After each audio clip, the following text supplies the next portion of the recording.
how he wants to see a bipartisan bill, it'd be really helpful if he'd get on the phone and he'd tell Republican senators and Mitch McConnell, I want you to be willing to work for a bipartisan bill that stops the pharmaceutical price gouging rather than standing up for these lobbies. So that's where it is today. And I can tell you, we're going to be speaking out about this every single day, because there is something really out of whack in America on things like insulin. Insulin prices have gone up 13-fold in recent years. The drug is not 13 times better. It's basically the same drug.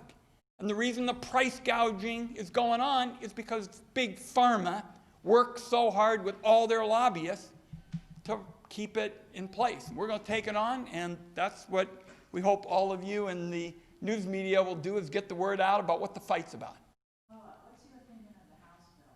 Well, what we have said, and Senator Stabenow is a very valuable member of the committee, we believe deeply in the idea that you ought to be able to negotiate to hold down prices. And we had a vote, in fact, in the Finance Committee for a Stabenow amendment to do that. It is in the House bill. What I would hope is, at a minimum, Senator McConnell would stop siding with Big Pharma and say, hey, look, the House bill also has much of what we have in our bill. There's a way to get a bipartisan bill, but make no mistake about it. Big Pharma is against the Senate bipartisan bill. Right. Big Pharma is against the House bill.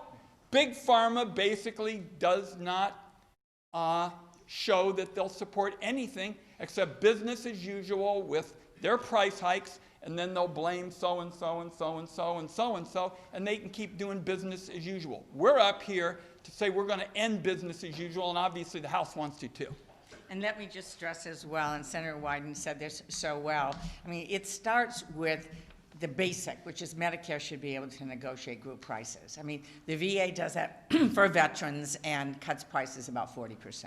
And so the House has a way of doing that. We'd love to see the House bill come to the floor and address issues through there. We have a bill that came out of committee. Senator Wyden indicated my amendment did not get one Republican vote in the Finance Committee, which was deeply concerning. But when a bill comes to the floor, we're going to demand a vote on Medicare negotiation to be able to move forward. Finally, just one point on insulin. Insulin was actually developed over 100 years ago. 100 years ago, the basic form. It's off patent. They've recovered their costs. And in fact, the people who developed it were Canadian physicians who didn't want to make any money off of it because they felt this was something that was so important to the public and quality of healthcare and life that they gave the patent for $1 to the University of Toledo. Or was it? Yes, I think it was not Toledo, Toronto, University of Toronto. And so that formula, basic formula, has been around for 100 years. There's no excuse for this. The reason they are high prices is because they can charge high prices. And right now there's no accountability. And that's what we want to bring. Any other questions? Yes, sir. May I ask, on the Medicare proposals in the budget proposal, they list things like waste, fraud, and abuse and site-neutral payments that supposedly are not supposed to be just cuts to benefits. What do you think the actual effect on patients would be for the Medicare proposals, and why do you oppose that? Well, what they always do is try to shroud, to hide the fact that invariably when they set a budget, they leave out all the details, and then they send their team from the Department of Health and Human Services and other relevant agencies to go out and undermine the program. This is a really basic debate. It's not complicated. We believe that there is a Medicare guarantee and a Medicaid guarantee. They're guaranteed benefits. I don't think that is something Donald Trump is willing to clearly state he's for. when it is politically advantageous, he'll stand up and say, I want lower prices. I'm not going to cut Medicare, not going to cut Social Security. You know what he's doing on Social Security?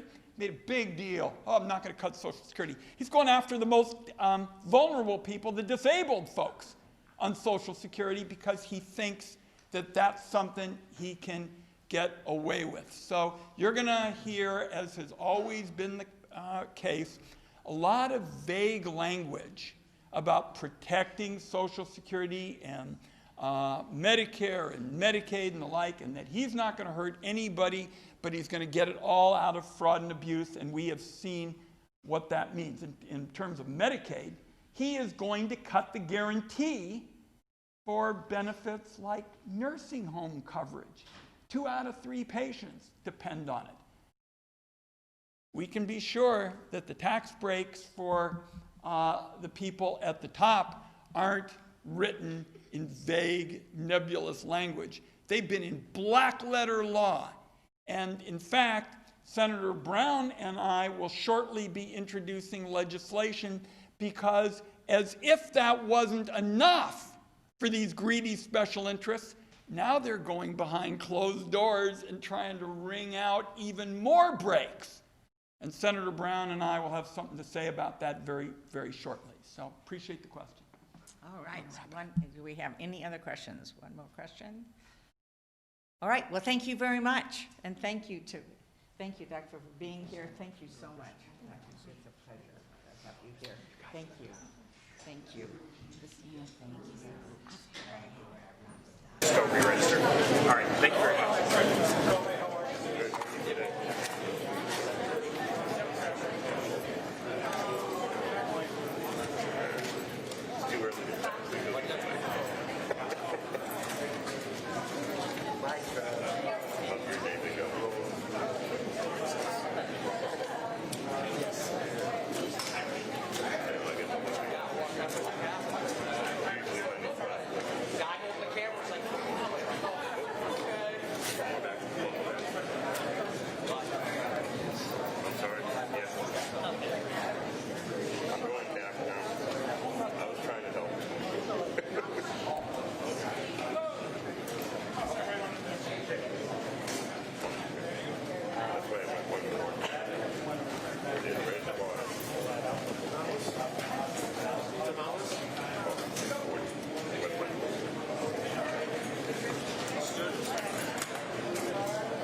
Well, if you stop throwing them around.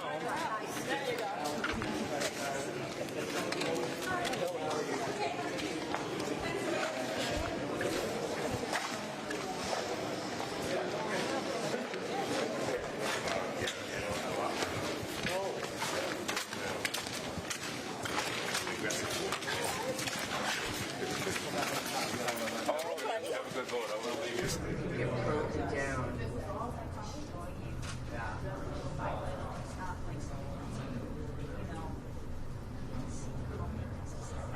Yeah, you just get used to things. Right.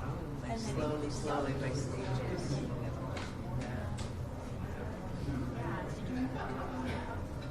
I didn't, but on my way here. I gotta read it now. We'll start in about 3 or 4 minutes. Presentments will be after 2.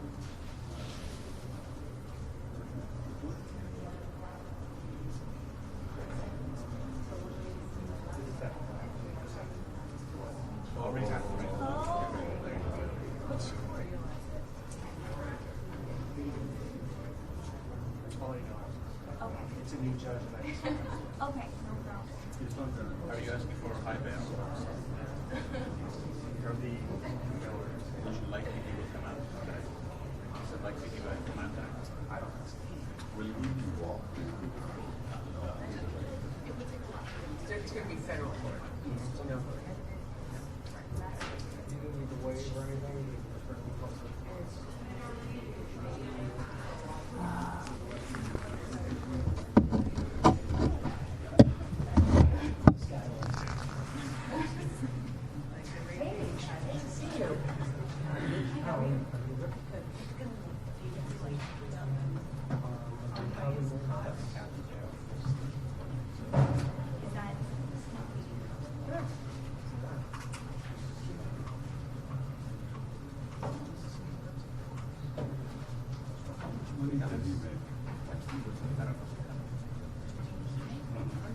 Epstein, federal, definitely. Epstein's is, they had the same thing here for Epstein. Manhattan. Not in the tomb, same, no, same place to go chapel. Manhattan, MCC, baby.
Good morning.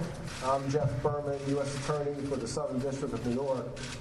Today, we announce criminal charges against this man, Lawrence Ray, who for nearly a decade exploited and abused young women and men emotionally, physically, and sexually for his own financial gain. As alleged, the indictment that we unsealed earlier today, Ray ensnared many of his victims while they were teenagers, a time of particular vulnerability for the young people he preyed on. Ray's first victims were sophomores at a college in Westchester County, girls and boys young enough to be his children. In fact, his initial victims were his daughter's college roommates. Ray used physical, psychological, and sexual abuse to make his victims confess to alleged wrongdoing, and then agreed to make substantial payments to Ray, payments that these young students did not actually owe and could not possibly afford. So Ray directed his victims to obtain money for him by other means, by draining their parents' savings, and worse, forced labor and prostitution. In total, over nearly a decade, Ray coerced and extorted nearly $1 million in payments from 5 different victims. As alleged in the indictment, at the core of Ray's criminal conduct was his ability to psychologically control his young victims, most of whom were in college when the scheme began.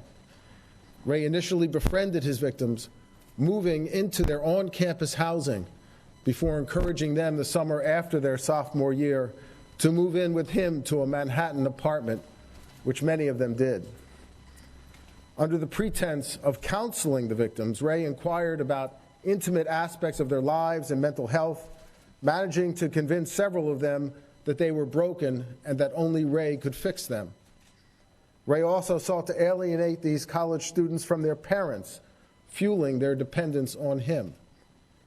After gaining his victims' trust, Ray turned on them, falsely accusing them of harming him by attempting to poison him or to deliberately damage his property. Ray then subjected his victims to grueling psychologically and physically abusive interrogations to force them to confess to his baseless allegations. During these interrogations, which spanned hours and involved sleep and food deprivation, Ray subjected his victims to almost unspeakable abuse. As alleged, Ray put a knife to one male victim's throat, brandished a knife and threatened to dismember another male victim, grabbed a third male victim around the neck until he passed out, slapped the female victim, and grabbed another female victim by her head before shoving her to the ground. After enduring Ray's abuse, at least 7 of his victims falsely confessed to having harmed or attempted to harm Ray. Ray, who sometimes recorded these false confessions, then used these false confessions to extort money from his victims. Some victims drained hundreds of thousands of dollars from their parents' savings accounts at Ray's direction. Others opened lines of credit or solicited contributions from acquaintances. As alleged, Ray used fear, violence, and coercion to induce one young victim to engage in commercial sex acts to repay debts she did not actually owe. That victim at Ray's direction worked as a prostitute for more than 4 years, while giving Ray substantially all of the proceeds from her forced prostitution.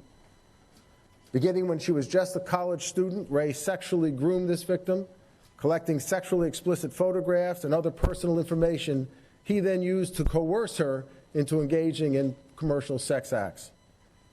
Ray also used physical violence. On one occasion, as alleged, Ray tied this victim to a chair, placed a plastic bag over her head, and almost suffocated her. In total, Ray collected over $500,000 from this victim as proceeds of her forced prostitution. In addition, Ray used psychological and physical abuse, including food and sleep deprivation and violence, against 3 female victims in order to force them to perform extensive physical labor on a family member's property in North Carolina, sometimes forcing them to work in the middle of the night, all for no pay. For his conduct, Ray has been charged with 9 counts, including sex trafficking, extortion, forced labor, and money laundering. Ray was arrested this morning, and he will be presented later before a magistrate judge. When he was arrested, one of his daughter's roommates and one of the female victims in the indictment were in the residence at the time. For so many of us and our children, college is supposed to be a time of self-discovery and newfound independence, a chance to explore and learn all within the safety of a college community. But as alleged, the defendant exploited that vulnerable time in these victims' lives through a course of conduct that shocks the conscience. Protecting our community from those who prey on children and vulnerable young adults has been and remains a priority for our office, and we will continue to do everything we can to seek justice for Ray's victims.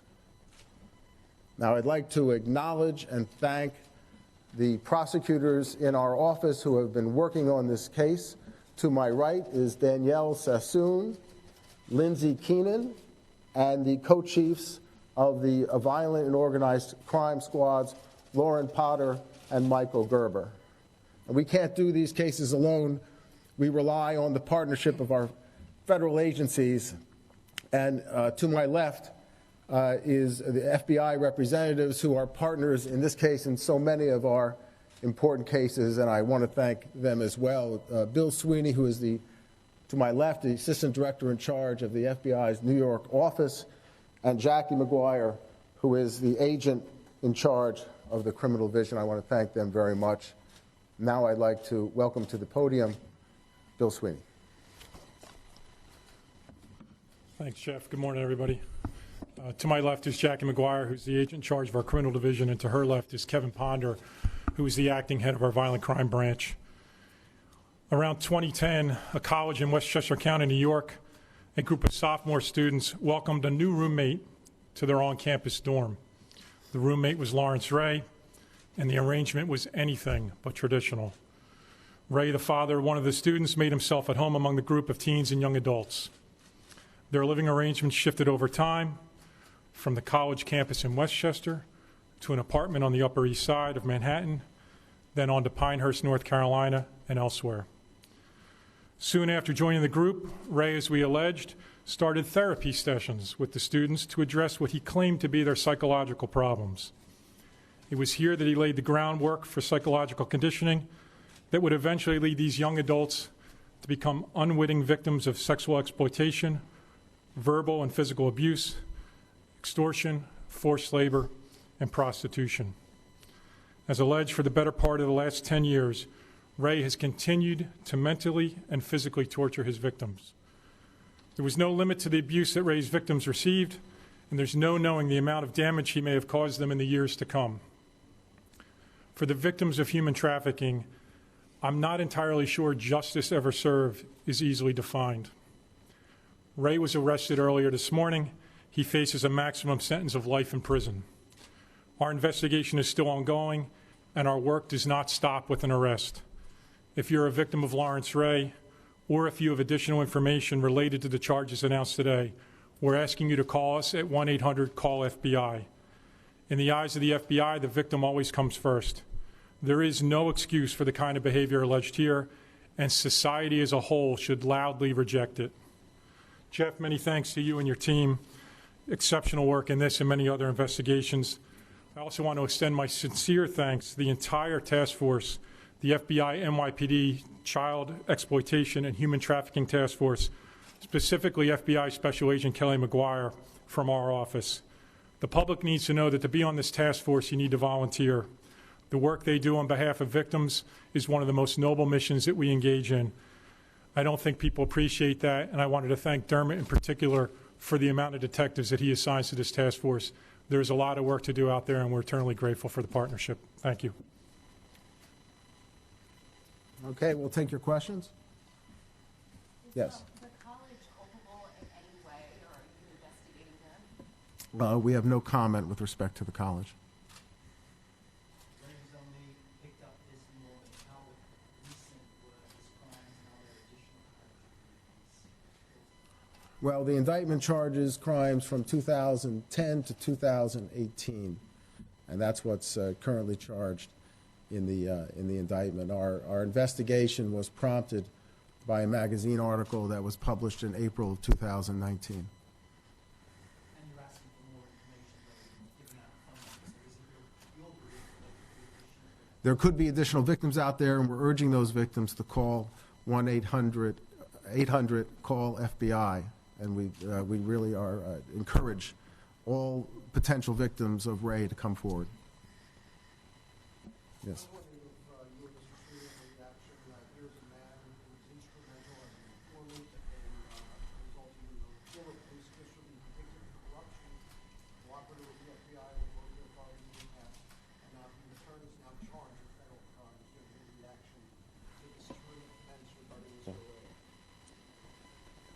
I don't know if I have a reaction about his past behavior. The conduct alleged here is outrageous.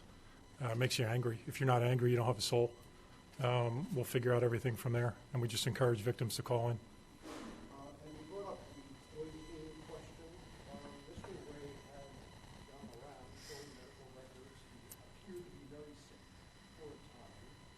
Do you know he was not poisoned? Was this a ruse? He poisoned himself? And can you also address, at around that same time, he was assaulted by one of the people who was convicted in connection with the carrot case in a Manhattan restaurant, an alleged mob-linked contractor. Can you talk about his illness and that assault? Well, the indictment alleges that there was no basis for any of his claims of damage, of poisoning, of damage to property. And with respect to your other question, I have no comment. Mr. Sweeney, was the assault in the restaurant a retaliation for his alleged conduct with the union? I'm not going to comment any further than Jeff.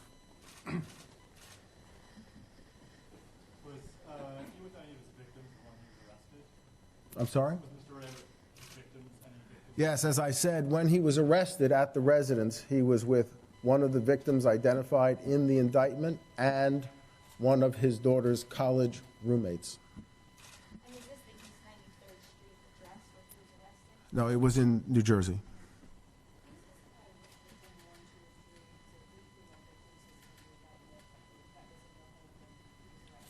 It was victim 2. How did these college students come up with $1 million for the project? Were parents aware that the money was being drained? How did this? Well, over $200,000 was drained from the victim's parents' savings account at Ray's direction, and over $500,000 were the proceeds of forced prostitution. Yes.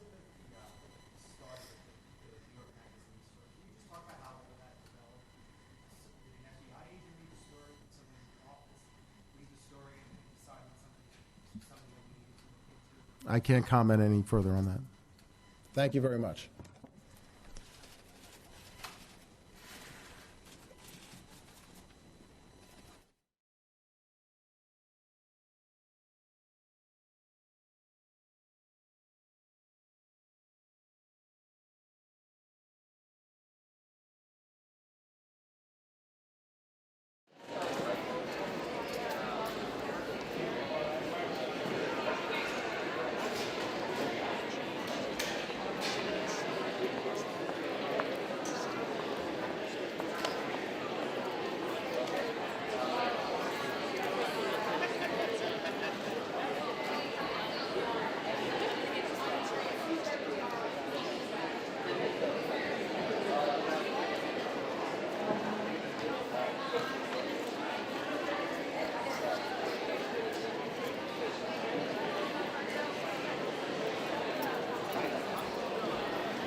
And massive crowd. President Trump here. She's just a lot of things happening.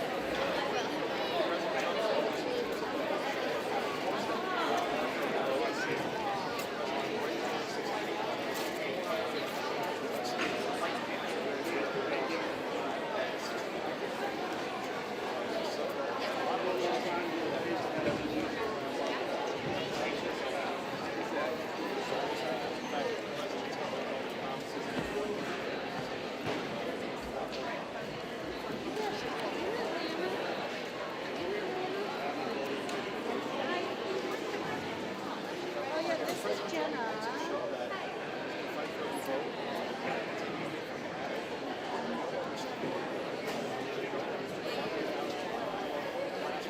I did. Finally. Yeah, everybody at work knows. I know. It's been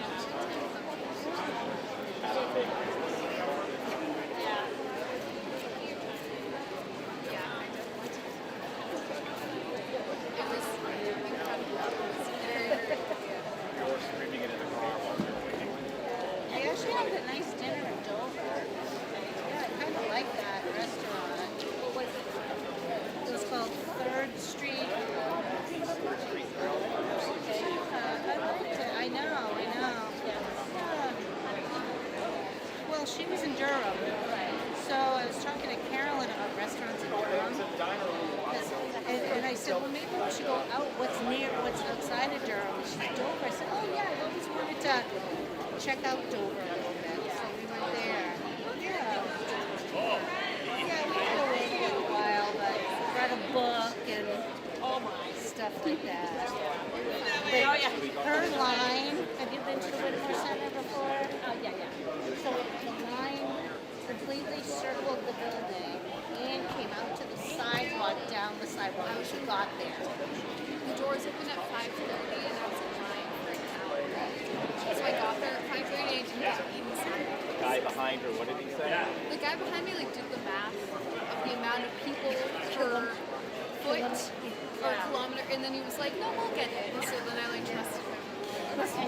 I did get it, but they turned away. It filled up. They turned away a lot of people. Like 7. It started at 7. The speakers all started. But they had speakers first. Yeah, speakers. After. And then Bernie, and then the concert. You said they had one band first. Yeah. Yeah, we stopped in Hannaford. Yeah. It was the cheapest Strokes concert ever. Yeah, exactly. Even with the bus fare. So you guys going shopping? We're going to my mom's. And then we're going to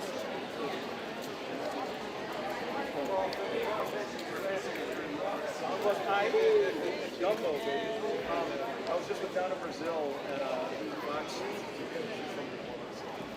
We talked about food and all that stuff.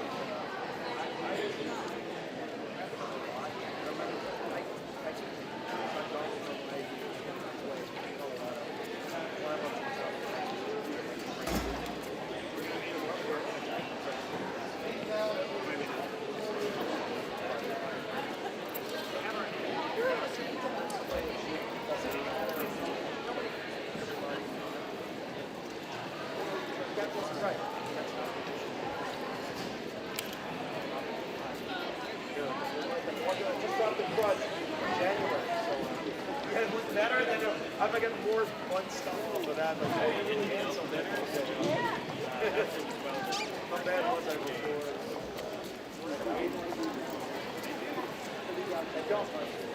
Lose him? Upside down or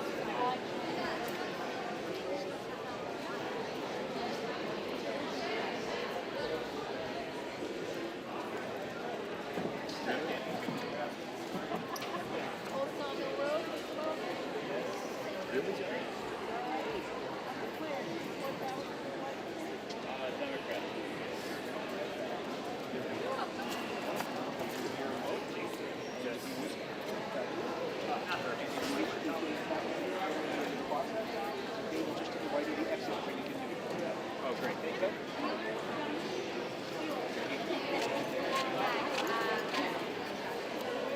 WHPE?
Oh, Fox was here this morning.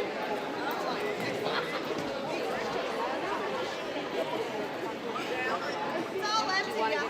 Having a good day. See, you don't want CNS, right? Well, ask him. He's right here. Everybody's down here.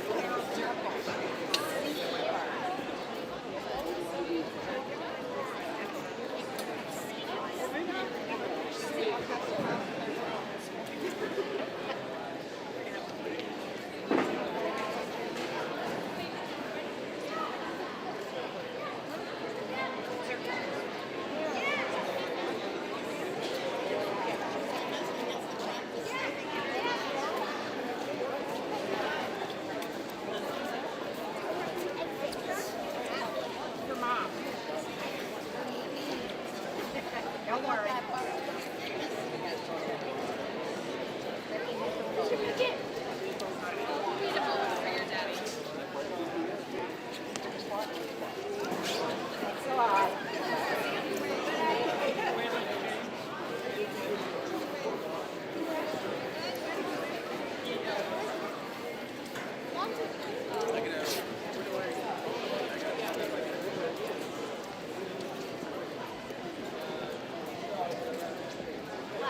They made it clear that they're very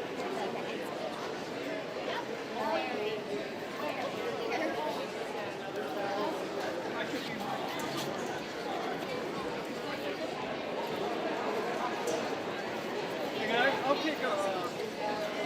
take a Republican.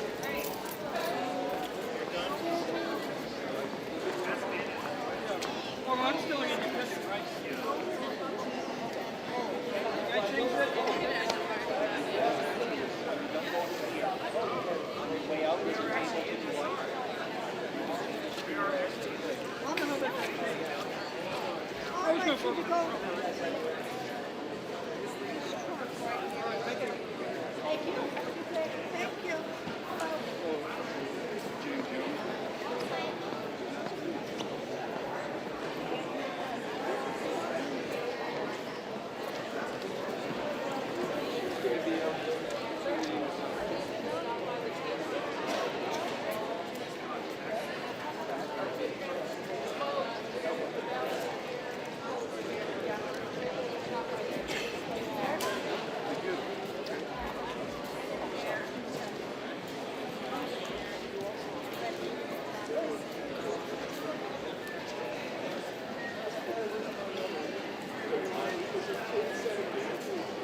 Bye, Bob. Take care.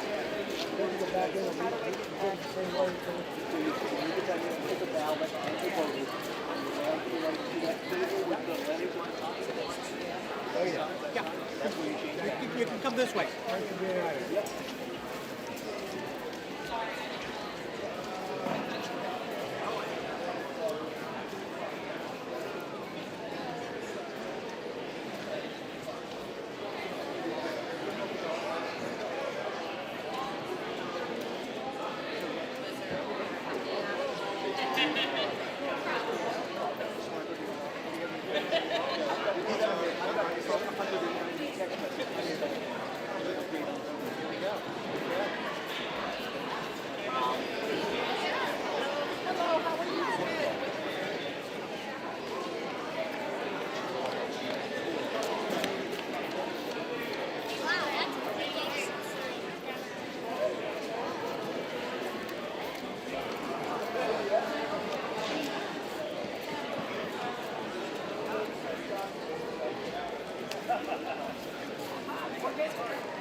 Line में है donuts है इधर है इधर वापसी में होंगे नहीं होंगे ना चांद होंगे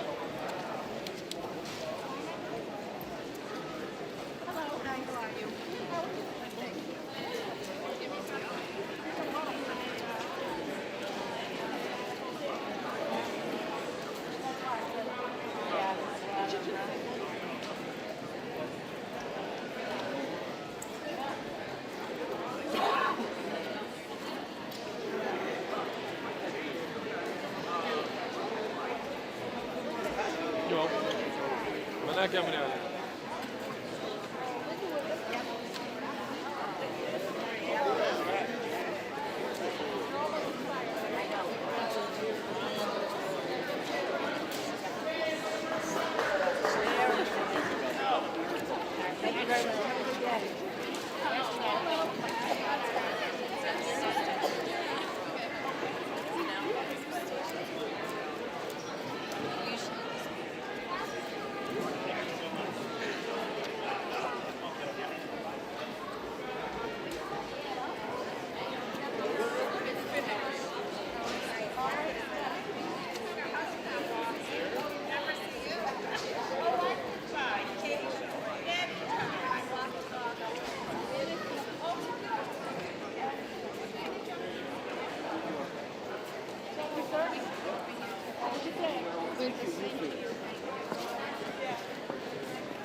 on TV.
Around.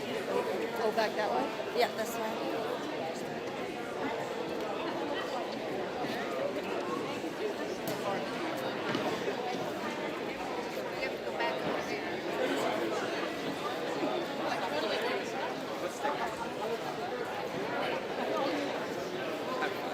I'll just see her face when I way out. Who's our Well, you put it in and it counts. He's going to scan it after he's done.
Welcome everyone here to News Now. It is primary day in the Granite State. Taking a live look in Manchester, New Hampshire at one of the many polling places as we are starting our coverage right here on Fox 10 Extra for you. Ron, all eyes on New Hampshire today. Yep, look at that guy right there. You know he's a News Now viewer. He's like, I wonder if Ron and Mike are finally popping the pictures out. Oh, there's another picture There's right a there. guy. They're busy talking to voters, and it's just so interesting. I mean, the folks in New Hampshire, they take this so seriously. And some of the reports I heard at 4 this morning, of course, I'm already up. We're getting ready for our early morning show that starts at 4:30. They were talking about lines of people at 6 in the morning at certain polling places. Look at that. Yeah, And people are into it. You know who's the happiest about New Hampshire having the primary day? Iowa. They're like, you guys have it. You know what's so hilarious about that is a day afterwards or even 2 days afterwards, we said, well, when they finally figure out who really won, by then it won't matter. Well, now it really doesn't matter. Yeah. Because it's just, you're never quite sure. I mean, apparently Buttigieg got a few more delegates or a couple more. Bernie got more votes. I don't know. The whole thing's a fiasco. Thank goodness they do it this way in New Hampshire. Yes. You just go in, you cast your vote, you hand it over, and boom. It's funny, though. You talk about, there was a big push. Oh, we need election security. We got to make sure that there's no outside foreign interference. Yeah. And then, Ron, they can't even count it in Iowa. No, I know. It's like they were interfering with themselves Yeah. just to get the vote counted. And then there was a story out there over the last couple of days that there were all kinds of errors, but state law wouldn't allow them to touch the, whether it was the actual counting mechanism, even though people could see there were errors that were made in the counting in multiple locations. Maybe Iowa should simplify. Yeah, maybe. You know, if they want to keep their place in line, how about you do it not the old-fashioned way? But you just let people go into the polling place and vote. There you go. It seems to work for the rest of the country. It really does. Ron, so we were talking about this right before we got on, talking about, okay, who has the most to win here? Who has the most lose? Yeah. And I was thinking about this, and when we're looking at Elizabeth Warren, she's my pick where if she doesn't have a strong showing in her neighboring state, I think it's a big letdown. You know, Mike, I actually think you're onto something there, and here's why. Everybody said, well, of course Bernie Sanders is going to win. He's from right next door in Vermont. Well, guess what? Elizabeth Warren's from right next door in Massachusetts, and oh, by the way, the majority of the population lives in the southern half of New Hampshire, which is very close to Boston. A lot of those folks actually watch Boston TV. If anybody's got the home court advantage, you would think it would be more Elizabeth Warren than Bernie Sanders. So why is she in a battle right now, Mike, to potentially stay out of 5th place? I mean, look at that. I mean, some of the polling says she could come in number 5. It really is shaping up possibly. I mean, right now it looks like Bernie and Buttigieg are the big two for 1 and 2. But then the fight for number 3 really looks like it could be between Klobuchar, Warren, and Biden. Isn't that something? Now, Yeah. when you let's look. Oh, we got a live. Pete? We got a live Bernie? situation here with Bernie right Okay, now. let's go. Let's listen to. He looks like he's going away from the mics. They give it to us at the end, but there's Bernie Sanders there giving a little support there to his supporters. Oh, very good. Well, this is the way it's going to go all day. I mean, these feeds will just sort of pop up. And Sure. I don't know, maybe can we listen for a sec? Let's listen. Oh, there's his wife. Be careful. Hey guys, watch out. We're hitting the street. We're hitting the street, folks. Watch out. The street. Senator, walk right behind me. Oh, wait. Senator, watch out. Watch out. Watch out. Watch out, buddy. Right here. Okay, Come with me. Thank you very much. Senator, come with me. And we got to thank you very much there. Yeah. Oh, golly. Oh, the wife almost fell. Okay, Okay. yeah. Well, I mean, we've got snow all over northern Arizona this morning, Mike. We had That's true. schools on a delay from Pine Top Lakeside all the way over to Prescott. We happen to live in this little paradise here in the desert. Yes. We just don't have to deal with situations like that, but a pretty big chunk of the country right now is sitting under snow. It really is. So yeah, you got to be careful. Now, we have our own John Hook up there. We'll probably check in with John tomorrow morning. Bernie Sanders had a huge rally last night. But by the way, I think he might have juiced the crowd a little bit because there was a concert going on too. Yeah. So, come on out for the free concert and also root on Bernie. People say, hey, he certainly turns out the crowds. Will they all show up today to vote for him? We'll find out. We do know that older voters are generally, statistics kind of bear it out, are the ones that make sure they trudge on out to the polls and make sure maybe this time it'll be different. And Joe Biden has been doing better with the older voter. But even then, Mike, there was a poll that came out this morning that said, and Biden even said, look, we have to appeal to a broad cross-section of voters. We're the party that is able to reach every demographic. And maybe I won't do so well in New Hampshire, but let me get to South Carolina, let me get to some other states that are more culturally diverse, and we'll see what happens there. Well, there was a poll that came out this morning, Mike, that said his support in the African American community has dropped by about half. He's gone from 49% to 27% support in the African American community, while Michael Bloomberg's support has tripled. So Joe Biden may be thinking, everything's going to work out great for me once I get out of New Hampshire. Yeah. But here's the thing. Mike, do you realize that if you don't finish first or second in New Hampshire, your odds, frankly, are really slim? Yeah, and you know what else happens is that donation money starts to dry up. The big donors, they say, well, why should I keep donating to you? Yeah, no, that's exactly right. If I saw this correctly, if you didn't finish in either first or second place in New Hampshire, you did not win the Democratic nomination. This goes back many, many election cycles.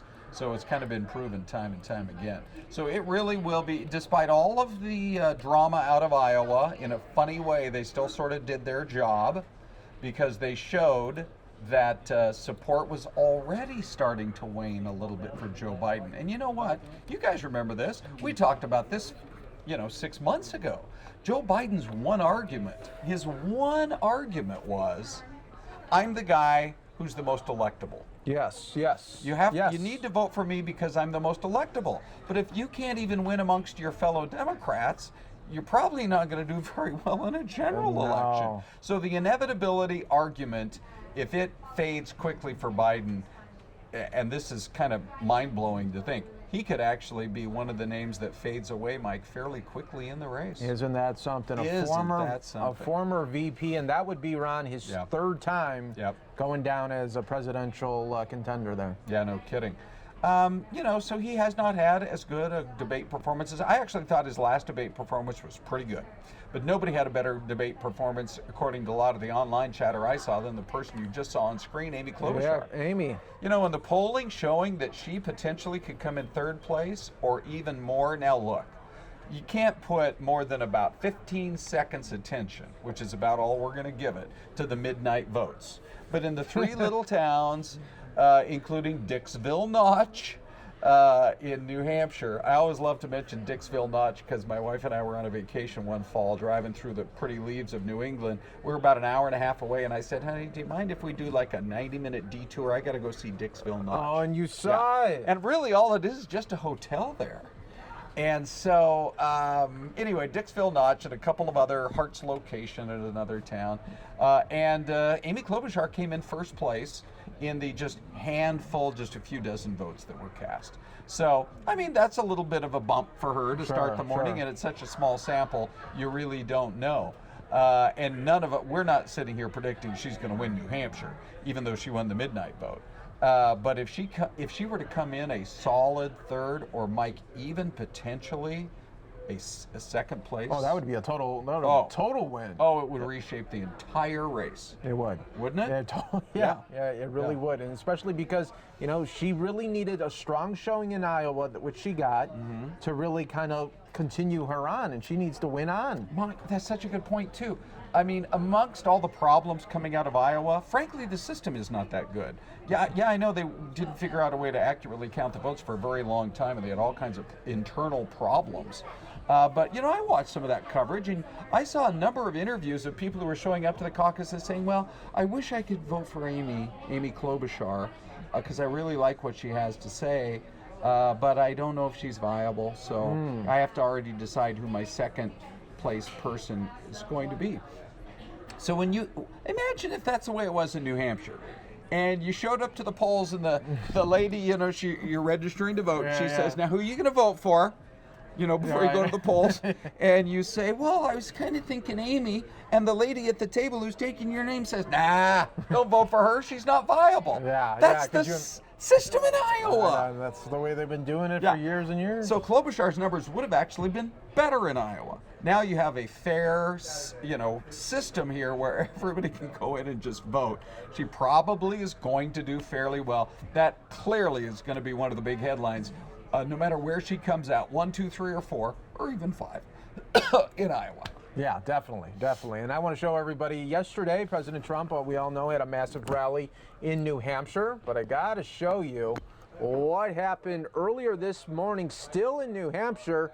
Don Jr., the president's son, surprising some of the Trump supporters there in Manchester.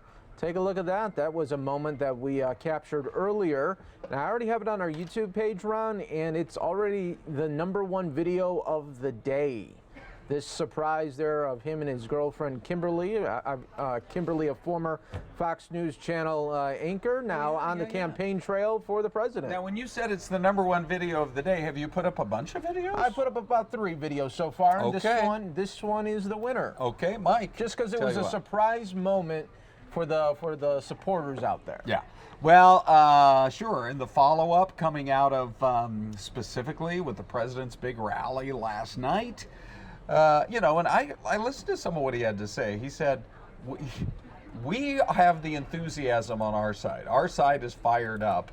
And then he tweets this morning. By the way, the market hit an all-time record high just a little while ago this morning. It's not there now, but it was. Saying, market at an all-time high, spend your money wisely. Yeah, there it is. There it is. Yeah. And now, if you were watching yesterday, you might have noticed, okay, his rally wasn't as long as it's usually. Yeah. He cut it short because he went to Dover, New Hampshire, to take part in that dignified transfer, one of the really the saddest moments a president can see. Yeah, no kidding. It was something that, the White House, you don't know timing-wise kind of when these decisions are made, but I'm sure the folks in New Hampshire, even if they got a short amount of time with the president, were glad to spend that time. Boy, it had to mean a lot to those families to see the commander-in-chief there for the dignified transfer overnight. Yeah, so that was a moment there, and now he's back at the White House, and we learned at near the end of the month he's going to India for an international trip there. So, but before that, he'll have a rally on the 19th right here in Phoenix. It's so interesting to just kind of think about what's happening around the world. So he's got that big meeting going in India.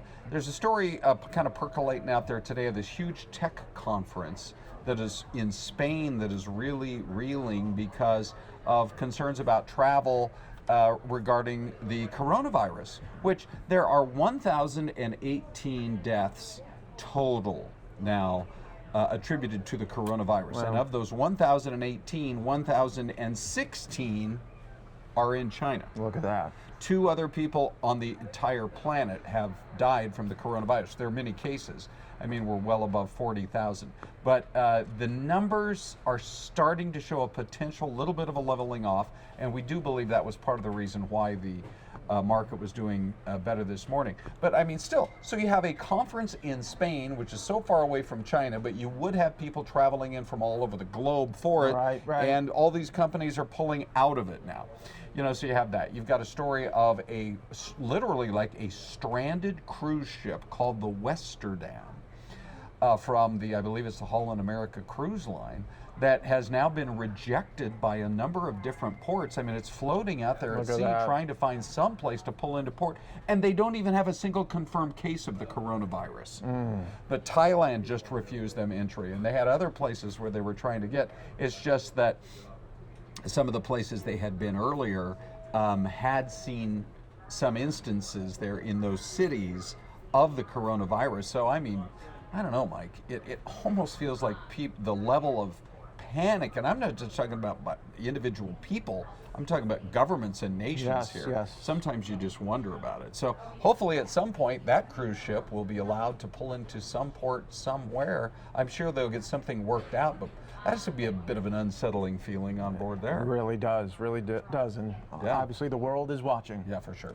All right, folks, stay right here with us on News Now. We'll have more content coming out of New Hampshire, and also we'll take you out to New York, where the FBI and the federal agencies coming together to announce a major arrest involving a suspect and trafficking of college students.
And we continue to be with you here worldwide on News Now. Thank you so much for joining us. Live look in New Hampshire. Primary day is underway as voters are coming to the polling places today. Thank you so much for joining us here worldwide on News Now as we bring you continuing coverage of New Hampshire and other top stories here of the day. We're just getting started here for you on Fox 10 Extra. I'm your host, Mike Pace. Thanks so much for joining us here on News Now. We'll get back out to New Hampshire in just a little bit, everyone, but we want to go out to this big story out of New York. It was just released. According to an indictment that was unsealed today, Lawrence Greco Ray is being charged with targeting a group of college students at Sarah Lawrence College in Yonkers, New York, and other victims for exploitation, engaging in sex trafficking, extortion, and forced labor. Let's listen to this right here on News Now. Some victims drained hundreds of thousands of dollars from their parents' savings accounts at Ray's direction. Others opened lines of credit or solicited contributions from acquaintances. As alleged, Ray used fear, violence, and coercion to induce one young victim to engage in commercial sex acts to repay debts she did not actually owe. That victim at Ray's direction worked as a prostitute for more than 4 years, while giving Ray substantially all of the proceeds from her forced prostitution. Beginning when she was just a college student, Ray sexually groomed this victim, collecting sexually explicit photographs and other personal information he then used to coerce her into engaging in commercial sex acts. Ray also used physical violence. On one occasion, as alleged, Ray tied this victim to a chair, placed a plastic bag over her head, and almost suffocated her. In total, Ray collected over $500,000 from this victim as proceeds of her forced prostitution. In addition, Ray used psychological and physical abuse, including food and sleep deprivation and violence against 3 female victims in order to force them to perform extensive physical labor on a family member's property in North Carolina, sometimes forcing them to work in the middle of the night, all for no pay. For his conduct, Ray has been charged with 9 counts, including sex trafficking, extortion, forced labor, and money laundering. Ray was arrested this morning, and he will be presented later before a magistrate judge. When he was arrested, one of his daughter's roommates and one of the female victims in the indictment were in the residence at the time. For so many of us and our children, college is supposed to be a time of self-discovery and newfound independence, a chance to explore and learn all within the safety of a college community. But as alleged, the defendant exploited that vulnerable time in these victims' lives through a course of conduct that shocks the conscience. Protecting our community from those who prey on children and vulnerable young adults has been and remains a priority for our office, and we will continue to do everything we can to seek justice for Ray's victims. Now, I'd like to acknowledge and thank the prosecutors in our office who have been working on this case. To my right is Danielle Sassoon, Lindsay Keenan, and the co-chiefs of the violent and organized crime squads, Lauren Potter and Michael Gerber. We can't do these cases alone. We rely on the partnership of our federal agencies. And to my left is the FBI representatives who are partners in this case in so many of our important cases, and I want to thank them as well. Bill Sweeney, who is to my left, the Assistant Director in charge of the FBI's New York office, and Jackie McGuire, who is the agent in charge of the criminal division. I want to thank them very much. Now I'd like to welcome to the podium Bill Sweeney. Thanks, Jeff. Good morning, everybody. To my left is Jackie McGuire, who's the agent in charge of our criminal division, and to her left is Kevin Ponder, who is the acting head of our violent crime branch. Around 2010, a college in Westchester County, New York, a group of sophomore students welcomed a new roommate to their on-campus dorm. The roommate was Lawrence Ray, and the arrangement was anything but traditional. Ray, the father of one of the students, made himself at home among the group of teens and young adults. Their living arrangements shifted over time from the college campus in Westchester to an apartment on the Upper East Side of Manhattan, then on to Pinehurst, North Carolina, and elsewhere. Soon after joining the group, Ray, as we alleged, started therapy sessions with the students to address what he claimed to be their psychological problems. It was here that he laid the groundwork for psychological conditioning that would eventually lead these young adults to become unwitting victims of sexual exploitation, verbal and physical abuse, extortion, forced labor, and prostitution. As alleged, for the better part of the last 10 years, Ray has continued to mentally and physically torture his victims. There was no limit to the abuse that Ray's victims received, and there's no knowing the amount of damage he may have caused them in the years to come.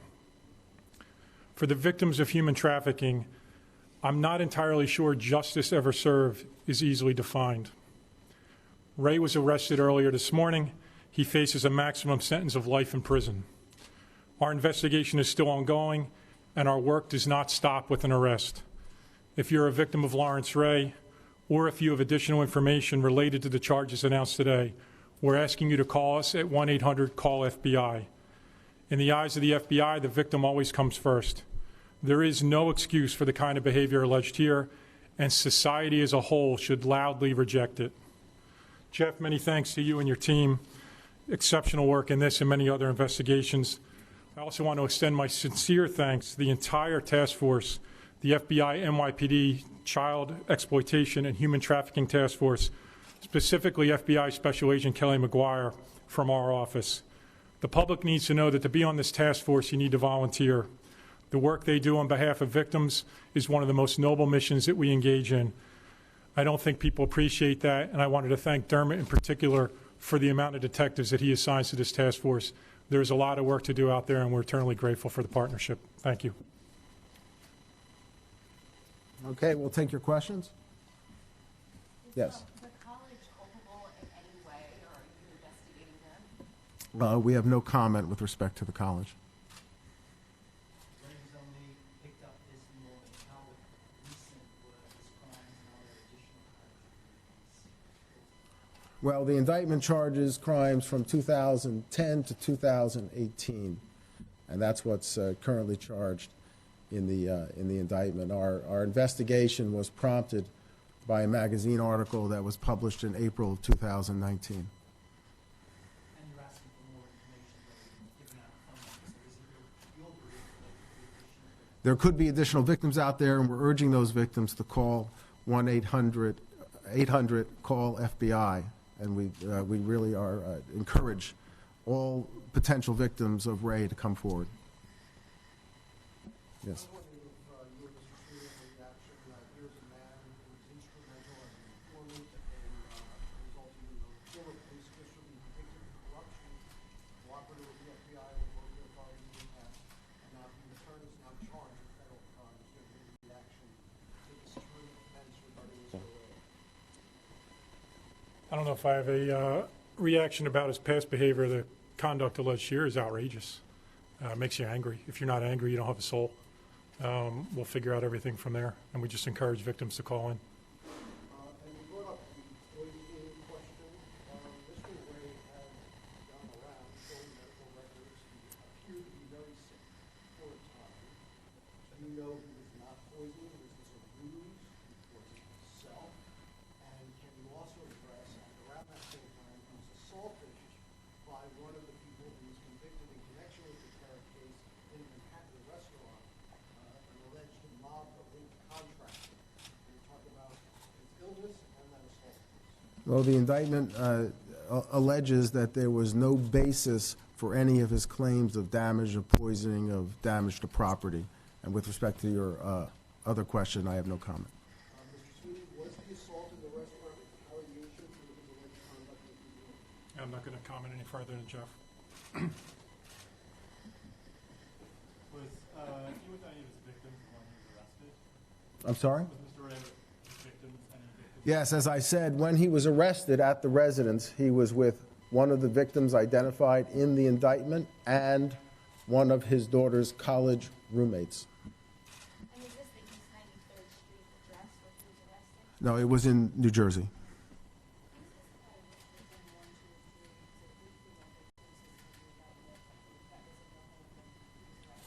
It was victim 2. How did these college students come up with $1 million for the project? Were parents aware that the money was being drained? How did this?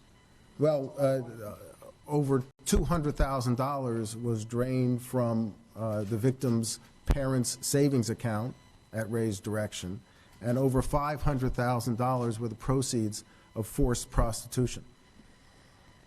Yes.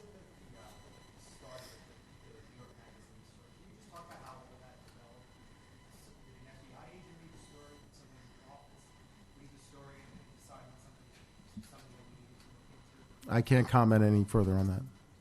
Thank you very much.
And welcome back, everyone, here to News Now Live. A look at the Dow here, up 31 points there in the green. We'll continue to take a look at it for you right here on Fox 10 Extra. Thanks so much for joining us here today. I'm your host, Mike Page, as we continue to bring you these top stories and headlines from across the country. Well, today, Senate Democrats and other Democrats coming together to talk about what they think about President Trump's budget proposal. Slash funding for health care, cutting it to the bone.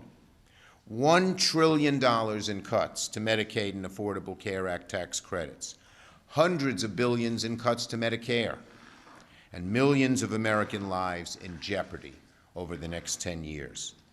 The president's budget makes clear that his pledge at the State of the Union that he'd protect Americans with pre-existing conditions is nothing less than a bald-faced lie. And we're used to that with this president. He gives a great State of the Union speech with all these nice things. That's what he says. But then what he does, the budget, is the opposite. Totally hypocritical, slashing health care. If the proposed cuts make it through, 20 million Americans could find themselves uninsured. That's the same number of people that would lose coverage if the Republican lawsuit to strike down the Affordable Care Act succeeds. And over time, these proposed cuts are going to make our health care even less affordable for working families, providing fewer protections. President Trump's budget not only exposes his alarming immediate plans to take away Americans' health care, but also exposes the utter bankruptcy of the president's administration for the future. Americans, he doesn't care about your health care. He cares about the special interests who demand he just cut everything. The president's budget typically includes the administration's proposal to replace the ACA. It's usually heartless, it's usually cruel, but this year, he dismantles our healthcare system and puts nothing in its place.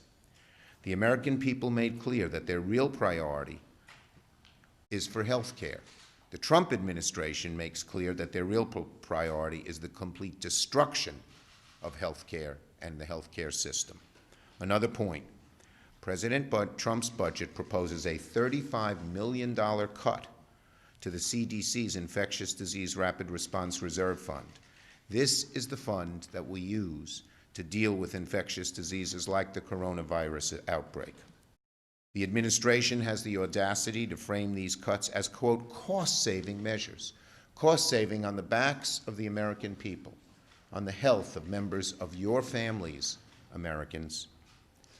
They're stupid, dangerous, and cruel. If there were ever a question about who's really fighting to protect Americans' health care, the budget should put those questions to rest. It's certainly not President Trump. And if President Trump gets his wish, millions of Americans would lose access to their health care and suffer tremendously. But we're here to assure Americans. Democrats refuse to let this happen. We will not let this happen. We will keep fighting against the president's cruel sabotage efforts. And now, Senator Stabenow, and I will have to bid you adieu. Yes, thank you, Chuck. Thanks for coming. Very much. Yeah, thank you for coming. Obviously, we are joined here together because we understand that healthcare is personal. It's personal for everyone that's here, right? It's personal for all of us and our families. It's not political, even though over and over again, it's amazing to me to see how President Trump and the Republicans think this is just a political football, but it's people's lives that we're talking about. And so I'm so glad to be here with my colleagues and also Christina Perez Edmonds, who will be speaking on behalf of Oscar and all the other children that we are fighting so hard to be able to protect in terms of their health care. And Dr. Krishna Narasimhan, who is with Howard University and a board member of Doctors for America. Thank you, and to all the other physicians that are here. Let me just stress again, this is the fourth year in a row that President Trump has put the American people last when it comes to health care. Every year he stands up, State of the Union, I want to make sure there's coverage for people with pre-existing conditions. Of course I'm not going to cut Medicare. Of course we're not going to cut people's health care.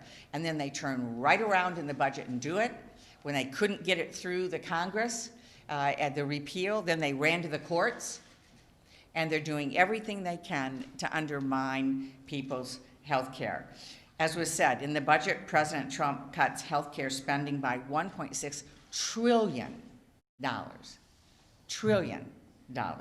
over the next 10 years, and nearly a trillion of that is cuts in Medicaid, which, by the way, is not only children and families. 3 out of 5 seniors in nursing homes in Michigan have their health care paid for through Medicaid, and over $500 billion in cuts to Medicare.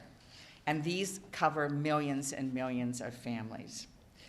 Oscar's family relies on Medicaid to get him the health care he needs. Without it, they would go bankrupt like many, many other families. And I've seen this in my own family with my nephew and his family with a medically fragile child. And without health care coverage for little Leighton, I know they would have been one of the folks probably filing for bankruptcy, because my family would have done everything possible to make sure Leighton got what she needed.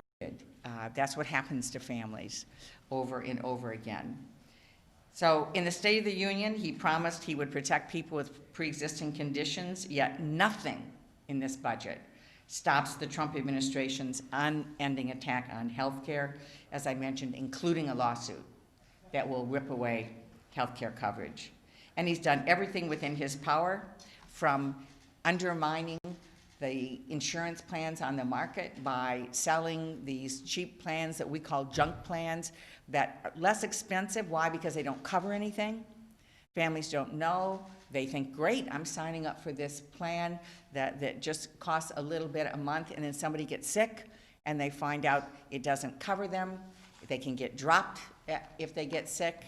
They aren't covered if they have a pre-existing condition. And so that's what they're putting into the marketplace right now, which is, by the way, driving up costs, not down.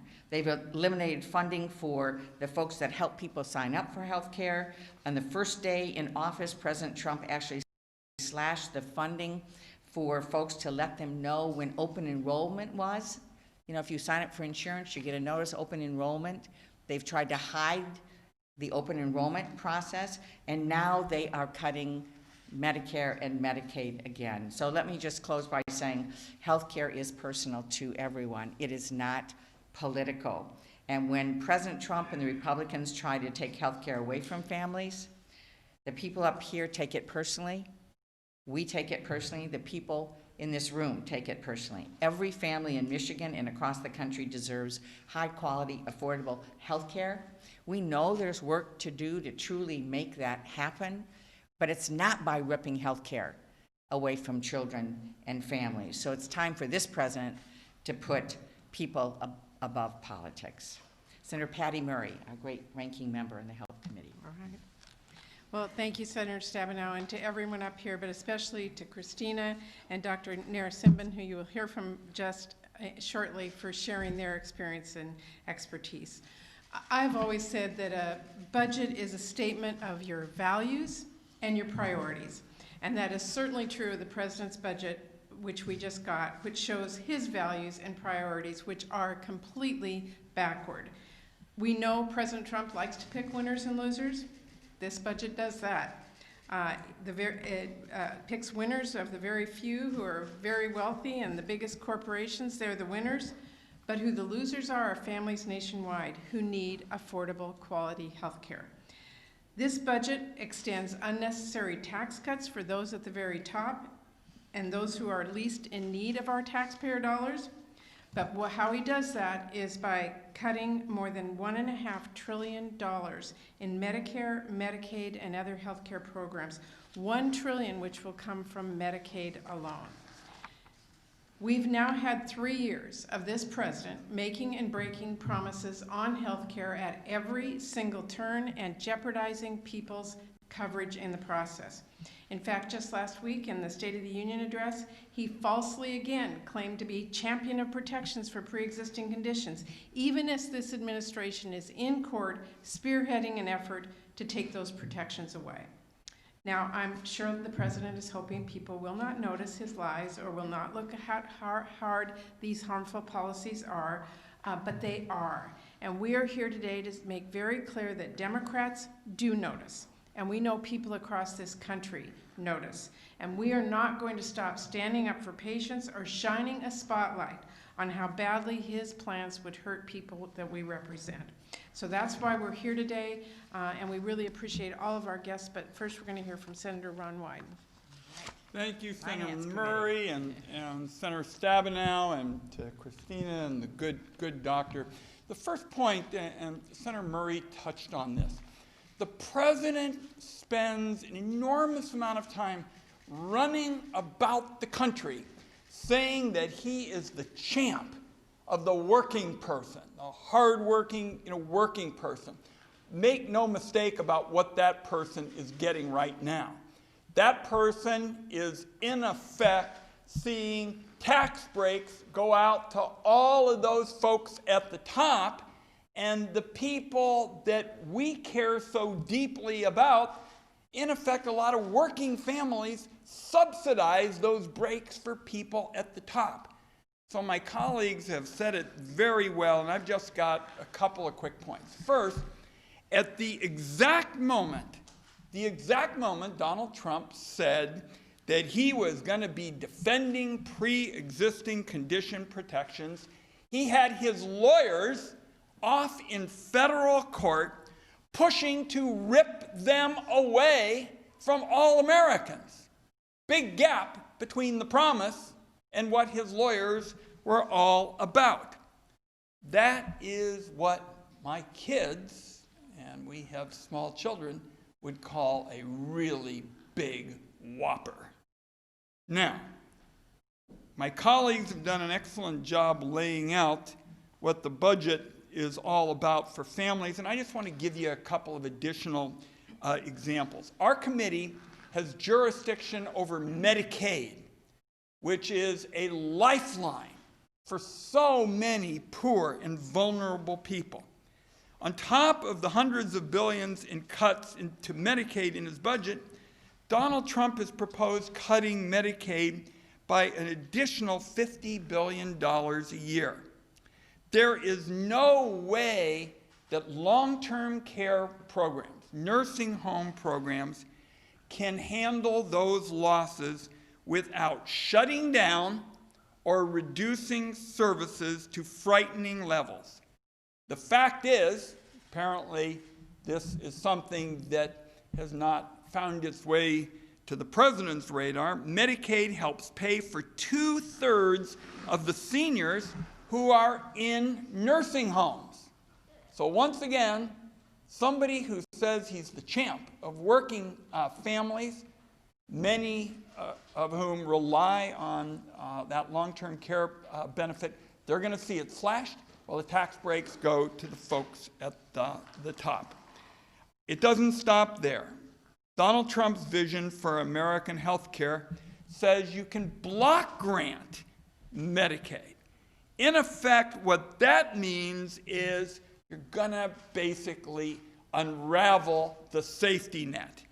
And the Trump health care agenda creates hundreds of cracks in the safety net that vulnerable Americans are going to fall through. A pregnant woman could have her coverage ripped away from her in the middle of her pregnancy or just shortly after her delivery. Somebody with a cancer diagnosis who loses their job could have nowhere to turn. A young person struggling to afford insulin could be asked to pay copays that were unaffordable. And I can tell you what I hear at home is story after story of people already cutting their insulin pills in half because they can't afford them. And these cuts are going to make those kinds of services even more affordable. So we're going to spend this week talking about what we hear in the real world, not just those country clubs and places where Donald Trump is willing to walk in and say, I got you a big tax cut. I mean, that actually happened. After we in the Finance Committee with Senator Stabenow and all our colleagues battled to get a bill that would help the middle class, most of the breaks went to the people at the top. And what did the president do? He immediately went out and said to those, his friends, who are at the top of the economic pyramid in America, I got you a big tax cut.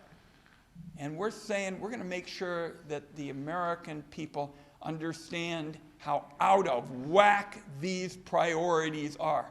And literally, if you look at the tax code now, we're going to be in the position where a lot of working families are essentially absorbing these cuts we're talking about, and they're in effect going to see taxes they pay subsidize extra breaks for people at the top. So Senator Stabenow, great work as usual, and I guess we're going to hear from our guests. Yes, we're going to hear. Come on over, Christina and Oscar. All right. Hi. How are you? Looking so good. Good morning. My name is Christina Perez Edmonds, and it is an honor to speak here today. I am a proud first-generation American daughter of a Cuban refugee and proud mother to my beautiful son, Oscar. Oscar is a strong, happy, beautiful boy with big brown eyes who's about to turn 4.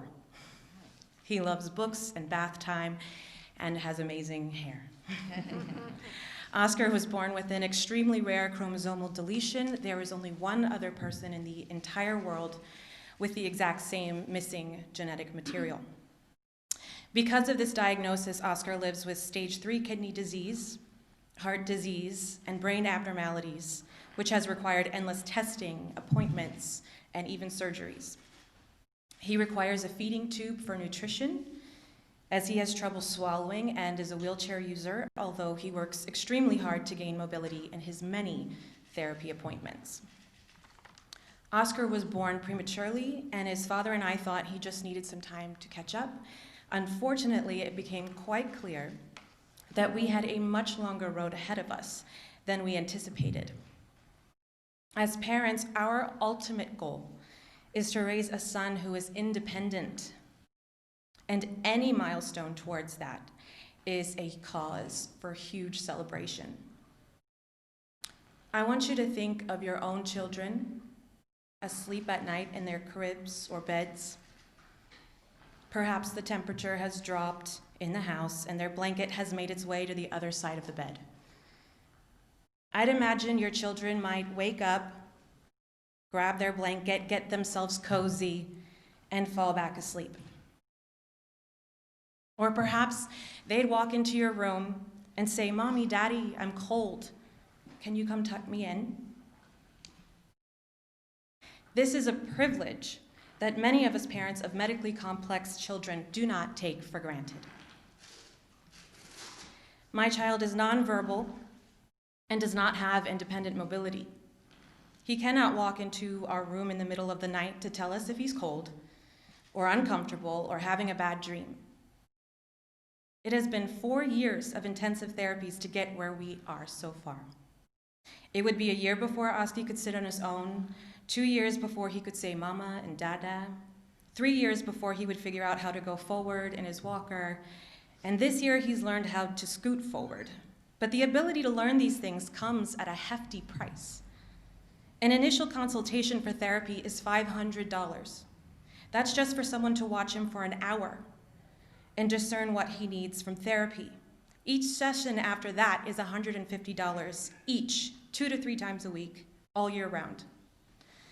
The wheelchair you see him in right now was around $6,000, and the gait trainer he has at home is another $4,000. The gait trainer, until a few weeks ago, has been his only mode of independent mobility. Add to that the cost of his formula, which must be administered via G-tube. Altogether, just to meet the basic needs of eating and learning how to move, our family is staring at a bill of approximately $30,000 a year, not including doctor's appointments, ER visits, diapers, and the surgeries that lie ahead. $30,000 a year is someone's salary. For many families like us out there, Medicaid is literally a lifesaver. Children like mine require full-time caregiving and may require that for the rest of their lives. This usually means one parent has to quit working, like I did, to take care of their child full-time. Without Medicaid, families will have to choose between allowing their child the opportunity for mobility or making rent, teaching their child how to speak or fixing the roof, teaching their child how to eat or fixing their car. Simply put, without Medicaid, most families like ours would be bankrupt. The other night, when we put Oscar to bed, he grabbed his blanket, pulled it over himself, rolled over, and fell asleep. He is able to do that in a comfortable home, in a comfortable bed, because of Medicaid. Yesterday, President Trump released his new budget, including detrimental cuts to Medicaid. This will, without a doubt, reduce or even eliminate accessibility to the life-saving benefits that medically complex children like mine rely on to survive and thrive. Thank you so much, Kristen. That was wonderful. Doctor, yes, thank you so much.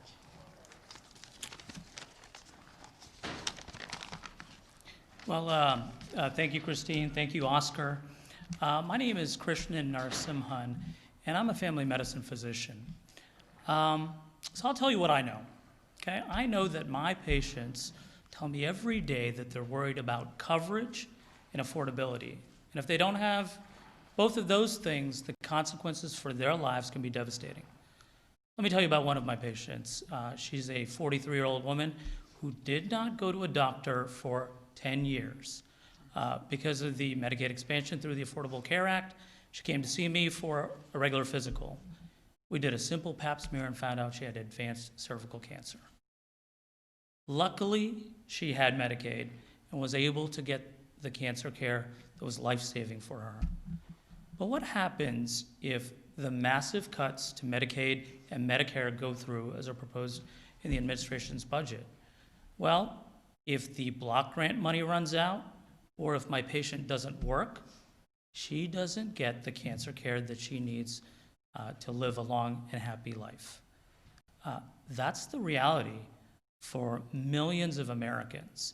And that's why these type of short-sighted cuts are something we should oppose and say strong against. Another issue is drug pricing and affordability. So every diabetic in America knows this, but I know my patients struggle with affording the skyrocketing prices of their insulin. A lot of them go without it for weeks, for months. They end up in the hospital. We know that many of our patients with allergies are giving up or foregoing needed emergency care through their EpiPens. They can literally save their lives, but they can't afford them. So look, there's been a lot of talk about making drug pricing more affordable, but we do need some action, and there's some common sense solutions like H.R. 3 and the Bipartisan Drug Pricing Reduction Act that Senators Wyden and Grassley are supporting. We'd like to see the administration help support the passage of those to really back up the talk and get something done for the American public. So, why are we all up here? We've got patients, families, doctors, lawmakers. Why are we taking time out to talk to you? It's because we know how serious these consequences can be. So we all stand united here to oppose these serious cuts to funding that would shatter the safety net and really decrease coverage for millions of Americans. But I think we also can stand united and work together to really achieve a vision of a high-quality, affordable healthcare system for everybody. And I think we can make that happen. Thank you. Thank you so much. Thank you very much.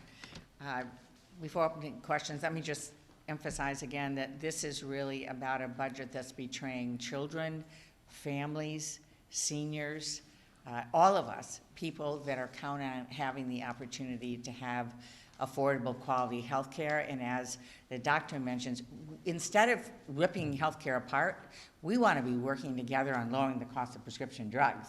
I mean, the biggest driver of costs is in prescription drugs, and we are willing to stand up to the pharmaceutical industry and have been doing that, to say no and to say we need to bring down these costs that directly affect the overall cost of healthcare and the individual costs for families.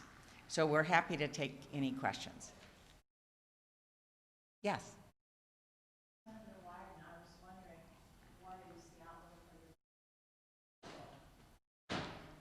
I think we understand what the prescription drug fight is all about. As of today, Mitch McConnell is standing with Big Pharma. All of us are standing with the patients and the physicians and the consumer who is getting mugged at the pharmacy counter. This isn't real complicated. And so one of the reasons we wanted to get together and why Senator Stabenow brings these kind of real stories about American health care to the public is political change doesn't always start in Washington, D.C. and trickle down. Right now, it's bottom up.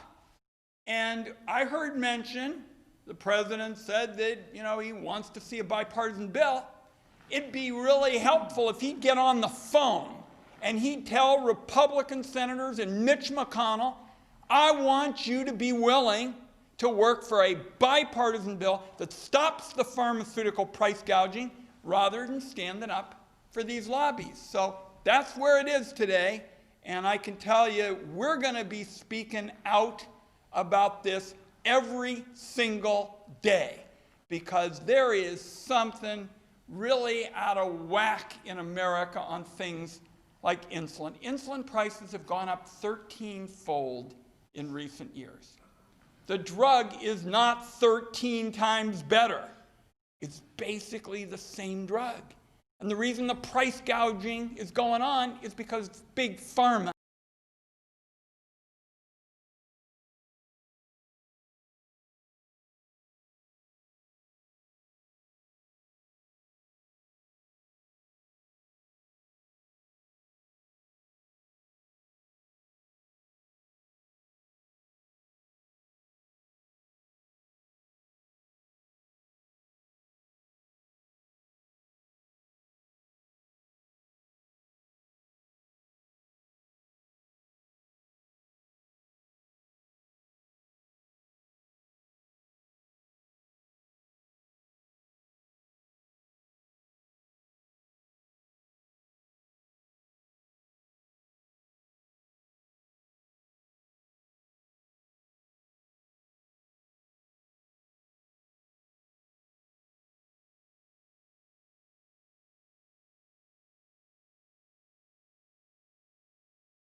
And welcome back, everyone, here to News Now. We are awaiting a local news conference here talking about the sanctuary City situation.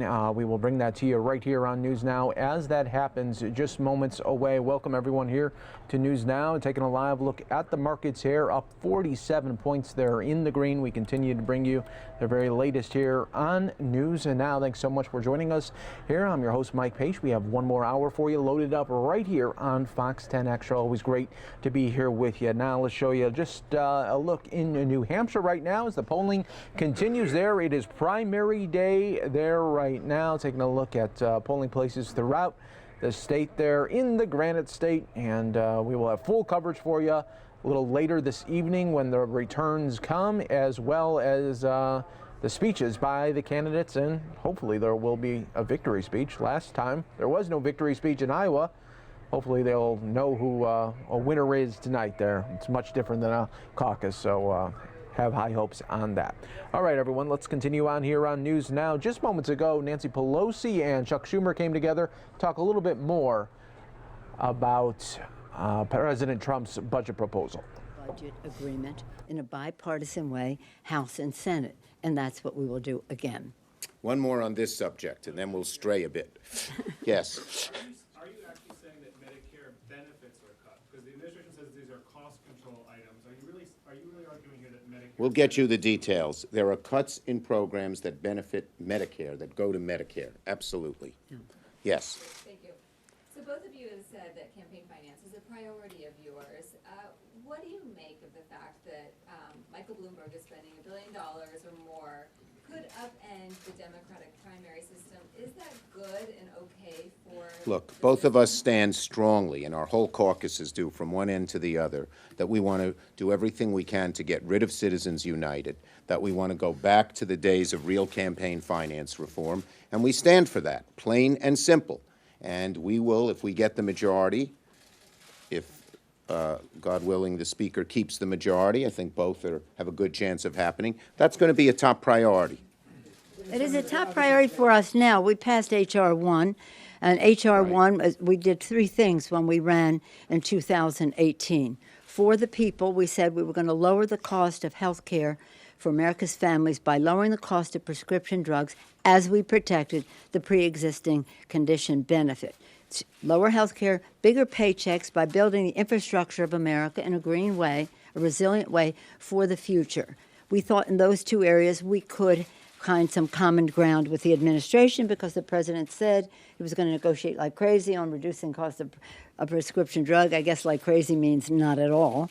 And hopefully we can still find a path on both of those, lowering cost of prescription drugs and building the infrastructure. And 3, cleaner government. I don't know that we have much hope with him in that regard. However, it was about lowering the influence of dark special interest money in elections, as well as giving opportunity for small donors to weigh in, that everybody thought that his or her voice counted as much as...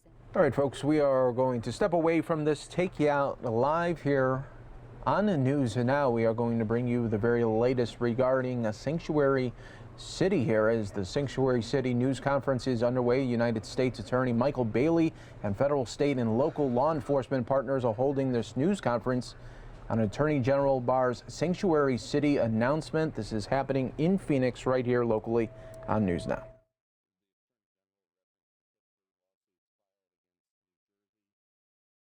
King County, Washington, arising from each location's legal dictate that they will not cooperate with federal law enforcement in the investigation of immigration offenses.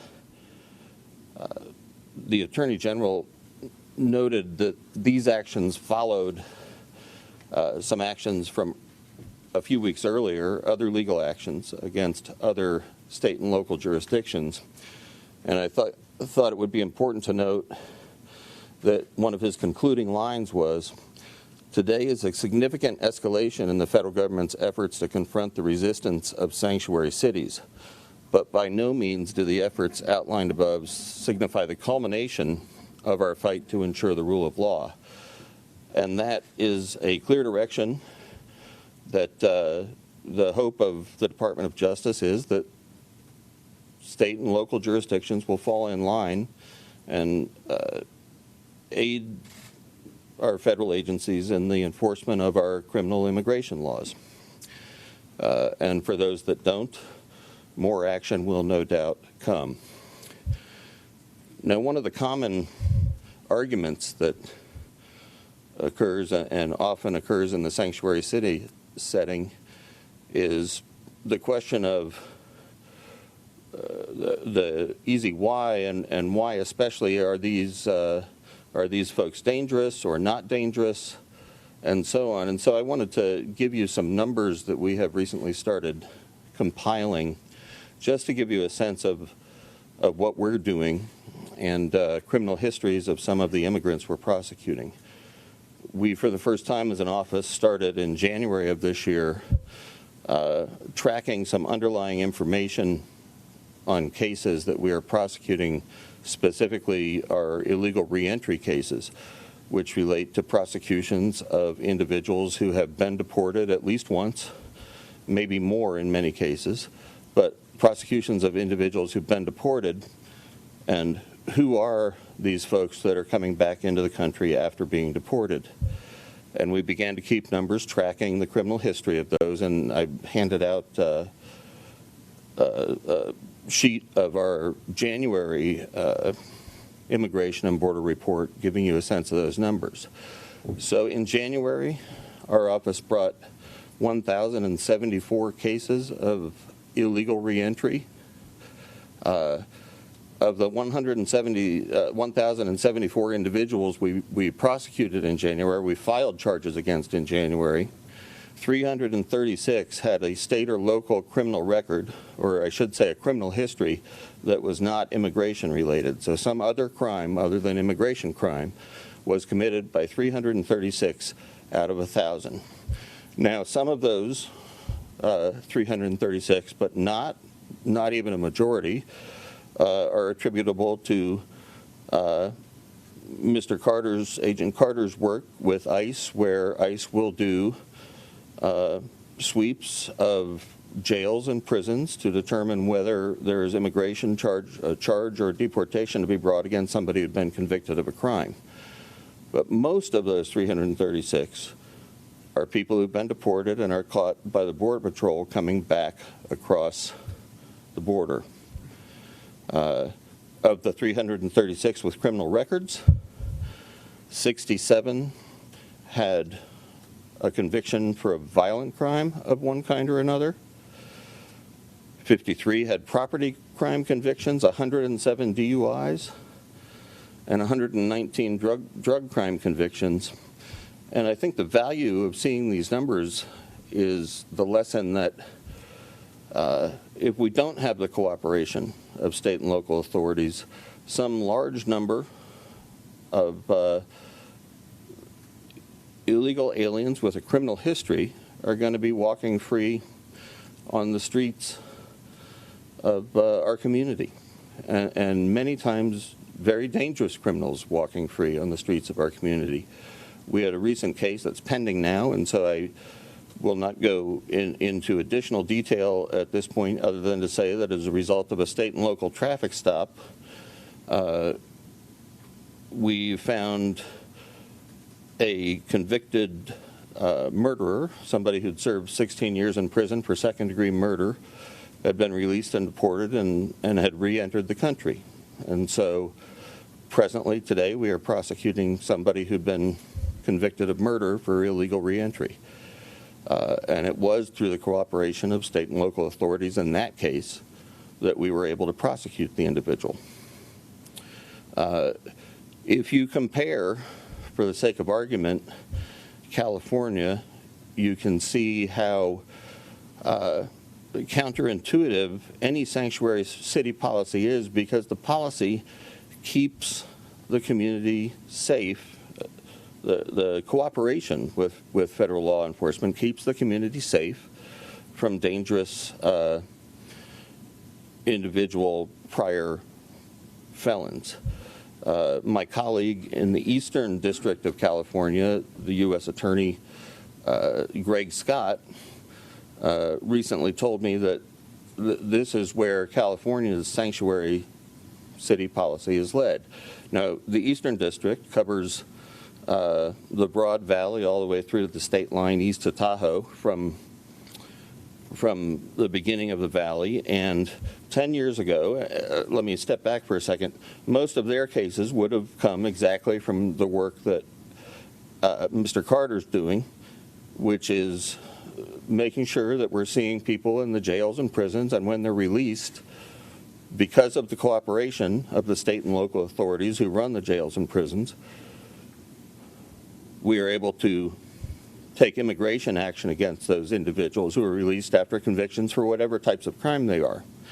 In California, because of the sanctuary policies in the past 10 years, the number of cases for illegal reentry that they prosecuted was 10 years ago over 400 cases, and today, this most recent year, only 40 cases that came through some other means than the cooperation of the state and local authorities. And while we can't say exactly how many cases might have been prosecuted this past year in California's Eastern District, we can say that some large number of illegal alien criminals is out walking around in the communities of the Eastern District of California because of the state and local sanctuary policies. All this to say that the lack of cooperation of state and local jurisdictions presents a danger to each of us who live in the communities where the jurisdictions don't comply. The good news, I think, today, as Agent Brown and Agent Carter will tell you, is that in large part, although to varying degrees, of course, we are getting cooperation of every Arizona state and local jurisdiction. There is nothing that prevents us from doing our job here. And I know, as you all know, that this is an issue that will arise again and again, and that Tucson recently, most recently discussed the issue.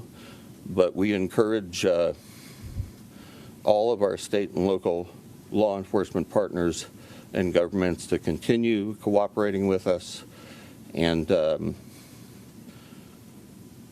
keep that their continued cooperation will keep the community safe for all of us. So we're happy to take some questions if you have any. We don't have any sanctuary cities in Arizona, so I'm wondering, why'd you guys call the news conference to talk about it?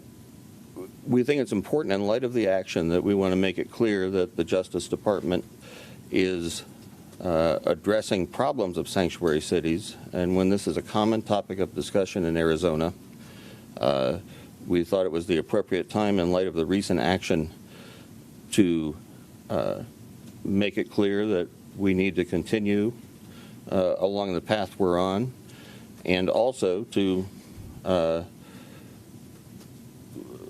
let you folks in the community know that we have begun collecting data that at least in January shows how dangerous the community of defendants that we're prosecuting can be. Now, the interesting thing about this, I think, is, like I said before, there's an argument over, what percentage or how many individuals in the community of illegal aliens are dangerous, or how many are here for other reasons, and that kind of thing. And for the first time from the perspective of my office, we're going to have some solid numbers that will answer that question.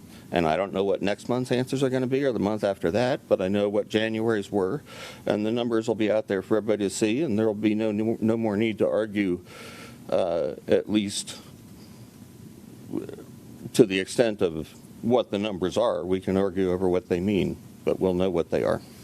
As a border state, looking at the numbers that you've accumulated so far, how do you think we stack up? Do you think the problem is, how would you rate the problem right now? The problem is especially bad here and in our 4 other federal districts of southwest border coverage. That includes Southern California, New Mexico, and 2 districts in Texas. We are all getting hit with it. And our Tucson sector, especially today, is getting very high volume of border crossings, smuggling through the desert, and again, Agent Brown and Carter can maybe address that question as well. I'd like to ask the representative from ICE, are you stepping up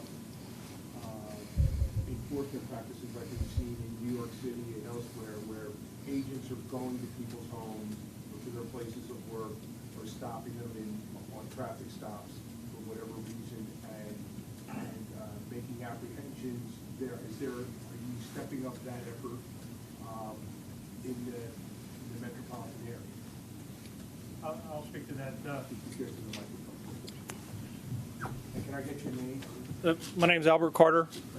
And to answer your question, we're continuing daily to conduct targeted enforcement operations. There's not necessarily a spike per se. I think we've been very successful this year. But again, it's just the daily targeted operations. Can you give us an update on the border? I know with all the issues that we had, influx and all those crazy numbers that we have, can you just give us an update, kind of what we're seeing? I don't know. It's a little out of our realm. That would be better posed to Customs and Border Protection. But as Mr. Bailey said, the Tucson sector numbers are steady, and right now we're able to enforce the law at the border. So. But AG Barr talked about a significant escalation in the attack on, or the confrontation with sanctuary cities. Since we have no sanctuary cities, is it accurate to say that there's going to be no significant escalation here in Arizona?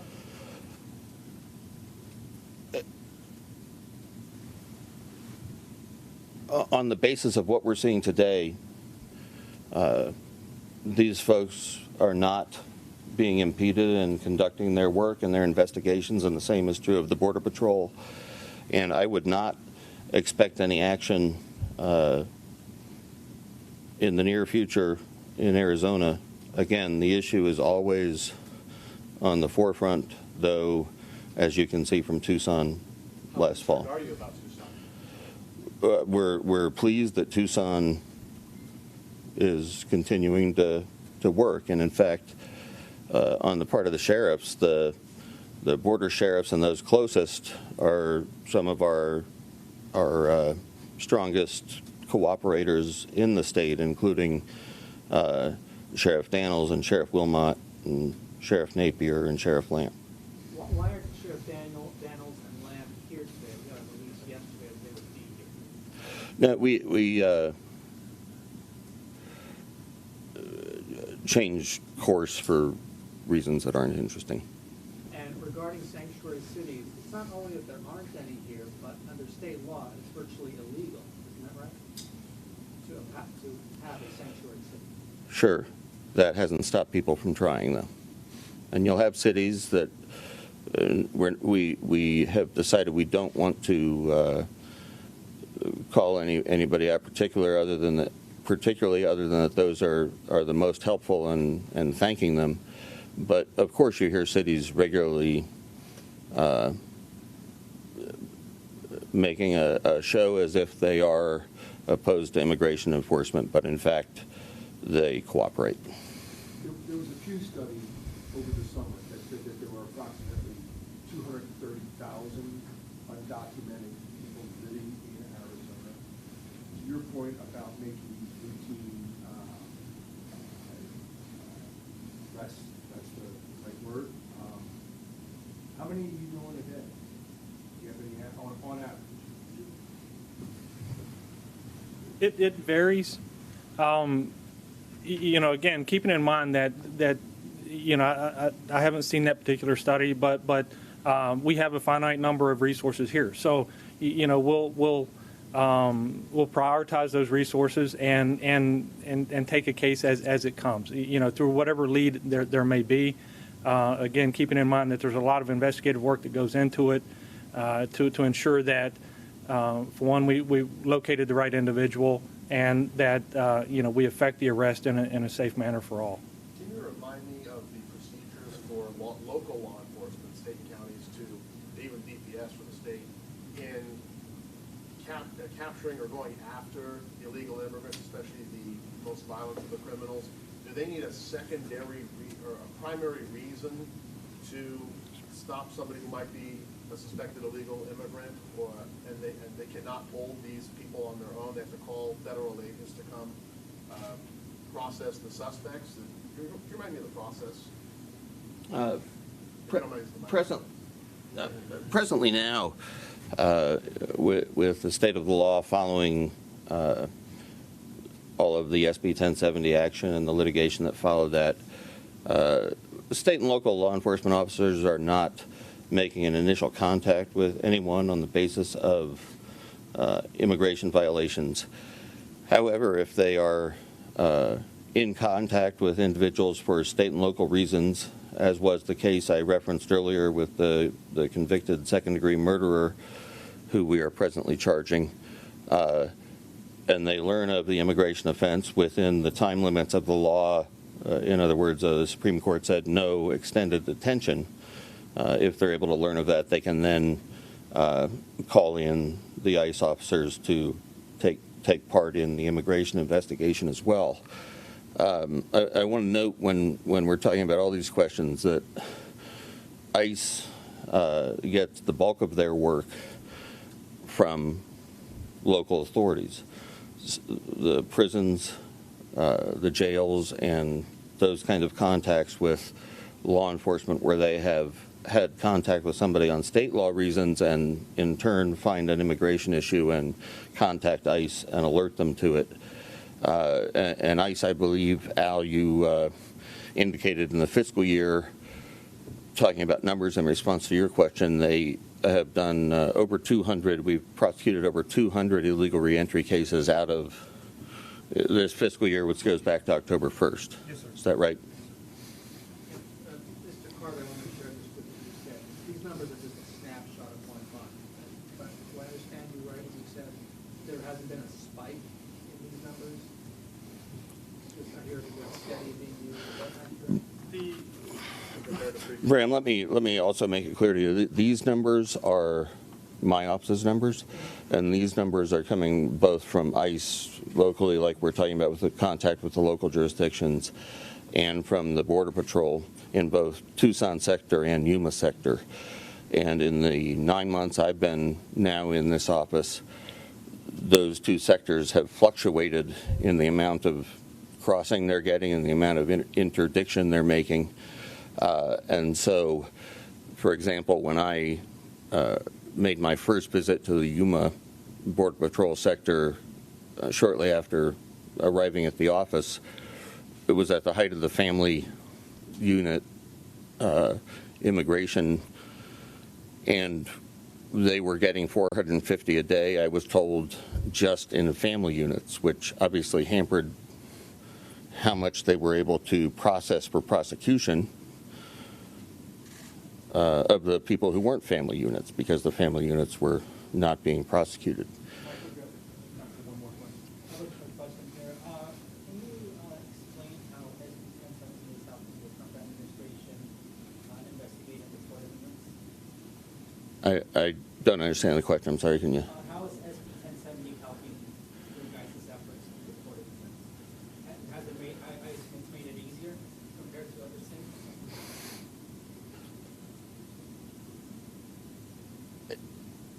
I can't give you a good answer to that question. I can say that to the extent state law either demands or encourages cooperation with federal authorities in investigating and prosecuting immigration offenses, that's a good thing. Leave it at that. People do you deport a day? And can you tell me what country? I mean, is it mostly from Mexico, or is it from Central America, or elsewhere? Tell us how many people get deported from Arizona? I don't know. Al would be the one to answer that question. I don't have the stats in front of me. I can say that for this fiscal year, we're hovering right at around 10,000 for this fiscal year. So whatever that breaks down per day. And again, I don't have the exact number in front of me. Although after people watch this conference, they're gonna think that should I be scared when I get pulled over that they're gonna call police is gonna call ICE. So if you can please specify, you mentioned that you guys are gonna be doing the daily targeted operations. What are those operations? Again, they're targeted enforcement operations. Be it that when my officers go out, they know who they're looking for. So, we've already conducted the investigation prior to. They'll go out, identify the individuals, and arrest them.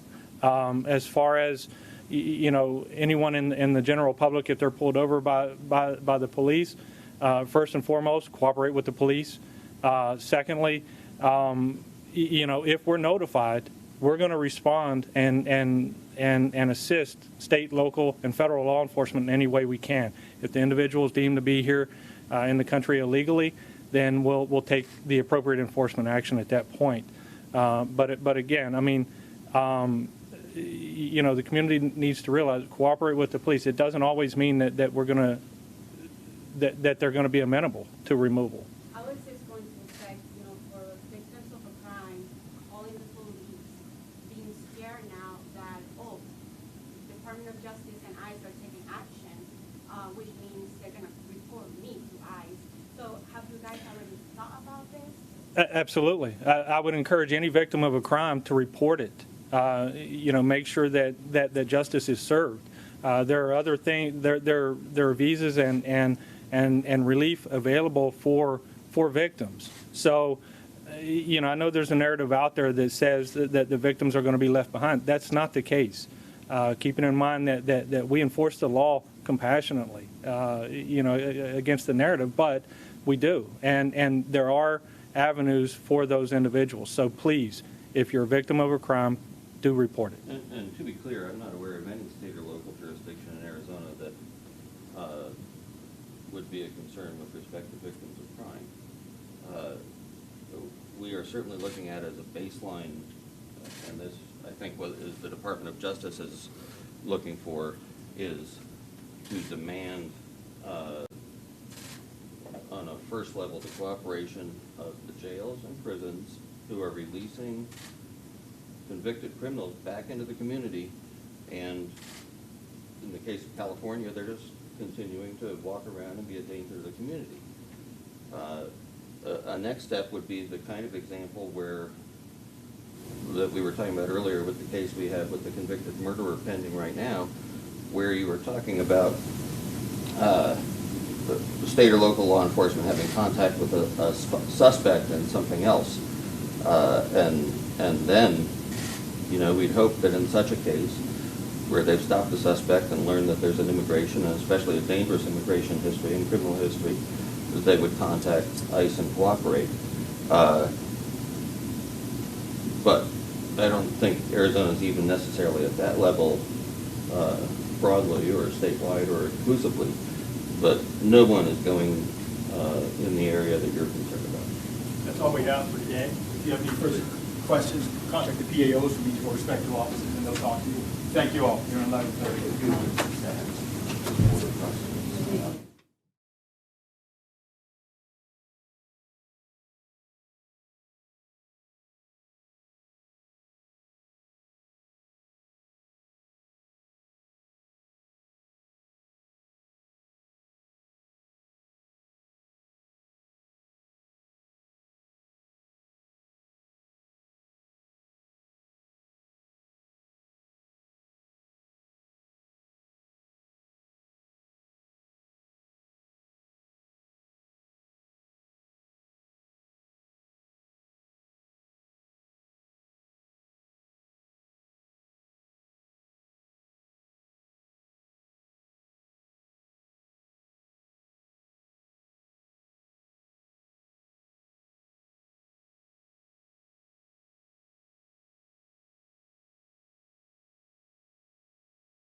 No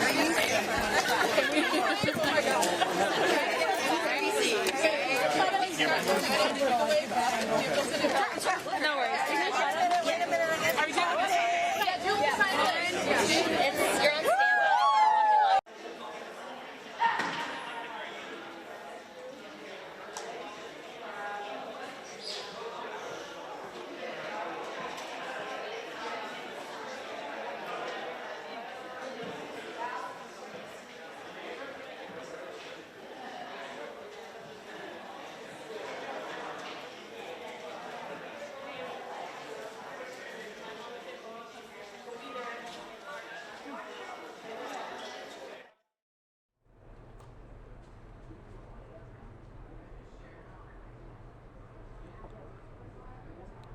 Well, which candidate in New Hampshire is going to come out big in the Granite State?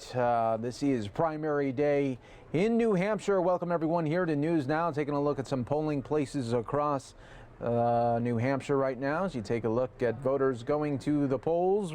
And we will have full Oh, that was loud. I'm sorry about that. Didn't know that was so loud there in New Hampshire for Elizabeth Warren. But we will see as we'll have full coverage for you a little bit later this evening and into tonight on our YouTube page at Fox 10 Phoenix. You can check that out and we'll see just who comes out. Will it be big for Bernie Sanders, who is expected to win it? Will it be big for Buttigieg? Can he come with a close margin? And then also you got to think about Elizabeth Warren. It's in her backyard in Massachusetts, but will she be able to show out? And what about Joe Biden? The former VP didn't do well in Iowa, and all looking right now, it does not look good for him in New Hampshire. So we'll wait and see on that one. Hi everyone, Mike Page here. Welcome back to News Now, continuing to bring you these top stories and headlines from across the country. Let's go back out to D.C. though. Show you an update on Senate Democrats and Nancy Pelosi coming together to talk about President Trump's budget plan. The budget agreement in a bipartisan way, House and Senate, and that's what we will do again. One more on this subject, and then we'll stray a bit. Yes.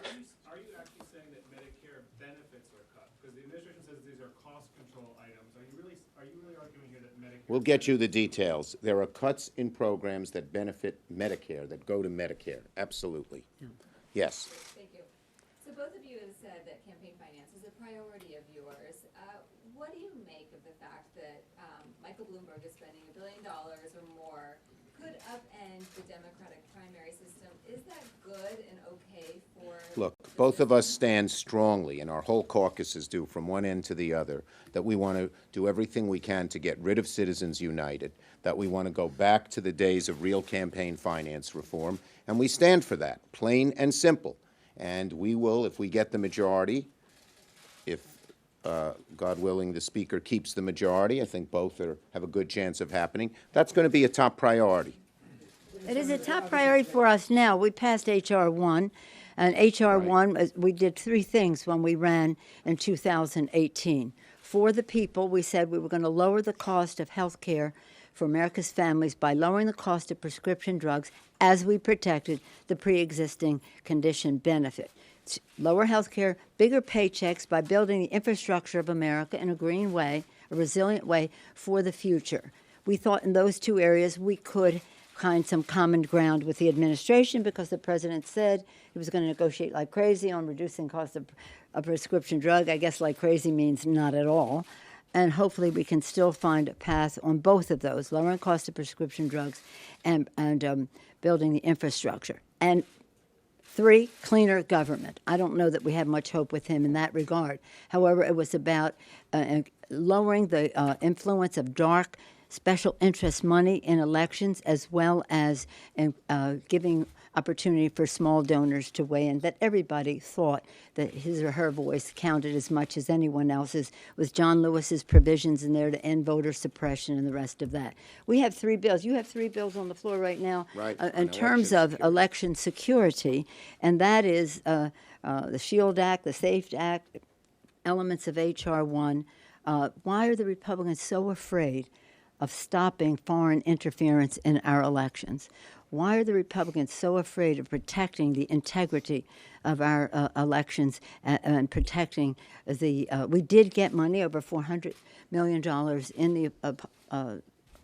It's not an omnibus, the minibus, or whatever, that we passed at the end of last year. Over McConnell's strenuous Over his objection, objections. because he is standing in the way of the election integrity that we need. As far as Michael Bloomberg is concerned, I think that his involvement in this campaign will be a positive one. And by the way, just one other point on that. H.R. 1, we have asked countless times for McConnell to let us bring it to the floor, He won't do it. He's against any campaign finance reform. He's for all this dark money flowing in. Dark. Yes. And if I just may on that Please, score, please. we also took out of H.R. 1 one important element, which was Voting Rights Act, and we've sent it over separately. The Voting Rights Act to answer what the challenge that the Supreme Court gave when it undermined, seriously, in my view, the Voting Rights Act, but said Congress can correct this, and we did. And he won't bring that up, too. And across the country, those who are interested in the Voting Rights Act are paying keen attention to the fact that he will not even bring up a Voting Rights Act, which we passed, when we passed it originally in 06, 07, it was 06, but came effective in 07. President Bush signed it. It was overwhelming, I think unanimous in the Senate. In the House, 400 votes, something like that. And now we can't even get it brought up on the Senate Both floor. bills are part of McConnell's legislative graveyard. Last question. Bernie Sanders is, of course, running at the top of your field right now. Would both of you be comfortable with the so-called Democratic socialist, as he calls himself, at the top of your ticket? Primaries are primaries, and there are always lots of Sturm and Drang.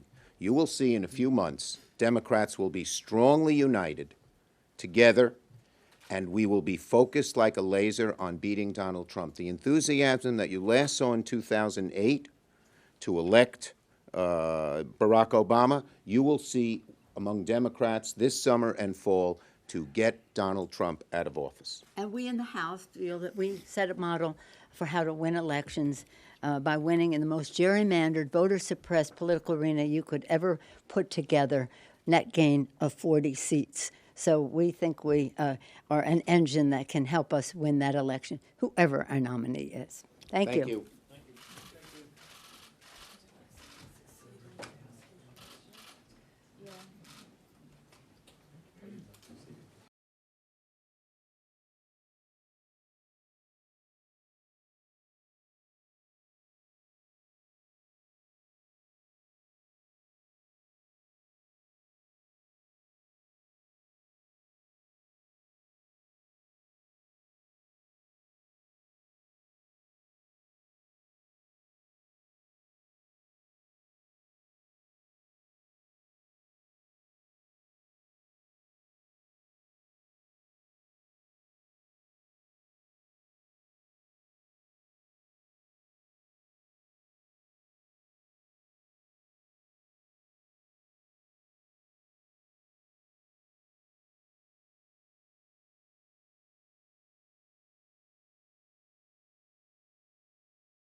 relationships with you and other state and local law enforcement.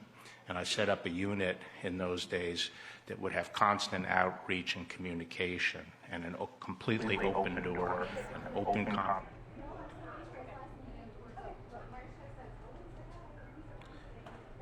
Welcome back, everyone, here to News Now. Attorney General William Barr delivering remarks at the major County Sheriffs of America Winter Conference. Let's listen to this. Still a happy occasion.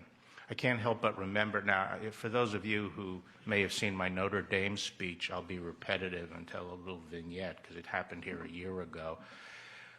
The president was considering me, and my daughter was getting married on December 8th, and he had originally planned to announce it afterward, but on December 7th, he was walking out to the helicopters, and he called me up, and he said, hey, I'm just walking out to the helicopters, and I think I'd like to announce it now. Would that be okay? I know your daughter's getting married tomorrow. So I said, yeah, sure, you can do that. We've talked it over, and whatever is right for you, we're fine with.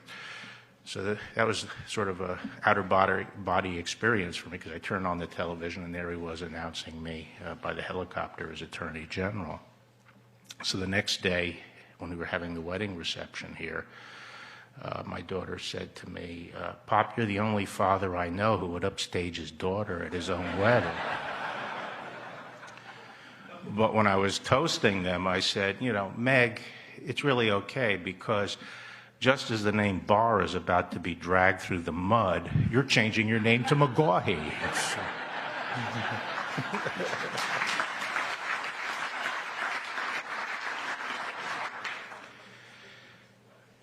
We have no higher priority at the department than the safety and security of this country. And as I said, we can only accomplish that in close partnership with you.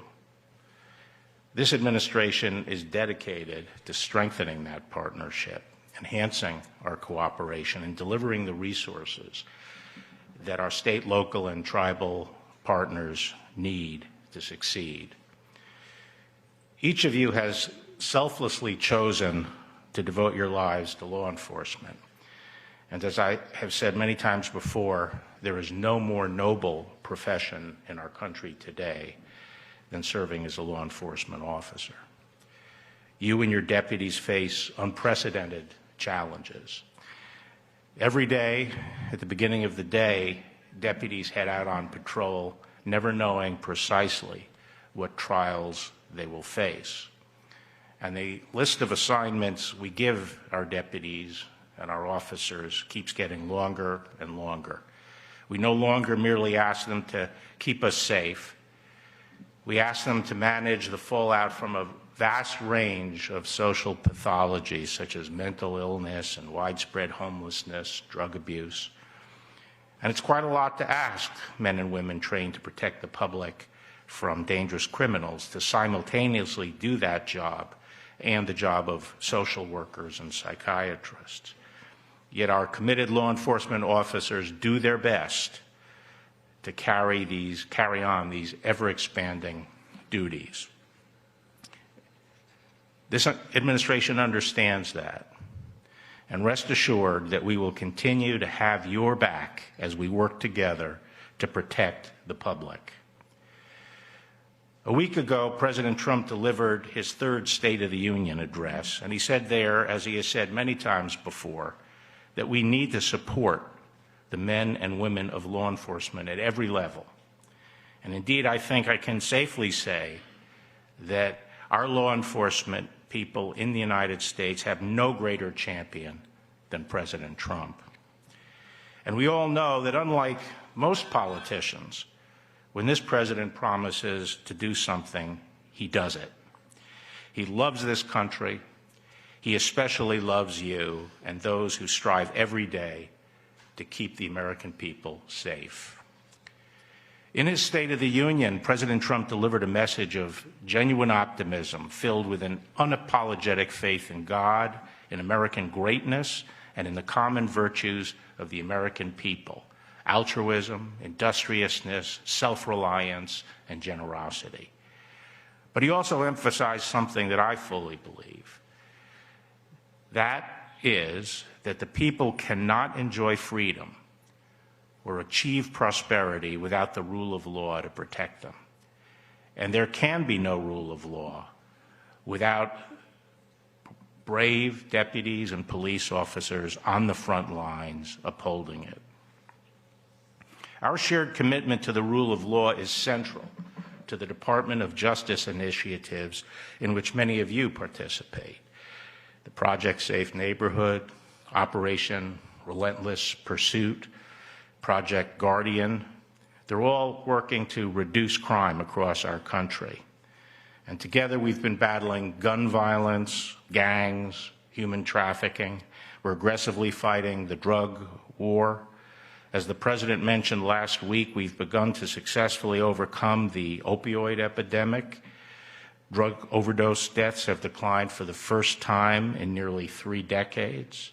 We have a lot more work to do, but it's good to see that some progress is being made. And we are escalating our fight on the scourge of methamphetamines, which I know are affecting so many of your jurisdictions.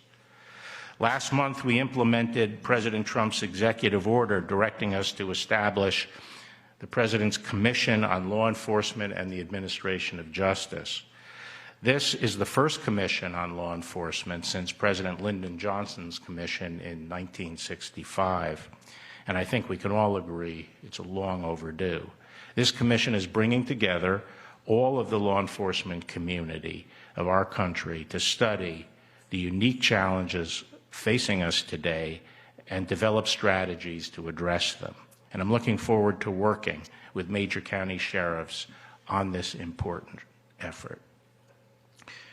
I know the department's grant funding provides crucial support to state and local law enforcement.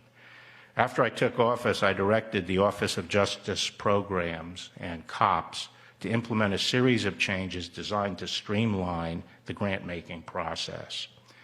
It was brought to my attention that some jurisdictions are forgoing grant opportunities because of the onerous application and compliance requirements. I directed both OJP and COPS to reduce those burdens. To this end, COPS is decreasing the number of monitoring reports an agency is subject to from quarterly to semi-annually, and it is my intent that we go to yearly reporting. Additionally, COPS has reduced the length of its grant applications by 40%. More can and will be done. We are trying to be responsive to the field, and the feedback we receive from our listening sessions conducted by COPS and the Bureau of Justice Assistance has been invaluable. Your comments on violent crime issues, on the meth epidemic, and the grant application process and its frustrations are being addressed. Lastly, I am aware that the funding a sheriff ultimately receives from our grants is significantly reduced because of state and local government pass-through costs. I support your request for sheriffs to have access to direct funding, which would alleviate the administrative burdens and costs of the current system.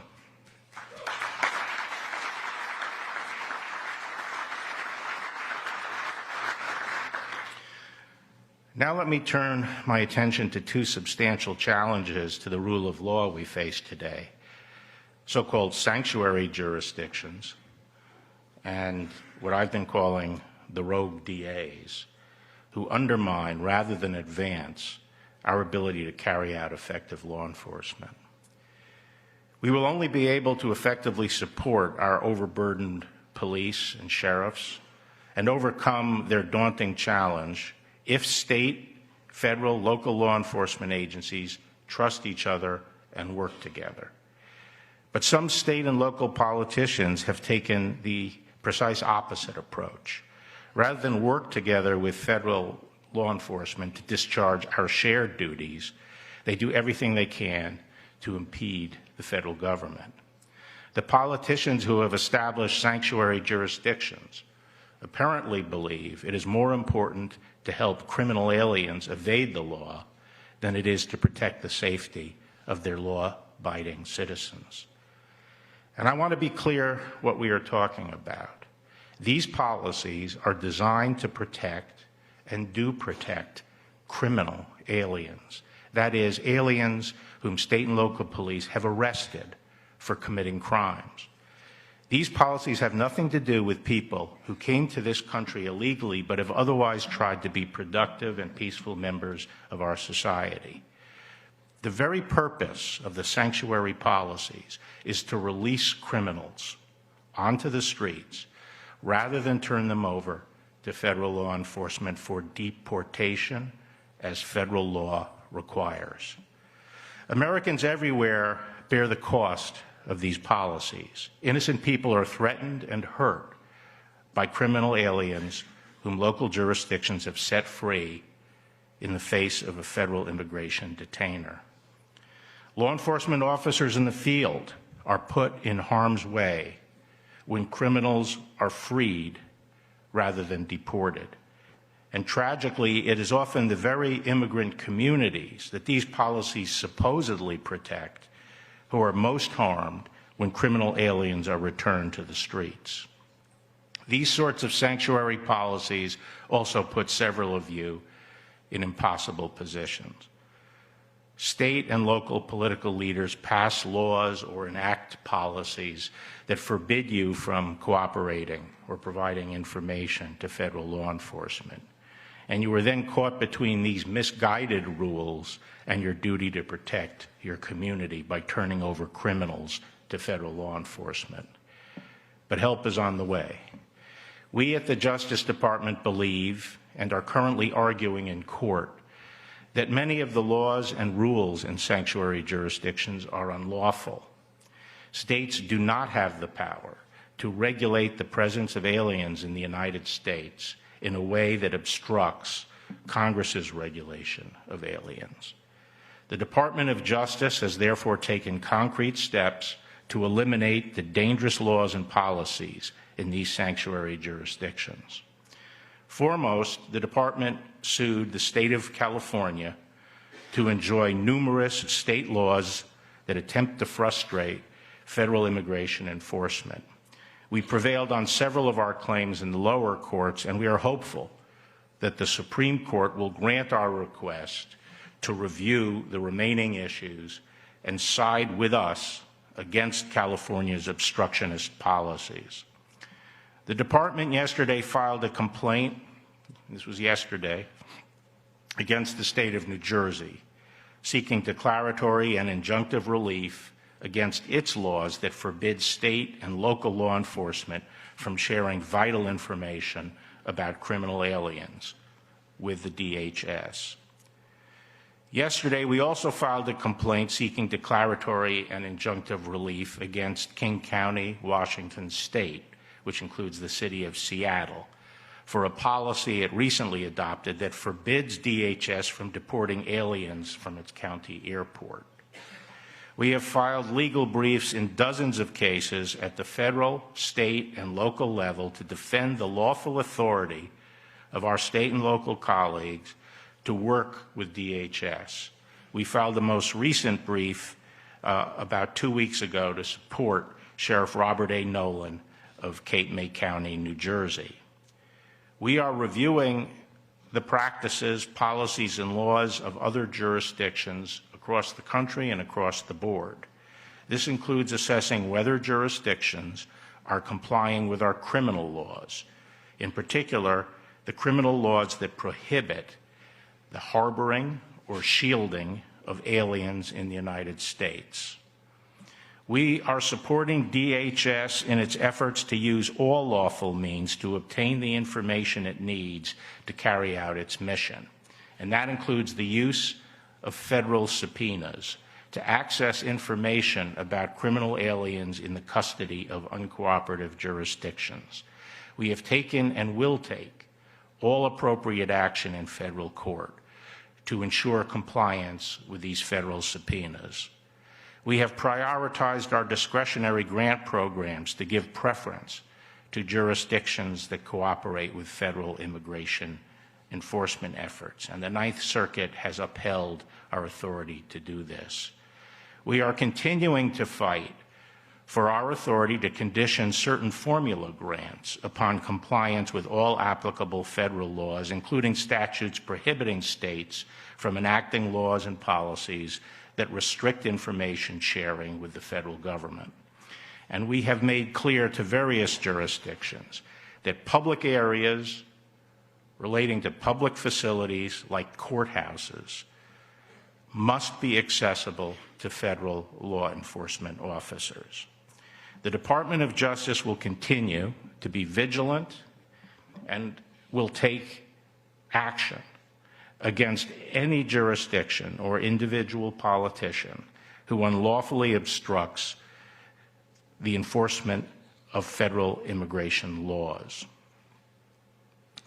Another similar problem that we face today is the increasing number of district attorneys who have fashioned for themselves a new role of judge, legislator, and prosecutors in the name of social reform. These self-styled social justice reformers are refusing to enforce entire categories of laws, including laws against resisting police officers. In doing this, these DAs are putting everyone in danger.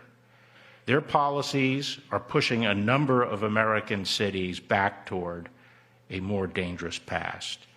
Under the district attorney in Philadelphia, the murder rate in that city is at its highest point in over a decade.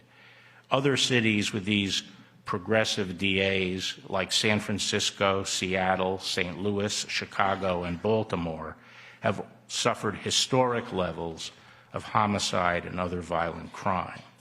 This is while crime generally nationwide is going down. The policies of these DAs strike at the very root of our law enforcement system. Our system is based on a graduated response. When we impose increasingly severe punishments based on an individual's criminal history, this means we have to have accurate criminal histories if we're going to be able to protect the community. Even if we're going to be lenient for early and petty offenses, we still need those offenses charged and recorded so we know who we are dealing with as time moves on. Our whole system is undermined by the practice of ignoring entire categories of criminal offenses. The policies of these DAs also sabotage the effectiveness of community policing and precision policing.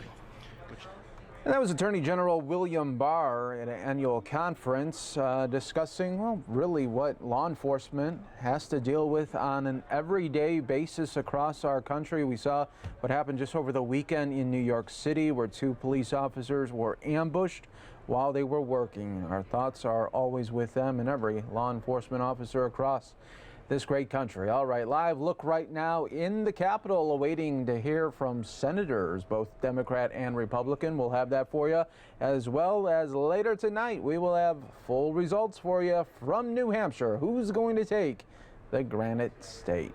Thanks for joining us here on News Now. Come and join us on fox10phoenix.com. News Now continues.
All right, everybody, good afternoon. All you news nowers out there worldwide. Speaking of, feel free to let me know where you are watching from. My name is Pilar Arias.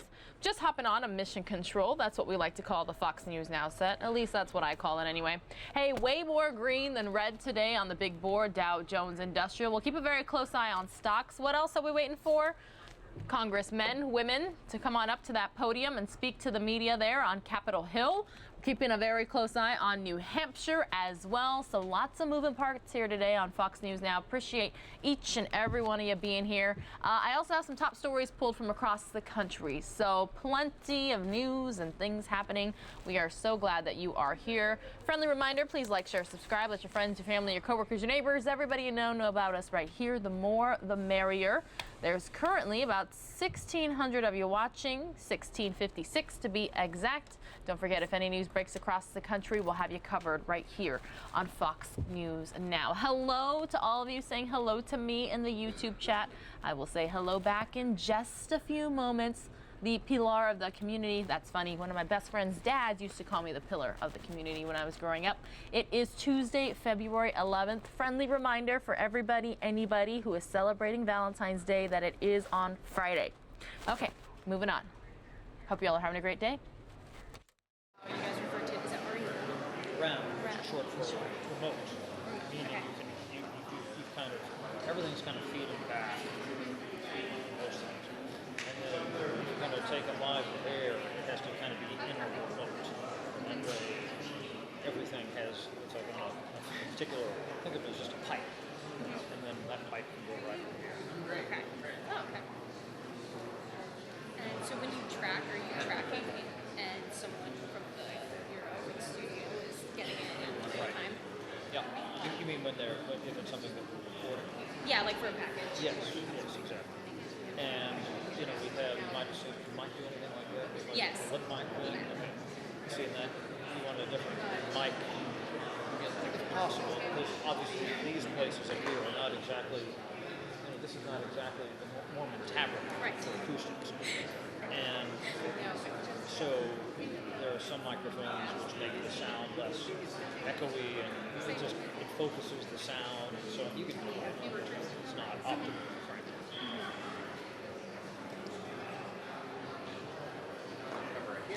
But then you have to make sure everybody's rolling and the quality is good, and sometimes or reading your script, sometimes you say things that aren't there, or you mispronounce a word, and you kind of stumble over and realize it, or whatever. And so I always try to do everything twice. Okay. You know, now, what happened to me a few weeks ago is I did something. No, I think just. And there was a line which, I don't know why, I forgot to read it twice. you know, because I did everything the same way twice, and therefore I did. Right.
I'm checking in on a live news conference, everyone, that we are supposed to have a picture of right now between the Palestinian president and the Israeli prime minister. So again, this is at the Grand Hyatt in New York City. I'm waiting to see if a live picture is available. Meanwhile, we are on Capitol Hill on the left-hand side of your screen and monitoring the stock market on the right-hand side.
By the way, everyone, for those of you who are Samsung fans, especially their mobile devices, they are doing their Unpacked event right now.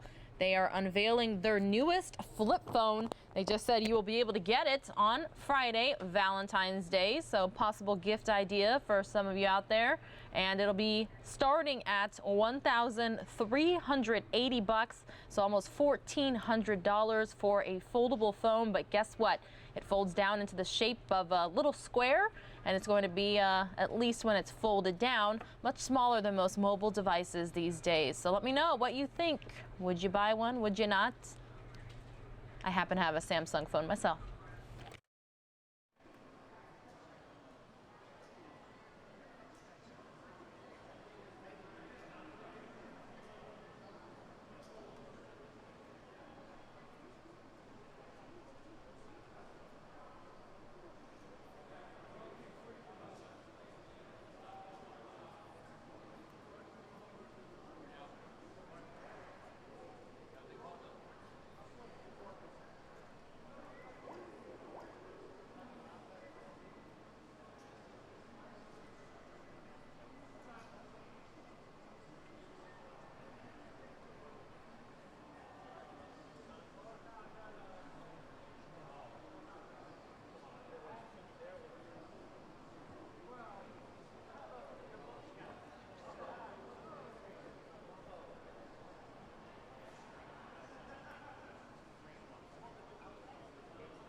All right, everyone, I think we finally have a live picture of that news conference I was telling you about. I just want to make sure that's exactly what it is. And yes, it is. Palestinian President Mahmoud Abbas is having a news conference with former Israeli Prime Minister Ehud Olmert at the Grand Hyatt in New York City.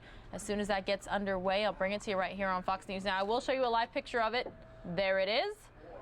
You can definitely tell it's at a hotel there. As soon as it gets underway, I'll have it for you right here on Fox News Now.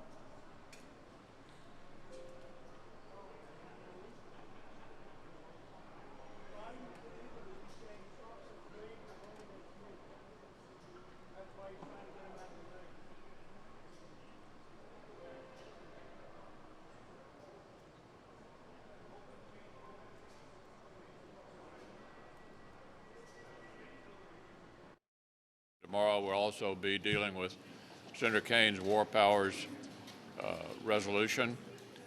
And then we have a week off, and among the things obviously we'll be looking at is trying once again to have a relatively regular appropriations process since we've agreed on what the cap is supposed to be for this year. There's interest in parks and land and water conservation. Senator Murkowski has another energy bill. And of course, we have a highway bill that we need to address this year as well. None of those will probably be on the front page of the New York Times, but they're the kind of business that we need to be doing around here, hopefully on a bipartisan basis, even in the middle of an election. There's a lot of evidence out there that Republican economic policies are working. It's been now 2 years since tax reform passed, but January's jobs report showed that there were 225,000 new jobs created in the month of January, and the average now for the last 12 months has been 171,000 jobs per month. Since President Trump took office, 7 million jobs have been created in our economy, and the unemployment rate is now at or below 4% for 23 consecutive months. And the way that this translates into the lives of everyday Americans is wages are up, which is what we predicted all along. If you put the right economic policies in place, the right tax policy, the right regulatory policy, the right energy policy, you get good results. And wages are up for Americans in this country by over 3%, and that now is 18 consecutive months where wage growth has been at or exceeded 3.1%. That means the American people are prospering more, and the direct beneficiaries of that with this particular time in our economy are lower income workers. So those people who are out there have been struggling to get by are doing better in an economy that is stronger, that's creating more and better opportunities for American workers. And we want to continue to work on the types of policies that will keep that momentum going forward, that will use that as a foundation to build on to create better paying jobs, more opportunities, and more growth in our economy for the American people.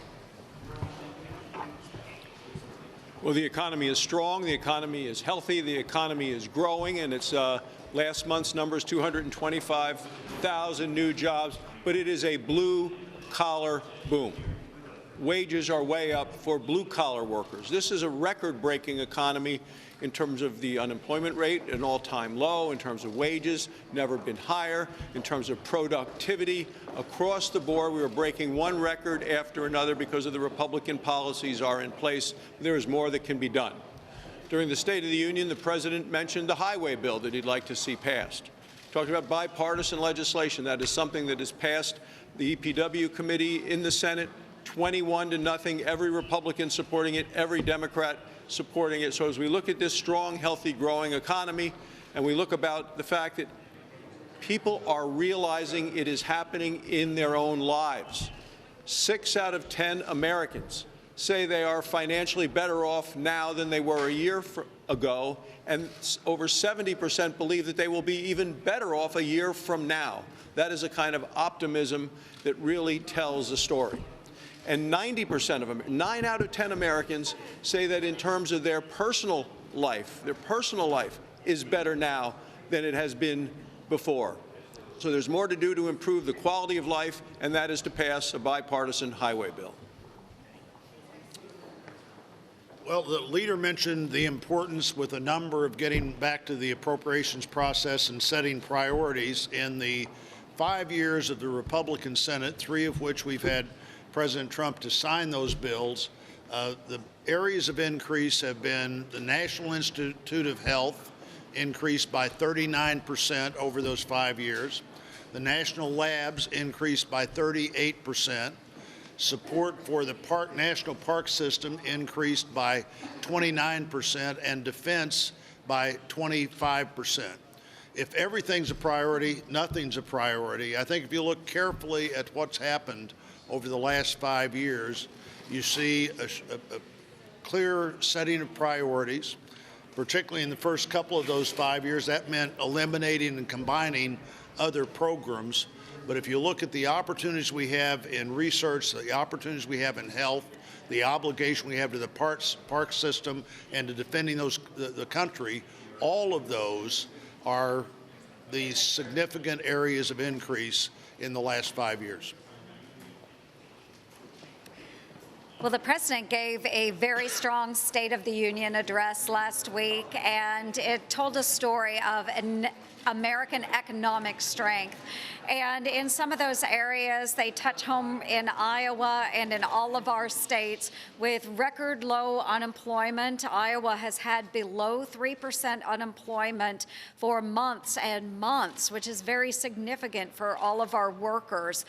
We saw the jobs report with 225,000 new jobs added in January alone. So we continue with this blue-collar boom, just as Senator Barrasso said. But we need to look forward, too. There's a lot more that we can be doing to continue this growth in the United States. And the president spoke to some of that, which we will hopefully be able to work on together as Republicans and Democrats here in Congress. Things like lowering prescription drug costs for our patients and consumers, working on paid family time off from work, working on those child care deserts, which we have in Iowa, a lack of quality child care so that moms and dads can go to work every day and know that their child is being safely taken care of. And of course, trade deals, the China Phase 1 deal as well as USMCA, great deals. We're glad to have those behind us. However, we have many more trade deals yet to come. So again, we're in a position of strength right now economically here in the United States, but there are many more things that we hope to achieve as Congress. Thank you. With an emphasis on free enterprise as opposed to free stuff, this Republican-controlled United States Senate, working with this Republican president, has been able to sustain the longest period of economic expansion in American history. And the good news continues to flow in. On Friday, we received yet another strong jobs report. As some of my colleagues mentioned, 225,000 jobs created in January. Wages continue to grow. Labor force participation remains high. People are optimistic about their futures. They're happy. They're happy with this free enterprise as opposed to free stuff agenda.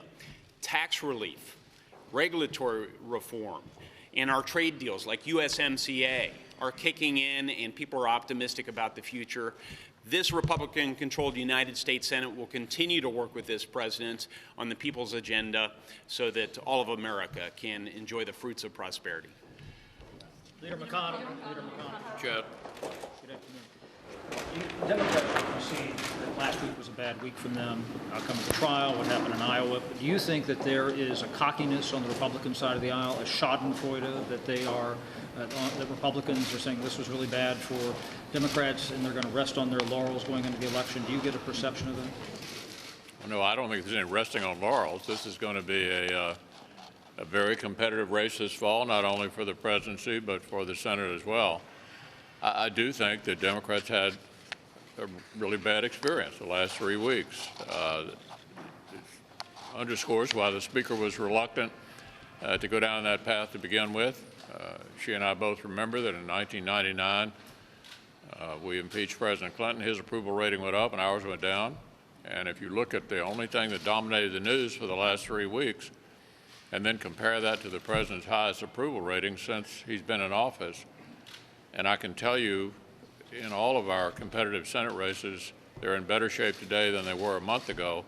I think you'd have to conclude from this episode that we won and they lost. Now, that is not to say what the long-term impact will be. I think there are many things that will occur between now and the fall, but the one thing that all of my colleagues have emphasized here today that I think gives us a strong win going into the fall election is the state of the economy. It's really not in dispute that things are in excellent shape. We expect that to continue through the election year and to be a positive for the administration and for the Senate majority. The Justice Department announced today that it would seek a reduced sentence for Roger Stone after prosecutors asked for 7 to 9 years. This came after the president tweeted about this overnight. Are you concerned about favoritism in any way? Yeah, I don't have an opinion on that. Yeah. In your words, you said the economy is excellent. Are you concerned about such high deficits and such a good economy and the long-term impact that has, especially on whoever the next president and the next Congresses are? Yeah, I mean, this has been a persistent problem. No matter who's been in power, there's no question that the deficit has increased dramatically. During my period as the leader of the minority, I actually was involved in the Budget Control Act, which is the first time since the Korean War that we actually reduced spending for a couple of years. But then there was, of course, the inevitable pressure on both sides, on our side to increase military spending, on their side to increase domestic spending. It is a problem. There's no question about it. And I think it's something that neither side, whether we've had divided government or unified government, have been able to successfully address, and it's a problem. Leader McConnell, Chairman Enzi said yesterday he will be doing a budget. Do you anticipate bringing a budget resolution to the floor here in the Senate, given Democrat control of the House? Yeah, I can't imagine that we could reach an agreement on a budget with this particular House of Representatives. So we've got the caps deal in place. We negotiated it last year. It's good for the second year, and we'll comply with that. Leader McConnell, Yeah. do you plan to bring Senator Grassley's prescription drug bill to the floor here, or do you have some problems with that bill? Well, we have internal divisions within my party in the Senate on both the Grassley bill and the bill that came out of the Help Committee on surprise billing. We will have the expiration in May of several popular health care provisions, for example, community health centers, that will generate another discussion, and we'll continue to try to do that. I think everybody agrees that prescription drug prices are too high. The dilemma is, how do you get there? And we have divisions within the Republican Party on that and with the Democrats on that. So, yeah, we're going to be talking about it. Whether we can all pull together and get a solution, I'm not prepared to predict today. Thanks.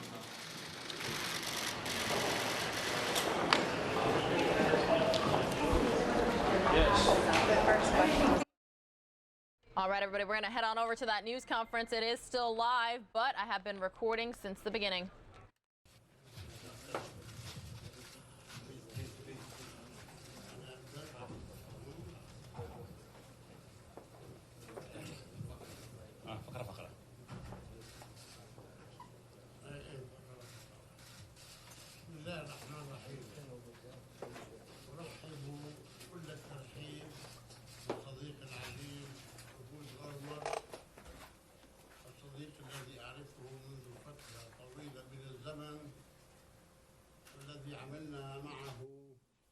من أجل السلام وكنا نعمل بجدية وإخلاص لهذا السلام. In the name of God, allow me to warmly welcome my dear friend, Uhud Olmert, who I work with very, very closely in order to achieve peace, and I welcome him at any time. كان لدي هذا الصباح كلمة في مجلس الأمن أكدت فيها على تمسكنا بالسلام كخيار استراتيجي وعلى أساس الشرعية الدولية والمرجعيات المحددة وصولا إلى تحقيق مبدأ حل الدولتين على حدود 67. I delivered a speech this morning in the Security Council in which I reiterated our strategic commitment to peace as a strategic option, and on the basis of international legality and specified terms of reference, getting to achieving the two-state solution on the 1967 borders. قبل مدة قليلة طرحت خطة سميت خطة السلام وخطة السلام من قبل الإدارة الأمريكية، إلا أن هذه الخطة تتنكر بقرارات الشرعية الدولية وتقضي على حل الدولتين، ولا يمكن أن تكون أساسا لأي مفاوضات تقود إلى سلام منشود. لذلك رفضناها وجرى رفض. All All right, everybody, with the translation there, it's a little difficult to understand this news conference, so I'm going to switch on over to Chuck Schumer because he is live, and we're all about live here on Fox News Now. Happening right now. The national election, as you know, is just 9 months away. Putin, China, and others are already gearing up to undermine the public confidence in the integrity of our elections and poison the well of our grand democracy. FBI Director Wray, virtually every member of the national security and intelligence community has warned us of this danger of foreign nations interfering. The President of the United States, amazingly and deeply unfortunately, has been very public about his openness, his eagerness for foreign assistance and manipulation in support of his election. That's appalling, utterly appalling. At different times, the President has invited Russia, Ukraine, China to investigate his political opponents. Of course, the President was just impeached over this issue, and the Senate just concluded a trial in which it appeared a bipartisan majority of senators broadly accepted the fact that the President leveraged hundreds of millions of dollars of military assistance to coerce the Ukrainian government to investigate one of his political rivals. The end of the President's impeachment trial does not mean the issue of election security is somehow over. Far from it. We now have an even greater need to safeguard our elections, more than before. The President tried to cheat in our elections. Senate Republicans, Leader McConnell, just looked the other way. What message does that send? If President Trump thinks he can get away with anything, he will try to cheat again. We all know who he is. Ask China, ask North Korea, ask Russia, or whomever he will ask them all to investigate the Democratic nominee. We know we can't trust this President to stand up for the integrity of our elections, so Congress must. That's our solemn and sacred duty. Democrats are not going to stop fighting to put additional safeguards before the 2020 elections. Earlier, my colleagues, Senator Warner and Blumenthal here, and Senator Wyden as well, took to the Senate floor to ask unanimous consent to pass crucial election security legislation. Once again, Senate Republicans, afraid of the wrath of President Trump and Senator McConnell, blocked our efforts. That doesn't mean we're going to stop trying. We're going to keep pushing our Republican colleagues to pass these bipartisan, non-controversial bills. Leader McConnell has felt the heat on this issue. He resisted putting more money in the budget for election security until we pushed and pushed and pushed, and now we have $400 million in there. But we need substantive legislation as well. We'll see if our Republican friends are willing to stand up and do what's necessary to protect elections, something Americans have died for through the centuries. Senator Warner. Thank you, Senator Schumer. Let me echo a couple of those comments. As somebody who spent the last 3.5 years looking at the intervention that took place in 2016, unprecedented, and there is unanimous agreement, at least from the Senate Intelligence Committee, not only that Russia intervened in 2016, but we know they and others will be back in 2020. You don't want to take our word for it. Take Christopher Wray, the director of the FBI. Take the director of the CIA, the director of National Intelligence, the NSA. The remarkable thing is it seems like the only part of our government that doesn't recognize this threat is the White House and, unfortunately, the leadership of the Senate Republicans. I think the vast majority of my colleagues in both parties would almost overwhelmingly vote for common sense election security legislation, making sure that we've got a paper ballot backup to make sure every vote is counted, making sure there's a post-election audit, making sure there's appropriate reporting for the large companies that control 90% of all the voter files. This is not hard stuff. Let's make sure we go ahead and take up, again, bipartisan legislation. Let me cite 2 examples. The Honest Ads Act, something that even the social media companies like Facebook and Twitter have acknowledged is needed. So if somebody says they are Chuck from New York, but it's actually Boris from St. Petersburg, Americans ought to have that right to know that. That's what the Honest Ad Act would do. Or another piece of bipartisan legislation, the FIRE Act, This, in another time, probably might not needed to be a law, but it says explicitly that if a foreign government offers to intervene to either help or tarnish any presidential candidate, the obligation of that presidential campaign, regardless of who they are, is not to say thank you, but to actually call the FBI. Should that be such a hard piece of legislation to pass? I know that bill would get at least 80 votes if Leader McConnell would let it come to the floor. We are into the election season. The warning lights are flashing. We will not do our duty to this country if we don't make sure our democracy and fair elections are protected come 2020. I think it's up next is Dick Blumenthal. Thank you. Thank you, Leader Schumer. You know, in another time, election security would be an absolutely bipartisan, not controversial issue.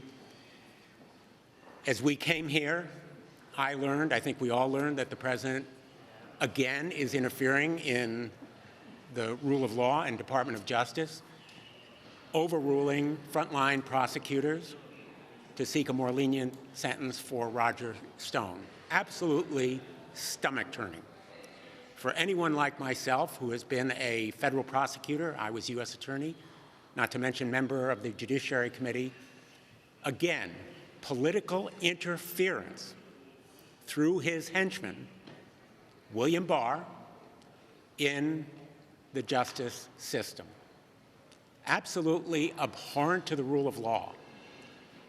And also, through William Barr, welcoming dirt on a political opponent from his personal attorney, Rudy Giuliani. William Barr said yesterday that he has established a special backdoor pipeline for Rudy Giuliani to channel dirt on his political rivals from Ukraine, likely from Russia.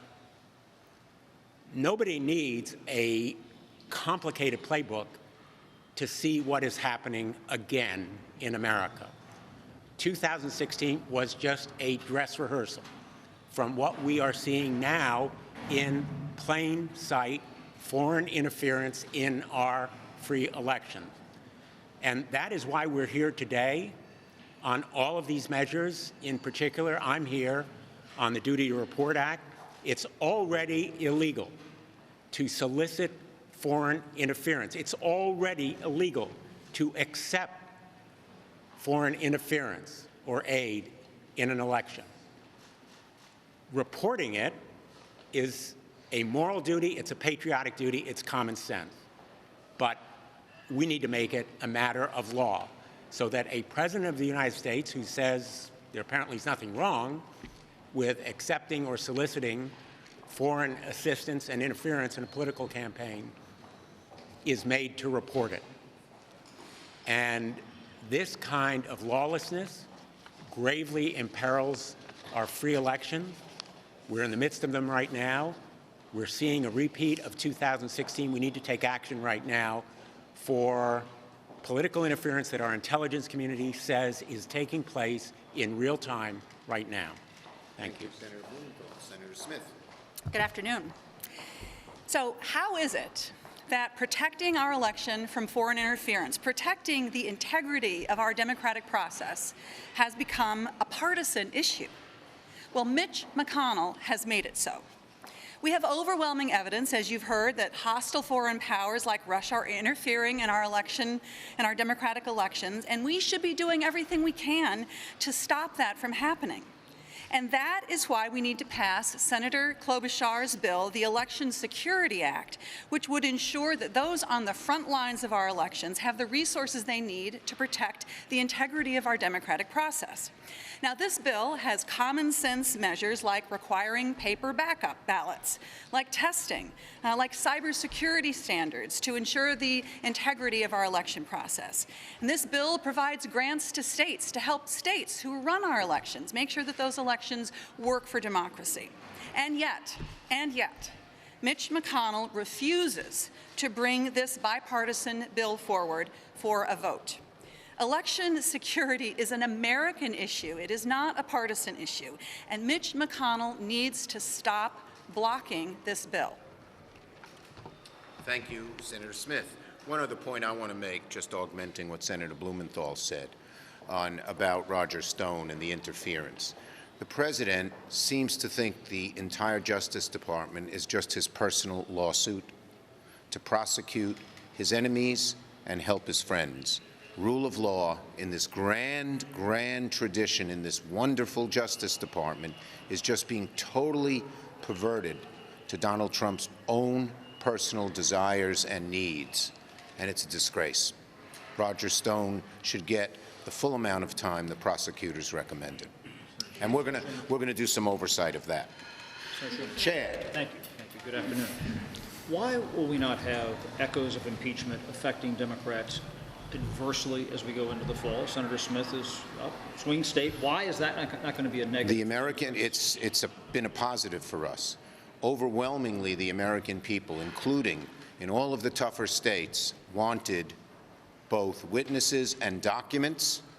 Overwhelmingly, people go home and they are still asked, why wasn't there witnesses and documents?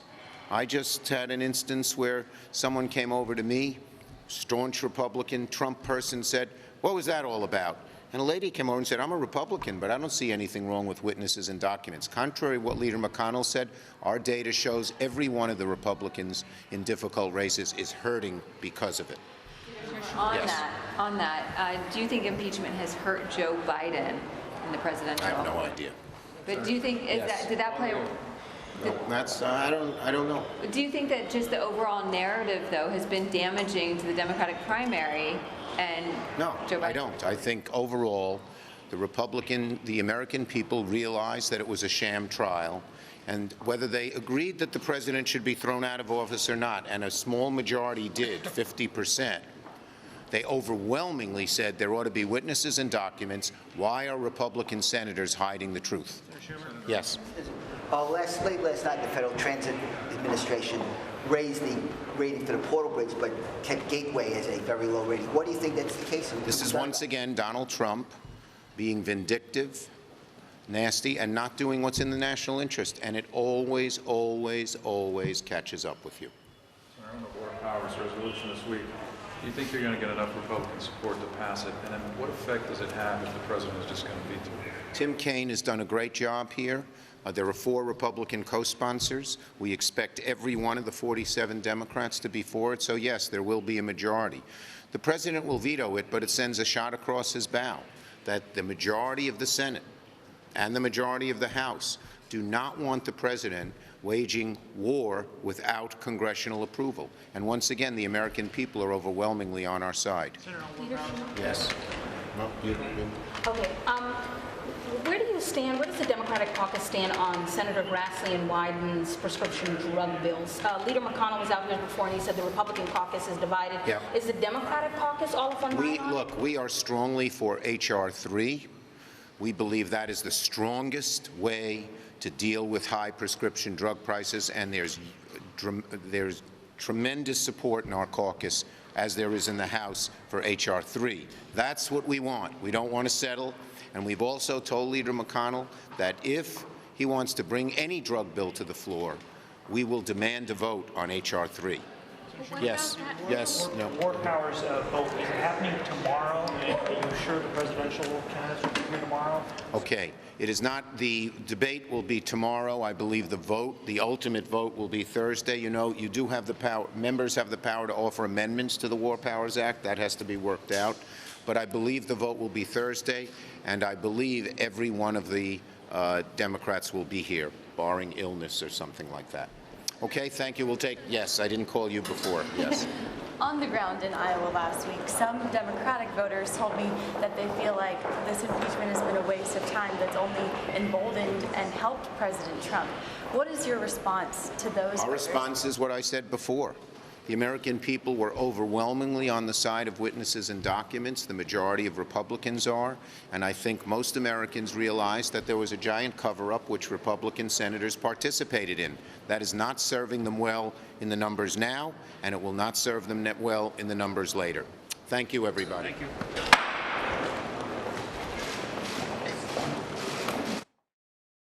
All right, there you have it. Hey, that news conference that we were just listening to is still going on live with the Palestinian president. Remember, thanks for your patience and understanding. There is some translations going on here, but I appreciate it. It's coming up next on News Now. She visited any other part of the world, and she was very much curious, and she cared about everything. But when I sat with the Palestinians, I sat alone. I didn't need anyone to foster me or him when we sat together. So I think that we have to draw a distinction here. I don't know about mediation. I think that grown-ups and mature people and mature leaders can sit directly, and the distance between Jerusalem and Ramallah is so short that there should be no problem for the Israeli leaders and the Palestinian leaders to meet and to discuss directly without the presence of any third party.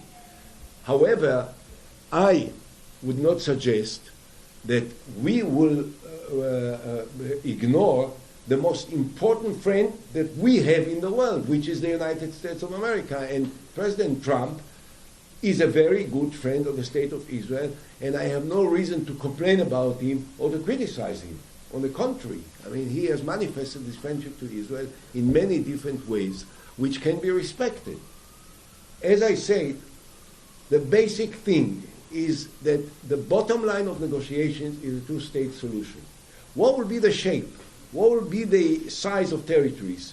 What will be the exact technical aspects of all these important parts of an agreement? This has to be negotiated, in as long as this principle is accepted. And I think that the one positive thing definitely in the plan of President Trump is that this principle is accepted by him.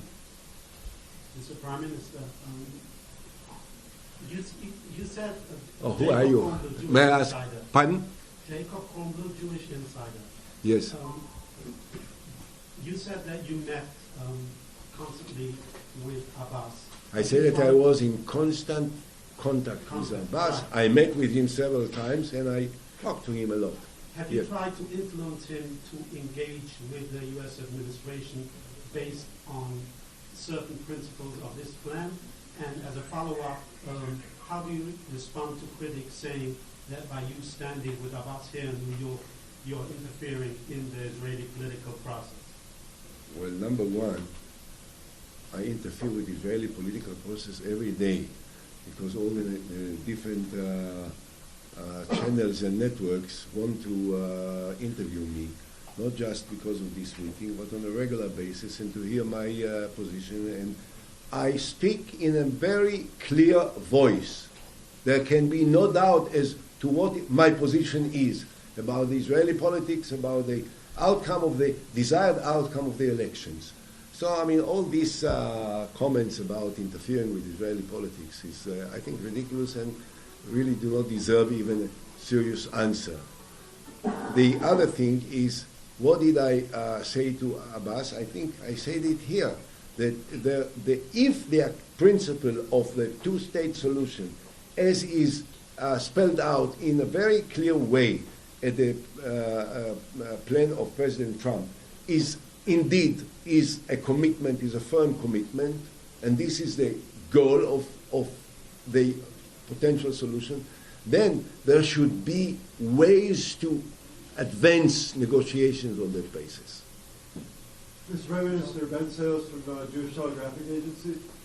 Serious negotiations between Prime Minister Netanyahu and Abbas haven't happened for the past 5 years.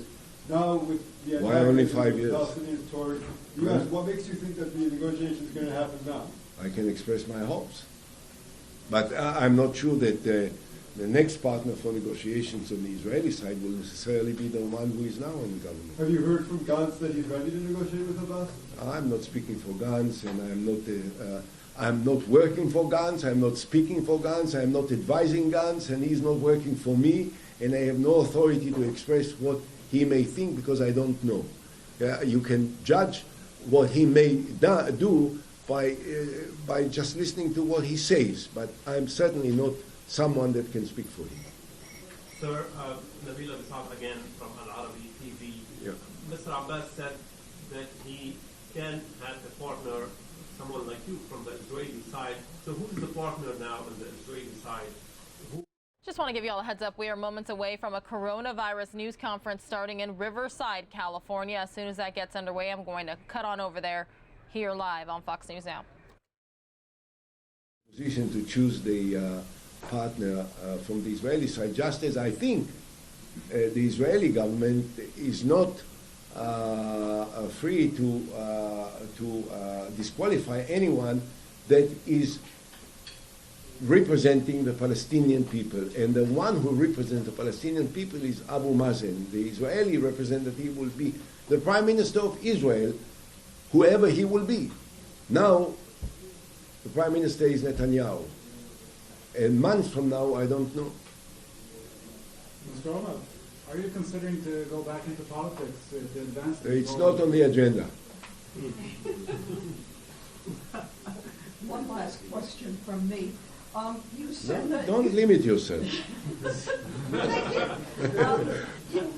you said that your opinion has support in Israel. What your view is. How much support does it have, and is that support growing? Look, I'm not representing, and I don't pretend, as I say, to represent any faction or any group or a specific group of people or any party. I think that the ideas that I spell out, the positions that I hold, are widely accepted by Israelis. I think that the majority of the Israelis are not on the right-hand side refusing to negotiate and demanding annexation of the territories. The fact is that in the last two election campaigns in Israel, which took place in the year 2019, the right wing couldn't form a government. They didn't have enough majority, enough votes to form a government. So I think it shows that the majority of the Israelis are not necessarily on that side of the aisle. Now, And now we're going to head on over to Riverside, California. Looks like they're moments away from getting started.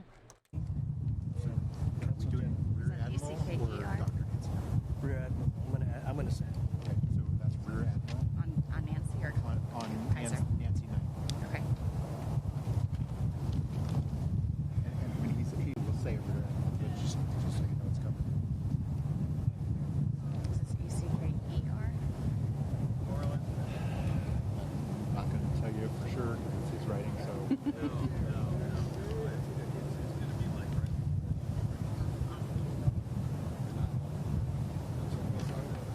From that one for you. Sure.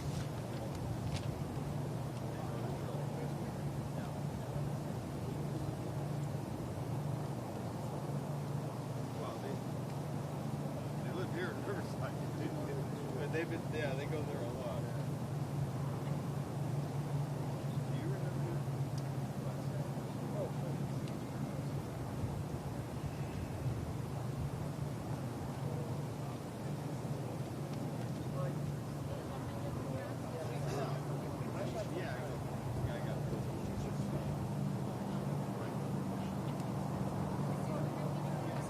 But we didn't hear about it. I sort of make any sense.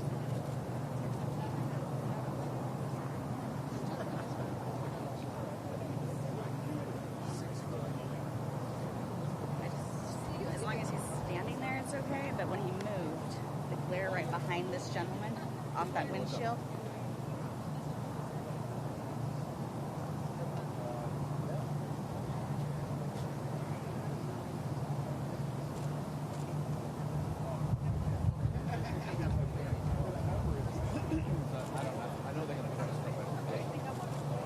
That's the one.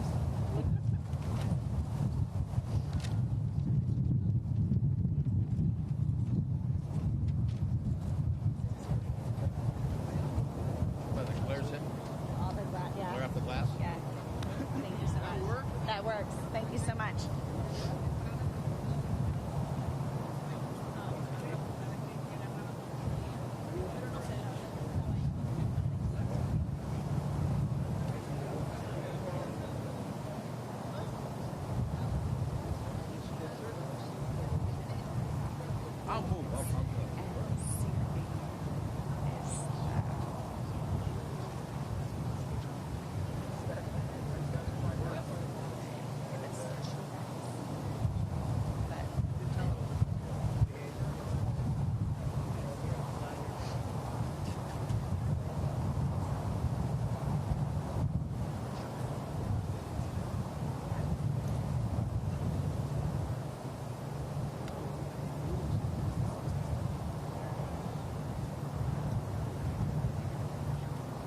Yeah, right. So the question was,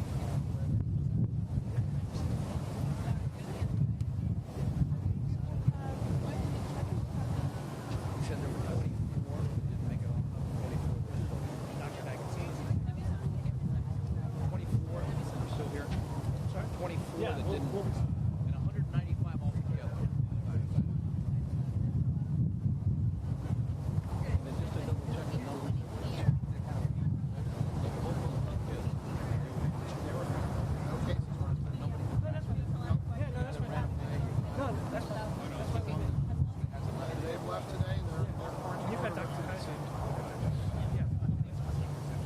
All right, everyone. Well, we are on standby for this news conference to get underway in Riverside, California. I'm also going to double box up the Dow Jones Industrial for you, just so you kind of have something else to watch and listen to while we wait.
Okay. Provider name. Can you call Kim? Ask her where the hell they're at. All right, folks, we're going to start up now. Good afternoon. I'm Jose Arbayo, Senior Public Information Specialist for the Department of Public Health. I'm happy to announce that the 14-day quarantine imposed on 195 passengers on a flight from China to March Air Reserve Base has been completed, and everyone within the cohort passed their health screening. Some have already left the base, others are departing soon. There is a small group that will be remaining in base housing because their travel plans could not be completed until tomorrow. I wanted to introduce several people who will be speaking today. Dr. Cameron Kaiser, who's our public health officer for the county. Rear Admiral Dr. Nancy Knight with the CDC.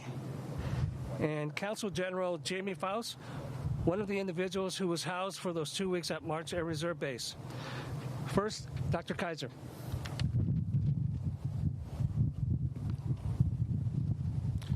Good afternoon. My name is Dr. Cameron Kaiser, spelled C-A-M-E-R-O-N, Kaiser, K-A-I-S-E-R, and I'm the Public Health Officer for the County of Riverside. It's been 2 weeks, and no case of novel coronavirus, which today was renamed to COVID-19, has been identified in any of our evacuees. And having gone through the 14-day quarantine, which is well in excess of any reasonable incubation period, I want to make one thing absolutely crystal clear. These folks do not have novel coronavirus. In fact, that was the whole reason that we embarked upon this, was to demonstrate to you, the public, that the system could function as designed. These people were tested, sometimes multiple times, had thermometers pointed at their forehead twice a day, filled out all manner of questionnaires, and remained within the cordoned area. They have done everything we've asked them to do and more, and now it's time for us to keep our end of the bargain. Yesterday, I issued a letter to the community stating that the negative social media comments and the confrontations with March Air Reserve Base personnel had to stop.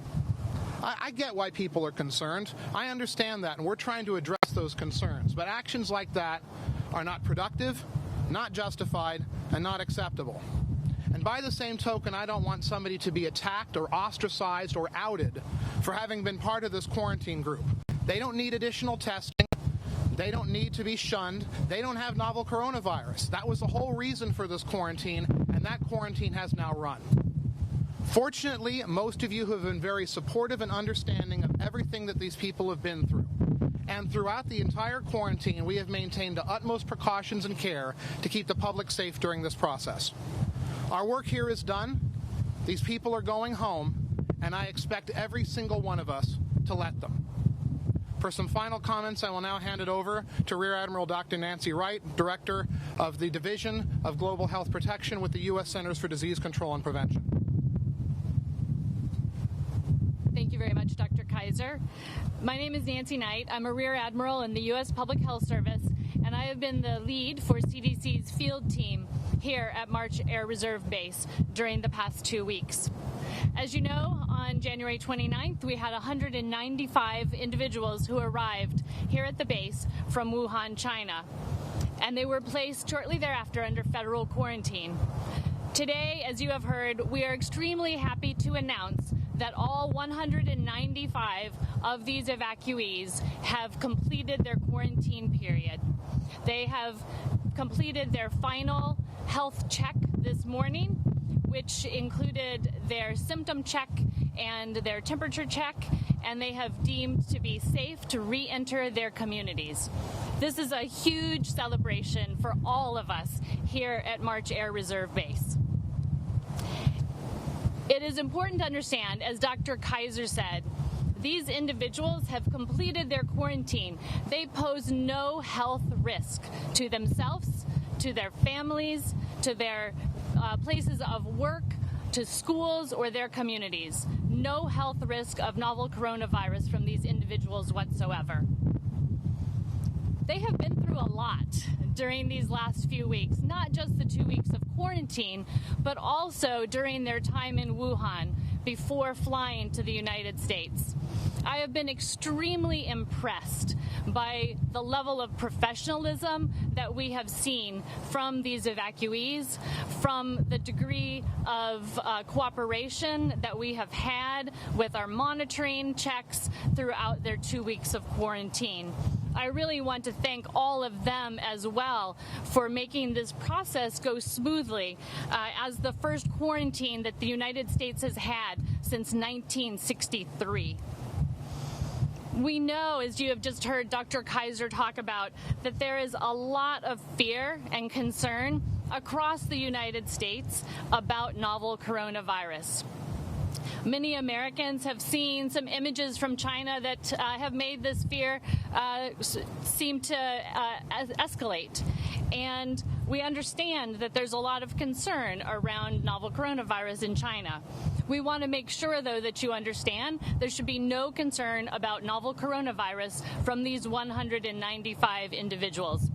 They have been watched more closely than anyone else in the United States at this point in time. We also want to make sure that you understand that throughout their stay, as Dr. Kaiser mentioned, the individuals have been kept completely separate from all of the staff at March Air Reserve Base. They have maintained their place within a cordoned area that was fenced off, and that's where they have conducted all of their community activities. The individuals who work with them, such as myself and our CDC staff, the Riverside County Health staff, and other healthcare professionals, have also taken the proper personal protective equipment procedures during the course of their quarantine period. In order for this to have functioned properly, it really took all of us here to make this quarantine work successfully. It truly is a public health system. That system from the local level to the state level to the federal level. and across all of the different partners that were involved. This would not have worked as well as it did without all of those organizations playing their appropriate role and doing it successfully. I think it's really important to recognize what we have achieved here together in Riverside County. We have successfully conducted the first quarantine in almost 60 years. We have done that in a way that protected the evacuees themselves. We have done that in a way that protected all of the community members here in Riverside, and in a way that ultimately led to the protection of Americans all around the country. As we have said since the beginning of this outbreak, this has been a rapidly changing situation. The experts at CDC and in organizations around the world have been watching this virus and watching its movement and monitoring it for changes since the epidemic began. At this time, we continue to believe that the risk to the general public within the United States from novel coronavirus is extremely low. We will continue to work with state and local partners, not only here, but across the United States, to ensure that we are keeping the public informed and that we are taking every precaution and every measure that is necessary through our public health practices to keep America safe. Thank you, and I will turn back over to Jose. Okay, folks. Okay, everyone. We got some questions.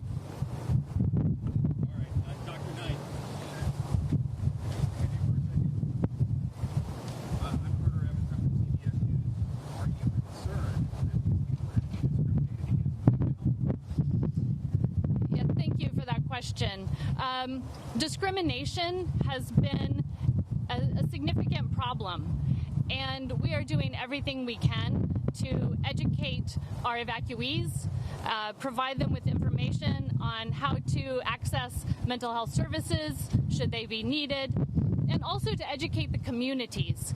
These people do not have novel coronavirus. It is important that they go back into their communities and that they be accepted in those communities. Yes.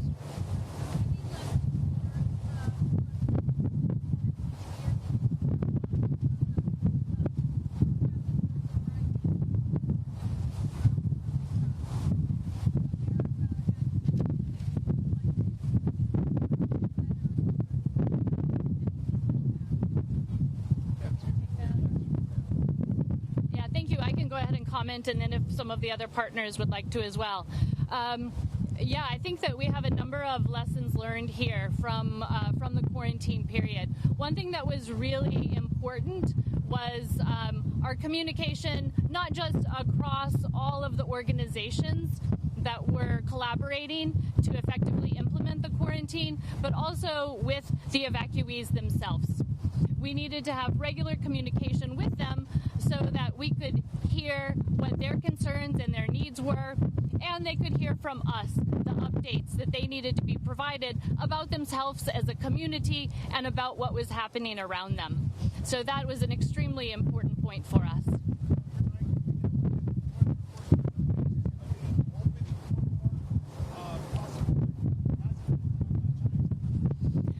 So March Air Reserve Base is one of those sites. There are several sites that the Department of Defense has identified around the United States that could serve as a backup site to receive travelers that are arriving through these funneled airports from flights in China. So it is possible that they could receive additional travelers. Anybody else? Yes.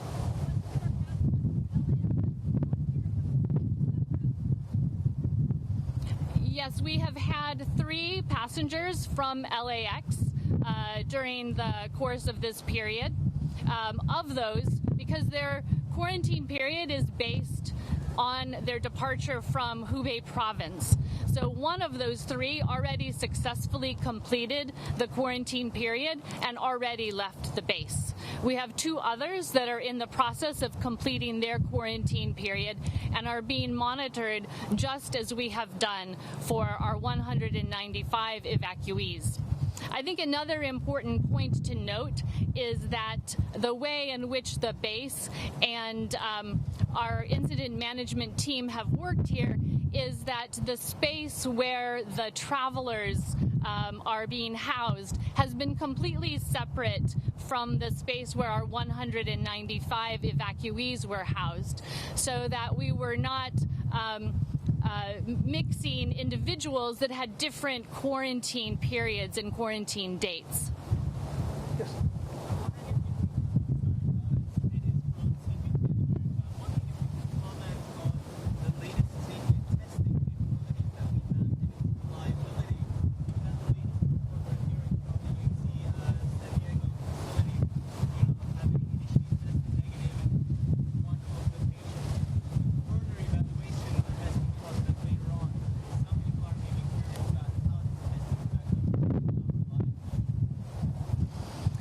Regarding questions around that particular case, I would ask you to talk to our headquarters experts as well as our team that's there on the ground. We have a team there just as we have here.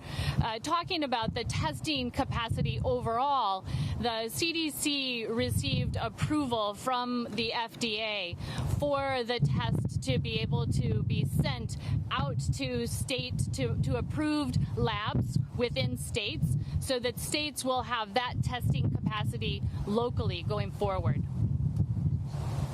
Yes. Go ahead.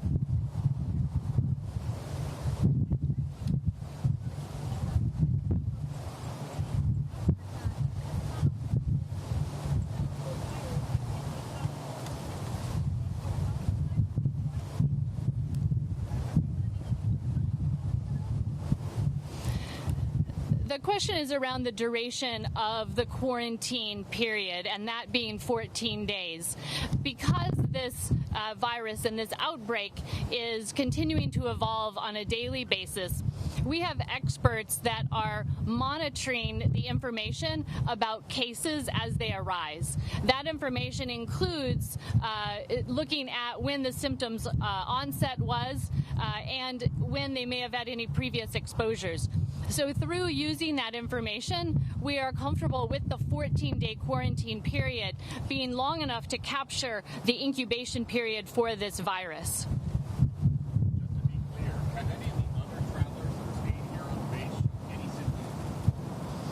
The question is around symptoms from other travelers. We have not had any symptoms from our other travelers here on the base. If we were to have symptoms in any of the travelers, they would follow the normal procedure. The symptoms we look for are things that you can see from other types of infectious diseases. It's fever, it's cough, and it's shortness of breath. So when we see anybody like that, our process would be to isolate them, to take them to the hospital where they can be evaluated, not only for novel coronavirus, but also for other potential infectious diseases that can cause those symptoms. And then once the test is confirmed back negative, then we can return them to the base. Amy?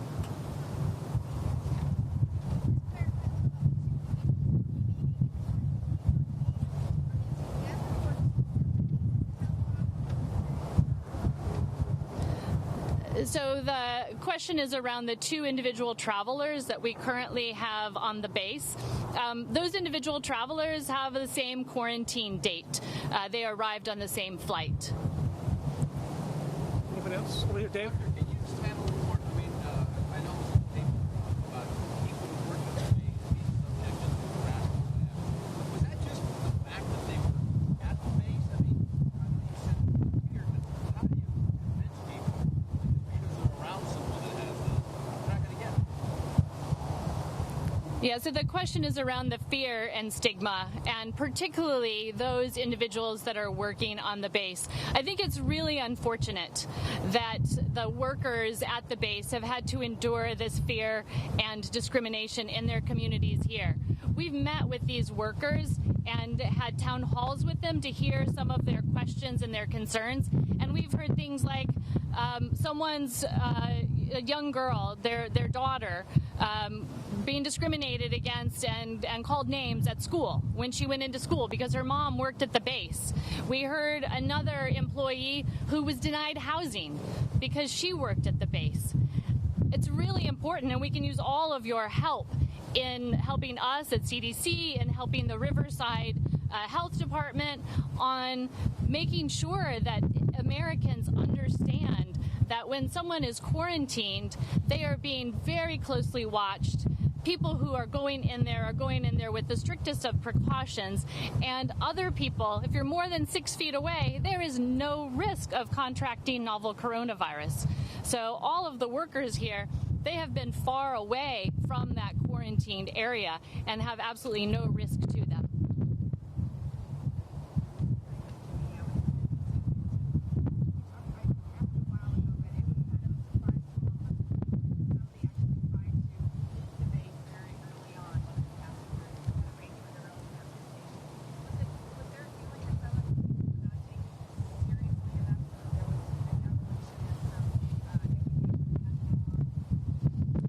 Question is around individuals at the very beginning of their arrival here and potential departure from the area.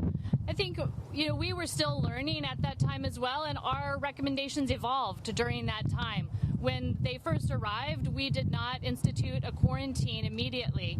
And as we looked at the outbreak that was occurring around the world, we decided it was in the best interest, not only of these individuals, but of the community here and the American public, to implement a quarantine order, not just for this group of travelers, but for anyone who is arriving to the United States with having travel history of being in Wuhan province in the last 14 days before their arrival. So that individual was acting in a way that she thought was appropriate at that time, and our measures changed based not on her, but based on the outbreak itself.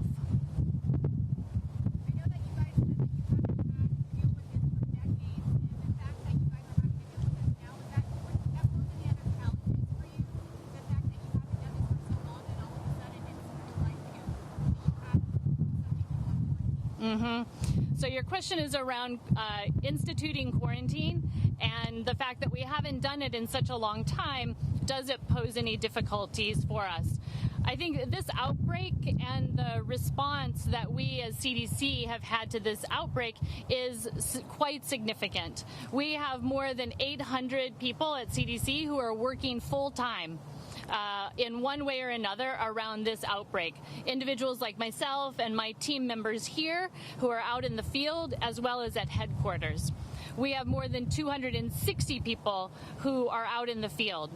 So the impact as an agency and our response to this outbreak is very significant, including the implementation of these quarantine orders.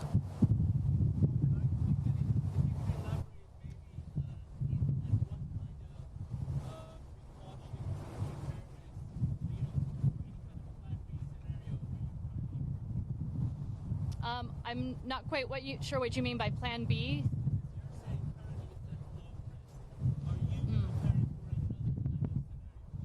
So talking about the risk to the United States currently being low risk.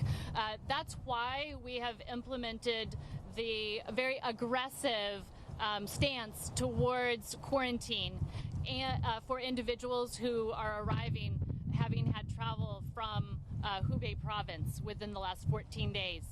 In addition to that, anyone who is arriving from other parts of China, from mainland China, they are being actively monitored when they go back to their home of record, and they are being provided with information about those symptoms to watch out for: fever, cough, shortness of breath, and how to reach out to their local health departments should they develop any symptoms.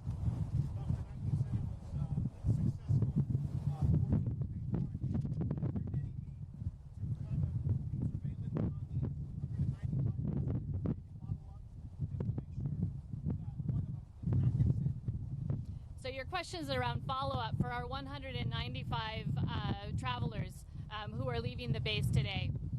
They don't need any additional follow-up as it relates to novel coronavirus. Now, if they have other health conditions, hypertension, diabetes, normal care, of course they will require their normal care. But as far as it relates to novel coronavirus, absolutely no follow-up that is needed from here on out for them.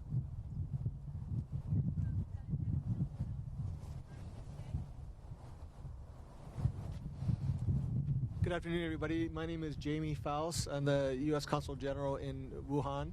Wuhan Consulate is responsible for the provinces of Hubei, Hunan, Henan, and Jiangxi.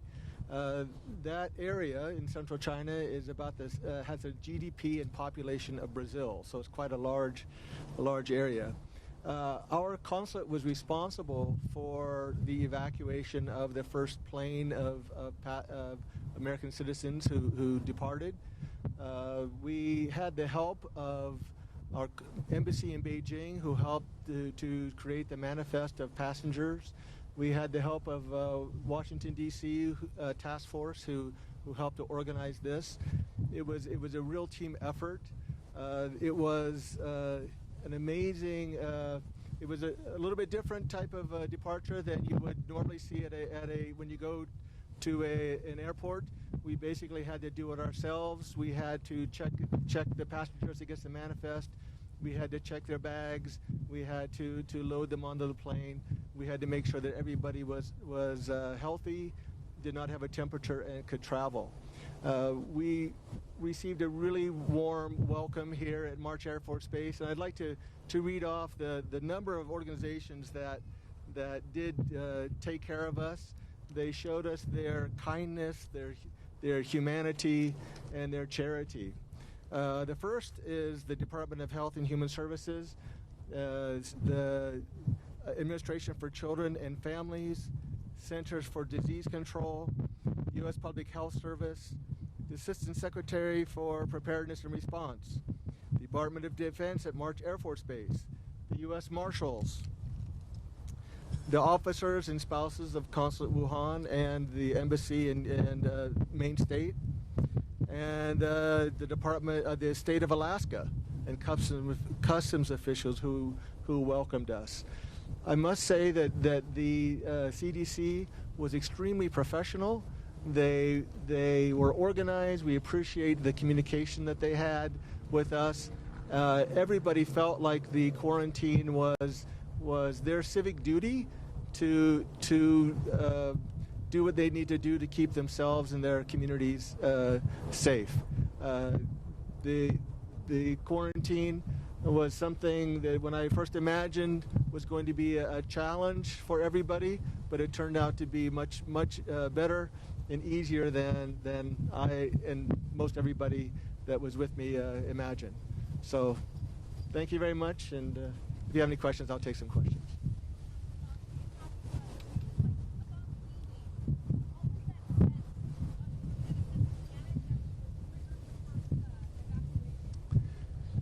It wasn't a panic. We had several days to plan for it, and as we were getting on the plane, it was a little bit strange because it's a cargo plane with no windows. We had men in hazmat suits who were welcoming us, but I think everybody felt like once we got in the air, everybody felt a sense of relief, and it was a very nice flight. There's nobody left at the consulate. As soon as possible.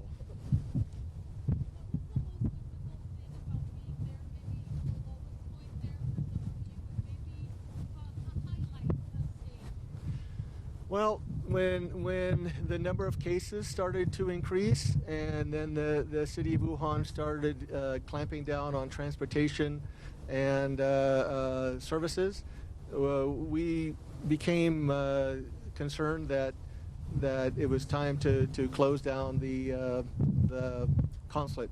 We have a list of decision points, and we went through that with Embassy Beijing, and each one along the way we said yes, we believe that we have crossed this threshold, and it was now time to close the consulate.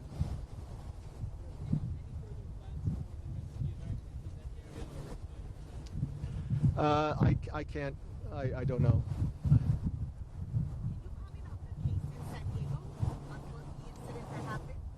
I'm sorry? Oh, sorry. Case in San Diego. They're asking about the case in San Diego. Yeah, I think that another gentleman asked a similar question earlier regarding the case in San Diego. We are focused here on our team at March Air Reserve Base, so I would ask that you talk with the team that is on the ground there at Miramar, as well as for CDC, our headquarters in Atlanta. All right, we have time for a couple more questions.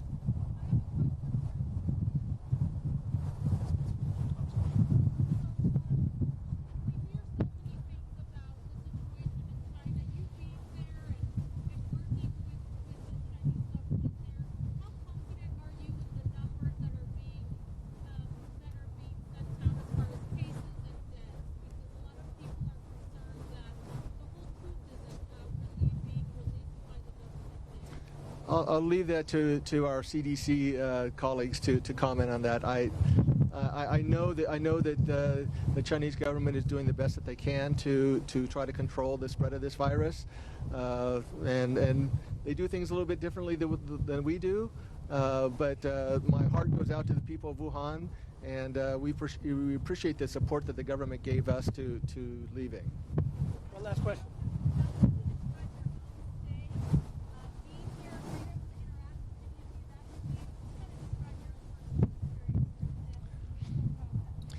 Well, I have to say that today, as we took off our masks,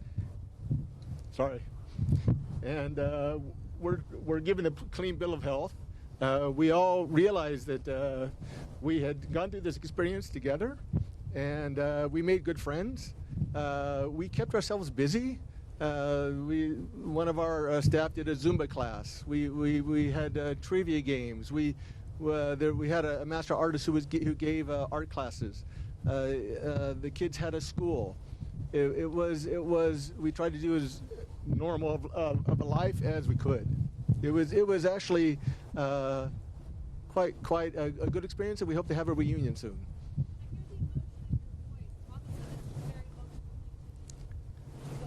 I'm a very emotional person.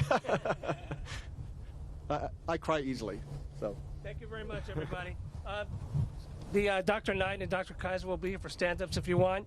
The General Counsel has to leave right away, so appreciate it very much. Thank you. Can I make one more comment? Oh, yes, I'm sorry. I just want to say one last thing.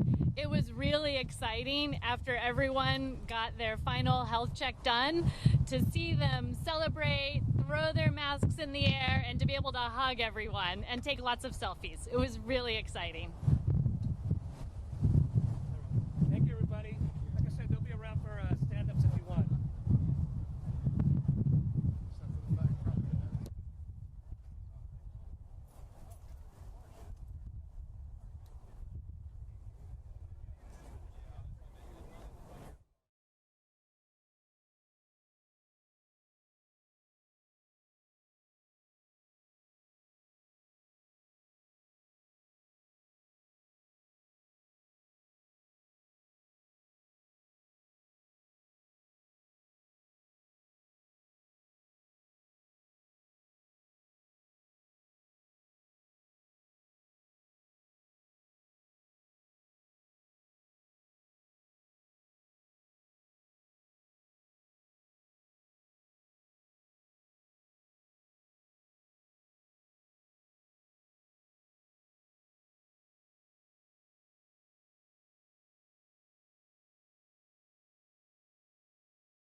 Welcome here, everyone, to News Now. We will have full coverage for you in New Hampshire as soon as those polls do close. You're watching live here on News Now. In the meantime, we're going to take you out to a Senate hearing right now. This is the name, image, and likeness, the state of a college athlete.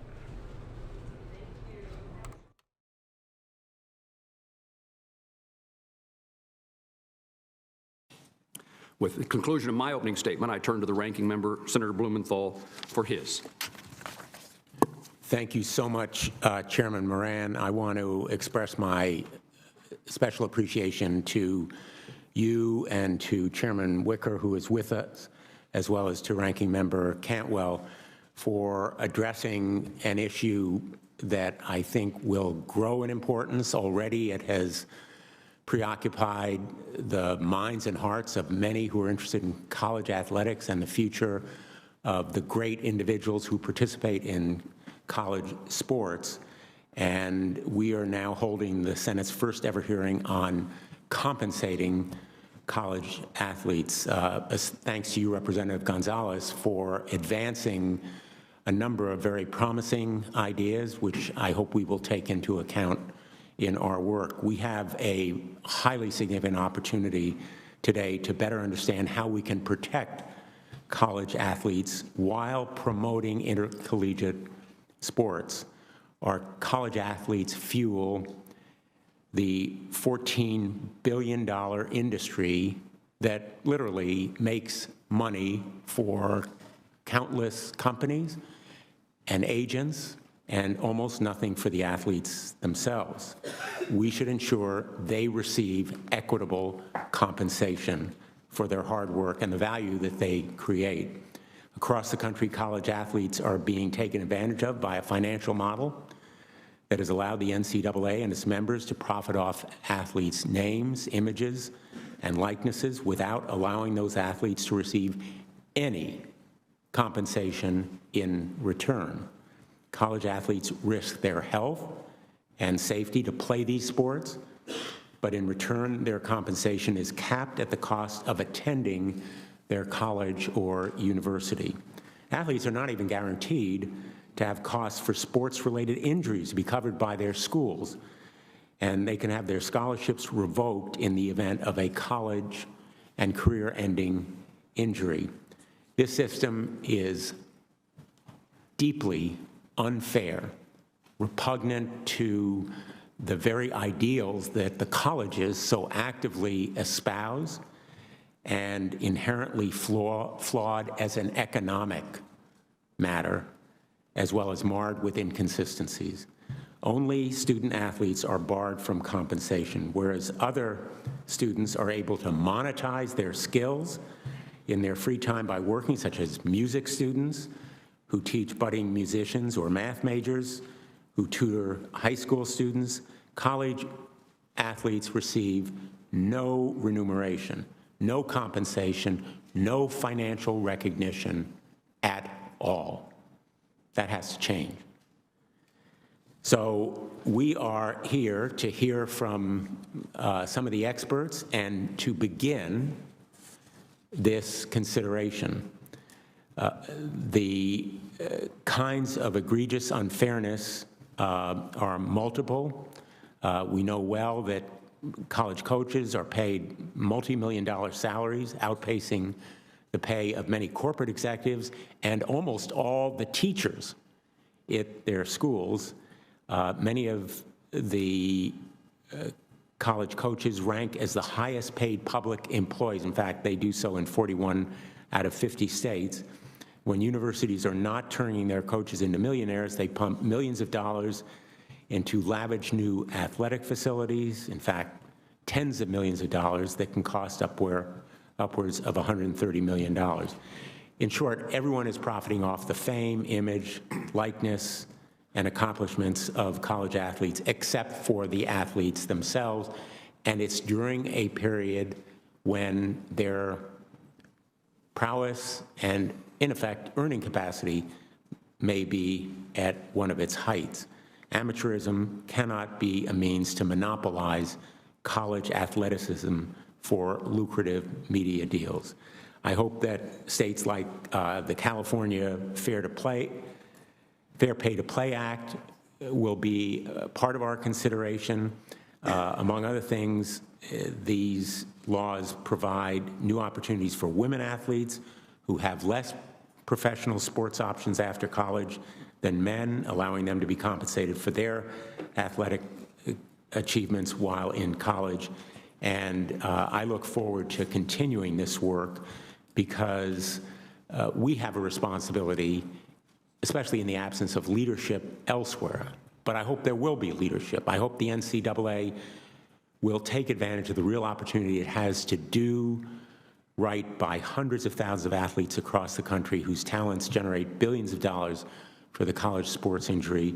And I'm glad that the NCAA is taking necessary steps to update its policies, and I look forward to hearing from the NCAA as to new rules to compensate athletes for their name, image, and likeness. Fundamental fairness is at stake here. Thank you, Mr. Chairman. Senator Blumenthal, thank you. You and I look forward to working with you on this topic in this subcommittee, and you and I have a habit of responding to California legislation. We'll see if we can do it one more time. Or maybe we can do it in both instances. I now recognize the chairman of the full committee, Senator Wicker. He and his staff have been instrumental and supportive of our efforts to bring this hearing to fruition this morning, and I appreciate his presence here this morning. Senator Wicker is recognized. Well, thank you very much, Chairman Moran and Ranking Member Blumenthal, for calling us together for this important hearing. I think we see by the size of the crowd and the attention that this hearing is receiving that we're on to something very important and very timely. I don't know how I feel about this issue, Mr. Chairman. I don't know where it's going to lead, but let me say that I do not disagree with anything that the chair or Senator Blumenthal have said during their opening statements. We've got a situation where states are moving forward, and we need to address the issue.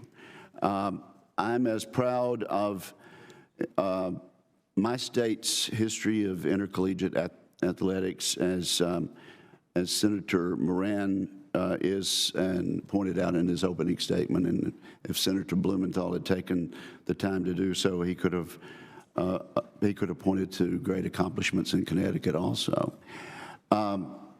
Many college athletes come from middle-class families, as I did, who could scrape together the funds and pay for a college education on their own if they had to. But for many collegiate athletes, male and female, in football, basketball, or some of the other sports that are not quite so popular, it's the first opportunity for that family to get out of poverty, to go to college, to grab a rung on the ladder of economic success. And certainly the legislation in California and the legislation being proposed elsewhere recognizes that there's been a disparity there that ought to be addressed. I agree that it ought to be addressed. Perhaps name, image, and likeness is the answer. I wonder, Senator Blumenthal, if it is the answer in all categories of intercollegiate sports. And I wonder if we can come up with something as a nation with the help of the NCAA and with the help of states to help us figure out the fairest way to make sure that no one is left out and that the athletes that do contribute to this $14 billion per year economy are given their fair share in bringing this largesse to our universities. I agree with you, Mr. Chairman, also. We could get into other issues. I had another hearing just a few days ago dealing with doping, and we learned that there's a problem with intercollegiate athletics with doping. I'm going to stay away from that today. I hope that members up and down the dais will heed your admonition that we have a specific topic to talk about today. I don't know where this is going to lead, but I think this is an important step, and the chair and the ranking member are due kudos for getting us moving on that. And with that, I yield back, sir. Chairman Wicker, thank you very much, and thank you for your leadership in this issue and on the full committee and your hearing last week. Let me now recognize Representative Anthony Gonzalez, a member of the House of Representatives from Ohio, with a history regarding being a student athlete, and we welcome your statement, Representative. Thank you. Thank you. Chairman Wicker, Chairman Moran, Ranking Member Blumenthal, and members of the subcommittee, thank you for inviting me to speak on this timely topic. As a former student athlete at Ohio State University, I know firsthand the impact college sports has on our students, our athletes, and our communities across the country. For me, my time playing for Ohio State shaped my life immeasurably, and my appreciation for the lessons I learned on and off the field grows every day. College athletics has a way of doing that. For many of my teammates, college sports provided the best and sometimes the only opportunity to attend college and earn a degree. That said, college sports has morphed into a multi-billion-dollar enterprise that few could have imagined when the NCAA first formed in 1906. College athletics generated more than $10 billion in revenue in 2018, but student athletes are still barred from capitalizing off their name, image, and likeness. And folks, we'll keep it we will listen to this a little bit later here on News Now. We're going to go out to the live event right now. Bernie Sanders in New Hampshire doing a rally on primary day. Our administration will believe in science.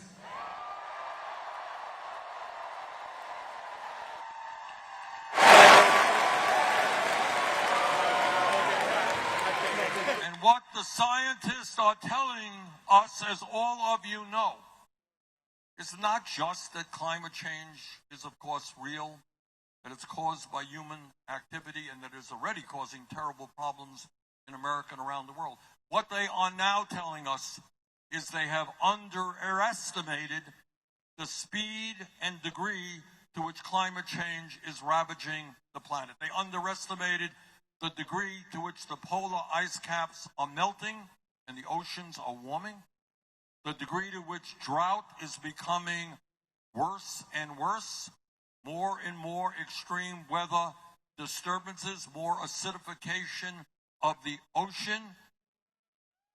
What the United Nations tells us, if we don't get our act together by the end of the century, there will be hundreds of millions of climate refugees, people forced to leave their own communities because they don't have clean drinking water or land to grow their crops.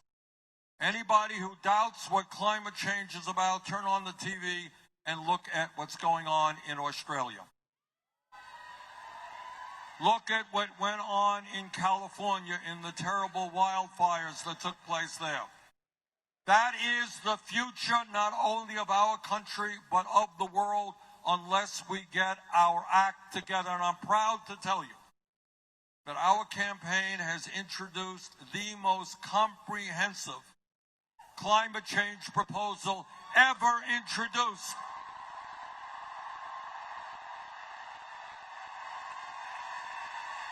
It is a proposal based on the blueprint of the Green New Deal. A proposal which will create up to 20 million good-paying jobs as we transform our energy system away from fossil fuels to energy efficiency and sustainable energies.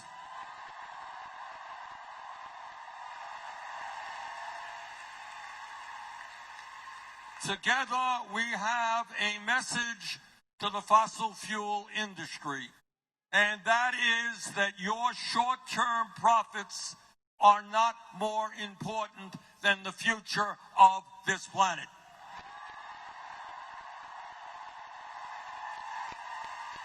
But as all of you know, climate change is not just an American issue, it is obviously a global issue. And my promise to you is that I will do everything I can to lead the world, to reach out to the people in China, in Russia, in India, Pakistan, Brazil, countries all over the world, and make the case that we are all in this together as a planet,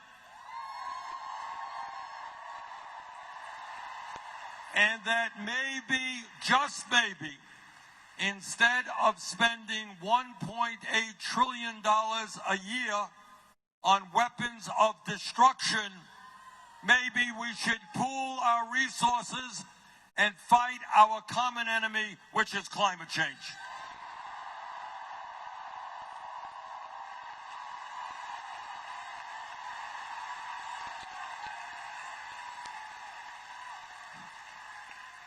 And when we talk about an agenda that is meaningful to our country, it must mean that we end our racist and broken criminal justice system.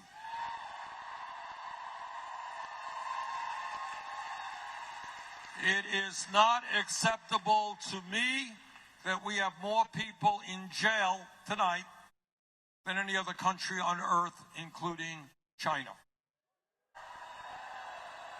Disproportionately African American, Latino, and Native American. What we are going to do is invest in our young people so they get good education and good jobs.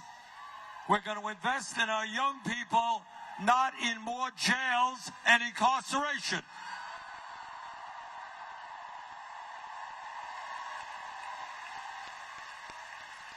Tonight in America, 400,000 people are behind bars without having been convicted of anything.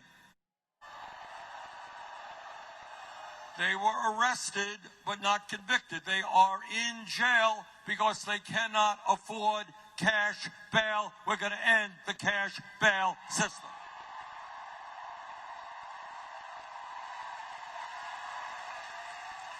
We are going to end private prisons and detention centers.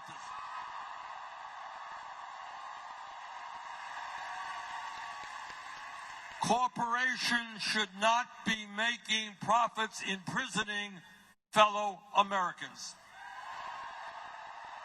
And together we are going to end the so-called war on drugs.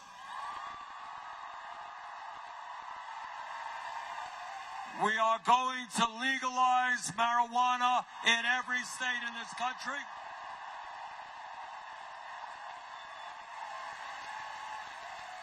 And we are going to expunge the records of those arrested for possession of marijuana.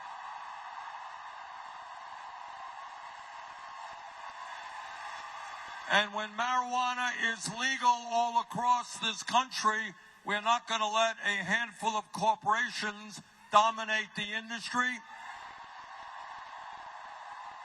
We are going to give support to those communities, the African American community, the Latino community, the Native American community. Help them start businesses to profit off of the legalization of marijuana.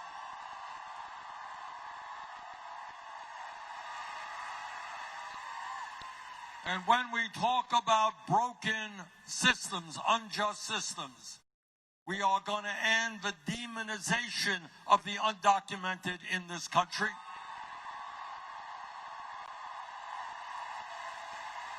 On day one, we will restore the legal status of the 1.8 million young people eligible for the DACA program.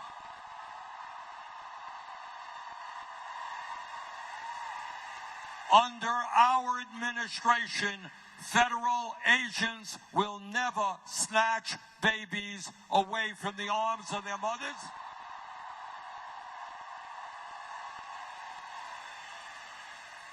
And we will pass, with bipartisan support, a comprehensive immigration plan that moves people toward citizenship.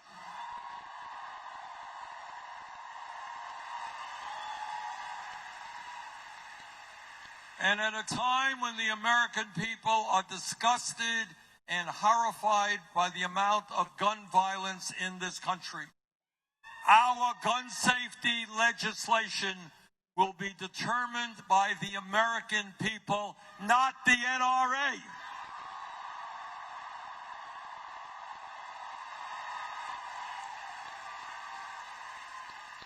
And that means there will be universal background checks. People who have violent past should not own guns.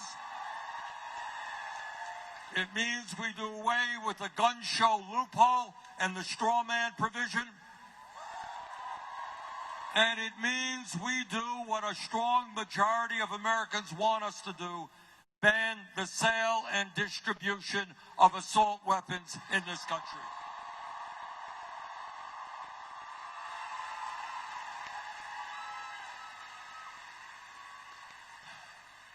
Now, I am a United States Senator from that distant state of Vermont. And I am on the floor of the Senate often listening to speeches from my colleagues.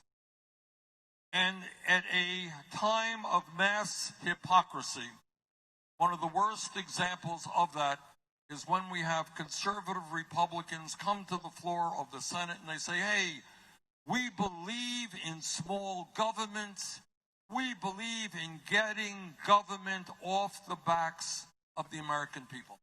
Well, I say to those hypocrites, if you believe in getting the government off the backs of the American people, understand that it is women who must control their own bodies, not the government.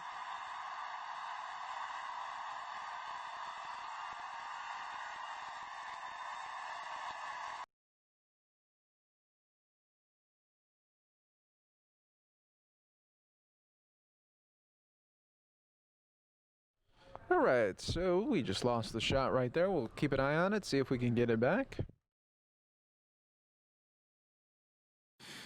But while a record number of students play college sports today, and more fans than ever enjoy watching them, there is also legitimate concerns being expressed about the fundamental fairness of our system. We share those concerns. We agree that student athletes should be allowed to benefit from their name, image, and likeness, commonly known as NIL, and we are in the process of identifying appropriate ways to do so. After several months of analysis by a working group of student athletes, presidents, commissioners, athletic directors, and faculty members, in October, our Board of Governors directed each of the NCAA's 3 divisions to begin immediately to consider how to modify the rules to permit student athletes to benefit financially from the use of their name, image, and likeness, consistent with the values of intercollegiate athletics. Like Congress, our process is thoughtful and deliberate, and our member schools plan to make changes no later than January of 2021. Unfortunately, constant litigation threats, and recent state legislative efforts to regulate aspects of college sports have complicated these efforts. These actions are doubtlessly the product of good intentions, but without proper guardrails and structure, some NIL proposals threaten to undermine the core values of college sports by allowing payments for NIL to serve as pay for play and potentially turning college athletes into employees. Also, as many have pointed out, a patchwork of different laws from various states will create an uneven and unfair playing field for our schools and student athletes. We simply don't believe our schools can effectively support students and host fair national competition if college athletics is pulled in various directions by state legislatures. It's critical that the administration of college sports be undertaken by the NCAA at a national level. We believe that the modernization efforts currently underway with respect to NIL will address the concerns about fairness. But we need to make sure that college sports operate consistent with 2 principles that are not always aligned. On the one hand, we want to allow student athletes to benefit from their NIL, like all college athletes. On the other hand, we want to preserve the unique character and quality of college sports that serve student athletes so well. And senators, we may need your help to achieve those goals. We have a history of making continual improvements to benefit college athletes.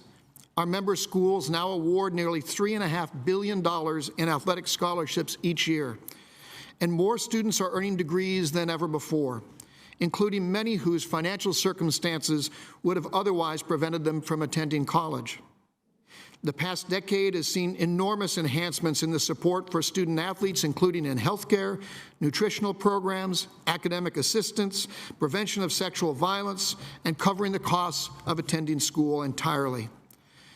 Today, there are nearly 500,000 NCAA athletes competing in 24 sports, 3 divisions, and on 19,000 different teams.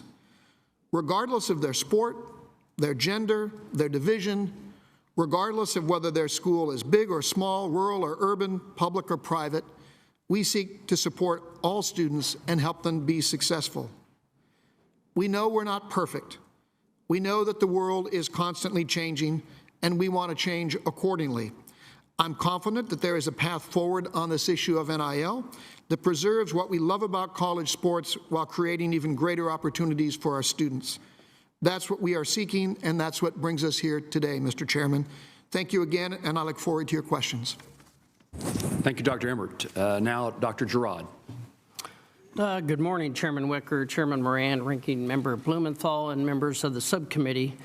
Thank you for the opportunity to be here today. My name is Doug Girard, and I'm the Chancellor at the University of Kansas. The University of Kansas is a leading public research institution and a member of the Association of American Universities. We're also the proud sponsor of a robust NCAA Division I athletics program competing at the highest level of intercollegiate athletics. Senator Moran, sir, I'd like to begin this morning by thanking you for your outreach, not just to the University of Kansas and to our student athletes, but also to the Big 12 Conference, to the NCAA, and really all the constituents who care deeply about the model of collegiate athletics. You've repeatedly stated in our conversations that we're in a fact-finding mission here to try and understand better how name, image, and likeness may impact collegiate athletics. And honestly, we too are in that fact-finding mode. And we join you and your colleagues on this subcommittee, as well as the growing voice of members in the House of Representatives, to seek a working solution to the challenge brought by the patchwork of recently enacted and pending state legislation with varying degrees of name, image, and likeness provisions. And it's clear to me that the imperative of national consistency, fairness, and equity requires a federal solution. Like all Division I universities, we compete in 50 states. And really, only a federal approach that creates a level playing field for competing athletes and universities makes sense. KU acknowledges that it's a new day in college athletics, and if there's an opportunity for student athletes to earn value from their name, image, and likeness, we should support them and provide reasonable guardrails that will protect them and the integrity of the game while maintaining successful, educationally based athletic programs across the country. There's no doubt this is a complicated policy matter and that none of us has the answers at the moment, which is why it's important we're having these discussions. But no matter what solutions we pursue, I think there are two ironclad principles that should form us every step of the way. First, we must continue to prioritize what is best in the best interest and welfare of our student athletes. And secondly, we must preserve and protect the collegiate athletic model. So as this process moves forward, we must not forget that more than 98% of student athletes do not turn professional in their sport after they graduate or have significant opportunity to earn income from name, image, and likeness. Yet they benefit greatly from the education and the resources and the development that they have access to as student athletes. So we must be cautious not to risk losing what is so valuable for the 98% while addressing the specific needs for those blessed to take their athletic talents to the professional level.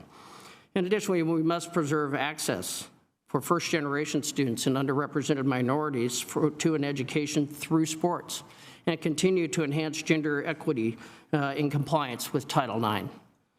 The bottom line is there are ways to allow student athletes to benefit from name, image, and likeness while maintaining the benefits of the collegiate athletic model. Additionally, these actions that we contemplate today on name, image, and likeness have the potential to transcend athletics and really impact every aspect of the university mission, from education and service to research. For better or worse, a major athletics department at a university like KU is inextricably linked to the entire university model and everything that we do. For example, athletics is important in student recruitment, particularly for a Midwestern university like ours that is highly dependent on out-of-state student enrollment. Athletics is crucial to our engagement with alumni and donors whose support is essential to our most important academic missions and research initiatives. And athletics enhances our work to improve access to education and campus diversity by enrolling students from diverse backgrounds. As a university chancellor, one of my responsibilities is to support more opportunities for our students while they're enrolled at our university, whether that's an internship, an opportunity to do research in a company, or study abroad. And most certainly today, I want to support this new opportunity for student athletes who have the potential to earn money while competing in our institution to do so. And right now, students, student athletes, parents, alumni, and supporters of our universities are counting on us to do this fairly and correctly. Forming a comprehensive national plan for name, image, and likeness is a challenge, and it'll take some time to implement. But together, we can't do this together. So let us partner the universities, Congress, our governing association, our conferences, and all our key stakeholders to create a solution that ensures the best interest of our student athletes, and that's front and center, while also preserving the current collegiate model to the benefit of all of our student athletes. Thank you. Dr. Sherrod, thank you very much. Mr. Huma, welcome. Thank you. Good morning. My name is Ramogi Huma. I'm a former UCLA football player and the executive director of the National College Players Association, the NCPA, a 501c3 nonprofit advocacy group comprised of over 20,000 current and former college athletes nationwide. First, I'd like to thank Chairman Wicker, Chairman Moran, and Ranking Member Blumenthal, and members of the subcommittee for allowing me to testify today.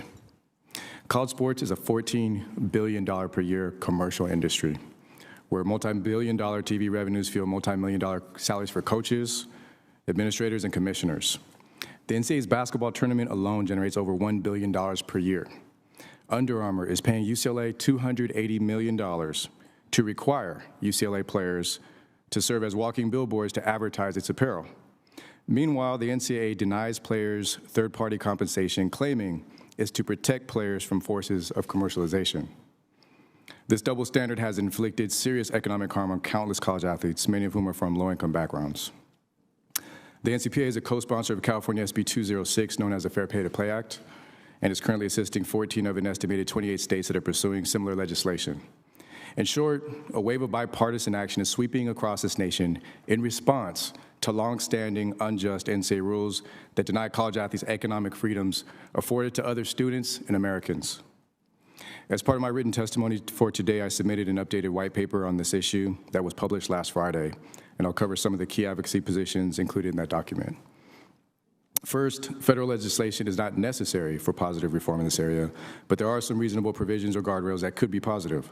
For instance, Congress could prevent third-party compensation offers used as inducements to high school recruits and college transfers to attend a particular college. It could also ensure that colleges themselves don't coordinate third-party athlete compensation. Similar to some of the state guardrails, they should be enacted directly through law and not through any NCAA antitrust exemption. If Congress acts, it should also uphold the freedom for players to secure independent representation, which 28 states are currently pursuing. Congress should not grant the NCAA and its colleges the power to certify athlete agents and other representation, because this representation would also be expected to represent players in disputes with the NCAA and colleges. Also, current NCAA rules are discriminatory, as they only allow elite men's basketball players the ability to secure agents while denying the same right to all female athletes. States are capable of setting athlete agent standards, and many have already adopted such standards into law. Additionally, the NCAA conferences and colleges should not be allowed to represent players in name, image, and likeness compensation agreement. And Congress should not appoint any entity to control college athletes' group licensing rights, which the NCAA stated in December that it will be asking Congress to do. The NCAA conferences and colleges are already taking advantage of players in this area, selling players' rights and refusing to give them any compensation for it. Again, some guardrails can be helpful, but there are serious concerns about the potential for even well-intentioned guardrails to serve as hammers that can harm college athletes' economic freedoms being unlocked by the states. Some have proposed banning third-party compensation agreements from people and companies affiliated with players' colleges. This would mean players couldn't get a deal with Nike if Nike sponsored their college. They couldn't get a deal with countless companies that contract with their colleges. If a fan happens to be an alumni or donor, pays admission to a player autograph signing, the fan, player, and college could be in violation of federal law and be subject to punishments. Yet these are precisely the opportunities that states are seeking to open up to college athletes. The states are realizing that proposals that would prohibit or cap college athletes' opportunity in the name of competitive equity are especially problematic, largely because competitive equity does not exist under current NCAA rules. In fact, after 6 years of legal scrutiny in the O'Bannon versus NCAA name, image, and likeness antitrust lawsuit, the federal courts came to this exact conclusion in their rulings. Colleges with the most revenues and wealthiest boosters have the largest recruiting budgets, hire the best coaches, and build the best facilities. In turn, they get the best recruits, they win the most games, and score the richest TV deals, allowing them to continue their dominance. Importantly, if NCAA sports was truly committed to pursuing competitive equity in recruiting and winning, they would ban booster payments to athletic programs, and teams would share TV revenue equally like they do in other multi-billion-dollar sports leagues. College athletes shouldn't be forced to sacrifice their economic freedom and rights so the NCAA and its colleges can pretend that competitive equity exists while doing nothing about huge disparities in booster donations and athletic revenues. Finally, the state legislation in question will have no effect on players' employee status or Title IX because payments would be from third parties, not colleges.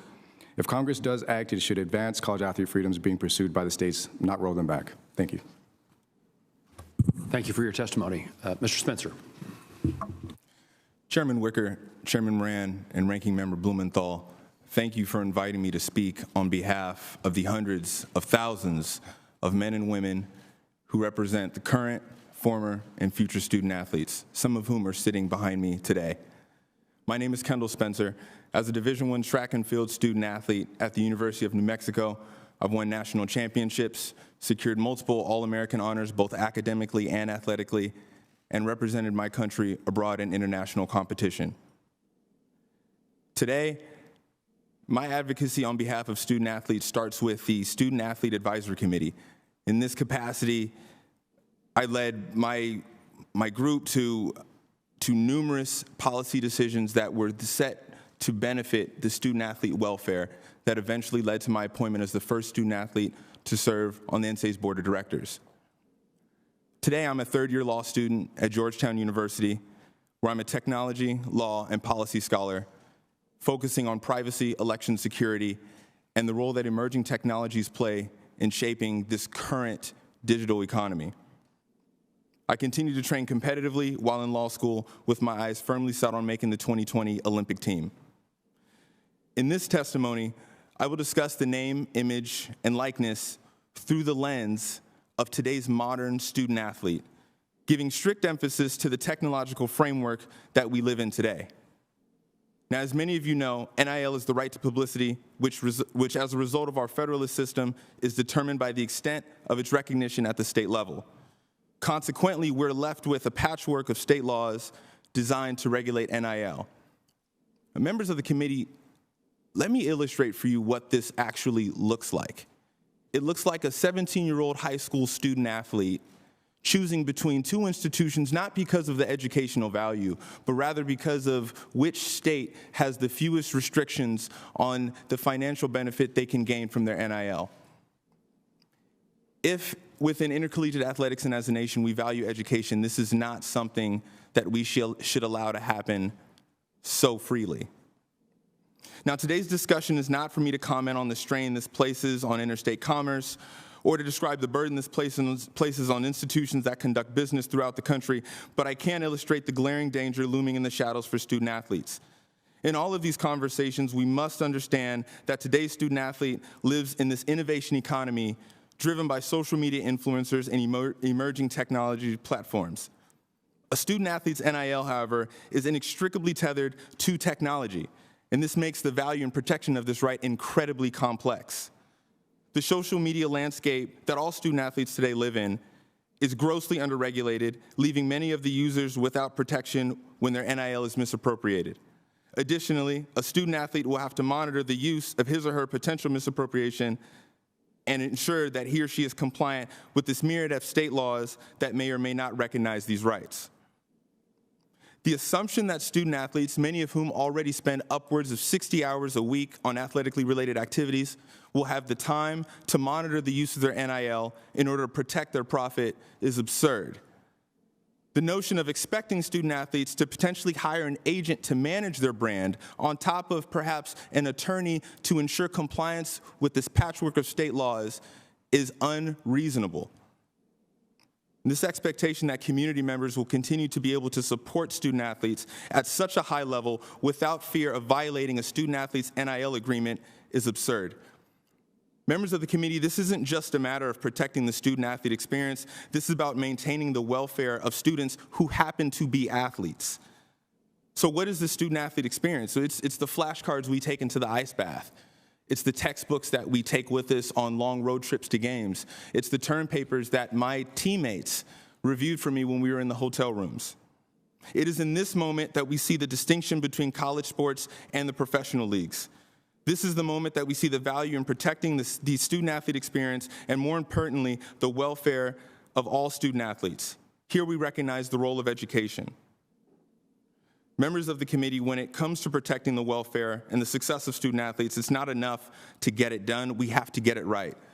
And this means allowing the membership and the institutions that help guide us to our educational goals the appropriate time to be able to design a structure where this current innovation economy can fit into. So in conclusion, I would implore each of you to consider the impact this would have on the incredible value of the student-athlete experience, what it means for intercollegiate athletics, and more importantly, the world that student-athletes live in today. Thank you. Thank you, Mr. Spencer. Let me start the round of questionings with a directed question at Dr. Emmert. Perhaps to set the stage of where the NCAA is and what this committee and Congress might envision for its role. In October of 2019, the NCAA Board of Governors voted unanimously to permit student athletes the opportunity to benefit from their use of name, image, and likeness in a, quote, manner consistent with the collegiate model, unquote. While the details of the NCAA's policies will not be established until January of 21, after additional feedback from its members, are you able to describe the general principles that the NCAA and its members seek to preserve as they establish rules for name, image, and likeness compensation from third parties to student athletes?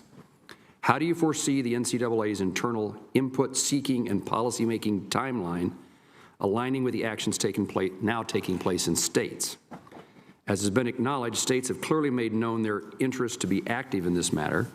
Is there a concern that the NCAA's deliberation process may take too long to keep up with the expected rate of states legislating on this issue? Well, thank you for the question, Senator. I think the first point that needs to be made is to recognize that the rules of the NCAA are made by the schools themselves coming together through a legislative process that is not that dissimilar from a congressional process. The members meet on a quarterly basis on a multi-day period of time. They have a regular legislative cycle, and they are in the midst of that cycle right now. The working groups that have been established by the Board of Governors representing students and coaches and athletic directors and faculty members is meeting as we speak. They will be reporting back in April to the Board of Governors with the expectation that full legislation will be drafted and then crafted and then passed to come into effect at January of 2021 at our national convention of that year. Throughout that process, they have been working to try to winnow down the general ideas around what is and is not permissible, what could or could not be consistent with intercollegiate athletics, and that's a work in progress, and we'll know a lot more about that as they bring out their findings in April. Does the NCAA have other powers, opportunities to deal with this outside that deliberation process that is going to take the period of time that you just outlined? Let me suggest to you that a member of Congress complaining about the slowness of the process is somewhat hypocritical. Well, the process can be accelerated should any of the three divisions, we do all these decisions through our three divisional structures, decide to do so, and I and the presidents who lead the association have been working very hard to try and get them to move this along as quickly as possible. As we've heard from the presenters, it's a complex topic. The answers aren't cut and dried, but I believe that the members, the schools themselves, are working on this as aggressively as they can under the current circumstances. There certainly is a possibility that some state legislators could pass legislation that could go into effect over the course of this summer. Many states have been modifying their proposals to have them slow down on the implementation date. We're pleased to see that, and we hope that the states will indeed provide, as California did, will provide the association with some time to modify their rules before their state laws are triggered.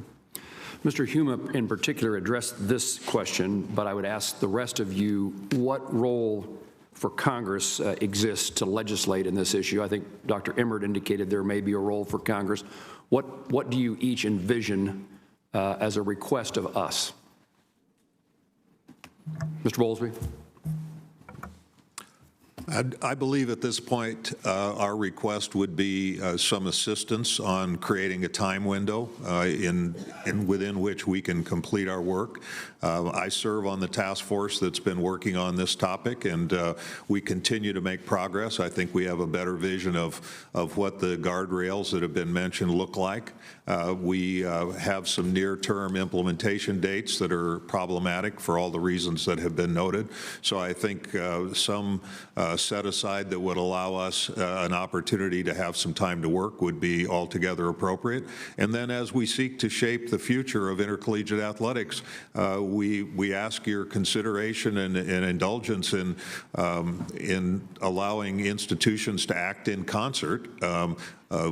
Sadly, acting in concert is characterized as collusion by the plaintiff's bar, but we feel like institutions acting together is the right way to make rules. It's the right way to prepare the environment for student athletes, and we ask that some consideration down the road would be given to us as to whether or not our organization can continue to function at the highest possible level, which is what we all seek. Others want to add or subtract from Mr. Bowlesby's comments? Mr. Yuma. I would like to just reiterate that basically what Commissioner Bowlesby is describing would be some kind of antitrust exemption, which we oppose. And if you look at the history of antitrust challenges to the NCAA, each of those challenges brought progress. They improved the industry, improved the lives of college athletes, starting with 84 Board of Regents, when the NCAA used to have a monopoly on TV money. And now today, because Oklahoma stood up and challenged that, you can see that the industry has benefited very mightily, not through revenues, but also through, not just through revenues, but also through consumers being able to watch TV, watch their favorite teams, virtually every single week perform. The other benefits that have come from that are the elimination, these are antitrust challenges against the NCAA, the elimination on the NCAA's ban on summer workout medical expenses. There used to be a ban. There used to be a cap on the cost of attendance, the price tag of the school. A full scholarship fell below that by several thousands of dollars. The O'Bannon case, part of the result was that now, today, colleges can provide the full cost of attendance. There's a current case, Austin versus NCAA, is another area as well that has unlocked educational opportunities as well. The U.S. DOJ, which we help support an investigation into the NCAA's one-year cap on scholarships. There used to be 4 until the 70s when the coaches kind of pressured the NCAA to turn it around. Because the DOJ acted as a catalyst over antitrust scrutiny, now college athletes can have multi-year scholarships. So again, I reiterate, Congress, if any of these issues require guardrails from Congress, it should be enacted directly, not through an antitrust exemption. The NCAA has been operating as if they had an exemption, and we've seen what they've done. They've really, name, image, and likeness wouldn't be on the table. The states wouldn't be able to even bring this issue to light had they had an antitrust exemption. So there's a lot of problems with that. Thank you. Mr. Spencer. Thank you, Mr. Chairman. I would ask this group to consider the current way student athletes live in today. I think the world that student athletes lived in when the NCAA was formed is entirely different than how student athletes interact with each other now. I would ask this group to consider the current regulatory framework that we exist in, and more importantly, all student athletes, not just the 2% that some of us might see during March Madness or during the bowl season.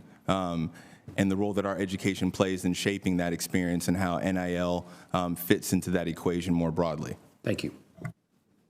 Senator Blumenthal. Thanks, Mr. Chairman. I want to begin by saying that I mean no disrespect to anyone, but I think Mr. Spencer has really made the critical point here. A lot of what I hear from the NCAA and coaches and college officials evokes the fantasy of college sports as it existed 50 years ago. When I was a Supreme Court law clerk, I once visited with Byron White, who played football in an era when helmets were made of leather. I think a lot of the rhetoric and images that we hear about college sports are as antiquated as leather helmets. And that makes me angry because I think that the present state of college sports is exploitive. And, as I listen to the hand-wringing about states creating a patchwork of different laws, it is coming. And the reason is that intercollegiate programs earned a total revenue of $14 billion, rivaling the National Football League's $16 billion. And the NCAA, by the way, grossed $1 billion. So the states are going to fill this gap. And frankly, I'm going to encourage them to fill it because it will provide an additional incentive for the NCAA to move more quickly. January 2021 is simply too late. The NCAA is late to this game. So let me ask you, Mr. Emmert, what can you do to speed and make more effective the NCAA's changes and initiatives so that we simply do not wait until sometime in the distant future and we can avoid the patchwork of different laws that rightfully will create unfair playing fields for different colleges and universities, as the Chancellor of the University of Kansas has pointed out quite correctly. Well, Senator, first of all, I happen to completely agree with you that many of the approaches to intercollegiate athletics are, in fact, embedded in history or sometimes even grossly inaccurate notions of what the real environment is. And I'm delighted that Mr. Spencer is here providing the current balance on the life of student athletes. I can assure you and the members of this subcommittee that I will do everything in my power to encourage the schools themselves in their decision-making processes to accelerate those discussions and the decision-making as quickly as they can. They are working very hard to make sure that they have opportunities to consult with students themselves, with the various levels of the association across its 3 divisions, with all of the various programs, to make sure they actually do understand the realities on the ground, to make sure that they don't create unintentional consequences from any of the rules that they modify and change. And well, let me just, and I apologize for interrupting, but my time is limited. Certainly. Would you agree that the present system of compensation is unfair and outdated? I certainly agree that the NIL model that's in place needs to be modified and is appropriate for change. Radically modified? Correct. Does everyone on the panel agree with that point? Please raise your hands if you agree. The record should reflect that all of the witnesses today have agreed that radical modification is in order. Let me ask you, Mr. Spencer, what kinds of NIL compensation do you think, as a future lawyer, should be provided? Thank you, Senator Blumenthal, for the question. I think this is an incredibly complex issue, and I think part of the problem with creating a structure around this is the definitions around name, image, and likeness are constantly evolving. I really appreciate you acknowledging my comment earlier about how the world that student athletes today live in is entirely different. But I do want to highlight that a key aspect of that statement is that this is also a world that society as a whole is still trying to get a grasp of. I think we see that in this rush to create regulations around technology, whereas when we look at this patchwork of state laws that are trying to create a boundary around this, the way that I use social media and that I use my likeness is on the internet. And the internet doesn't have these boundaries. So that's part of what makes it a little bit difficult. And I think that's something that we'll be taking back to our student athletes. You know, again, some of them are right behind me now. And we want to look at that a little bit closely. And would you agree that, and I would welcome Mr. Huma's comments as well, one of the areas that I think the public finds most dismaying is the discarding of student athletes who have injuries and can't continue playing. Is that a problem that is on your mind? I think the way that we take care of student athletes today is continuing to grow.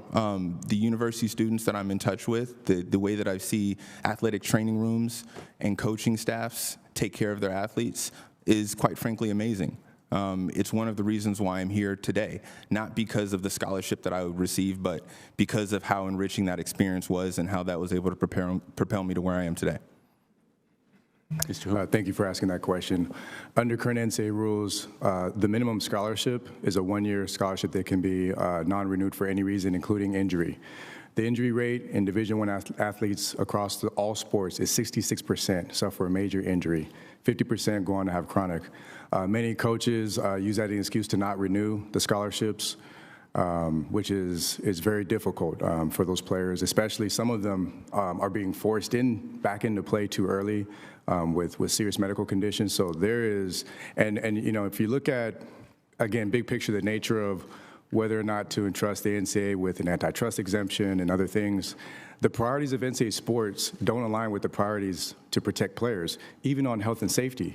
So it's a big concern, yes. So athletes really deserve better protection physically, financially, and otherwise, correct? Absolutely. Thank you. Dr. Drodden. Yes, thank you. If I could just add a comment to that, and as a head and neck surgeon, it's an area that I have particular interest in. And I would say that we've actually come quite a ways in the protection of our student athletes, from robust research and implementation of concussion protocols to most recently at our institution, we've created a new entity to take care of our student athletes, an entity that employs our physicians, our trainers, and most importantly, probably our strength and conditioning coaches. They are not employed through athletics. They're actually employed through our health system and overseen by medical professionals to take that decision-making away from, that pressure away from the coach and from the athlete, quite frankly, to make sure that the best interest of the student athlete is looked after. And Chancellor, I don't mean to imply that athletic programs don't care about physical injury.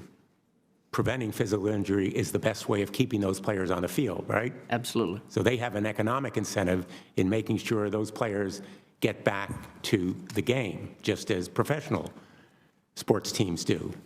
My worry is about the lasting impacts after that student leaves and careers cut short by injuries that simply can't be prevented. And I think that this whole system has to be fundamentally reformed, far-reaching fundamental reform. And the NCAA has a role to play, but only if it gets into the game, which right now it is failing to do. Senator Fisher. Thank you, Mr. Chairman. On football game days at Memorial Stadium in Lincoln, Nebraska, we have over 90,000 fans. It becomes the third largest city in the state of Nebraska. We have sold out every single Husker home game since 1962. And although we are blessed with very incredible football history, we are also a very rural state that is built around an agricultural economy. I have questions about the impact of NIL on recruiting and college athletes, particularly on the marketing and sponsorship opportunities for star players, which may be enhanced in states that have those larger urban areas. Dr. Gerard, how could NIL impact recruitment for schools in rural communities with smaller media markets and less business infrastructure? Thank you for the question, Senator. And as your neighbor to the south, I share entirely what your concerns are, which is this has a strong possibility to create. All right, folks, we will get back to that, but first.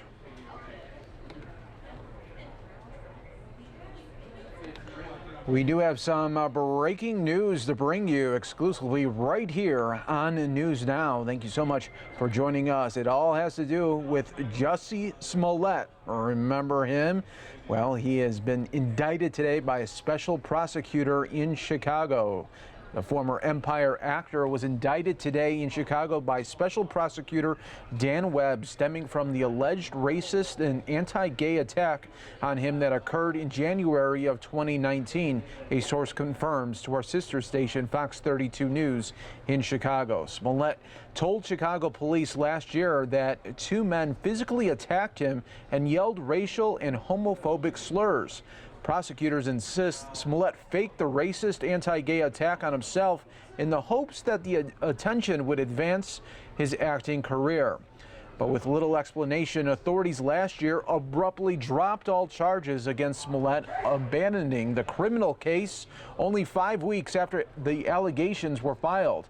In return, prosecutors said that the actor agreed to let the city keep his $10,000 in bail.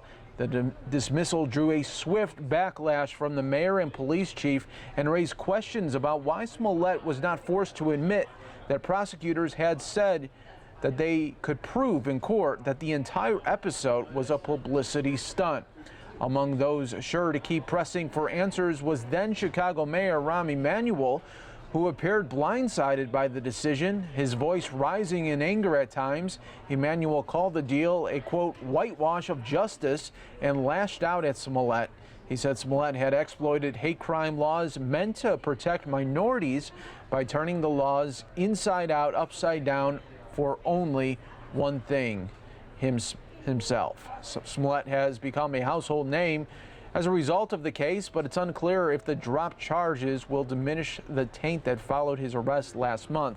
But this is the big breaking news that happened just moments ago. He is not off the hook entirely right now, as a special prosecutor in Chicago has indicted him. That is the news of the day.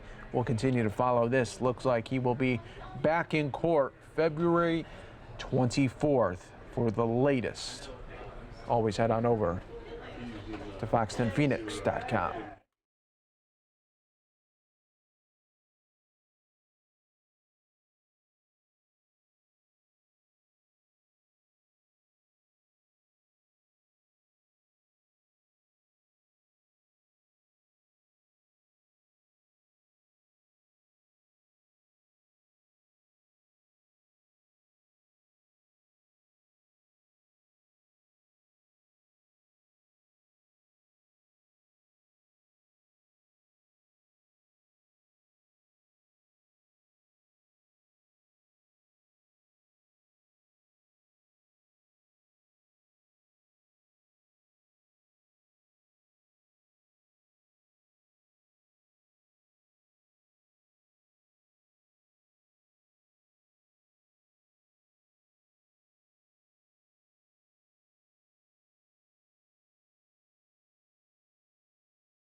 And the negotiations will be part of the recruitment process. It goes on and on and on. The intersection with the recruiting environment is the absolute epicenter of this consideration. And given the entrepreneurial nature of coaching staffs, they will find very effective ways of having third-party inducements to enroll and transfer a big part of the NIL environment. And it's that integrity that I worry about the decline of. Yeah, we need to make sure we get this right so that every student athlete, male, female, whatever sport they're going to be in, is going to be able to be treated fairly, be able to have a good experience for themselves, their family, and for the school that they attend. That's absolutely correct, Senator. And, Thank you. And I think it also, the extent to which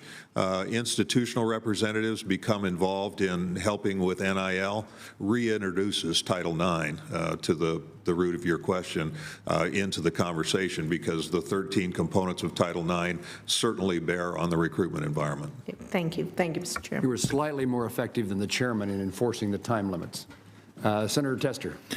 Thank you, Mr. Chairman, Ranking Member. Appreciate you holding this hearing. As always, it's one of the best hearings we'll have today because of the good work of the Chairman and Ranking Member. I also noticed that when you pointed out all the advantages that Kansas had in the sporting arena, you failed to mention Kansas, a Super Bowl champion, Kansas City Chiefs. But we'll set that aside. Senator Tester, yes. We do appreciate the President pointing out the Chiefs and its relationship to Kansas. And secondly, I've told most of the witnesses here today they were all my second choice for a witness. I was hoping for McCombs as a witness to talk about this. That would have been good too. So look, I mean, I think we can all agree that what's going on right now isn't working. And if you want to dispute that, I'd love to hear the dispute. I think we can also agree that if you have 50 different states having 50 different sets of rules, that's not going to work too well either. In fact, that's not going to work at all. And my concern here is that as tuition in colleges continue to go up, it's whoever has the biggest wallet to pay these athletes could really screw things up badly. So let me, before I get to my question that I really want to know, I just want to say that I want to confirm what I've heard, that if an athlete gets injured, that potentially the scholarship could or would be taken away, and that they are on their own after that. Is that true? Go ahead, Mark. Senator, thank you for asking the question because it's a very, very important one. No, it is not true. Indeed, schools are expressly prohibited from pulling a scholarship from a student because of an injury. Okay, so they can make up another excuse, though, potentially? They're not doing that. Well, can you clarify what you're asking? So what I'm saying is that there's a lot of ways to skin a cat. Okay, you can figure out ways to make their GPA go down. There's probably things in it, but the point is this: if in fact the intent of the law or the intent of the rule is, and I assume there's an NCAA rule, or you would not have responded to this, Mark, but I would assume that they are not allowed to jerk a scholarship if a student gets hurt. That's correct, Senator. All right, go ahead. So make it quick. During the period of award, if it's a one-year scholarship and they're injured during that year, it cannot be removed. But as soon as that scholarship ends for that year, it's over. The college can non-renew it. So non-renewable is a big deal. Not actually taking the scholarship away. So that's a problem. Okay, I think that's a problem. If a kid gets hurt and he's playing football, basketball, volleyball, it doesn't matter. They should be taken care of. The more important point is this. Patchwork's not going to work. What's currently out there isn't going to work. Mr. Emmert, and by the way, sorry I called you Mark, but we got a list of states here, Kansas and Connecticut and Tennessee and Nebraska and West Virginia. I come from Montana, okay? Mark knows this because he worked at Montana State University. And quite frankly, it's great athletics. It's incredible. You guys have done a marvelous job of the NCAA making this what it is today. But the truth is I'd hate to have to compete with Alabama or Duke because I don't think we've got thick enough wallets to do that. So the question is how advanced are the talks within the NCAA to solve this problem of students creating an economy that is so good and not getting much, if any, reward for it. You want to tell me where you're at in conversations about solutions? Because I'm going to tell you, be honest with you, you don't want us to solve this. You want us to help you solve this. So the question is where are we at in talks? Where are we at as far as putting stuff on paper? Because time is a-clicking, and we can't stop the states from doing what they're doing, and so we've got to figure it out. Yes, Senator Tester. Well, as I was explaining earlier, there is a timeline in place with a target of having this resolved by January of 2021. Whether that's sufficiently aggressive or not is in large part dependent upon. And do you have anything on paper right now? We don't, but we will by April. You will in a few months? Yes. Are you willing to share that with other folks, the folks that are at this table, and with us? At that time? Yes. Certainly. Okay. And you're willing to take input on how you can make it better? Absolutely.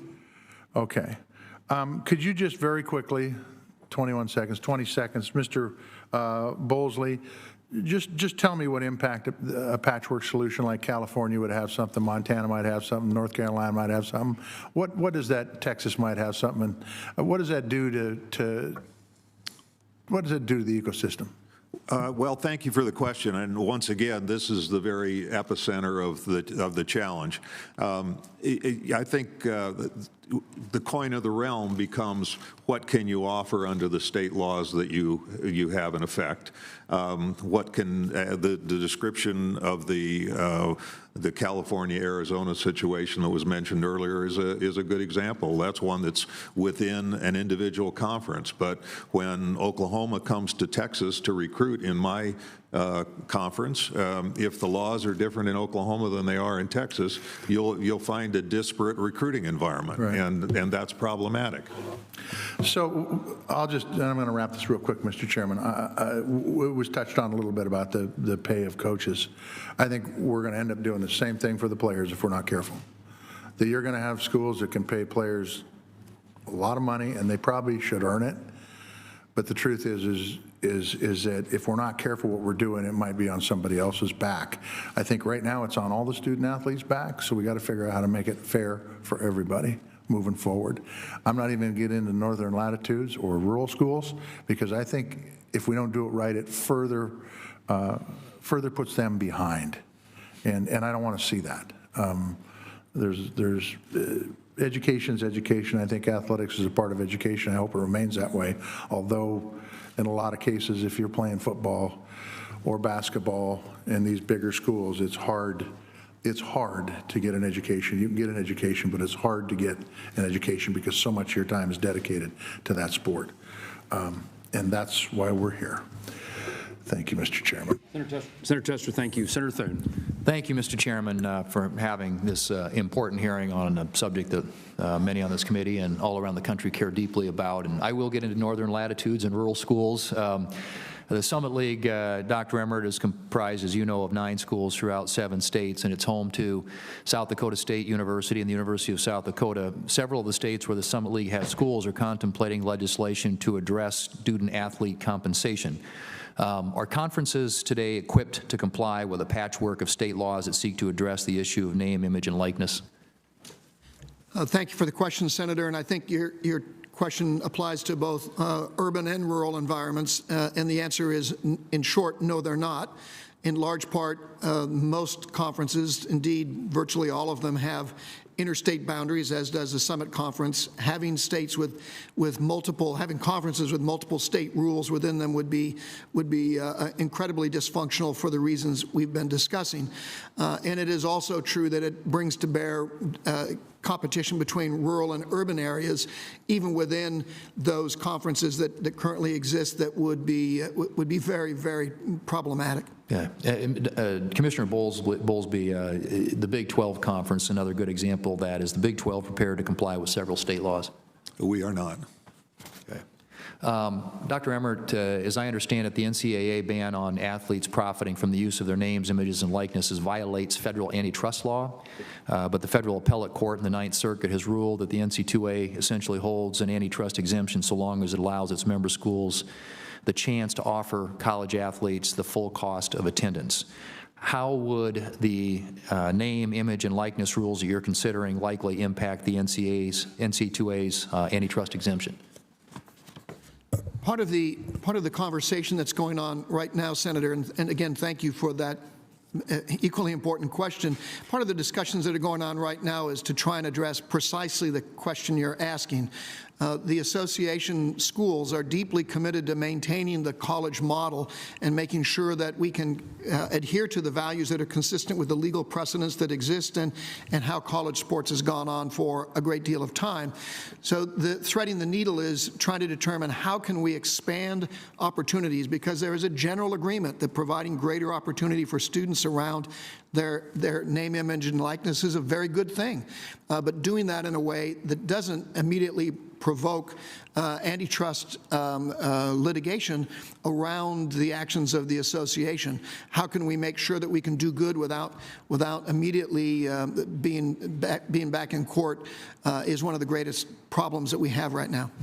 I'll direct this to you, Dr. Emmer, but I want to open it up to the members of the panel. It's been suggested that there should be a limit on the amount of funds a potential name, image, and likeness sponsor can offer a student to protect students from inappropriate predatory actions. Do you agree with that? And then I'd like to hear others on the panel comment on that as well. Dr. Emmert. Senator, I think again, the question is what can and cannot be done in the current legal context. The current legal context and the litigation environment that we've found ourselves in makes it extraordinarily difficult to determine what boundaries can indeed be set on those forms of compensation that might come toward a student athlete and for what they're being compensated without turning that student into an employee of an institution. That's part of the debate that's in front of us today. Okay. Others? Spencer? We don't want to see caps. I mean, caps don't protect the players. A cap would reduce the opportunity economically. And I think getting at the idea of competitive equity is kind of one of the issues. But the current rules, under the current rules, there was a study done over the course of 10 years, found that 99.3% of the top 100 football recruits chose teams in the power conferences. That's under current NCAA rules. The power conferences have advantages with alumni. They're the bigger schools, bigger alumni, richest donors, and they continuously pull the best recruits across different sports. So, one of the points I made earlier today was that to cap players and still allow booster payments to flow to these Power 5 conferences, to allow them to continue gaining the lion's share of the TV revenue in order to further outspend on recruiting, outspend on coaches, outspend on facilities, they will continue to get the recruits. Without addressing those other issues, especially, and we're not advocating in that, we're just talking about what reality is. Reality is that you're not going to change the migration of recruiting by blocking players' opportunities. The Power 5 conferences are going to get the best recruits year in and year out. Okay. I would just close, Mr. Chairman, my time's expired, by saying that, Dr. Emmert, we look forward to your working group as those activities continue, feedback from you, and hopefully on a timeline that enables us to stay ahead of what's happening in all the states. So we look forward to hearing more from you on this subject. Thank you. Senator Thune, thank you very much. Senator Blackburn. Thank you, Mr. Chairman. And I want to say thank you to each of you for taking the time to be here today and to work with us on this issue. And Mr. Spencer, I wish you well. I have a son who was a track runner and ran in college, and still as an adult is out there competing in triathlons. And I know how important that training is. So we wish you well in that endeavor. I have to tell you, I think that Senator Blumenthal and I are kind of on the same page. I think that this is something that, Mr. Spencer, you're closest to this. We've got athletes that are coming to your schools with YouTube channels, they're internet, social media influencers. And so it is different, and it is very important that you all get this right. Fair, consistent, transparent. Mr. Emmert, you say that is your priorities, but I have to tell you, I was really disappointed with our meeting last week. And I think we're looking at a time when the NCAA has failed when it comes to women in sports, sexual harassment, sexual assault, sexual abuse that has occurred. And I think a question that must be going through a lot of minds of student athletes and their parents is, how in the world are they going to be able to trust you to get this right. And I have to tell you, I look at the issue around James Wiseman at University of Memphis. And this is a situation where in 2017, Penny Hardaway gave a star Tennessee player, James Wiseman's mother, $11,500 to help the family move to Memphis. And this young man would go on and play for University of Memphis. And then in 2018, Hardaway became the head coach at Memphis. In 2019, Mr. Wiseman chose to play at Memphis. The NCAA cleared him. In November of 2019, NCAA suspended this freshman basketball player from 12 games because of concerns over the $11,500.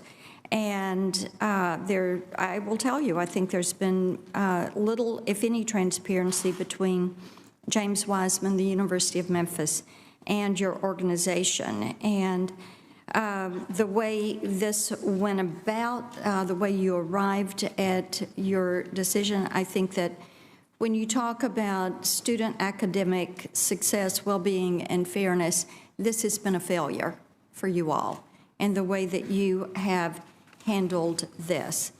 So we are looking at a time where now student athletes are going to be trying to figure out if they are better off going straight to the pros and skipping college because of situations like James Wiseman, and because of a lack of transparency and a lack of consistency and a lack of fairness that is being doled out to them. Dr. Gerard, I see you nodding your head. Would you like to comment?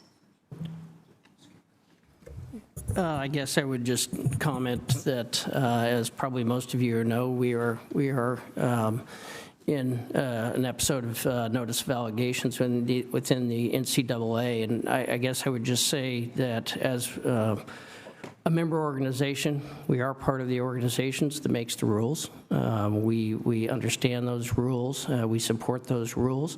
Our current situation is we don't believe the evidence necessarily supports the allegations, but actually we support the system. Thank you.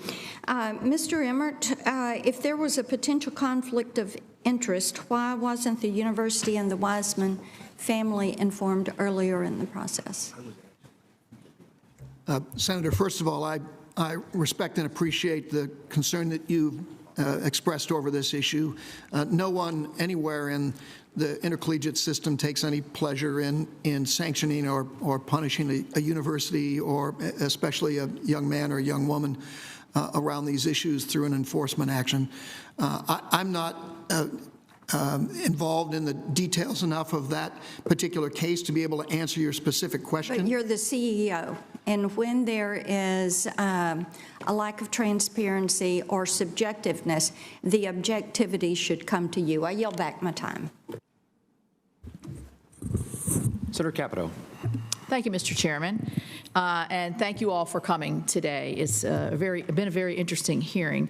The chairman I'm going to diverge a little bit from what the chairman requested, that we stay strictly on message, because I have Commissioner Bowlesby here, and I wanted to ask him a question, and Dr. Gerard will probably know exactly what I'm talking about. You recently signed a Big 12 deal to stream on ESPN+. Rural state, West Virginia. We're playing Kansas tomorrow. I have my Mountaineer colors on. And you can only view the game in West Virginia if you pay the $4.99 monthly streaming fee and if you have connectivity. And it's been a source of very deep concern to West Virginia. So I want to give you a chance to respond to what a rural state. We have no pro states. These teams are our pro teams, and we want to see that WVU victory on our TVs on Wednesday. And then we play Baylor again, #1 team in the country, same thing. So could you respond to that, please? I'd be happy to, and Senator, I've had the opportunity, not surprisingly, to respond to this question previously. We took a leap of faith with a new technology. We believe that streaming and the ESPN platform is best in class, and so it's a voyage of exploration. There isn't any doubt about that. We live in states, the 5 of them, that have 35 million people, and as such, we really don't have the option of a linear network as some of the other conferences have done. And so the digital process is the best we have available to us, and frankly, it's quite good. We're up to 8 million subscribers. We're part of a package with Disney Plus that now has almost 30 million subscribers, and we think it's in an environment where the cable universe is shrinking about 1.5% to 2.5% a year, that we're going to end up with a lot fewer cable households down the road than we have today, and the digital platforms are the future. And so I was involved in the rollout of the Big Ten network, and I was involved in the rollout of the Pac-12 network, and I have to say the number of complaints we've had have been much less than those 2 rollouts, but the objection you raise is exactly the right one. If you don't have broadband that's capable in a rural area, it is difficult to get it, but it's available on a multitude of different platforms, and for the most part, that level of broadband is available just about everywhere if you want to go pursue it and then subscribe. Well, we hear, I mean, this is a source of contention. You obviously talked with our West Virginia University folks, and maybe it is a little bit before its time, but it's a source of irritation for us back home, and I'm sure you understand that. Certainly. I don't want to go back over the Title IX issue because Senator Fisher talked about it, but it is a source of concern for me. My daughter played Division I sports for 4 years and volleyball, but one of the best athletes we have in our state is Jenny Thrasher, who's was on our WVU rifle team. She won the first gold medal last year. She's since graduated. What kind of, NIL opportunities would she have, and how are you going to keep that? I'm shocked. You seem from your tweets saying that you were upset about the Roger Stone sentencing. Yeah, I thought it was ridiculous Did you ask the judge? No, I didn't speak to the judge. I'd be able to do it if I wanted. I have the absolute right to do it. I stay out of things to a degree that people wouldn't believe, but I didn't speak to him. I thought the recommendation was ridiculous. I thought the whole prosecution was ridiculous. And I look at others that haven't been prosecuted, or I don't know where it is now. But when you see that, I thought it was an insult to our country, and it shouldn't happen. And we'll see what goes on there. But that was a horrible aberration.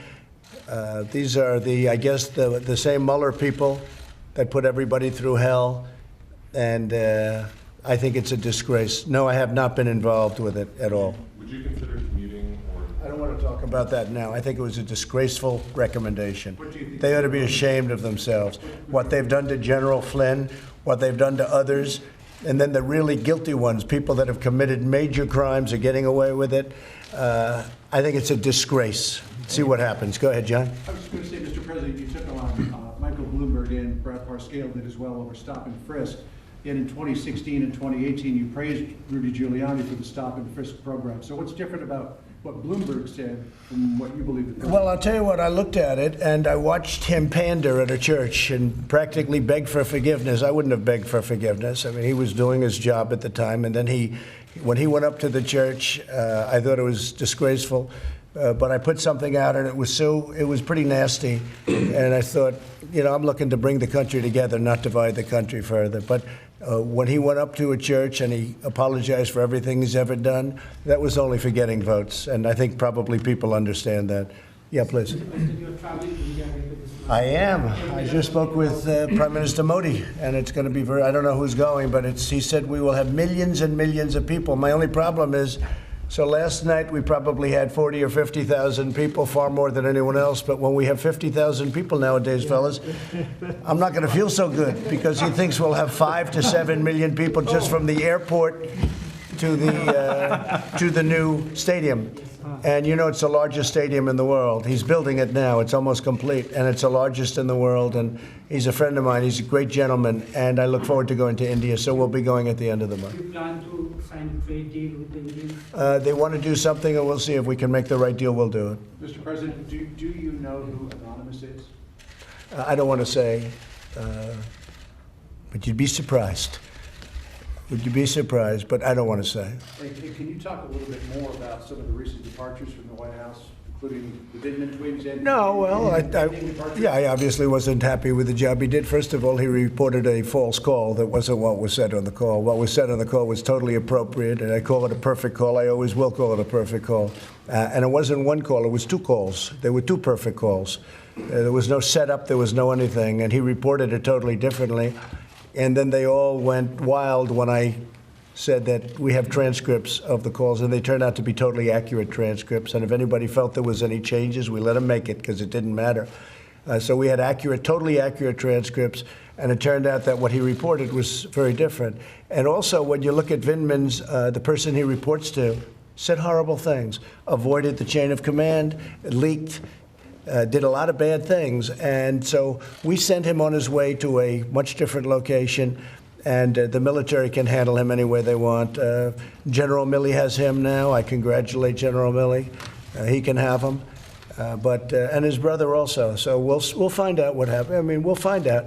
But he reported very inaccurate things. You understand that, John, when you look at his report and then when you look at what actually the exact words. Fortunately, I had the words, because otherwise we would have had a lot of people lying, and we were able to do it. So fortunately, we had transcripts of those calls. I think you guys all agree with that, right? Wasn't it nice?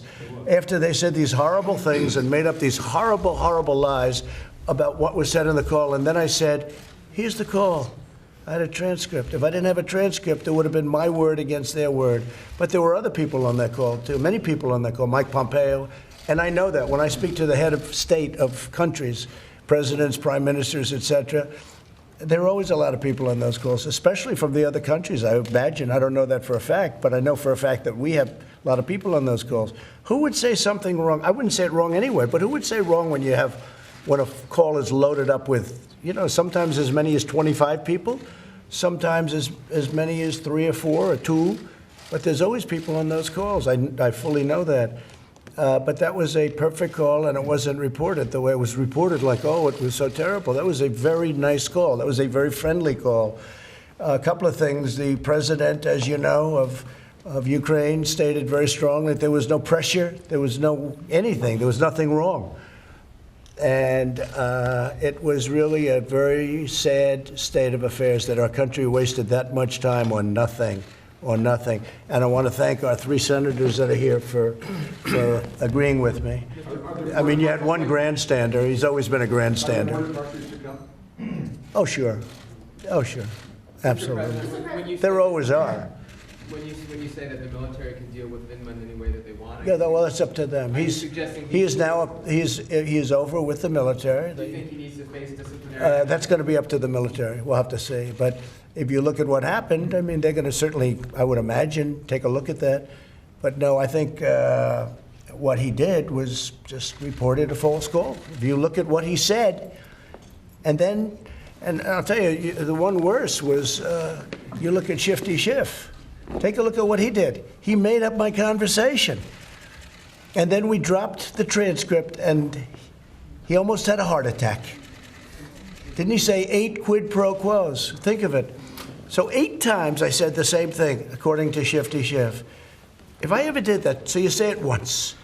Now you say it again. We're talking about a man that I've never even met before. Now you say it a 3rd time, a 4th time, a 5th time, 6th time, 7th time, 8 times. 8 times he said that I asked for the exact same thing in one call. After the 3rd time, they'd have to take you away, okay? He's a sick person. Schiff is a very corrupt politician, and he's a sick person. So he made up, totally made up. And because he's shielded, which a lot of people didn't know, but because he's shielded by the halls of Congress, in terms of what he says, you can say anything you want. He made up a story. It was total fiction. And then at the end, he said, don't call me, I'll call you. That's a mob statement. Very famous statement in numerous movies, one in particular. That's a mob statement. Don't call me, I'll call you. He said that I said that. He said that I said 8 times quid pro quo. Well, there were no times quid pro quo, nothing. That whole thing was corrupt. and a disgrace. And Romney's a disgrace for voting against. He's a disgrace. Okay, anybody else? Can I just ask you to elaborate a little bit more on stop and frisk? It's going to be a big issue in the coming days. Do you support that policy, and is it, as you said in the tweet? Anything we can do to get down crime and to get rid of drugs. But I think when a man is with stop and frisk his whole life, and then he decides to go Democrat, and he goes to a church, and he's practically crying. It looked like hell. He's practically crying, saying what a horrible thing he did. I think that's so disingenuous. You know what I'm talking about, fellas. That was so of Bloomberg. Look, he's a lightweight. He's a lightweight. You're going to find that out. He's also one of the worst debaters I've ever seen, and his presence is zero. So he'll spend his $500 million. Maybe they will take it away. Frankly, I'd rather run against Bloomberg than Bernie Sanders, because Sanders has real followers, whether you like him or not, whether you agree with him or not. I happen to think it's terrible what he says, but he has followers. Bloomberg's just buying his way in. But we're going to find out what happens. We're going to find out. But when you go back to the church where he apologized for everything he ever did practically, and he looked pathetic. Our country doesn't need that kind of leadership. Thank you all very much. Thanks, everybody. It's stumbling. It's mumbling. Not pretty. But we'll see how he does. You never know. You never know. The only time you knew for sure was the Trump campaign. Trump was going to win. Do you think he can turn it around in South Carolina? He can always turn it around. I think it's not going to be easy. I think he can turn it around, yeah. I think he has a shot. He's got probably almost as good a shot as anyone, but he's going to have to work. He's going to have to work very hard, much harder than they thought. Don't forget, when he first ran, I called him 1% Joe, because every time he ran, he only got 1%. And then Obama took him off the garbage heap. But he only got 1%, right, John? You know that. 1% Joe, but now he's, 19% Joe? It's better. He's doing better. He's made a lot of progress. But it's going to be very interesting. I think we're going to have a very interesting Democrat race, and I think we're going to have a very interesting election. But our country is doing better than it's ever done. We've rebuilt our military thanks to the people back here. We've taken care of our vets at a level that they've never been taken care of before. Jerry, been never even close. And it's really something that we're very proud of. You look at the economy. I mean, we have the best economy we've ever had. We have the best employment numbers we've ever had. African American, Asian American, Hispanic American. We're going to protect our Second Amendment. The Democrats want to take away the guns. They want to take away everyone's gun. They want to destroy the Second Amendment. So when you add it all up, I don't see how we lose, but you never know. It's politics, right, fellas? Thank you all very much. Thank you, Press. Thanks, everybody. Out this way. Press, we're leaving now. Thank you. Thank you very much, guys. We're leaving. Thank you. Thank you, John. Thanks, everybody. Keep going out. Thank you, Press. You want to? Press, keep walking. Thank you. So funny to see you there. She's very good. Yeah. Thanks, Scott. Thank you. It's all right. Press, keep walking. Go, guys. Thank you. Thanks, guys. Appreciate it. That's what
that to them, they'll be thrilled. They'll love it.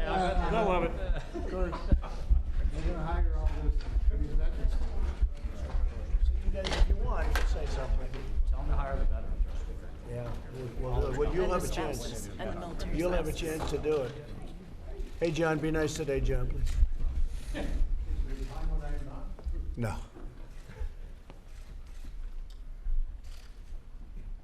Okay, thank you very much.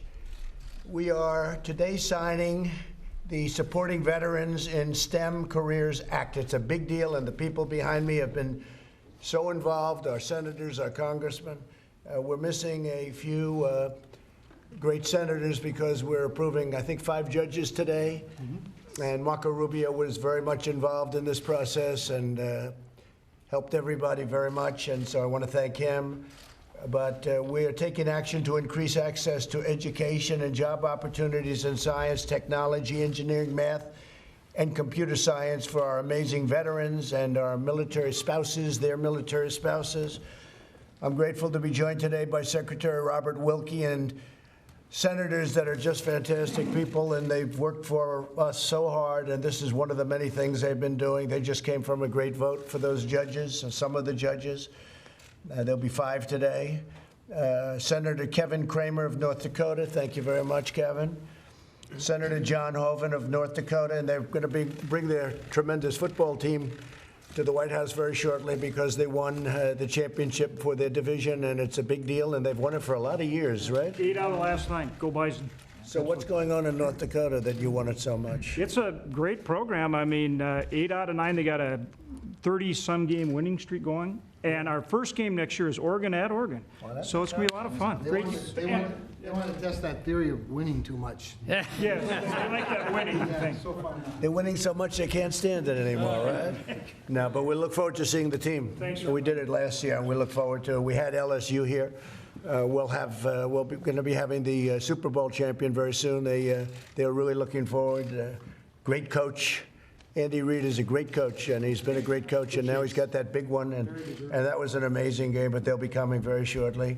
I want to thank Senator Jerry Moran, who's a friend of mine, who's been incredible in every way, and we really, when I think of Jerry, we did a lot of work together, but the thing he did that I don't know if people even know it, Jerry, but something that couldn't be done for 44 years, they say, and that's Veterans Choice. Thank you, So Mr. I want to thank you, Jerry. That was incredible. You're welcome.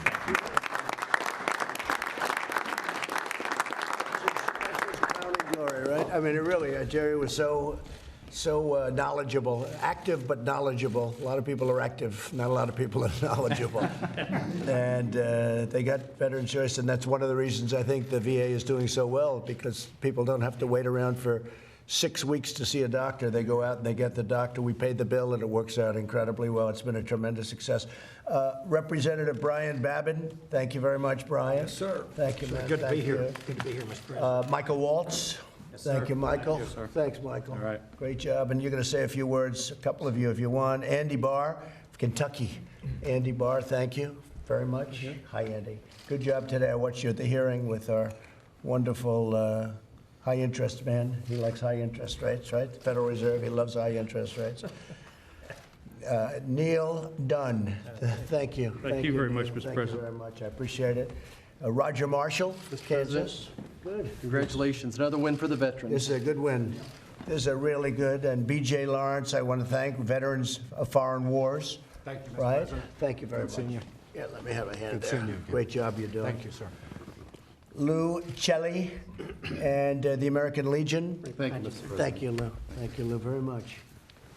Nate Anderson, Concerned Veterans for America. Thank you, Mr. President. Thank you very much. Thanks, Nate. Good job. Young guy. Jared Lyon.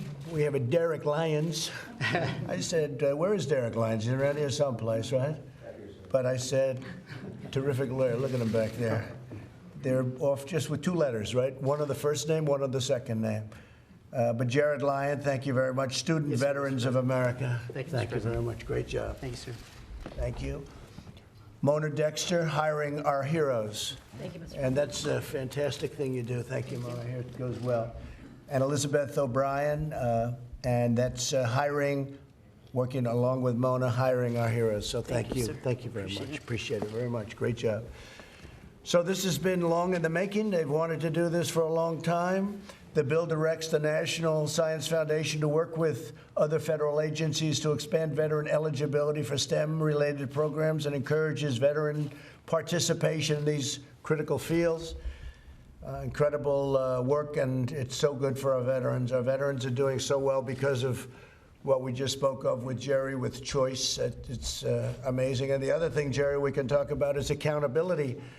I guess if you were going to say maybe rate them, choice is probably number one, but accountability is something nobody thought it was possible to do that. And now if people don't take care of our veterans, they can be dismissed, they can be terminated. And we had to work through civil service, we had to work through the unions, we had to work through a lot of things, but between you and Jerry and some of the people here, we got that done too. So we have accountability done. And I guess you've let go, how many, Robert, how many? Over 8,000 people that weren't taking care of our vets. And they've been replaced with people that love our vets and love our country. But we had some people that were terrible. We had sadistic people.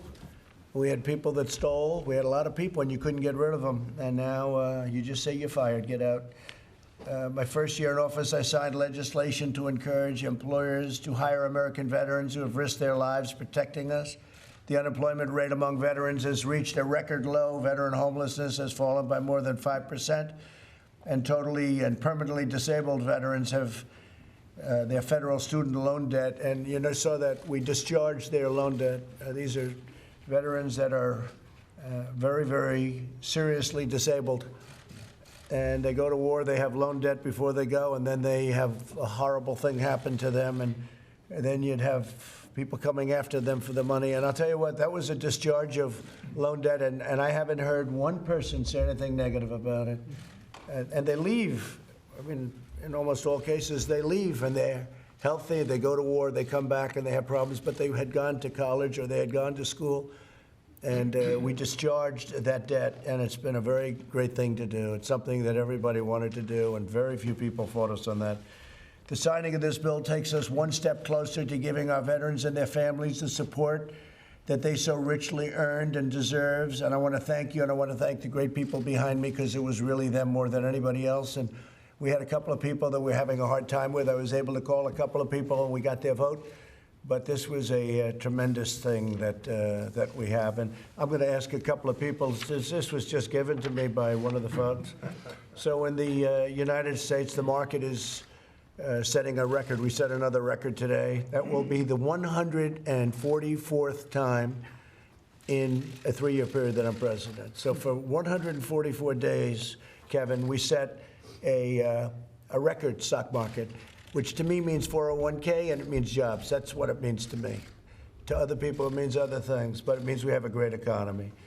And we have 4 trillion-dollar companies. One is Microsoft, one is Apple, one is Google, one is Amazon. So you have Amazon, Google, Apple, and Microsoft. And so you have an M, you have an A, you have a G, and you have an A. You have MAGA. MAGA. No, somebody.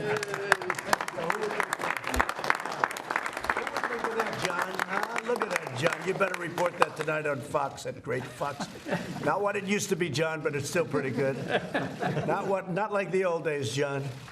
They put more Democrats on Fox now than they put Republicans, but that's all right. I think they're getting it. We have big crowds, but you've been great, John. So I think maybe before we sign, I'd like to have a couple of the folks, if they'd like, and maybe we'll start with Robert, who's done a fantastic job at the VA. Yes, sir. You can Well, talk thank a little you. bit about it. Thank you, sir. This is really important. You know, when we look at America's warriors, most of them by the time they're 25 have probably made more life-altering decisions than most Americans make in a lifetime.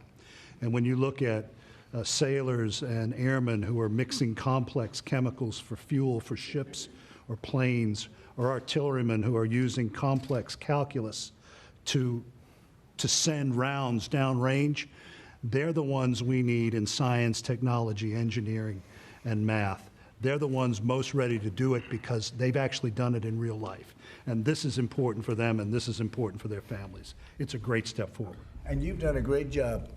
You know, constantly, I shouldn't say this to these people, but you used to in the old days, in all fairness, before Trump, but always for a little while until we got choice and accountability done. Every night there'd be stories, these horror stories about the vet, you know, the VA. and you'd have these horrible stories. Now it's running so well, and I want to thank you for the great job you've done.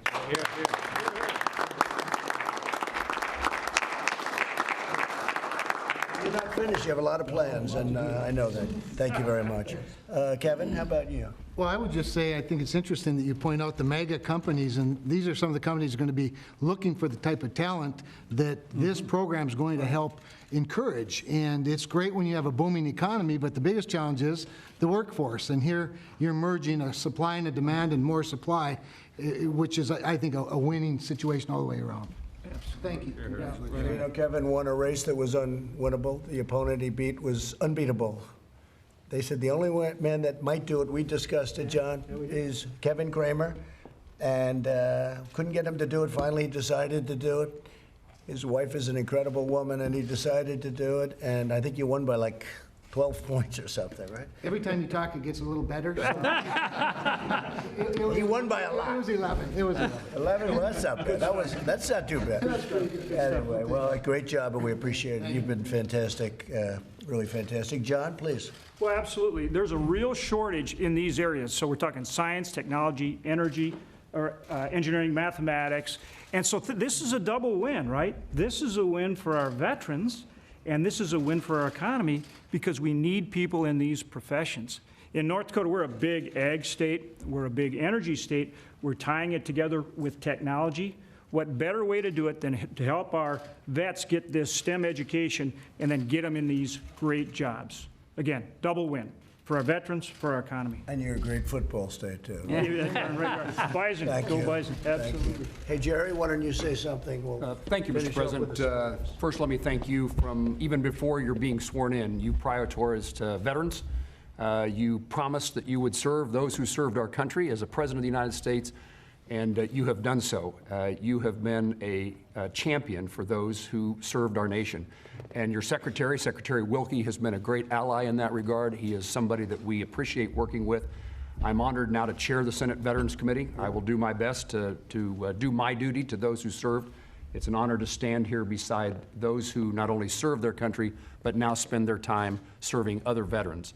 And so we're a team, and we'll work hard to make certain that those who served our nation get the respect. This particular bill, anytime we can provide jobs, economic opportunity for veterans, we're doing something certainly good. But as our committee focuses on mental health and suicide, one of the best things that can happen to someone who is in the community, somebody who has returned home from battle, is to be a part of that community and earning a living, and the self-esteem and the joy that comes from having a job helps us in all our battles in trying to make sure that every veteran, every place in the country has a bright future, that they're living the American dream.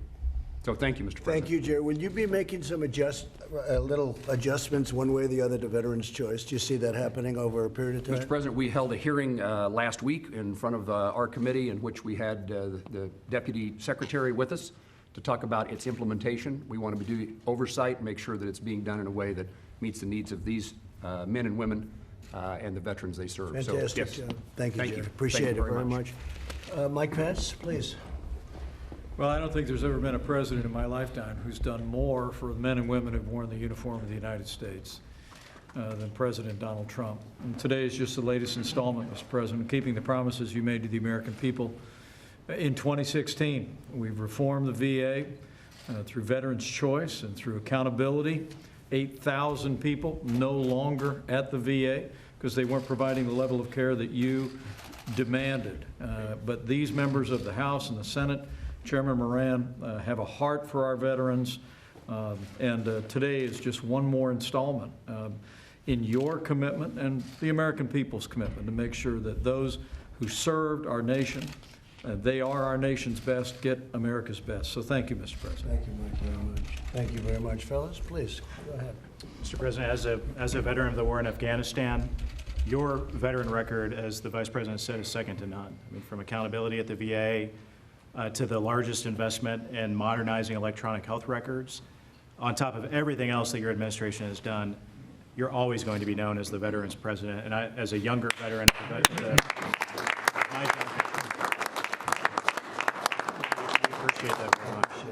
Very nice. Thank you. Mr. President, you mentioned the hearing today with the Federal Reserve. Right. And what we heard today was with this Trump economy, we have over 7 million more job openings in America than we have unemployed Americans. And many of those job openings are in the STEM fields. And so as was mentioned before, this is a twofer. We get to fill these STEM vacancies with the best and brightest our country has to offer these veteran heroes. And at the same time, we get to fill these jobs, these employer jobs. And this follows on the other bill that you signed last year that enhanced the Forever GI Bill that provides STEM scholarships for these heroes. So thank you. Thank you very much. Right. And Mr. President, as a veteran and also as the ranking member on the science, the subcommittee on space and aeronautics, I can tell you we appreciate your leadership, and I agree that you have been really the most pro-vet president that I've seen in my lifetime. And I just want to thank my colleagues that have introduced this bill, and I was proud to be a co-sponsor of it. And STEM is where it's at. And if we want to catch up with our adversaries and stay ahead of them, I should say, then there's no more important thing that we could be doing. Thank you for what you've done. Yes, sir. Yes, sir. Promises made and promises kept. Those veterans made promise to serve our country. Candidate Trump made a promise to take care of the veterans, to rebuild our military. You've kept your promises, Mr. President. Thanks for keeping your promises. We're grateful. Thank you very much. Yes, sir. Appreciate it. Mr. President. Can I just say to those MAGA companies, like, talk's cheap. Yeah. You want to support your veterans, hire one. Yeah. Right? Put your money where your mouth is, hire veterans. So Microsoft, Apple, Google, and Amazon, talk is cheap in this town. Want to support a veteran, hire one. And if we're going to keep up with the Chinese, if we're going to stay the world leader, then we have to put our best and brightest from the military and our best and brightest in the private sector. Great job. Mr. President, I want to say thank you, but also I want the veterans here gathered to know that everybody really is pro-veteran. I mean, we do love you. We're proud of all the things that you've done. I'm very grateful to have had the help of virtually everybody standing here, and certainly Secretary Wilkie, to introduce this bill. I want to call out a few people who also deserve credit for that. One, Senator Marco Rubio. Another is Representative Alexander Lamar, who is no longer, Lamar Alexander, who's no longer with us. He's in 2018, he was in the House, and he helped me author that bill. And also our Democrat co-sponsor, Connor Lamb. Was on that and helped us get it across the floor this time. So it's a real win for the veterans. I'm a veteran too. I want to close by saying to Secretary Wilkie, I've spent the last 2 days on the Mission Act and VA. I'm ranking member of VA Health, and I have had 2 great days with the VA. I mean, a lot of great improvements for our veterans in health. Thank you very much. Thank you, Mr. President. Thank you very much. Would anybody like to say, you're the ones that really should be speaking up. Would you like to say something? Thank you, Mr. Please, President. go ahead. You know, no one knows more than veterans. The American Legion supports, obviously, our nation and our veterans, and no one knows more than veterans than what it takes to be technologically advanced. And they have the greatest stake in making sure that our country is at the forefront of technology when it comes to their weapon systems, when it comes to their information technology, and when it comes to cybersecurity.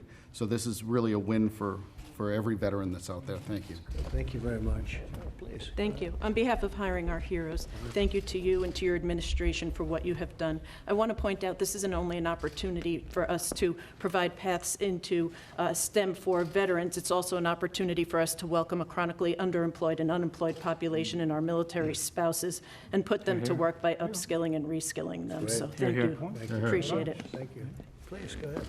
Well, as we continue to work to bridge the civilian-military divide in the business community and help build America's workforce with the best and the brightest, reiterating what Liz said, this provides that opportunity to allow the veterans to upskill into what the current roles are, along with, the support of the military spouses in employment. Thank you. Great job. Thank you very much. Folks? Mr. President, just a big thank you. Student Veterans of America is representing nearly 1 million veterans who are in college using their GI Bill right now. And the top 3 majors that veterans are pursuing in college this moment are business, just like yourself, as well as science, technology, engineering, and math and health-related fields. So as we look at this post 9/11 era, those veterans who have served in Iraq and Afghanistan, we are looking at the most educated generation of veterans because of the solid GI Bill that you have improved with the Forever GI Bill, as well as the members here have extended, and the great leadership of Secretary Wilkie to implement this law. This is a great opportunity to help transitioning service members enter the workforce and to continue to educate our youth through K through 12 education in the STEM fields. So just an all-around win, and thank you, Mr. President. Great job. Thank you very much. Mr. President, veterans experience unique challenges, and unique solutions are often required to remedy that. So thank you, Senator thank you, Secretary Wilkie, for pursuing policies that allow veterans to live healthy, prosperous lives after service. Thank you very much. Great job. Great job, everybody. So let's do the signing, right? Did you see a man named Chuck Grassley? You don't get better than Chuck, right? That's great. Thank you.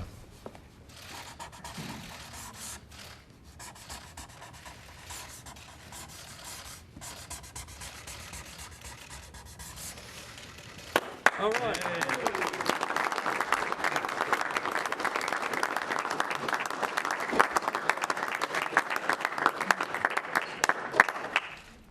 We do it this way, right?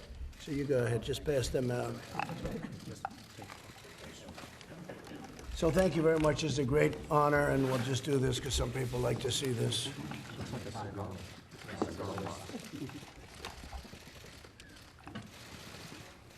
You see that, fellas? Okay.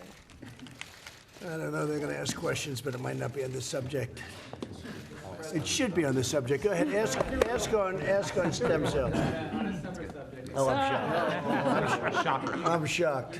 You seem from your tweets saying that you were upset about the Roger Stone sentencing. Yeah, I thought it was ridiculous that, you ask the that if judge- that's, no, I didn't speak to the judge. I'd be able to do it if I wanted. I have the absolute right to do it. I stay out of things to a degree that people wouldn't believe, but I didn't speak to him. I thought the recommendation was ridiculous. I thought the whole prosecution was ridiculous. And I look at others that haven't been prosecuted, or I don't know where it is now. But when you see that, I thought it was an insult to our country, and it shouldn't happen. And we'll see what goes on there. But that was a horrible aberration. These are I guess the same Mueller people that put everybody through hell, and I think it's a disgrace. No, I have not been involved with it at all. Would you consider commuting, or? I don't want to talk about that now. I think it was a disgraceful recommendation. They ought to be ashamed of themselves. What they've done to General Flynn, what they've done to others, and then the really guilty ones, people that have committed major crimes are getting away with it.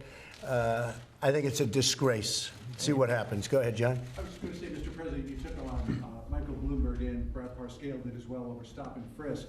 Yet in 2016 and 2018, you praised Rudy Giuliani for the stop and frisk program. So what's different about what Bloomberg said from what you believe? Well, I'll tell you what, I looked at it and I watched him pander at a church and practically beg for forgiveness. I wouldn't have begged for forgiveness. I mean, he was doing his job at the time, and then when he went up to the church, I thought it was disgraceful.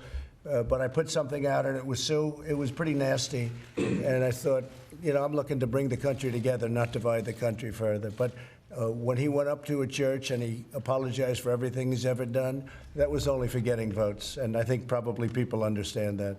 Yeah, please. I am. I just spoke with Prime Minister Modi, and it's going to be I don't know who's going, but he said we will have millions and millions of people. My only problem is, so last night we probably had 40 or 50,000 people, far more than anyone else. But when we have 50,000 people nowadays, fellas, I'm not going to feel so good, because he thinks we'll have 5 to 7 million people just from the airport to the new stadium.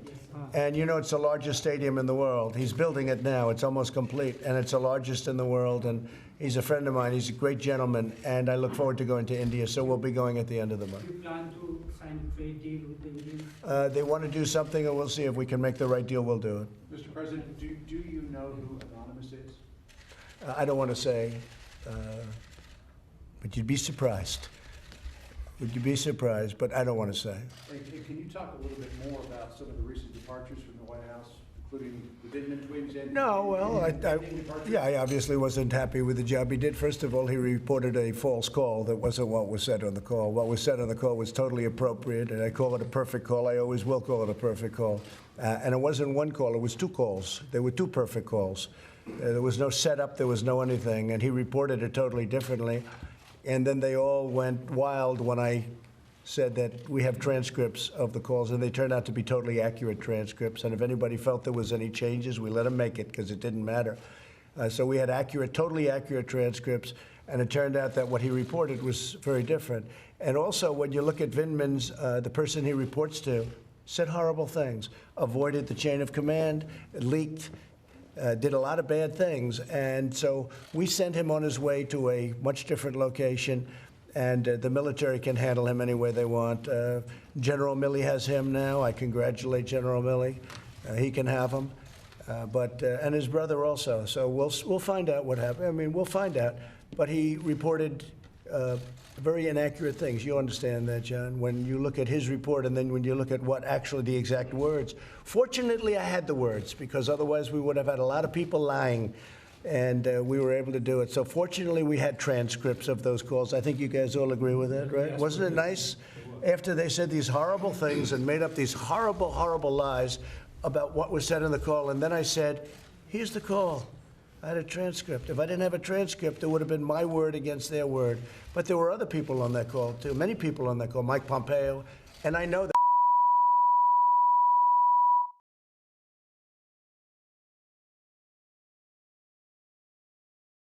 All right, as you can see, Fox did take away that shot. We did get to hear him answer media questions earlier, so if you ever want to go re-listen to them, you can always go back here in our stream.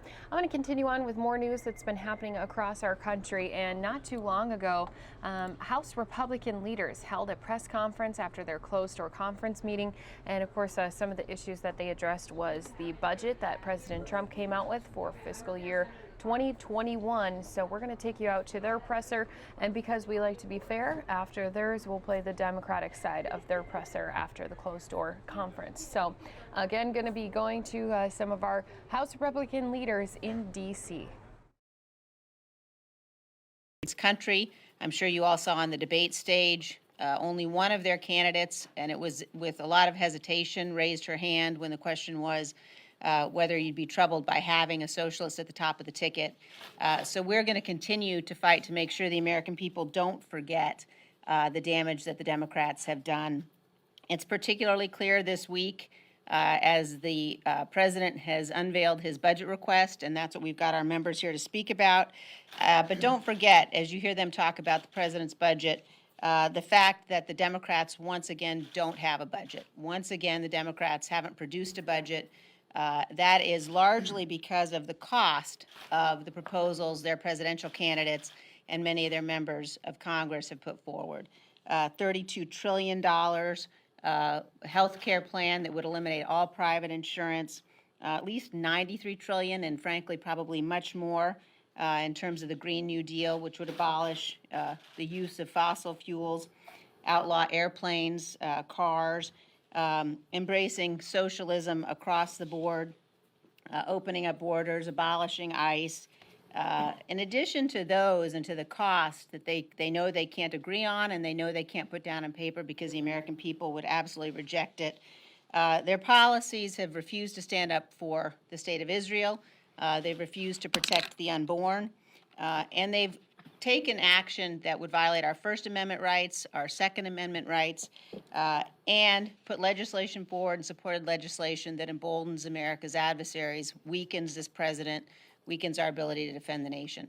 So we look forward as this year progresses to being able to bring the message to the American people of a party that is very much focused on what's necessary to continue the tremendous policies of President Trump, to continue the growth, the opportunity, and the restoration of our national security we've seen under this president. We think the contrast with the Democrats will be very clear, and the choice will be a clear one as well.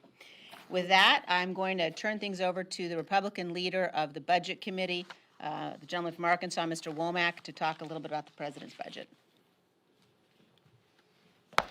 Good morning. I thank the conference chair for the opportunity. Look, I applaud the President for putting forward a budget proposal. That's a lot more than I can say from my friends on the other side of the aisle. As you've already heard, for the second straight year, House Democrats that lead the Budget Committee will not produce a budget. That's not leadership. The President's budget includes deficit reduction measures, specifically $4.6 trillion between 2021 and 2030. That's a nice start, but a lot more work remains to be done to put our country on a solid fiscal path. Our debt is over $23 trillion. Deficits continue to rise, and we're headed toward a fiscal crisis in our nation. The time to act is now. Unfortunately, there seems to be little motivation within the Democrat majority to start making the tough budgetary decisions necessary to reverse the course. In the House Budget Committee, we've heard from outside experts time and time again about the daunting reality of our fiscal trajectory, and yet it seems the Democrats are not taking these warnings seriously. Policies promoted by some Democrats, like Medicare for All and the Green New Deal, would increase mandatory spending by tens of trillions of dollars, thus drastically adding to the national debt. And frankly, I know that's why my counterpart in the Budget Committee, John Yarmuth, cannot produce a budget, because he knows it would be loaded with programs that would be crushing in terms of its impact on future generations. Put it plainly, there's no better indicator of where Democrats are headed than where they've already been. In this Congress alone, House Democrats have already violated their own pay-go rules 25 times. If you ask me, that's pretty clear evidence that our colleagues across the aisle don't care about the fiscal crisis we face that will negatively impact every single American. Tomorrow, the House Budget Committee will hear from OMB Acting Director Russ Vought regarding the President's fiscal 2021 budget request. I'm looking forward to the discussion, and I hope that more eyes will be open to the stark reality we'll face. I will also be interested to see how many committee Democrats will harshly criticize the President's budget, knowing full well that they failed to produce one of their own. In every reputable business, every local and state government, the fiscal plan of the entity begins with a budget. But here we are, the greatest nation in the history of the world, and we can't even muster something as simple as a budget. We must start doing our job to put our country on a sustainable, responsible fiscal path. This is our duty to the American people, not promoting budget-busting policies that will leave future generations saddled with the consequences of congressional Democrats' eagerness to spend with no way to pay. It's time for Democrats to roll up their sleeves, join us at the table to do the difficult work. President Trump is leading on the issue. He put forward a budget. Democrats have not. Doing nothing is no option. I yield back. Thank you, Mr. Womack. And now I'd like to recognize the Republican leader of the House Armed Services Committee, Mr. Thornberry, to discuss the President's defense budget request.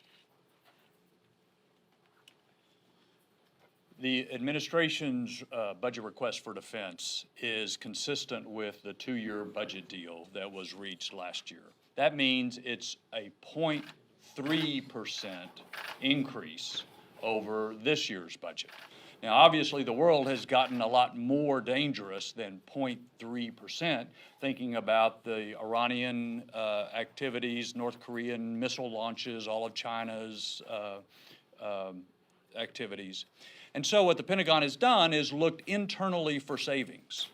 That means doing less of some of the things that we have been doing in order to fund the capability we need for the future. And I think it's going to be a major test for this Congress, whether we are able to take the longer, broader view in thinking about the future, even though it means doing some things, less of some things that we're doing now. If you look at this budget request, number one is people, a 3% pay raise. Number two, the largest budget ever for research and development. And that's part of where those savings go, to fund more things like hypersonics, artificial intelligence, space, some of the areas where others are actually ahead of us. There's also a major increase on missile defense so that we can not only protect our troops in the field, but do better at protecting our homeland.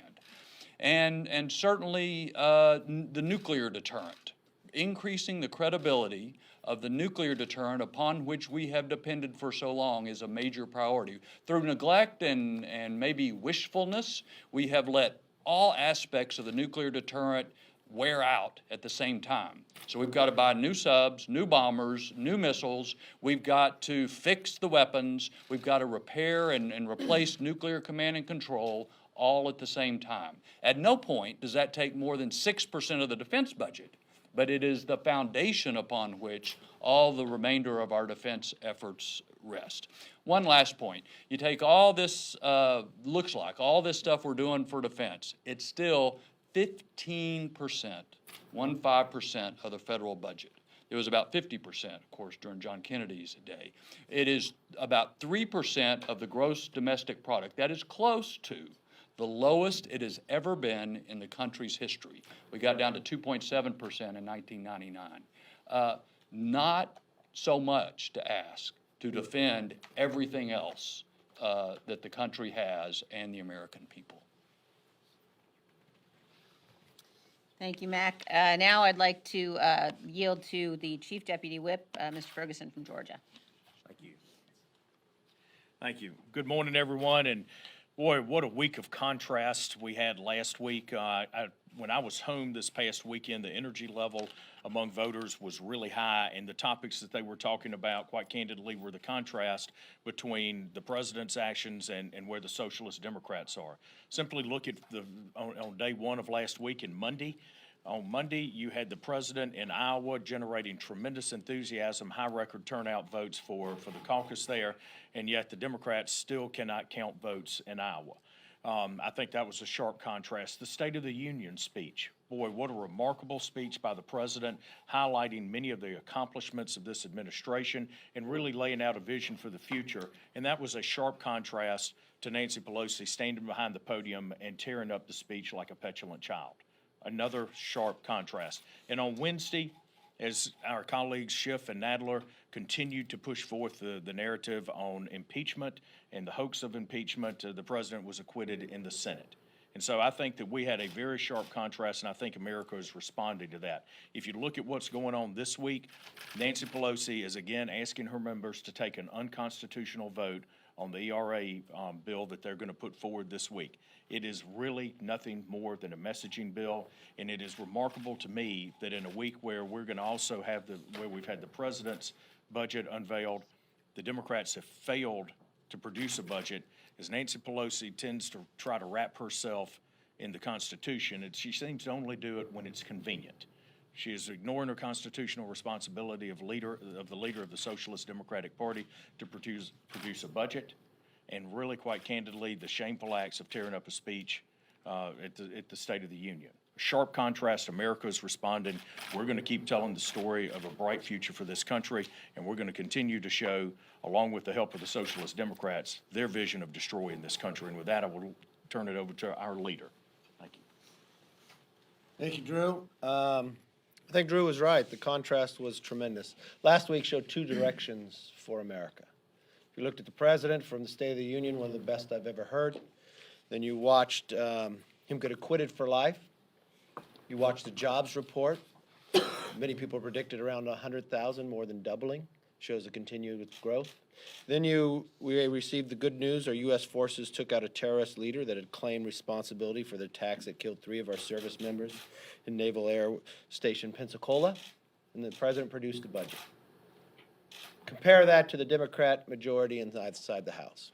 They've got trouble. They had trouble with turnout in Iowa. They have trouble with temper tantrums during the State of the Union. They had trouble with the truth, impeachment. And to quote the Speaker, show me your budget, show me your values. I think the number one responsibility of a majority is to plan for the future. Once again, no budget. I wonder if the Speaker will actually propose eliminating the Budget Committee because they have no work to do in this new majority of not producing a budget itself. Last night I was in New Hampshire with the President. I've watched Democrats spend millions of dollars trying to get a turnout. I watched the President produce one rally that produced much more than all of them combined. The enthusiasm there was tremendous. The number of people, packed house and outside, and others. Same as we saw within Iowa. Something people did not report from Iowa, that the turnout from the Democrats was a decrease in turnout, and the President set a new record for any president running for re-election in a turnout in Iowa. The enthusiasm gap within the Democratic Party is shown time and again. This President also, on the way up there, changed course. Gave a shorter rally than times before. Because what the President did instead was to go to Dover. We understand the cost of freedom, and this President understands it greatly. The President wanted to make sure, because this weekend our country lost two heroes, Sergeant First Class Gutierrez and Sergeant First Class Rodriguez. Last night, the President, when he traveled to Dover, was with them, with the families. We continue to keep them in our prayers, but we understand what the cost of freedom is about. When you listen to Mac Thornberry and Steve Womack, they understand what it means to have the responsibility to protect our men and women, and understand to be able to plan within a budget to produce that, to keep the world free at the same time, to keep our troops. That's the fundamental difference between the Americas of this Republican Party and the Democrats. They won't even produce a budget to lay out a framework of what the world should look like. And I think that's why they're having a turnout decrease across the country. With that, I open it up for questions. Yes, sir. Mr. Leader? Yes.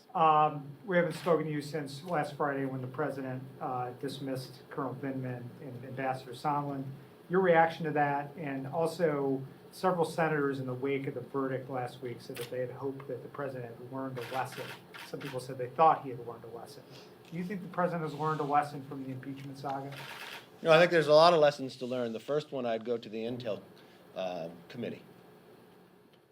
That we have a chairman on the Intel Committee that read a transcript that was not true to the American public. We have a chairman of the Intel Committee who came before the American public and said he had a great fear that the administration was going to withhold a whistleblower from giving information. We learned later that this same chairman actually met with this whistleblower, and the only transcript that was withheld from the basement of those interviews was the 18th, the one about the Inspector General. All he needs to do is bring the committee together to vote to release that transcript.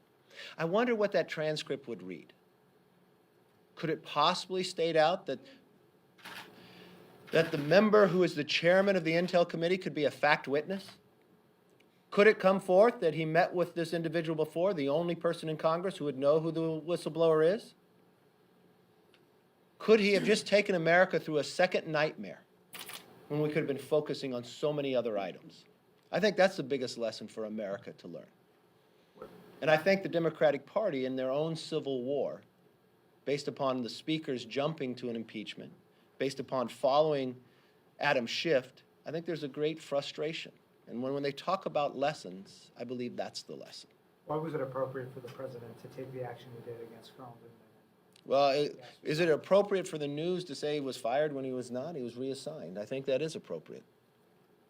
Yes. I wanted to ask about some comments that the whip made on television last night about the Durham investigation. Mr. Scalise effectively said that having read classified evidence relating to these matters, he's convinced that people should go to jail. Your reaction to that? Have you read any classified evidence that convinces you people should go to jail? You know, I have not. I did not see the interview. I was with the President. I do not know from that. I think that's a question for Steve, but I would leave it up to Durham to do his investigation and come back. I make no predetermined judgment. Let him find out the information, and let's have a level playing field, find out what happens. Yes? Last question. The House GOP this morning approved Jim Jordan for Judiciary and Mark Meadows to be a ranking member on Oversight. Obviously, it's no secret they didn't always have a great relationship with you. Jordan ran against you once for Minority Leader. I just wanted to hear your comment on them being elevated. Well, in steering committee, I think made an excellent decision. And one thing you should know, yes, Jim Jordan and I had a competition to become leader. But I called Jim Jordan after that and asked him to become the ranking member on oversight. I think Jim Jordan has done an excellent job. The one thing I would take from all this, you have a united Republican Party. We're united in the facts. We're united in fighting for the American public. Much different in a contrast to the Democratic Party, where they have their own civil war. First, internally inside this House, the number of Democrats who are fearful of losing their seats based upon the decisions the Speaker made about moving forward in impeachment and trusting Adam Schiff, who continued to lie to them themselves. Then you've got a civil war on the national pages that you see Bernie Sanders in the lead, and once again, the Democratic Party trying to steal the nomination from Bernie Sanders. Remember, just 4 years ago, the chair of the Democratic National Committee had to resign the night before their convention because truth came forward inside emails that they had rigged the system to make sure Bernie could not win. They changed the process, so there's no superdelegates on the first round. They thought they fixed Iowa. Interesting that the poll the night before that has always come forward could not come forward.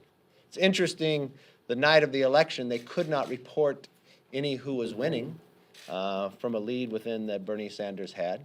It's interesting that the Speaker of the House saying that she had to rush through an impeachment and then hold the papers, which gave an advantage to Joe Biden and Mayor Pete and a disadvantage to every senator who was running for president, Bernie Sanders being one of them and in the lead.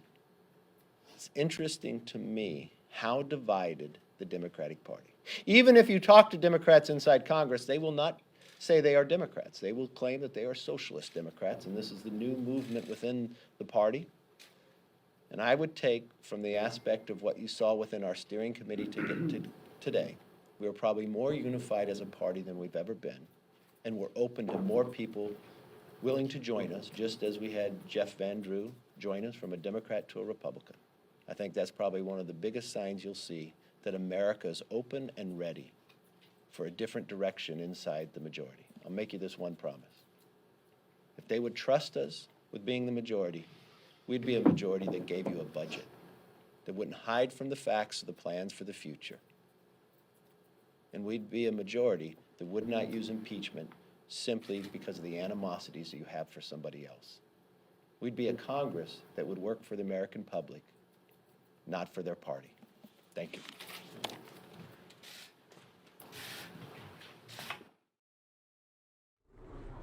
All right, so that was the House Republican leaders speaking on a lot of different issues there that you heard. But I do want to turn things and do the other side. Democratic leaders, they also had their own, they had a closed conference meeting and then spoke afterwards. So we're going to go to them right here on News Now. We had a presentation from Bob Greenstein on the Center for Budget and Policy Priorities. I had a very robust discussion about President Trump's latest assault on the American dream. President Trump's budget is reckless, regressive, and retrograde, and is a declaration of war on the American dream. President Trump's budget is a declaration of war on working families, middle-class folks, senior citizens, the poor, the sick, the afflicted, the least, the lost, and the left behind. Once again, the president has shown the American people that at the end of the day, he's all about elevating the wealthy, the well-off, and the well-connected, and everybody else is left to fend for themselves. As our vice chair will detail, what we've seen is a budget with over $1 trillion in cuts to Medicaid, $500 billion in cuts to Medicare, tens of billions in cuts to Social Security, disability assistance, about $180 billion in cuts to food assistance, and approximately $170 billion in cuts to college affordability programs, including the freezing of Pell Grants. This is a president who just came before the American people last week and said he cares about everyday Americans. President Trump is lying. And the budget is Exhibit A, that he does not care about everyday Americans. President Trump cares about himself, and he cares about the wealthy, the well-off, and the well-connected. And that is what this regressive budget makes clear for the American people in stunning fashion. Let me now yield to our Vice Chair, Catherine Clark. Thank you, Mr. Chairman. And as the chairman said, for the fourth year in a row, President Trump has released a budget that decimates programs that support Americans and lifts up our neediest citizens. In particular, this quote that we have here from the State of the Union, just on February 4th, "We will always protect your Medicare. We will always protect your Social Security, always." Followed up by a tweet on February 8th. "We will not be touching your Social Security or Medicare in the fiscal 2021 budget." What do we see in the budget? We see the exact opposite. $500 billion in cuts to Medicare, $24 billion taken out of Social Security, $920 billion taken out of Medicaid, additional cuts to the ACA. That is trillions taken away from health care for Americans. Specifically with Medicaid, that is $1 trillion taken away from low and medium income families. Medicaid is how we help our aging parents find care in their latter years. It is how we help children. It is how we help people struggling with addiction and substance use disorders. What is it offset by? It is offset by a $1.4 trillion extension of the tax cuts for the wealthy. There is a fundamental mistruth in this budget, and that is that President Trump and this administration cares about everyday working families in this country. The list goes on and on, whether it's low-income heating assistance, capital funds for housing that are wiped out, cuts to NIH, elimination of legal services, Pell Grants, student loans, another $1.7 billion taken out of how we help our students. Budgets are always a roadmap of our values, and this one clearly shows that this president and his administration's values remain clearly with those who have already achieved great wealth and power at the expense of everyday Americans. Thank you, Catherine. Questions? Sure. So this is something that you guys can prevent from becoming law. I understand that why you're highlighting it, because it's what the president wants to do. But after the impeachment, there are other things that he is still doing that I don't think you approve of. Some of your colleagues wrote a letter about the Impoundment Control Act in Puerto Rico. That money hasn't gone out. We hear about Rudy Giuliani sending information into the Justice Department. Is there anything you can do to deal with these other things that you don't approve of? Well, the House Democratic Caucus is the only thing standing between the American people and Donald Trump's slash and burn budget. That's the most important dynamic that is in play right now. The president has given us a roadmap for what he wants to do with the budget as it relates to everyday Americans. That's as serious as it gets. The president and his administration, of course, are also engaged in all manner of shenanigans to undermine the integrity of our democracy, break laws, and continue to behave as if he prefers an autocratic form of government. Those are all problems that we, as House Democrats, continue to deal with, in part through our legislative authority and in part through our oversight authority. And Speaker Pelosi has continued to make clear that as a separate and co-equal branch of government, we will continue to aggressively pursue our oversight responsibilities whenever and wherever possible. But fundamentally, at this point in time, the most important thing that we as House Democrats can continue to do is keep our focus on kitchen table pocketbook issues.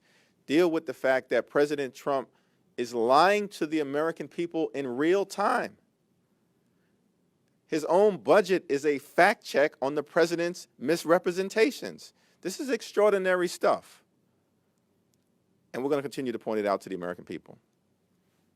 Are you at all concerned that since President Trump has been acquitted, he's actually become more emboldened with the firing of two people who testified, with a higher approval ratings, with taking a victory lap? Do you feel like he is actually emboldened now that he's acquitted? Seems to me that that's a question which is an important one, but it's probably best directed at people like Susan Collins. She said that the president has learned his lesson. Those were her words. And then the next morning, President Trump went out and disgraced himself before people of faith at the National Prayer Breakfast. And then President Trump turned around and held a Make America Hate Again rally in the White House, where he attacked patriots and others. And then, of course, the next day engaged in an extraordinary form of presidential retaliation, perhaps never before seen in the history of the Republic. And so it's a great question that you've asked, and I'd like to hear the answer from Senator Susan Collins and others who chose to vote to acquit President Trump in the face of a mountain of evidence that they admitted existed, proving that President Trump engaged in a corrupt abuse of power. Jumping off that question, some Democrat voters have expressed concerns that impeachment has only helped President Trump. Are you worried that impeachment could endanger the House Democrat majority in 2020? House Democrats are continuing to focus on kitchen table pocketbook issues such as protecting more than 100 million Americans who have their health care at risk of being snatched away because the president wants to do away with the existing protections for those with pre-existing conditions. We want to lower health care costs. We want to focus on driving down the high price of life-saving prescription drugs. We work with this president whenever and wherever possible, such as delivering to the American people a vastly improved U.S., Mexico, Canada trade agreement. And we're going to disagree with him when we need to disagree, when he's trying to devastate the American dream, as President Trump is doing in the context of the budget. One last observation on that. So there was polling, as I understand it, and then I'm going to yield to Catherine. Polling, as I understand it, post-verdict in the Senate,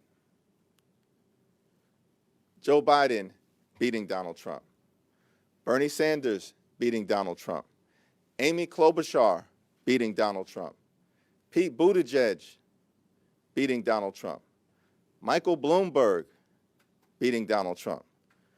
Had they thrown Catherine Clark in there, she would have beat Donald Trump. That's the answer to the question. I'll just add Elizabeth Warren beats Donald Trump, too. But I do want to say that this budget and what we saw yesterday coming out of the White House makes the point for the urgency of retaining the majority in the House. And our members in this caucus have been going home over the last year and making that case. The 400 bills that we've passed, the overwhelming majority that remain on Mitch McConnell's desk collecting dust. These are issues that matter to people. These are issues that affect their lives. And we have always been able to do both, and we have no regrets about standing up for truth and the Constitution in impeachment. But that has never slowed us down from our work on health care and expanding access, on making sure women get paid equally when they do equal work, making sure that we have common sense gun safety laws in this country that we passed, rooting out corruption, raising the minimum wage for people, making sure that people with pre-existing conditions are not priced out of their health care. And what we see from this president is that he is not afraid. And now he has the backing of almost all the senators except for one in saying, whatever it takes for your reelection, you go for it. And we will put aside the Constitution, we will put aside the law, we will put aside ethics and integrity and values to support you in that. But we're here as House Democrats to say, no, we won't. No, we won't. We're going to stick up for those families at home. We know that health care continues to be the #1 issue on people's minds, and we are going to continue to highlight this administration's deep hypocrisy and lies about what they are doing. They are in court today taking away the ACA. Their budget yesterday had extreme cuts to the ACA.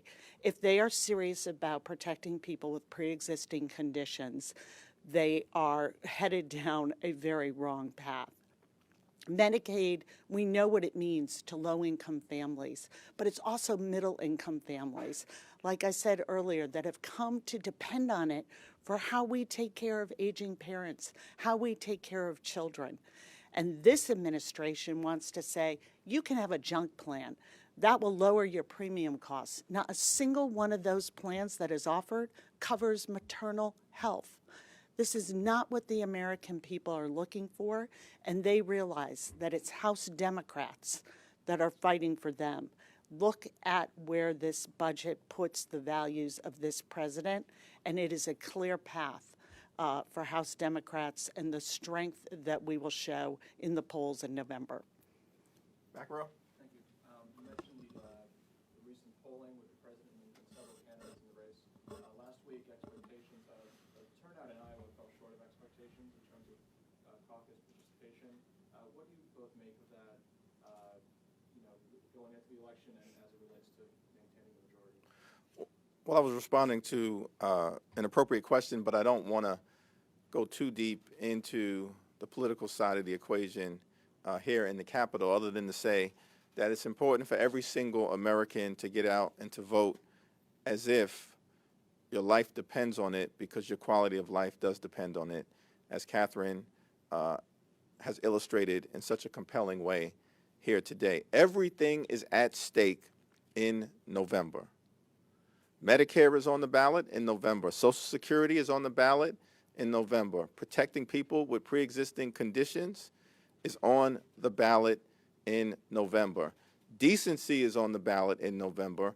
The Constitution is on the ballot in November. It is my hope that every single American, Democrats, Republicans, independents, swing voters, traditional voters, non-voters, all come out in November because it matters. What did you think of Attorney General Barr's statement that he's established an intake process at Justice Department to possibly accept information from Rudy Giuliani on things going on in Ukraine, possibly affecting the Bidens? It's problematic, and it's another example that the Trump administration continues to brazenly attempt to interfere in the 2020 election and cheat in order to enhance the president's capacity to take another 4 years at 1600 Pennsylvania Avenue. That is the heart of the impeachment matter that we just fully litigated before the American people, and yet the effort continues. And again, I don't want to look backward because we're focused on looking forward. But reasonable Americans have to ask the question, why is Rudolph Giuliani involved? He's a failed mayor, a failed presidential candidate, and now a failed lawyer. He's an embarrassment. Rudolph Giuliani is not a member of the diplomatic corps. He is not an ambassador. He is not the Secretary of State. Why is he engaging in fake diplomacy? It's because he is doing the political bidding of the president. That is why the president was impeached for corruptly abusing his power, and yet it continues. But this is all now in the hands of the American people to decide what they should do with the wrongdoing that is hiding in plain sight. After the Iowa caucuses last week, a couple members of your caucus have called for Tom Perez to resign. Do you guys have any comment on that? I don't know if, no.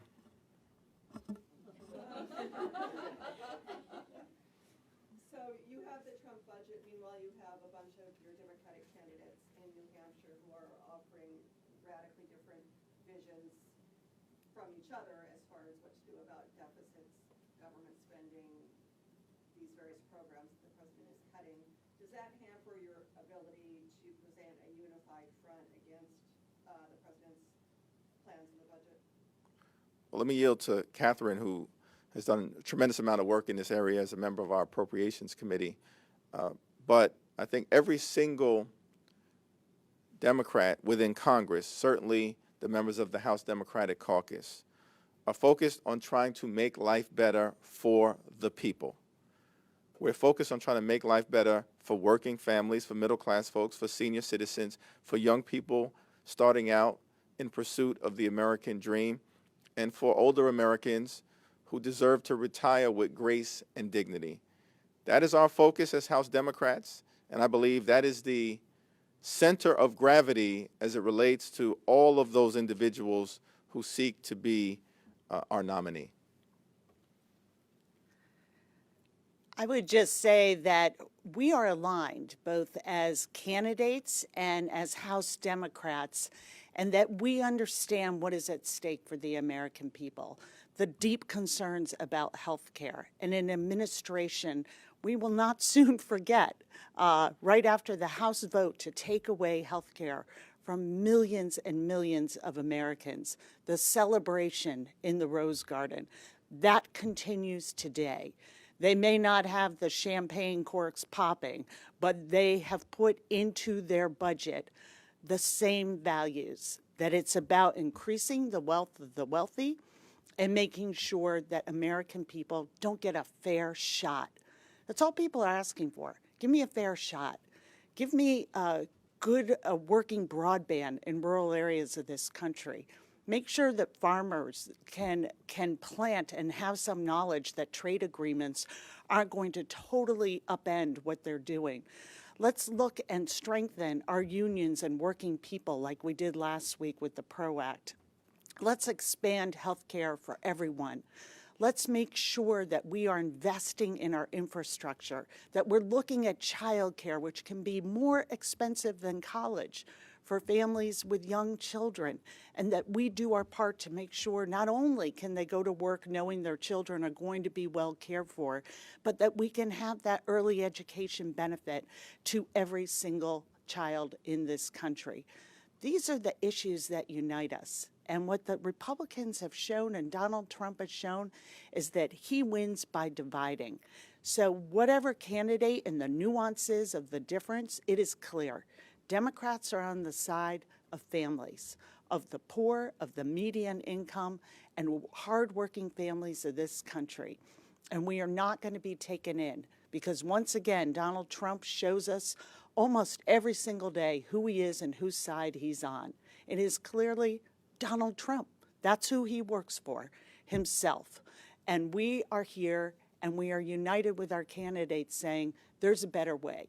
We can reclaim this government and make it work for people again. Back row. Since House Democrats aren't doing a budget resolution this year, is there any plans as a caucus that come up with something ahead of the campaign that shows House Democrats' fiscal priorities and things that you guys might do to reduce the deficit? Well, that didn't come up in our conversation earlier today. John Yarmuth, our chairman of the Budget Committee, made a brief presentation before introducing Bob Greenstein. But it's my expectation that there will continue to be an ongoing discussion about what the future looks like, particularly if there's a change in individual at 1600 Pennsylvania Avenue and advancing Democratic priorities, but that discussion hasn't taken place so far. In that regard, you guys, you're still got the For the People label in front of you. Are we going to see something like that from House Democrats, or are you going to wait to coordinate and sync up with whoever the nominee Well, I think that's a question that remains to be seen in terms of what ultimately happens with whoever emerges as the nominee.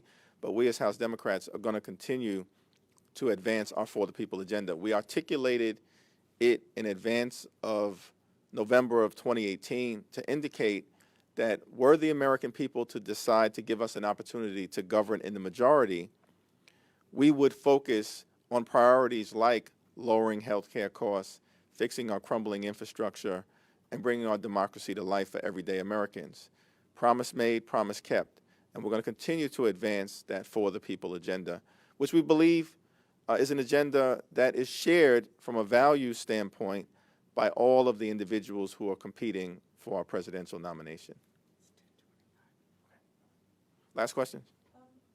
I'm curious, how would you assess the prospects for coming to agreement with this president on issues like prescription drug prices and infrastructure? What are the realistic chances that you actually could get something done with this president? Well, that remains to be seen to the extent that President Trump is interested in trying to make life better for everyday Americans. We remain interested in trying to find common ground with President Trump whenever and wherever possible. House Democrats have found common ground with President Trump on criminal justice reform. We found common ground in strengthening the U.S.-Mexico-Canada trade agreement. We found common ground in delivering for the American people paid family medical leave. That was a House Democratic initiative that will make life better for millions of Americans, including military families. So we remain committed to trying to find common ground, but the ball is in President Trump's court. Cookie follow-up. The Senate has a prescription drug bill, a bipartisan bill. Are you willing to negotiate with the Senate and perhaps make some changes to H.R. 3? We believe that H.R. 3 does provide the roadmap for trying to drive down the high cost of life-saving prescription drugs and give the federal government the ability to use its bulk price purchasing power to negotiate lower drug prices on behalf of the American people. It's shocking that everyday Americans pay 5 or 6 times the amount that other developed countries, such as people in Canada, or Australia, or Great Britain, France, and Germany, pay for the same drug, often manufactured in the same location. We believe that the legislation that we have passed in the form of H.R. 3 helps to solve the problem as it relates to out-of-control drug pricing. To the extent that the Senate Republicans are interested in addressing this problem as well, I'm sure that we'll do everything possible to try to find common ground. But as Catherine indicated, we've sent over more than 400 bills to the Senate. Approximately 275 of those bills are bipartisan in nature, either in terms of co-sponsorship or in terms of securing Republican votes, such as our prescription drug pricing bill. And so the question is, does Mitch McConnell and Senate Republicans really want to legislate on behalf of the American people? We hope that the answer is yes. Thank you.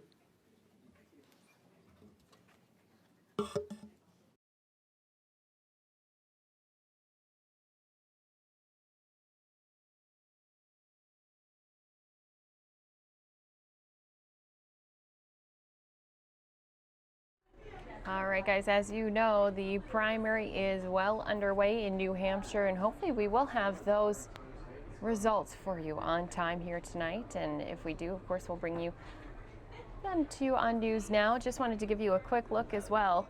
Now, we do already have a few shots of the headquarters for Amy Klobuchar, and we also have the headquarters for Pete Buttigieg. So you can see a lot of these areas are getting set up as they get ready to welcome in their supporters and then, of course, address their supporters after those results come in. Hopefully it's not a repeat of what happened last time with the Iowa caucus. Thankfully, this one's primary, not a caucus, but we don't want to see those results being delayed, and seeing the candidates then having to address their supporters without knowing the true results. So we will have you fully covered on those results as soon as they come in right here on News Now.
Now, just to let you guys know, in case you haven't heard already, former Vice President Joe Biden abruptly announced on Tuesday morning he won't be spending primary night in New Hampshire as planned. Instead, he is flying to South Carolina to headline a newly scheduled kickoff rally in the state he's long considered his campaign firewall. He said, quote, "We're going to head to South Carolina tonight, and I'm going to Nevada. We've got to look at them all."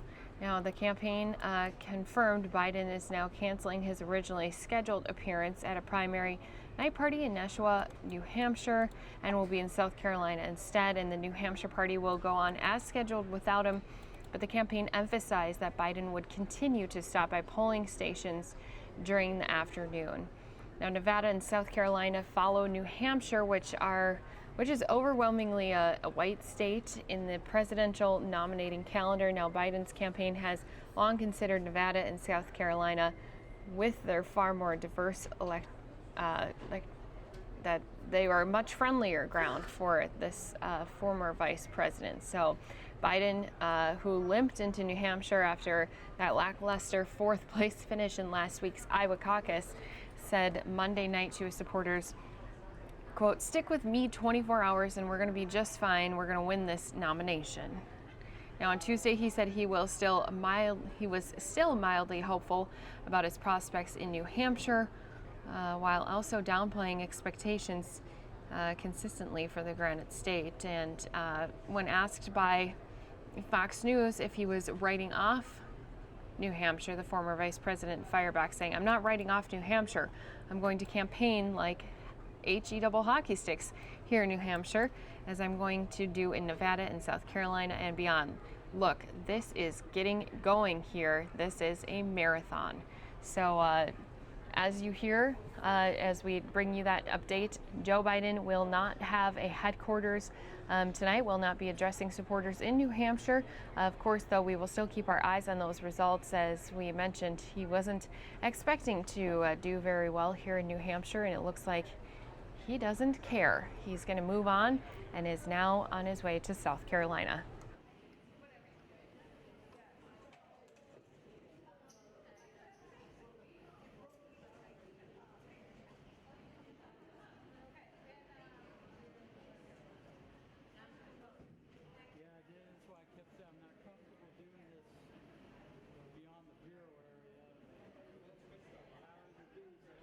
Now, I'm sure some of you are wondering what the other candidates had to say about Joe Biden leaving, and so Democratic nominational rival, Senator Bernie Sanders, was asked whether Biden's departure to South Carolina before the polls says anything about the former vice president's prospects in New Hampshire, and he answered, "You'd have to ask Joe. I don't know." But Sanders did stress, quote, "All I can say is we'll be here tonight. We have, as you know, been all over the state."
All right, everybody, good afternoon or evening, depending on where you're watching Fox News Now from. I want to show you here, we're waiting for an Amy Klobuchar live picture here in New Hampshire. We also have a Pete Buttigieg event coming up. I'm going to double box both for you while we take a look at current Phoenix traffic conditions. So a triple box going here in just moments on News Now.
While we're waiting, everybody, let's watch today's United Nations Daily Press Briefing.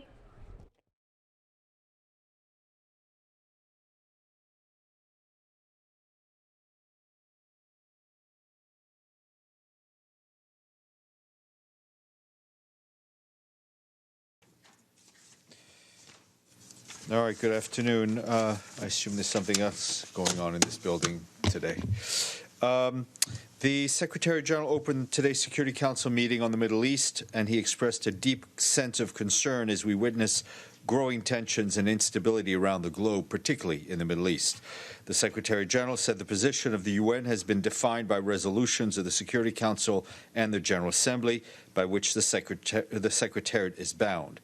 He added that the UN remains committed to supporting Palestinians and Israelis to resolve the conflict on the basis of relevant UN resolutions, international law, bilateral agreements, and realizing the vision of two states, Israel and Palestine, living side by side in peace and security with recognized border on the basis of the pre-1967 lines. Nikolai Mladenov, the UN Special Coordinator for the Middle East, also briefed the Council, adding that in the days since the proposal was unveiled, we have unfortunately witnessed some violent incidents throughout the occupied West Bank, including East Jerusalem and in and around Gaza. He said that further escalation of provocations should be a concerning development. They could complicate the situation on the ground and would serve only those who seek to radicalize people and undermine efforts to achieve peace. All must show restraint and clearly and unequivocally condemn violence wherever it occurs, the Special Coordinator said.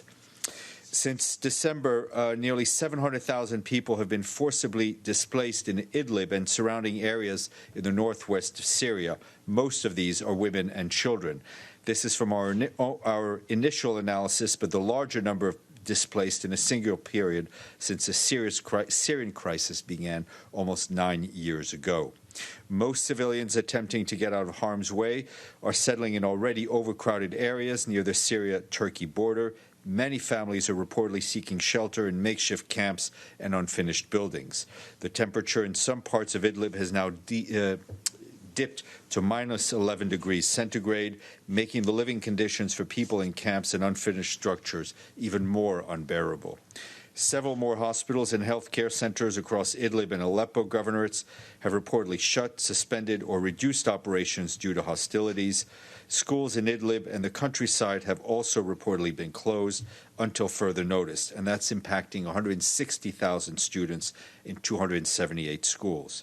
A massive humanitarian operation is underway, and this month alone, more than 230 trucks carrying life-saving assistance have been sent into northwest Syria through the Bab al-Ahwa and the Bab al-Salam border crossing as authorized by the Security Council.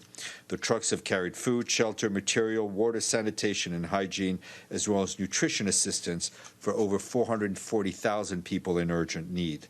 This is in addition to the 1,227 trucks sent across the border in January.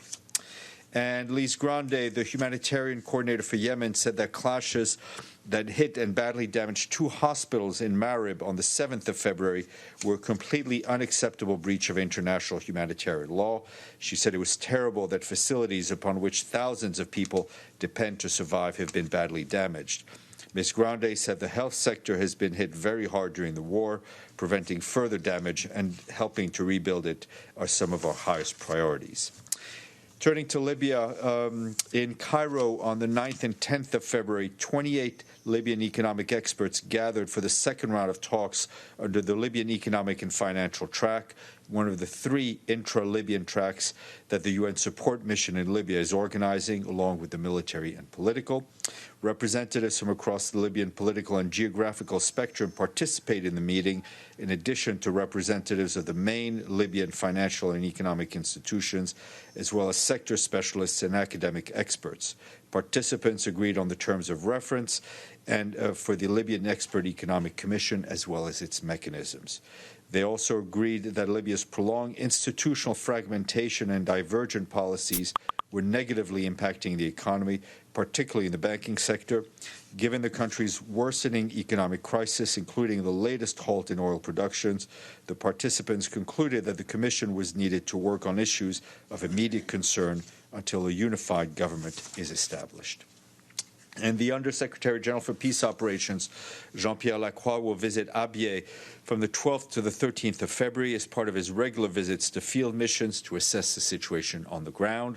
During his visit, Mr. Lacroix will meet with the peacekeeping mission's leadership and the UN personnel in Abyei. He will also interact with community leaders on peace restoration efforts. Mr. Lacroix will then be in Khartoum on the 13th of February, where he will hold meetings with Sudanese officials to discuss the situation in Abyei, the transition from peacekeeping in Darfur, and efforts to support the Sudanese transition. On his way back to New York, he'll visit Germany from the 4th to 16th of February to participate in the Munich Security Conference. He will then hold meetings with key stakeholders to discuss UN peacekeeping operations and challenges and opportunities. Turning to the coronavirus, the World Health Organization today announced the launch of a UN crisis management team, which will help WHO focus on health response, while UN agencies will bring their expertise on the wider social, economic, and development implications of the outbreak. The team met for the first time this morning. Also, WHO announced that there is now a new name for the coronavirus disease. It's COVID-19. That's COVID-19. Under the agreement between WHO and the World Organization for Animal Health and the Food and Agriculture Organization, the name does not refer to a geographical location, an animal, or individual group. WHO stressed that having a name matters to prevent the use of other names that can be inaccurate or stigmatizing. WHO says it's continuing to response work by sending supplies to countries to diagnose and treat patients, advising countries on how to prevent the spread and disease of the disease and care for those who are sick, training thousands of health workers, and keeping the public informed on how to protect their health. Today and tomorrow, WHO is hosting a meeting of more than 400 scientists from around the world, both in person and virtually. During the press conference in Geneva, Dr. Tedros also provided an update on the Ebola outbreak in the DRC. As you'll remember, we've already reported a decrease in new cases, and today WHO said it is encouraged by the current trend. There have only been 3 cases in the past week and no cases in the past 3 days. However, to end the outbreak, there needs to be no cases for 42 days. WHO and its partners are still in full response mode. As an example, Dr. Tedros said yesterday alone, 5,400 alerts were investigated, almost 300 samples were analyzed, and more than 700 people were vaccinated, and almost 2,000 contacts were followed up. Tomorrow, the emergency committee will assess to see whether the Ebola outbreak in the DRC is still a public health emergency of international concern. And on Thursday, the head of WHO will be in Kinshasa for meetings with the president. He will travel to Kinshasa on Thursday with meetings with the president, senior ministers to look beyond Ebola and devise ways to strengthen the country's health system.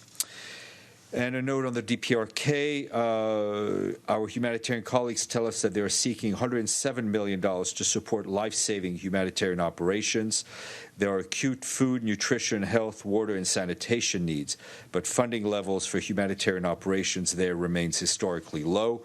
Last year, the humanitarian appeal was only 27% funded at $32 million. As a result, only 2.5 million of the 3.8 million people initially targeted for assistance receive aid.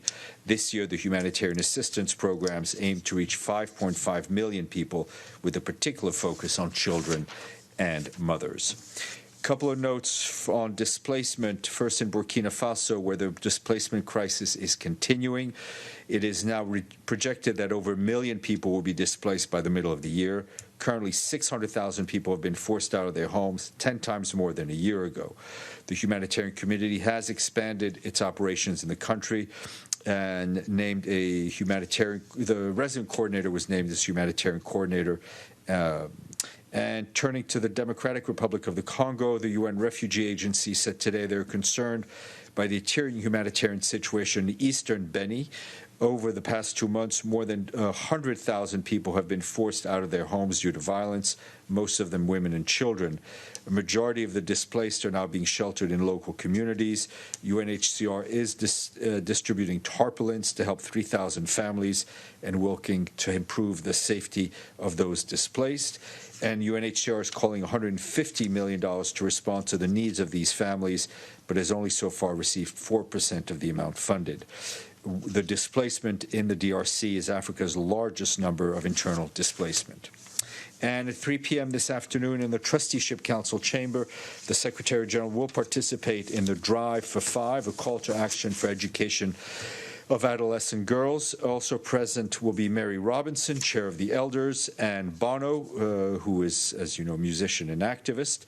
The Secretary General will stress the need to overturn deeply rooted stereotypes and social norms that see women and girls as less deserving of an education, and will call for investments to help women and girls build new skills that are equipped for the changing world of work.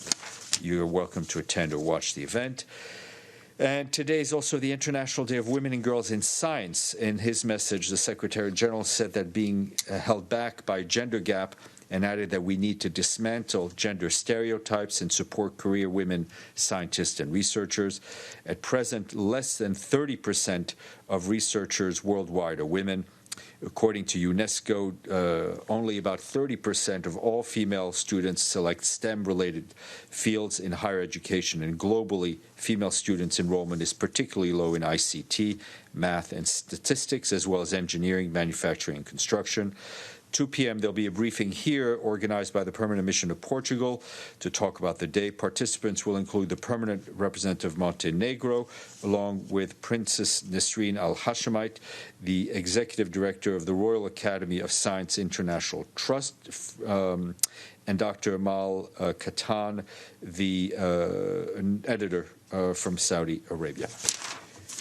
Voila. Sir. Thank you, Stefan. We've just had the Palestinian President Abbas in the Security Council. One of the things he said is he was calling for an expansion of the Middle East Quartet. He says it can take on board other countries, and that can be the mechanism for future talks. It's a fact check. Is he right about that? Can the quartet be expanded with other country members? Well, I mean, the quartet represents 4 entities. That would be a discussion that would have to be had at the quartet level. Yes, sir. Thank you, Stefan. Yesterday, Farhan announced the visit of Secretary General to Pakistan, during which he will attend the international conference and meet Prime Minister Imran Khan and other Pakistani officials.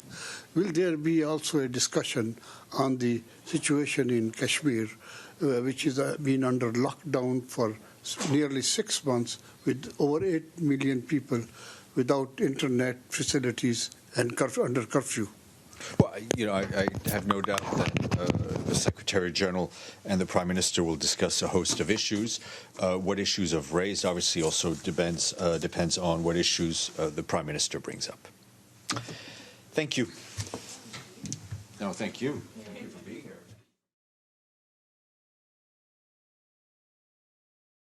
Again, everybody, we have a triple box going on for you here on Fox News Now. Left-hand side of your screen, that is Phoenix traffic. It is the Loop 101 at 51st Avenue, being 4:53 here in Phoenix, Arizona. It's definitely rush hour. Now, you've got 2 different live pictures on the right-hand side of your screen. On the upper portion, that's an Amy Klobuchar event. We're waiting to get underway any moment. And on the bottom right-hand side of your screen, that is Pete Buttigieg, both in New Hampshire. The final votes are being cast in New Hampshire as we speak. The polls are only open for about 7 more minutes. And we might have a live reporter in New Hampshire that I can bring you, Lauren Blanchard, in just a few moments. Thanks for your patience and understanding. This is Fox News Now. Please like, share, subscribe. Let your friends, your family, your coworkers, your neighbors, everybody you know about us right here.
All right, everybody, it is 5 Arizona time, 7 Eastern. That means the polls are closed in New Hampshire.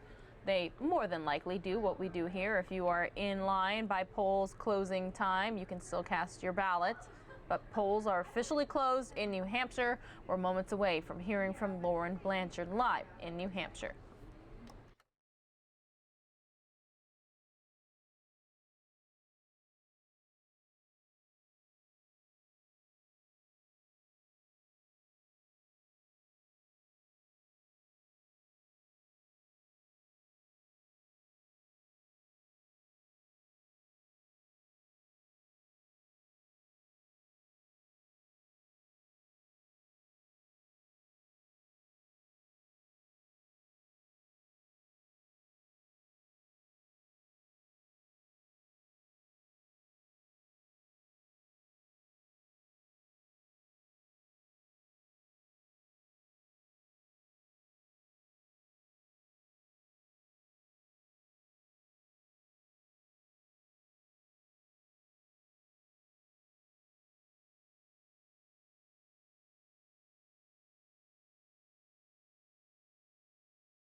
Before any of the results came in, Joe Biden told folks he didn't expect to win here, and instead, he's heading south.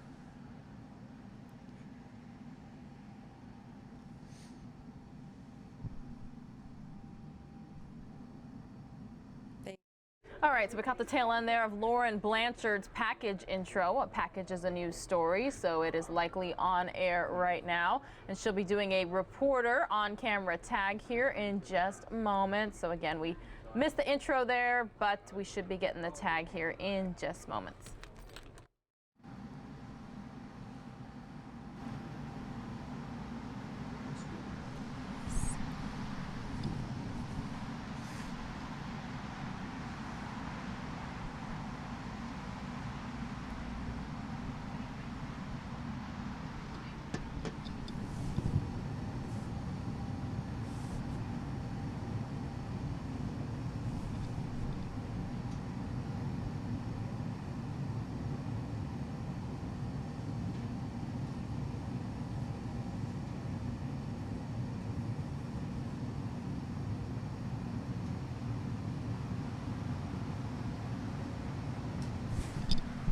Stand by.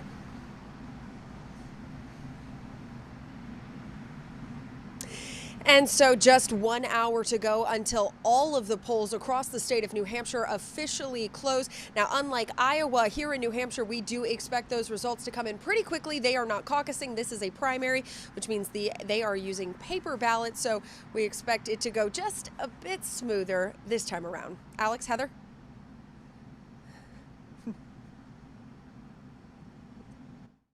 Oh, well, that was a little interesting tidbit there from Lauren Blanchard saying that, hey, there's still voting going on in New Hampshire. Got about an hour to go,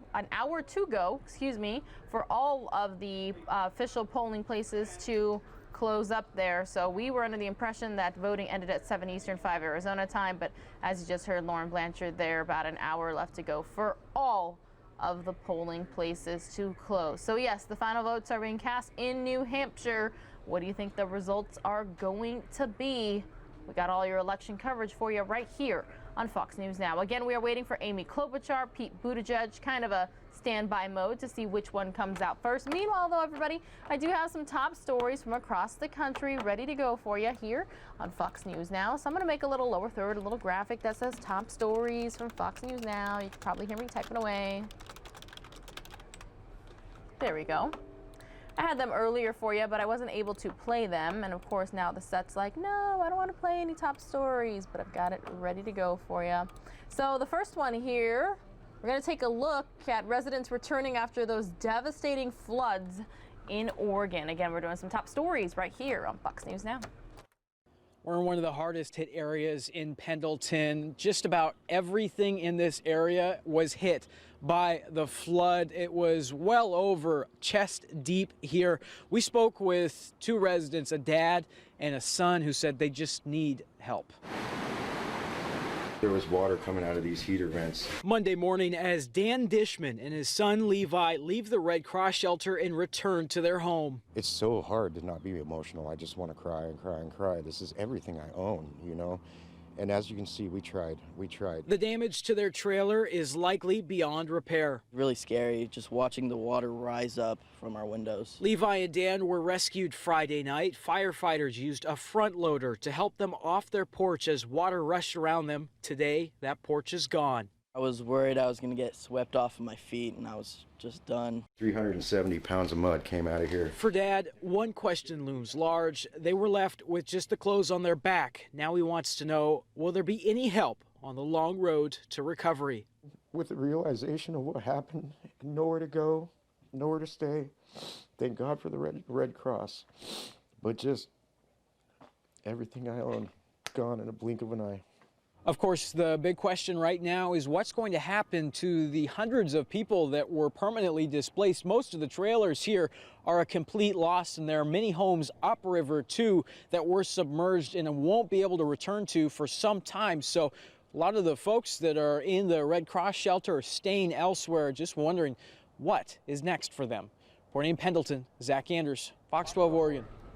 All right, everybody, showing you a live look now from our South Mountain Tower Cam right here in Phoenix, Arizona. It's been an interesting day. Matter of fact, I'm going to head on over to fox10phoenix.com. I heard there was some rain around the valley this morning. Now, since I do work a later shift in the day, I don't quite wake up as early as everybody else, so I didn't experience any of that rainfall today. I did experience the rain last night, though. It's currently 60 degrees here in Phoenix, Arizona. Remember, you can get all your news, traffic, weather information by going to fox10phoenix.com, and you can also find it all by following us on social media. So hope you're having a great Tuesday so far.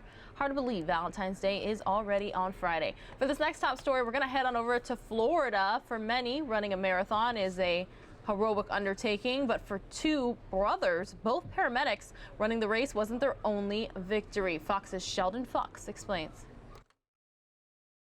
Call it hokey or cliche all you want. But inside this fire station in Hialeah tonight, you'll find a hero. No cape, just a crisp white shirt and dark tie. But Lieutenant Francisco de Paz and his brother George were super on Sunday. And not because they ran a half marathon. For these two, it couldn't just be an easy, if active, Sunday morning. As they ran the Miami Marathon, we just noticed somebody down on the floor. A runner in trouble and needing obvious, immediate help. We decided to stop, me and my brother. His pulse is getting faster. I notice his breathing getting slower. Then next thing you know, we can't feel a pulse anymore. He's not breathing. We realize what needs to be done. The brothers sprang into action and started doing chest compressions and CPR. And within a couple of minutes, thankfully, he actually returned. He got a pulse and he started moving again. Moving, breathing, and able to be helped further by medics who arrived within minutes. George, who was a paramedic in the Navy and who lives in Orlando, had given the man mouth to mouth. After the heroic deed, the brothers went back to their run.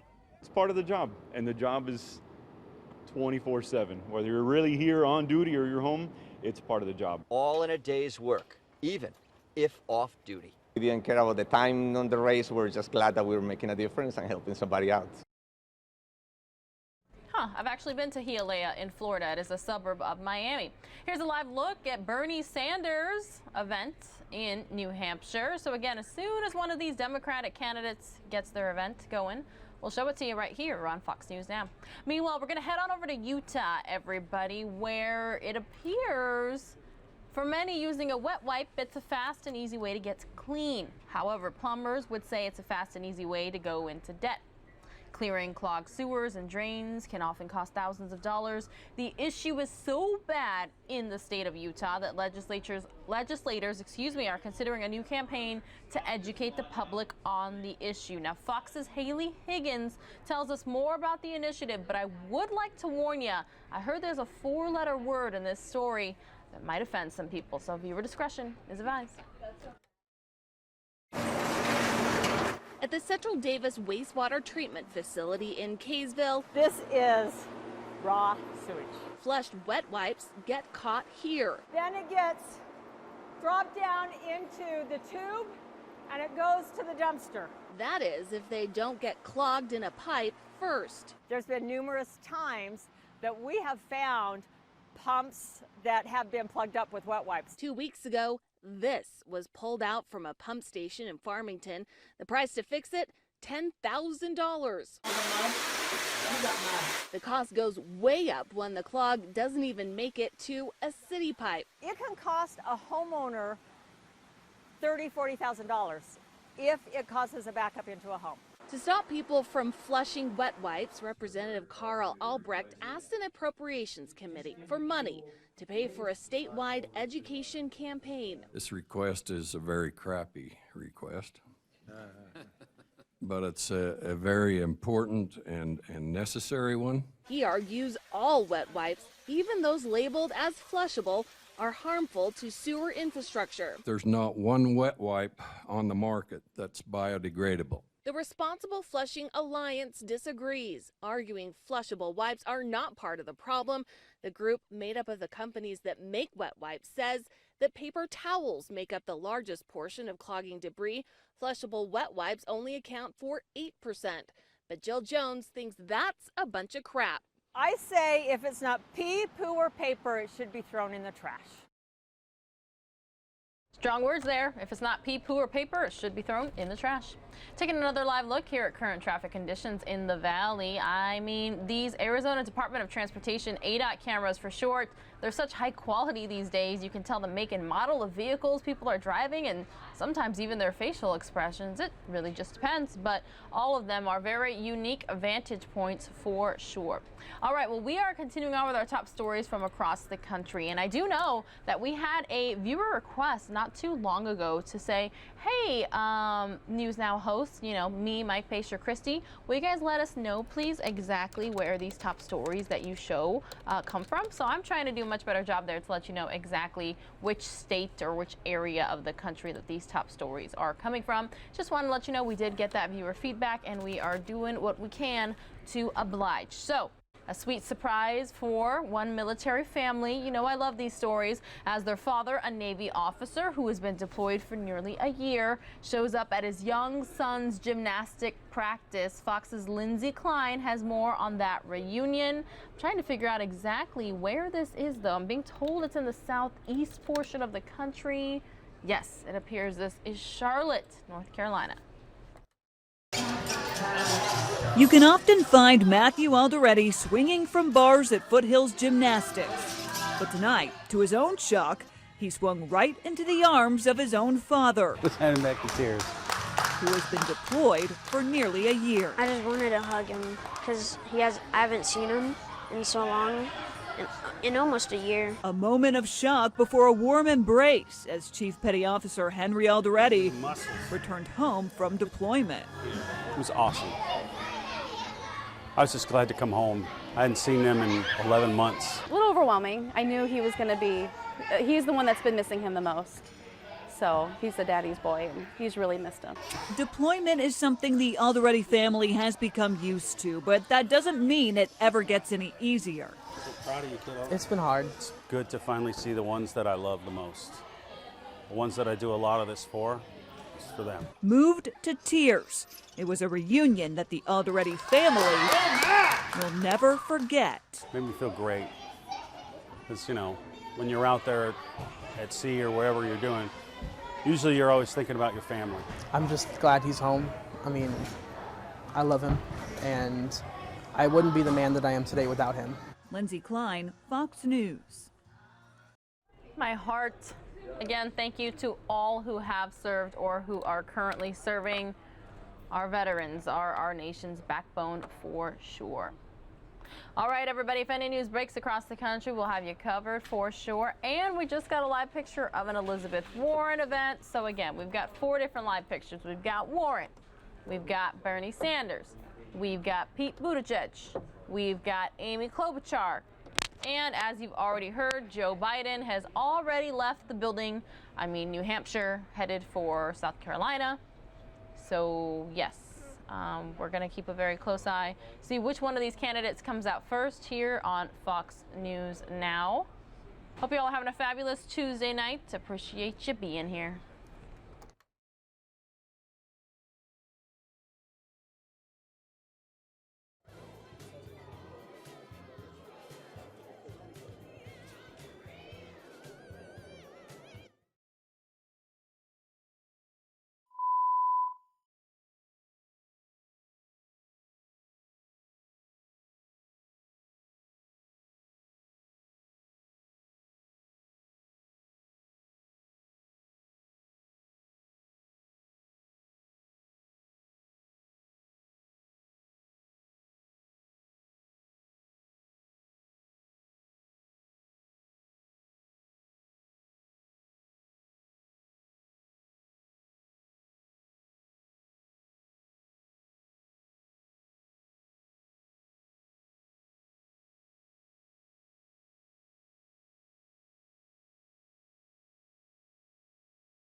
Coming up in just moments here on News Now, everybody, it is a House Committee on Energy and Commerce hearing from today talking about autonomous vehicles, promises and challenges of evolving automotive technologies.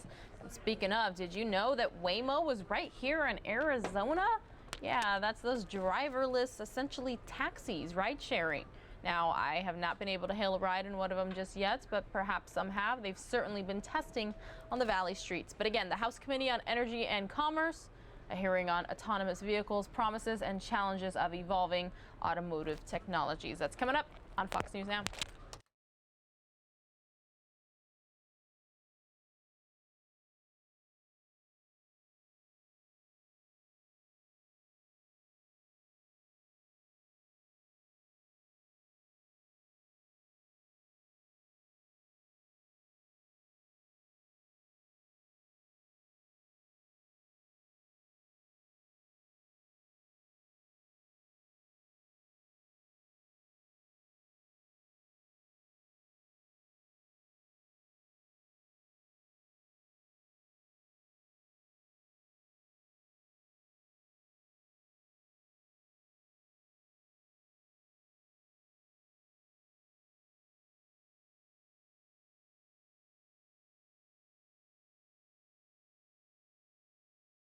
Will now recognize herself for 5 minutes for an opening statement.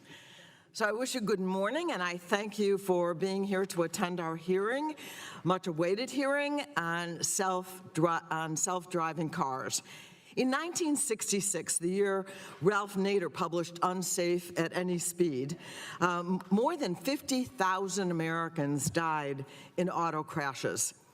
The same year, President Johnson signed into law the National Traffic and Motor Vehicle Safety Act, which required the adoption of new upgraded vehicle safety standards and created an agency, NHTSA, to enforce those safety issues. Since then, the country's population has increased by 100 million people, but we have seen auto fatalities drop to, still not great, 36,500. This represents significant progress, but much of this progress is thanks to safety advocates who have pushed regulation to require a host of new or stronger safety requirements. Often, I must say, after stiff opposition from industry that bring technologies like airbags, anti-lock brakes, and more recently, rear view cameras to market for all consumers. Many safety technologies, such as automatic emergency braking, lane departure warnings, and pedestrian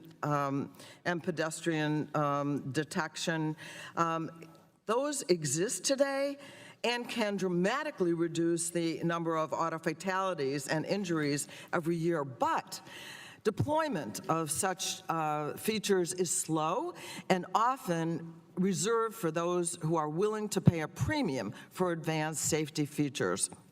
Beyond the scope of this committee, I just want to mention, however, are serious questions about the impact of mass deployment of self-driving cars will have on the economy, particularly on the workforce. Congress must be very thorough and move with an abundance of caution when it comes to passage of legislation that has the potential to cause mass labor displacements. More than 4.4 million Americans aged 16 and over work in some capacity as drivers. After NAFTA was passed in 1993, which resulted in enormous job loss, the federal government had done next to nothing to support workers who were displaced, and we can't let that happen again.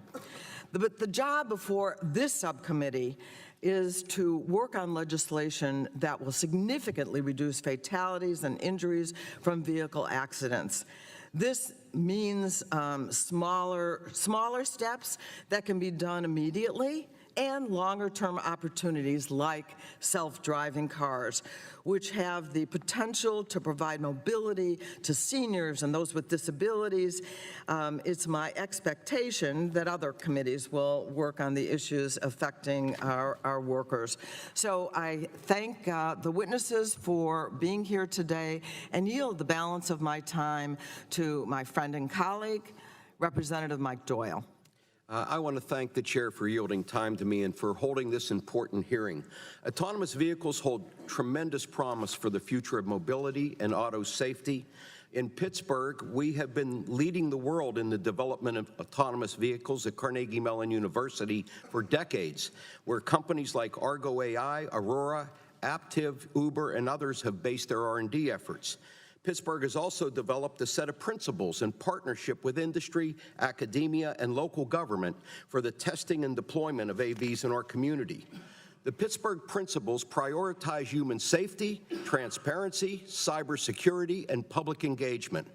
I believe that by working collaboratively, we can develop, test, and deploy AVs in a responsible way that maintains American leadership while instilling in the American people the confidence that these vehicles are not only safe, but that they can positively benefit us in ways we can't yet imagine. To achieve this, the government needs to have the resources, expertise, and authority to deal with the challenges and opportunities posed by this technology. Madam Chair, thank you so much for yielding the time, and I yield back.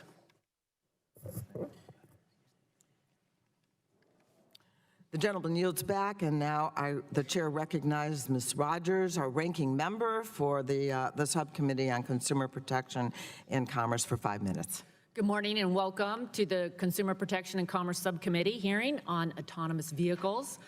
Today's hearing is a critical step in our bipartisan effort to advance solutions that will save lives, end road congestion, and improve mobility for people with disabilities, our seniors, and those without easy access to public transportation. Each year, we lose about 37,000 lives on our roads. That's equivalent to more than 3 commercial passenger planes falling out of the sky every week. If that was happening, it would be a national emergency. Deadly traffic accidents are just as much a crisis, and we must treat it as such. But there is hope. Automating the driving process can drastically improve safety because 94% of all traffic accidents are due to human error. Autonomous vehicles will remove that error and save lives. Like for people who are blind and have other disabilities, AVs will be transformative. This technology will completely knock down mobility barriers. People will no longer need to rely on others to go to work, to the grocery store, or visit a friend across town. Mr. Riccobono, I want to thank you for being here today to discuss the autonomous vehicles and what they will mean for your community. Also, welcome to David Fair and Marcy Carpenter, who traveled from Washington State with the National Federation for the Blind. Last Congress, every Republican and Democrat on this committee voted for the Self-Drive Act, a rare 54-0 vote, which the House then passed unanimously. The Self-Drive Act established a needed federal framework for the safe development and deployment of this technology. Unfortunately, a framework is still needed today. America is leading the world in innovation and is home to the most advanced autonomous vehicle companies on the planet. But we still trail other countries in our lack of a national approach with no viable path to deployment. According to an annual report that ranks countries on AVs, the U.S. has fallen behind since our work on the Self-Drive Act, and we will continue to fall if we fail to act. Other countries like China are not waiting for us. They're moving full speed ahead, and it's happening in our own backyard. Since this committee passed Self-Drive, Chinese developers have nearly doubled their presence in California. Just last year, Chinese developers logged the second most miles of any country testing there. China is using our infrastructure, testing on our roads, collecting information on our citizens, and stealing our technology to beat us. There's a global race to AVs. Do we want China to win that race, or do we want to lead? Do we want all the safety, faster traffic, and mobility benefits to go abroad, or do we want to win this future and deliver for the American people? I urge everyone here, we have no choice. We must lead and we must deliver. That's how America wins the future to beat China and maintain our global competitive edge. We must establish a federal framework that enhances the safe development of AVs and provides a path for deployment. If we fail, investment in this transformative technology will go abroad. If we fail, the safety, less congestion, and mobility benefits that will come with this technology will go elsewhere. If we fail, the American people will lose. We have a real opportunity here. We can advance life-saving and life-changing technology. We can ensure America remains the global leader in innovation. We can beat China. As we proved last Congress, we can do this together with bipartisan ideas that aren't just Republican or Democrat, but uniquely American. The time is now, and I'd like to yield the remainder of my time to a leader on this issue, Mr. Latta. Well, I thank the gentlelady for yielding. I also thank the chair for holding today's hearing. It's very, very important. Self-driving cars are the way of the future and will revolutionize our nation's highways. 3 years ago, as chair of this subcommittee, I began the process to legislate on self-driving cars. We took over 300 meetings before drafting a bill that found the right balance of encouraging innovation and implementing federal guidance where appropriate. Congress's role isn't just to ensure the United States is a leader in the development of autonomous vehicles. Congress must act to provide Americans with safer vehicles so that we can better prevent accidents and loss of life on our roads. Self-drive cars will make America safer and give mobility and independence to seniors and individuals with disabilities. These aren't just a few of the reasons why Self-Drive Act was so significant and why it was passed out of the House in 2017. I'm pleased to see the committee continue to focus on this critical issue and urge the chair to swiftly consider bipartisan AV legislation. And before yielding back, Madam Chair, if I may ask unanimous consent to offer the letter from CTEC for the record, I would greatly appreciate it. And I again, without objection, for holding today's hearing, I yield back. The gentlelady yields back. And the chair now recognizes Mr. Pallone, chairman of the full committee, for 5 minutes for his opening statement. Thank you, Madam Chair. Last year, nearly 37,000 people were killed in motor vehicle traffic crashes. Another 4.5 million were injured. According to the National Highway Traffic Safety Administration, or NHTSA, human factors such as driving errors, speeding, and drunk driving are linked to 94% of serious motor vehicle crashes.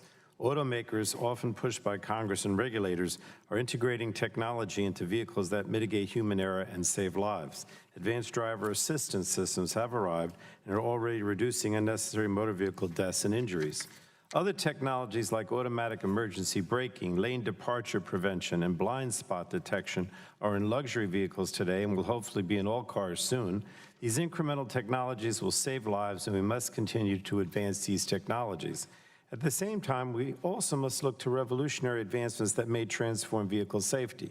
Soon, these advanced systems may be replaced by systems that don't need a driver at all. Several companies are actively testing and developing self-driving cars. These vehicles are programmed to avoid risky and dangerous driving behaviors. Self-driving vehicles also could provide a vital means of transportation for people with disabilities, the elderly, and communities lacking access to traditional public transportation. But technology is only as reliable as its human developers. In March of 2018, an Uber self-driving test vehicle struck and killed a pedestrian in Arizona. The National Transportation Safety Board found that the vehicle did not have the capability to classify an object as a pedestrian unless the object was near a crosswalk. The NTSB has launched 5 other investigations into crashes involving vehicles with varying degrees of automation. It found that some self-driving cars cannot detect and avoid common roadway hazards, and vehicle occupants can over-rely on the technology. So safety and deployment must come hand in hand. We can't have one without the other, because ultimately public acceptance of self-driving cars depends on their reliability and safety. Troubling safety incidents, regulatory black holes, and lax oversight threaten to disrupt this critical balance in the future of this technology itself. For self-driving cars to succeed and make our roads safer, appropriate safeguards must be put in place. Protections to ensure self-driving cars operate safely and adhere to state and local law. Federal regulators must have a hands-on approach to self-driving technology.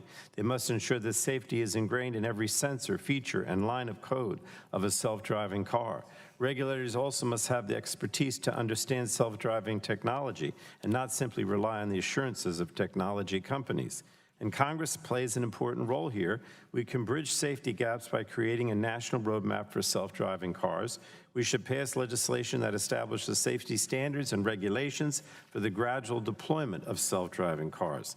The legislation should facilitate the collection and reporting of vital crash and incident data and protect Americans' rights to access the courts for the inevitable incidents relating to self-driving cars. It should also promote consumer awareness and provide robust resources to federal regulators to oversee these complex technologies while also preserving the appropriate role of state and local government.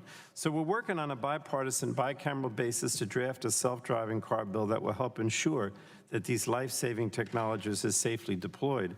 And I thank the ranking member for her partnership on this, and his partnership, I'm sorry, on this effort. Wait a minute now. It's Kathy is the ranking member. Oh, we're talking about Greg. Okay. I thank the ranking member for his partnership. We all are thankful and welcome. All right. We thank Greg and Kathy and look forward to continuing our work to advance legislation. So I yield the remainder of my time to Representative Dingell. Thank you, Mr. Chairman. And I want to thank everybody on both sides for getting us here today. It really means a lot. Automated vehicles aren't just something we read about in science fiction novels anymore. They're here, transforming mobility and transportation as we know it. Just this month, there was a big announcement from GM, Honda, and Cruise that they're building an AV called Origin in Detroit. AVs are bringing jobs to this country, but we cannot take it for granted. This transformation is an open international competition, and other countries are stepping up. My colleague from Washington is right. Other countries are in the game and trying to beat us. Automated vehicles will be developed globally, whether we like it or not. And it's critical that America be at the forefront of innovation by leading the development in this technology. If we don't, we're going to lose our competitive edge in this critical space. Despite the uncertainty past legislative inaction has brought about, my home state of Michigan is leading the way. And yes, I told Mr. Doyle he was wrong about Pittsburgh. But they're doing okay. In my district, the American Center for Mobility is focusing on testing, verification, and self-certification of automated vehicles, and Michigan, the state of Michigan, is dedicating considerable resources to automated vehicles. But we do need to do it right. Safety, including cybersecurity, has to be our top priority here. Nobody wants to let unsafe technologies on the road, but we also don't want to prevent vehicles that improve safety and mobility. Do you know how much John Dingell would love to have let me get in a car again? From reaching consumers easier. This committee has done good work on this issue over the years, and I would like to point out the vote in the House was unanimous last year, unanimous. Republicans and Democrats worked together. But we must, in 2020, get this over the line. If you're a safety advocate, you should want a bill to give NHTSA the authority to ensure these vehicles are safe.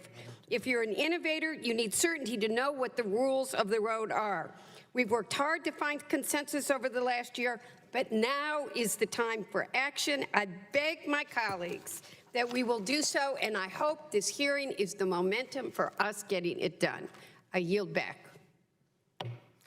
The gentleman yields back, right? And now the chair will recognize Mr. Walden, the ranking member of the full committee, for his 5 minutes for an opening statement. Well, good morning, Madam Chair. Thanks for holding this hearing today. I want to thank our witnesses for being here as well and sharing your thoughts on this really important legislative effort. As you know, Madam Chair, this subcommittee did some amazing work over the last few years. We laid out a compelling framework for the United States to lead the world in research, development, and manufacturing of autonomous automobiles. We also gave people hope. We gave hope to the people currently facing a life of restriction, introducing a whole new world of mobility for those with physical disabilities and for seniors. On that note, I'd like to recognize that not only on the witness panel is the head of the National Federation of the Blind, Mark Riccobono, but I am also pleased to welcome from the great state of Oregon, the president of the state organization, Carla McQuillan. So we appreciate you and all of the folks here in the audience. From the first Disruptor series hearing on self-driving cars in November of 2016, 3 other hearings would follow, along with more than 300 stakeholder meetings. This process led to the markups in July of 2017, where AV legislation was approved unanimously and continued to House passage in September of 2017 with the same consensus result. Our Senate friends, who were committed to our shared goal, were not able to clear legislation in their chamber, unfortunately. It was a disappointing conclusion when you consider 12 bills from members of both sides of the aisle in this committee were rolled into our final product. I've always believed that this is the way this place is supposed to work, a bipartisan, collaborative process. Now, despite the work that was done then and the setback of coming up short, we're still here today talking about a need to pass an AV bill in the House. The U.S. is in a global race to AVs, but today the cost of inaction is clear. We're falling behind. Now, I certainly respect the fact that my friends across the aisle have the gavel now, and it's ultimately up to them how to proceed in this process. Given that, we have respected a process that the majority called for last year on how we reach an agreement, not just among ourselves, but also in accord with the bipartisan leadership of the Senate Commerce Committee. And I'm anxiously awaiting the consensus from that process, which I hope is imminent, so we can move expeditiously to the next step of this discussion. On that note, I'm pleased that we have a witness from the American Association for Justice on the panel to provide your organization's perspective on how we might reach this elusive deal. I want to be pretty transparent here, sir. It should be clear from the history of this process that Republicans and Democrats on this panel worked very hard with your organization to get sign-off and support when we first moved this bill. So you might imagine my disappointment when you all asked for more changes in the Senate, despite the deal we had here in the House with your organization. But it was even more curious that when Senate Republicans and Democrats ceded to the provisions you were seeking, you still didn't support the deal. So this was a bridge too far, so you can understand why I'm admittedly reticent to ask whether you all advocated for last Congress is enough, and if it's not enough, why, and how are we going to deliver for the blind, the disabled, the elderly if we can't reach a compromise we can all trust in. So my plea to all of you is this: it takes not only a compromise among the members of this dais, but also all of you at this table. We're all Americans, and we share this goal together.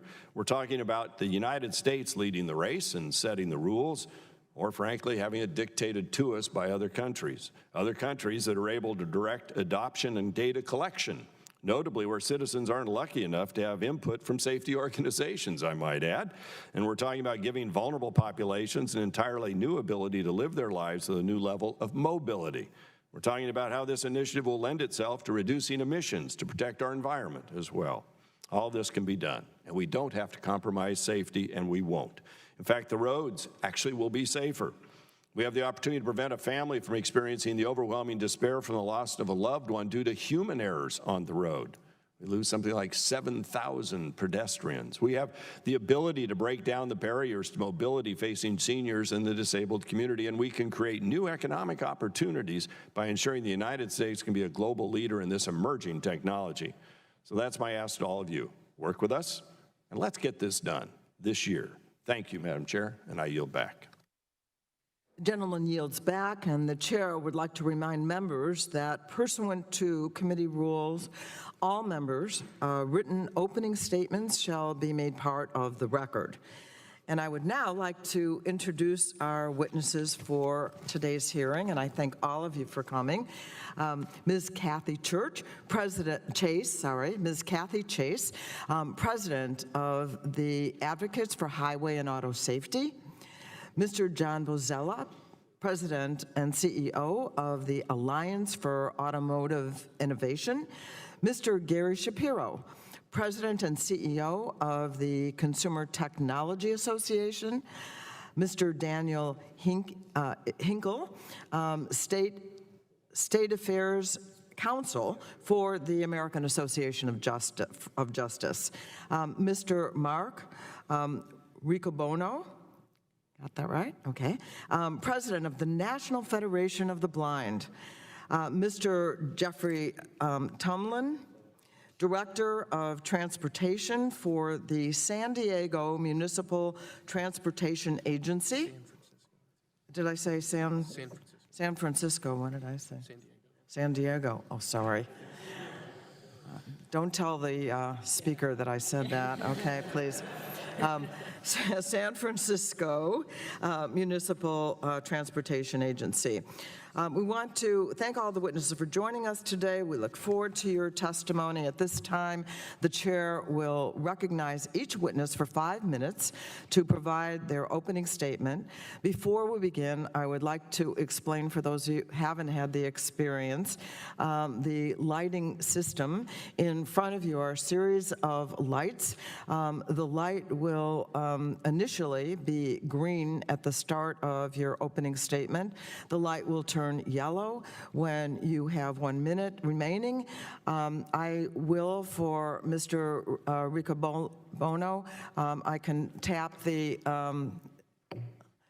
when you have 1 minute left, if you'd like. Okay, very good. So please begin to wrap up when you hear that sound or you see the yellow light. The light will turn red when your time expires. So Ms. Chase, you are now recognized for 5 minutes. Good morning, Chairwoman Schakowsky, Ranking Member McMorris-Rogers, and distinguished members of the subcommittee. I'm Kathy Chase, President of Advocates for Highway and Auto Safety. Thank you for holding today's hearing. For too many decades, tens of thousands of people have died and millions more have been injured in motor vehicle crashes every year.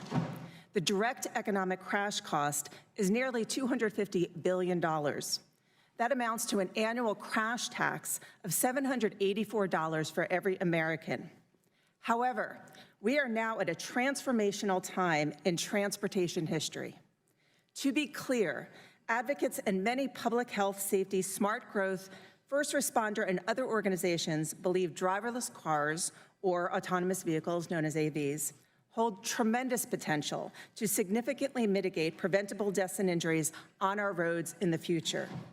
Yet, as noted in my testimony, even industry leaders admit that the technology is not yet mature and proven.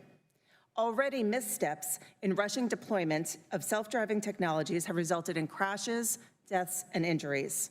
The technology isn't ready, and neither are our roads. Yet on the path to AVs, crashes can be avoided and lives saved with advanced driver assistance systems. Since 2016, the National Transportation Safety Board has recommended expanding implementation of these technologies in its most wanted list. These include automatic emergency braking, lane departure warning, blind spot detection, among other technologies. Advocates has been a long-time safety technology proponent, And this subcommittee has been a leader in advancing legislation that has resulted in numerous life-saving technologies as standard equipment in new vehicles. We urge you to pass the Protecting Roadside First Responders Act, H.R. 4871, which directs DOT to require these technologies in all new vehicles. Similarly, enactment of Congresswoman Dingell's bill, H.R. 4354, will result in the installation of technology to reduce drunk driving. Furthermore, we ask passage of the bipartisan Hot Cars Act of 2019. There is no reason that children should be dying in hot cars every week. However, there is reason to act with great care and deliberation on our nation's first AV law. 3 years ago, there was a false and frantic urgency by some in the industry to push for adoption of an AV bill so the U.S. did not fall behind other countries. But the thing is, we're not falling behind other countries in AV deployment, but we are falling behind in implementing safe AV policies. My written testimony, our analysis of previous bills, and proposals for new legislation provide a blueprint on how our nation can successfully move forward, inspire innovation, and earn consumer confidence. And public trust is sorely lacking by many measures. Leading up to today's hearing, advocates released the findings of a new opinion poll. It shows the American public has serious concerns about the safety of driverless cars. However, this apprehension can be addressed and resolved with appropriate action by the federal government. I will briefly summarize the key findings, and Madam Chairwoman, I request that the poll report be entered into the hearing record. Thank you. As you'll see on the boards, 85% expressed concern about sharing the roads with driverless cars as a motorist, bicyclist, or pedestrian. And 63% are not comfortable with Congress substantially, did we switch to the next one? Yes, good. And 63% are not comfortable with Congress substantially increasing the number of vehicles that auto and tech companies can sell that do not meet existing federal safety standards. However, 71% support government officials developing minimum safety requirements for new driverless car technologies. And more than 2/3 of respondents said knowing companies had to meet minimum safety requirements before selling driverless cars would address their concerns. Lastly, 3 out of 4 respondents support government-issued cybersecurity safety rules, as well as a vision test for driverless cars to make sure they can operate safely in different weather and road conditions. Some may dismiss public opinion polls and espouse the mantra, if you build it, they will come. But we need only look at recent disastrous outcomes of rushing to put new tech in planes and a federal regulatory agency relinquishing important control and independent review. Tragically, 346 people died in 2 crashes in the Boeing 737 MAX. This mistake must not be replicated with autonomous vehicles. This tragedy also shows that it is easy to lose public confidence and hard to regain it. Going forward, any legislation must ensure that the U.S. DOT conducts thorough oversight, establishes regulations that sets minimum performance standards, and requires industry accountability before driverless cars are available in the marketplace. In conclusion, advocates firmly believe that substantial reductions in our nation's fatality toll can be achieved with technological advances. We look forward to working with you to advance validated and verified solutions to make our roads safer for all. Thank you very much. Thank you. And now, Mr. Bozella, I recognize you for your opening statement for 5 minutes. Thank you. Good morning, Chair Schakowsky, Ranking Member McMorris-Rodgers, and distinguished members of the subcommittee. On behalf of the members of the Alliance for Automotive Innovation, thank you for the opportunity to testify today regarding automated vehicle technologies and the tremendous promise that they offer to the traveling public, the economy, and the future of this country. This January, the Alliance for Automotive Innovation was formed to become the singular, authoritative, and respected voice of the auto industry in the United States. Our 35 members include auto manufacturers who produce nearly 99% of cars and light trucks sold in the United States, along with original equipment manufacturers, suppliers, technology companies, and value chain partners employing roughly 10 million Americans. Our mission at Auto Innovators can be distilled in 3 words: cleaner, safer, smarter. We work with policymakers to find intelligent solutions to improve the environment, reduce crashes, and enhance personal transportation. Today's hearing is important, timely, and fully consistent with the association's mission. This committee has a proud history demonstrating leadership on these issues in a fully bipartisan fashion. More than 2.5 years ago, the House overwhelmingly passed legislation, the Self-Drive Act, to advance these safety innovations. Then and now, Congress has a great opportunity to advance highway safety and expanded mobility. AV technologies could not come at a better time. The numbers are sobering. In 2018 alone, 36,560 people, 100 a day, died in the 2 million traffic crashes on our nation's roadways. NHTSA has found that 94% of car crashes are attributable to human choice or error. By supplementing or even replacing the human driver with advanced sensors and other technologies, we can dramatically decrease the frequency and severity of these crashes. AVs can't get distracted, drive impaired, or fall asleep at the wheel. AVs can provide numerous social and economic benefits, including less congestion, lower fuel consumption, and the increased mobility for older adults and people with disabilities. As you work to draft AV legislation on a bipartisan and bicameral basis, it is important to recognize that successful testing and deployment of AVs rests on a robust federal safety agency, increased public awareness and education, and coordination between federal, state, and local governments. I'd like to offer 3 recommendations today as Congress works to realize these benefits. 1, establish a regulatory framework that allows for the safe testing and deployment of automated vehicle technologies. The pace of AV innovation is occurring faster than DOT can update existing federal motor vehicle safety standards. In the interim, exemptions which are granted on a case-by-case basis are a necessary bridge for the safe deployment of AV technologies and will generate the real-world data needed for new safety standards for AVs. 2, reinforce and clarify the roles of federal, state, and local authorities for automated vehicle technologies. NHTSA should retain its traditional responsibility regarding design, construction, and performance, and states should maintain their traditional responsibilities regarding licensing, registration, insurance, traffic laws, and enforcement. 3, any legislation that this committee or Congress ultimately passes is not the final word on the subject. Both the Congress and federal safety authorities will further refine and adjust AV policy in the future. Only Congress can ensure an appropriate federal framework to spur the development of life-saving technologies, including the parameters for their safe testing and deployment. It is not at all acceptable that more than 36,000 Americans lost their lives on our roads in 2018. From my perspective, as the President and CEO of the Alliance for Automotive Innovation, no other safety or mobility solutions hold as much promise or provide as many benefits to the traveling public as automated vehicle technologies. It is also critical to note that there is a global race to develop and deploy these technologies. The U.S. currently has a leadership position, and here is where international companies have chosen to invest their resources. But America's leadership position is not guaranteed. The Congress, and specifically this committee, has played a central role in improving motor vehicle safety and mobility.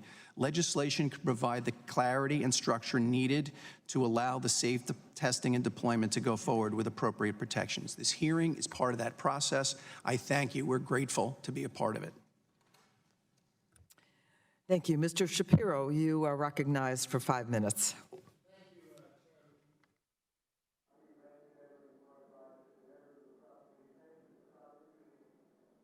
Testify.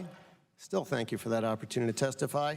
The Consumer Technology Association is a national technology association, over 2,000 American companies, 80% of whom are small businesses, and we own and produce the world's largest and most influential business event, the biggest innovation event. Some of you have seen it. It's CES. At CES last month, we saw amazing advancements in mobility, and we've seen self-driving demonstrated there repeatedly for the last few years. But the fact is that technology is already improving safety. automatic braking, driver alert systems.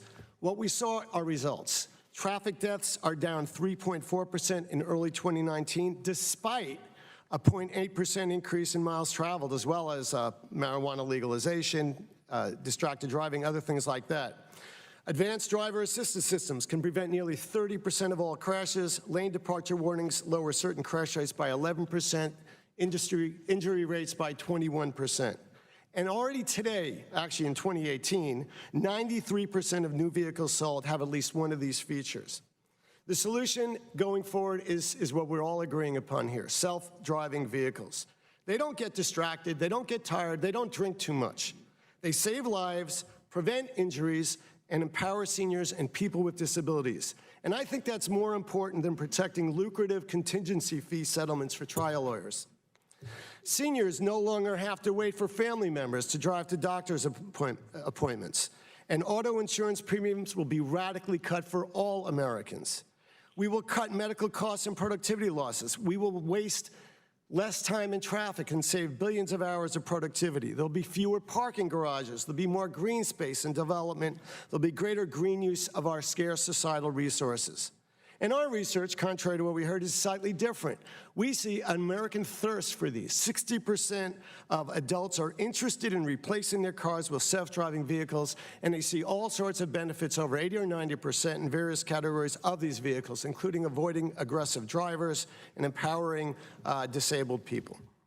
We are now testing SDVs with almost 1,500 vehicles in 80 companies across 36 states. Our members, Aptiv and Lyft, have a pilot project in Las Vegas since 2018. 100,000 rides, on a 1 to 5 scale of satisfaction, 4.95% satisfaction on average. 92% of the riders felt very or extremely safe.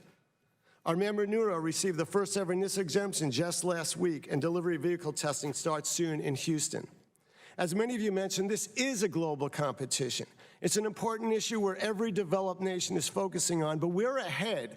We have more companies here focusing in the entire ecosystem, dozens of companies, and we have the opportunity to be in a position to set the global standard. But we can't wait for everything to be perfect the way some have asked for. Delaying will cost thousands of lives. Every day we delay, literally, we're killing people. Cars that are 10% safer than human drivers will save more lives than waiting for them to be 75 to 90% safer.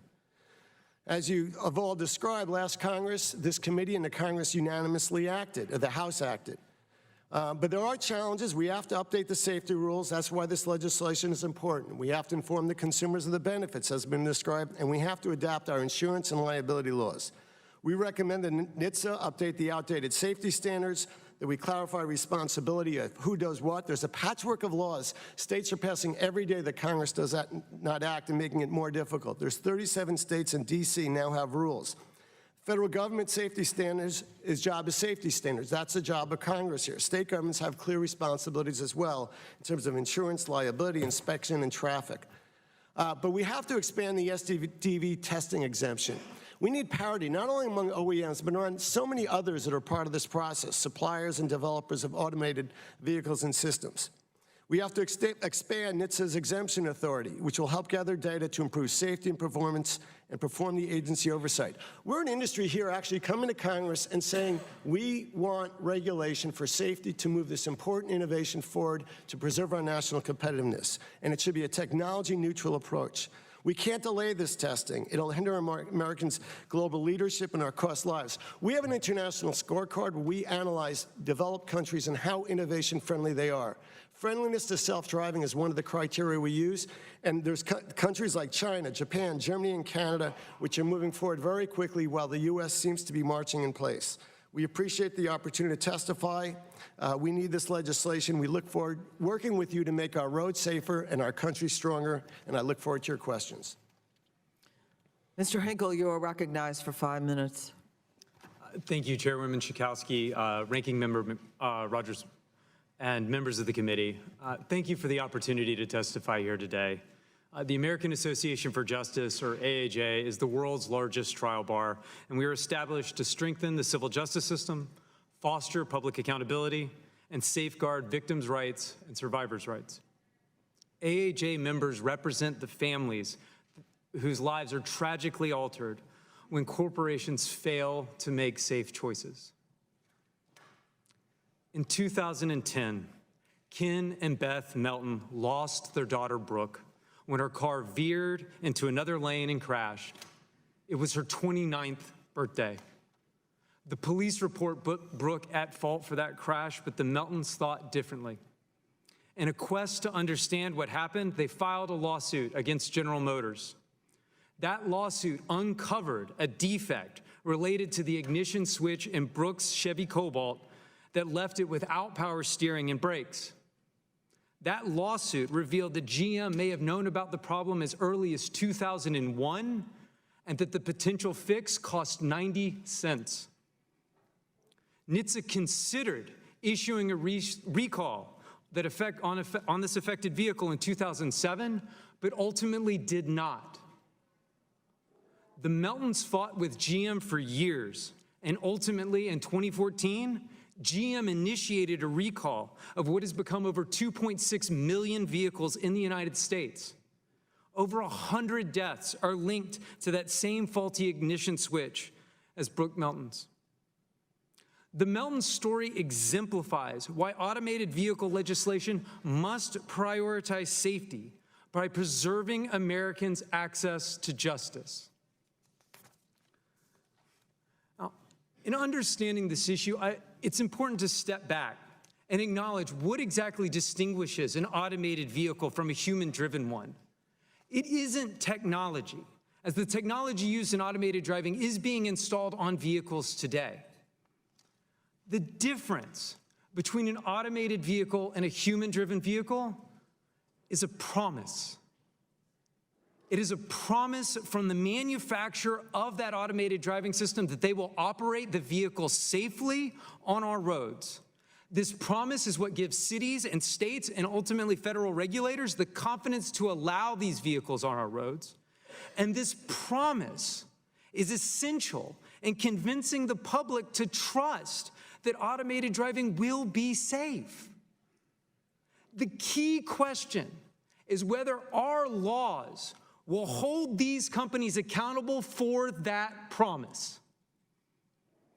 As the committee is acutely aware, 36,560 people die in automobile crashes in 2018.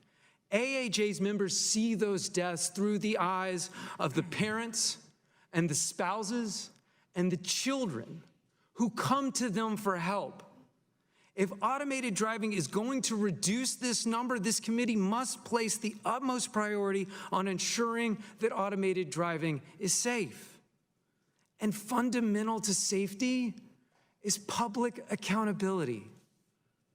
For over 50 years, lawsuits regarding design choices and failure to install safety technology have spurred vehicle safety, from seatbelts to airbags to automated systems like electronic stability control. It is often lawsuits that led the way in improving vehicle safety by showing how and when corporations put profits over safety.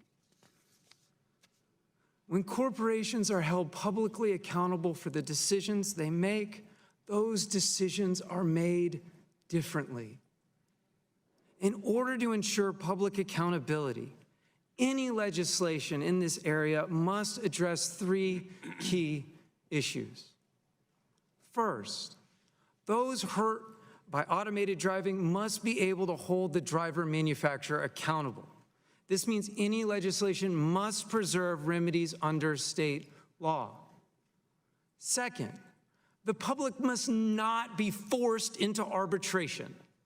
Forced arbitration is a secretive, one-sided, rigged system which effectively immunizes the company from all public accountability. Forced arbitration gives the company the power to write the rules, and worse, forced arbitration is secret, keeping critical safety issues out of the public view. Last, legislation must designate the driver manufacturer as responsible for following the rules of the road, or we risk leaving it open for companies to use passengers and owners of the vehicle as a human crumple zone by making them responsible for the operation of the vehicle. The driver manufacturer must take public accountability for the harm they cause. Thank you. Thank you. And now, Mr. Riccobono, it is yours for 5 minutes. Thank you very much, Madam Chair and Ranking Member of the committee, and to the subcommittee. I appreciate the tremendous leadership of all of you for taking these issues so seriously and providing leadership and having this hearing. It's an honor to represent the National Federation of the Blind to speak with you about the opportunities that autonomous vehicles will provide for blind people. Now, I'm elected by blind people, so I represent the view of blind people, not other people with disabilities, although much of what we talk about applies to other people with disabilities. We do coordinate also with other disability organizations. Blind people recognize that autonomous vehicles provide an unprecedented opportunity to bring an entire class of people into the realm of driving, individuals who have not been part of the driving class ever before. And for us, that means blind people. And that means opportunities and access that has never been available.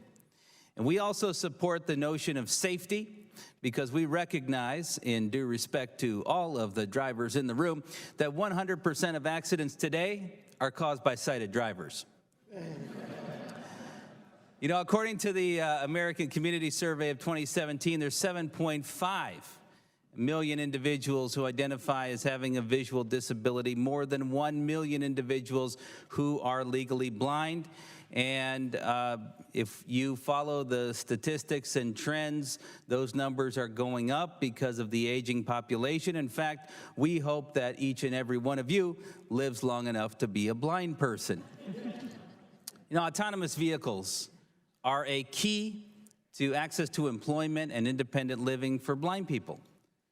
Because today, access to easy and affordable transportation is just not something we have, especially if you live in rural areas, but in many urban areas as well. Blind people have to go through extraordinary efforts and fight through big barriers just to get basic access to get to the places they want to go in a timely fashion. Often, accessibility is an afterthought. And the reason that we are particularly excited about autonomous vehicles and the leadership that Congress has showed so far is that we're thinking about talking about accessibility from the beginning, and that is the right approach. We know from our work in buildings today that we would not think about putting in an elevator after the fact. Why? Because it's more expensive, it causes headaches. Thinking about it ahead of time is what needs to happen. Now, a decade ago, the National Federation of the Blind was imaginative enough to decide that we were going to build a car that a blind person can drive, not a car that would drive itself, but a car that a blind person can drive. And working with engineers at Virginia Tech, we leveraged early autonomous vehicle technology to build a vehicle equipped with non-visual interfaces that would allow a blind person to drive it independently.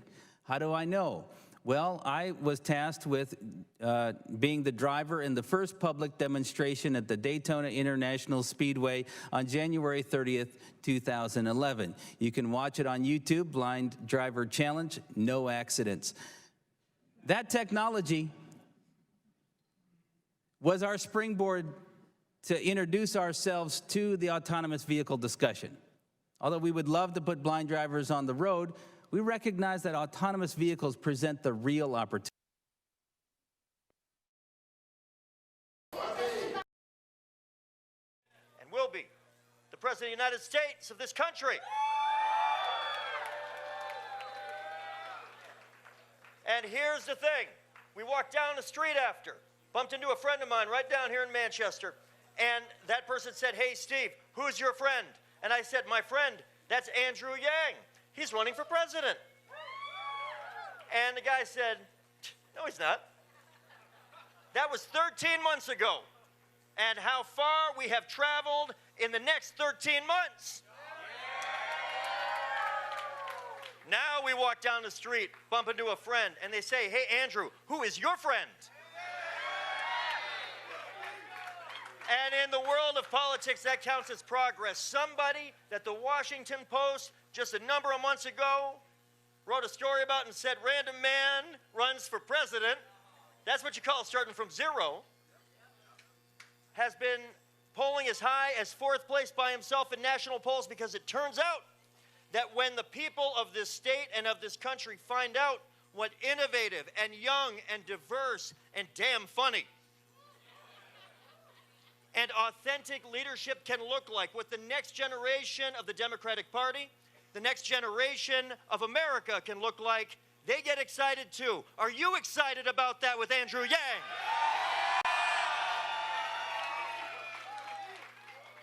I want to take a second before Andrew comes out, and I want to thank a few people. First, I'm going to use the pulpit to thank my family, my wife Sandy, my daughters Maggie and Abby. Very sweet. But hold on, we got to be quick, because it takes a toll on families when people run. I also want to give a shout out to Andrew's family, Evelyn, their 2 sons, amazing family. And I want to thank the team here in New Hampshire, without which the ascent of Andrew Yang could not have been possible. Our state director, Christina Snell. Other senior leadership, including Michael Anthony and Josephine Ahn. Awesome leadership we had around the state. Matt Bedinger, Walter Bird, Justin Deverts. Awesome team. So privileged to work with you in this New Hampshire primary campaign. And I will tell you, we could not have done anything without the dozens of amazing field staff around the state, most of whom are. All right, everybody, we have some breaking news going on here tonight on Fox News Now, and that's the reason why we immediately took you to the Andrew Yang event in New Hampshire. The Associated Press has just confirmed it. Democrat Andrew Yang, whose buzzy 2020 campaign promoted a freedom dividend of $1,000 a month for all adults, has ended his bid to be president of the United States. We should be hearing from him in just moments. Democratic Party right now, there are a lot of people that think that you have to choose. You can choose one of 2 things, but unfortunately in 2020 they say you cannot have both. You can choose a leader who understands the inequality that is ravaging this economy, the inequality that led to the election of Donald Trump. And we could get a leader that could rewrite the rules of the 21st century to work for all Americans. Would you like that leader? Then there are others that say you can't have that, but you can have the best person to beat Donald Trump, because who wants to beat Donald Trump? And can bring together this country, but you can't have both. Ladies and gentlemen, you can, and in this campaign we have shown you can. That person is Andrew Yang.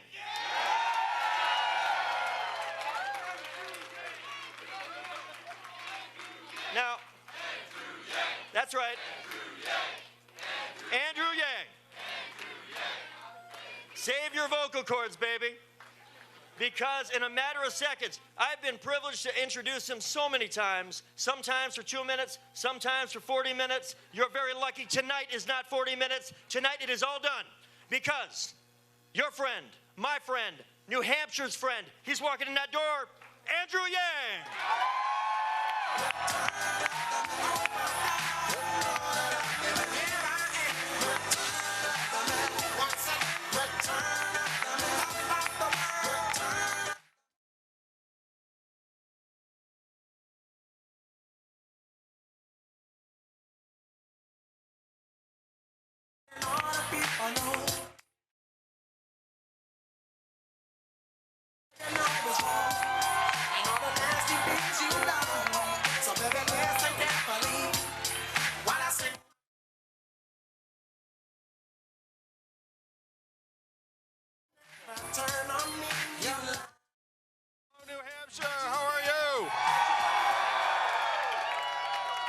Thank you so much for being here. And I want to give a special thank you to my rock, my wife, Evelyn, who's been with us every step of the way.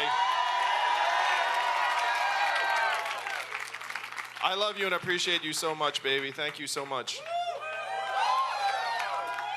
New Hampshire and everyone who supported this campaign, thank you for everything you've done to make this campaign possible over these past months.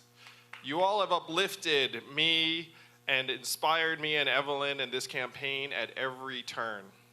Your passion and energy, your donations and hundreds of thousands of hours calling, volunteering, your enthusiasm, dedication, and commitment. We've accomplished so much together.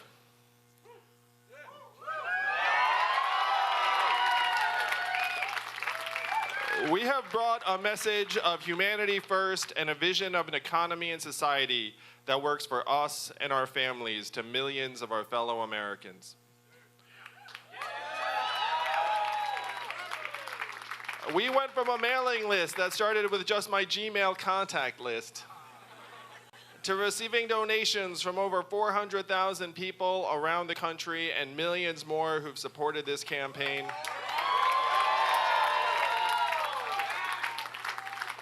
One of the things I'm most proud of, we gave $1,000 a month to 13 families around the country, including Jody Fassey right here in New Hampshire. We highlighted the real problems in our communities as our economy is being transformed before our eyes by technology and automation. And Americans know now that when you go to a factory in Michigan, you do not find wall-to-wall immigrants doing work. You find wall-to-wall robot arms and machines doing the work that people used to do. We stood on the debate stage and shifted our national conversation to include the fourth industrial revolution, a topic no one wanted to touch until we made it happen here with this campaign.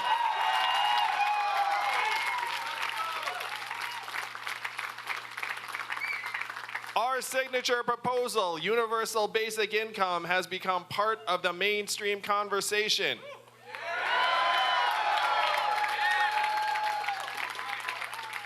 We increased the popular support for universal basic income to 66% of Democrats and 72% among voters 18 to 34. Without a doubt, we accelerated the eradication of poverty in our society by years, even generations. And that is thanks to all of you who are here tonight.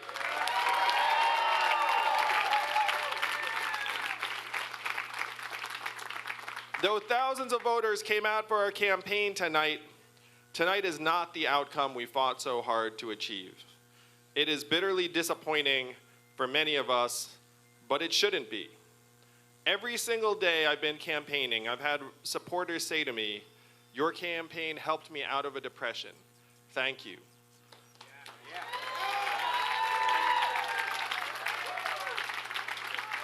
Working on this campaign has made me a better person. I met my significant other because of you. Your campaign brought my family together.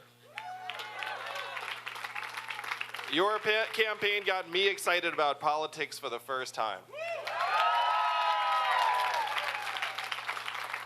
These are all things that people have said to me in the past days, and they are the reasons why I am so incredibly proud of this campaign and what we've accomplished together.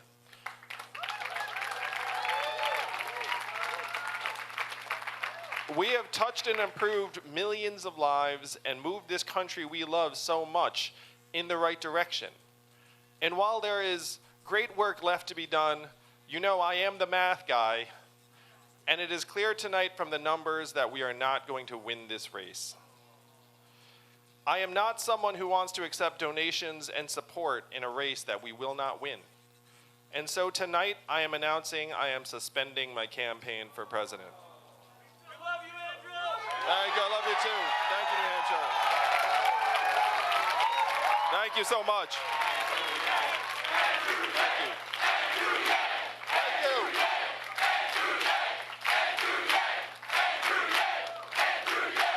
Thank you so much, New Hampshire. I love you too. This is not an easy decision or something I made lightly with the team. Endings are hard, and I've always had the intention to stay in this race until the very end. But I have been persuaded that the message of this campaign will not be strengthened by my staying in this race any longer. Endings are hard, New Hampshire, but this is not an ending. This is a beginning.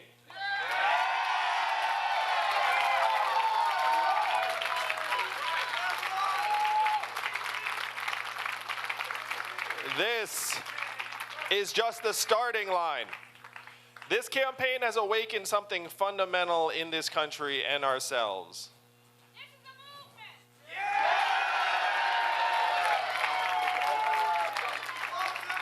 This movement has outlasted over a dozen senators, governors, and members of Congress to become the most exciting force in this entire race. The Yang Gang has fundamentally shifted the direction of this country and transformed our politics, and we are only continuing to grow.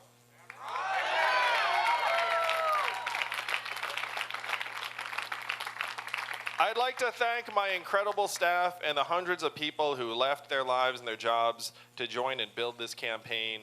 I know what a risk that was. Very few people joined this campaign because they thought it was going to be a good career move.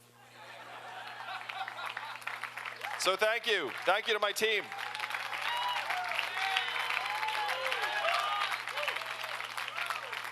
My goal when I first started running was to solve the problems that got Donald Trump elected. In order to do that, I will support whoever is the Democratic nominee.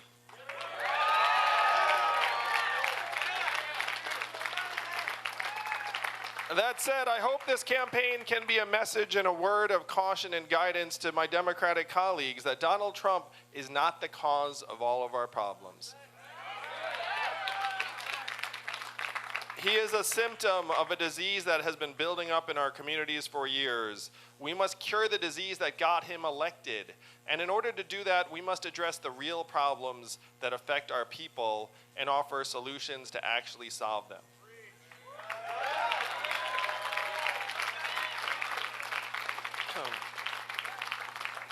I stand before you tonight and say that while we did not win this election, we are just getting started.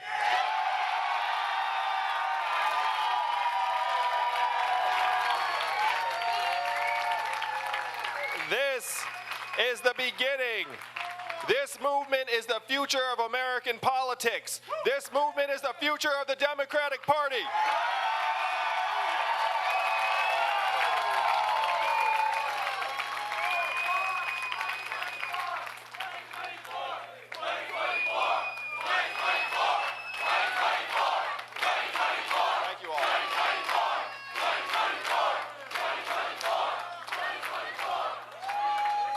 This wave is just beginning and will continue to build and grow until we rewrite the rules of this economy to work for us, the people of this country. Thank you to each and every person who made this campaign possible. I love and appreciate each and every one of you. Love you, Andrew. Being your candidate has been the privilege of my life. Together, we will continue to do the work and move this country forward because the Yang Gang isn't going anywhere.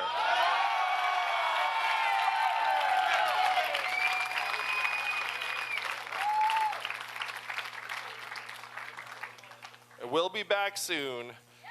In the meantime, though, thank you all. God bless you, and God bless the United States of America. Thank you for everything. Thank you so much. Thank you.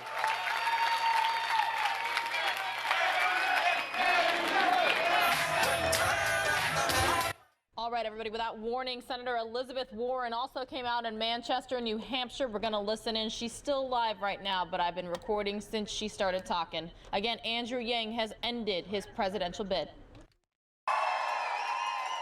So the results are still coming in from across the state, but right now it is clear that Senator Sanders and Mayor Buttigieg had strong nights.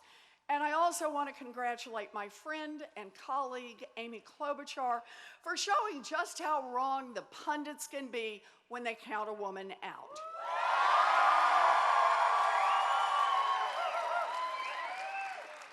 But since we are here tonight among family and friends, I also want us to be honest with ourselves as Democrats. we might be headed for another one of those long primary fights that lasts for months. We're 2 states in, with 55 states and territories to go. We still have 98% of our delegates for our nomination up for grabs, and Americans in every part of the country are going to make their voices heard. That's right. The question for us Democrats is whether it will be a long, bitter rehash of the same old divides in our party, or whether we can find another way. Senator Sanders and Mayor Buttigieg are both great people, and either one of them would be a far better president than Donald Trump. I respect them both. But the fight between factions in our party has taken a sharp turn in recent weeks, with ads mocking other candidates and with supporters of some candidates shouting curses at other Democratic candidates. These harsh tactics might work if you are willing to burn down the rest of the party in order to be the last man standing. They might work if you don't worry about leaving our party and our politics worse off than how you found it. And they might work if you think only you have all the answers and only you are the solution to all our problems. But if we're going to beat Donald Trump in November, we are going to need huge turnout within our party. And to get that turnout, we will need a nominee that the broadest coalition of our party feels like they can get behind.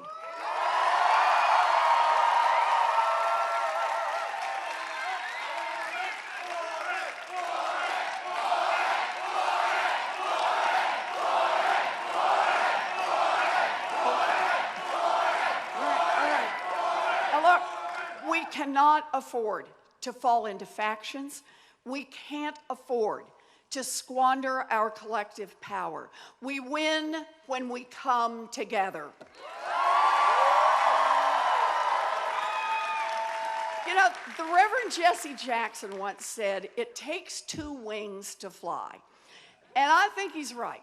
Our campaign is best positioned to beat Donald Trump in November because we can unite our party. We can unite this party and this country by mobilizing people behind ideas that are not only popular with huge majorities of the American people, but that also accomplish structural change for our broken government and our rigged economy. We can unite people around a wealth tax on the very richest Americans so we can invest in education for all our children. We can unite people around ending corruption in Washington, ending the corruption that has meant stagnant wages, rising costs, and a tighter and tighter squeeze on the middle class. We can do that. Ending corruption that leaves more and more working families with less and less hope for a better future, and that has crushed people of color even harder. Ending the corruption that has shortchanged our kids, our schools, and the very survival of the planet they will inherit. Families in America today are running out of time.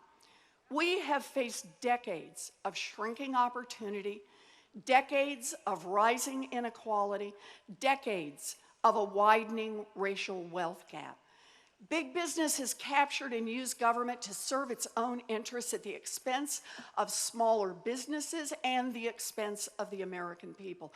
I believe in markets, but markets without rules are theft. Markets without rules perpetuate racial discrimination.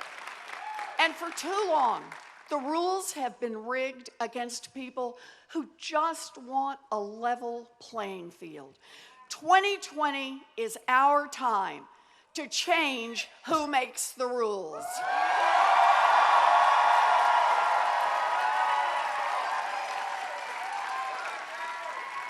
Now, it was never my plan to run for office of any kind.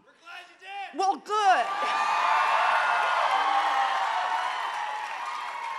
But not my plan. And I have been in this fight, though, this fight for working families for decades.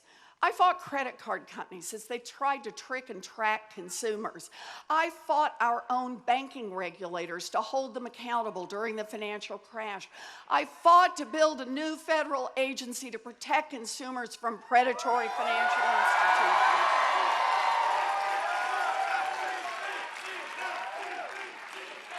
And I got in this fight. I ran for office because I saw that families were being squeezed harder than ever, and too many politicians were not getting enough done. I'm here to get big things done.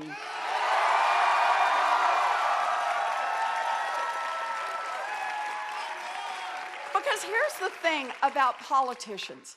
Whether they're offering vague platitudes or powerful rhetoric, they will ultimately face the same test, actually getting anything done in a Washington that is badly broken. Americans from all political backgrounds don't need a bunch of flowery words to explain this. They know deep down in their bones exactly why government doesn't work for them. It's corruption, and we need to call it out for what it is.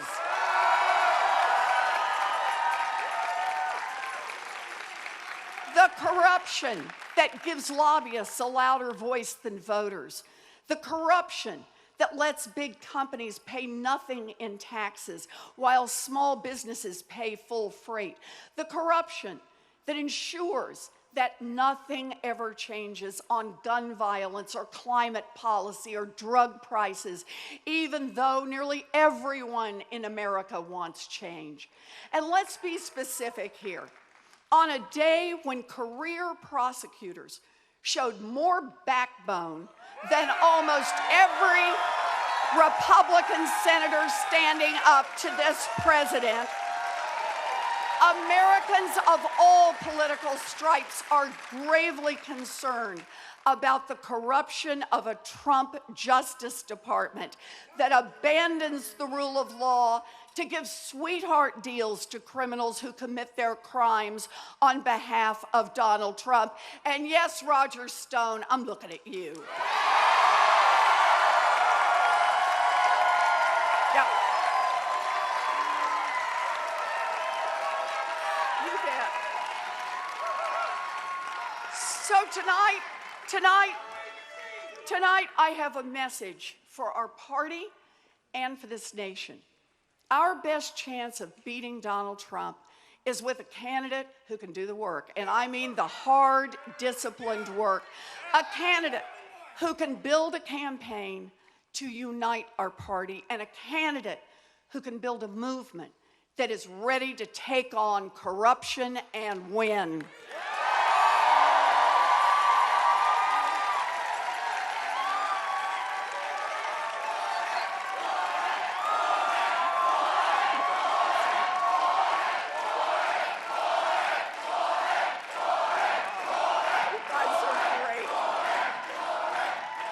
And the only way we can take on corruption in Washington is if we're not beholden to it. Let's just check the facts. Amy and I are the only candidates in this race who are not either billionaires or supported by super PACs. And unlike other candidates, I don't fund my campaign by spending time behind closed doors sucking up to wealthy donors. Our movement is powered by you. It is powered by people. And over the past year, I've had the chance to shake hands or hug way over 100,000 people in more than 220 town halls in 29 states and Puerto Rico. And you know, there are a lot of differences among us. We come from different backgrounds, different religions, languages, and experiences. We have different dreams and different aspirations. We feel the urgency of this moment in different ways. But with all of those glorious differences, for the most part, we want the same things. We want an America where decisions in Washington aren't bought and paid for by lobbyists and big donors. We want an America where every person has a voice in our democracy. We want an America where fossil fuel companies don't have a vice grip on our planet. An America where we can breathe the air and drink the water.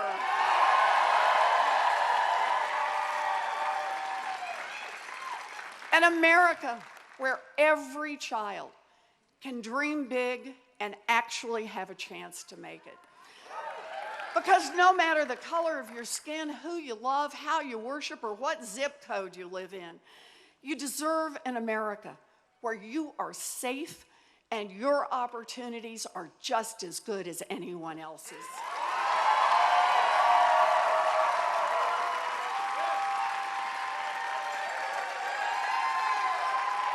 You are amazing. I can see that America. That America is within our reach. And if you can imagine that America, if you think it's worth fighting for, then join us. Go to ElizabethWarren.com right now, pitch in a few bucks, sign up to volunteer, get involved with our campaign. This moment will not come our way again. So tonight,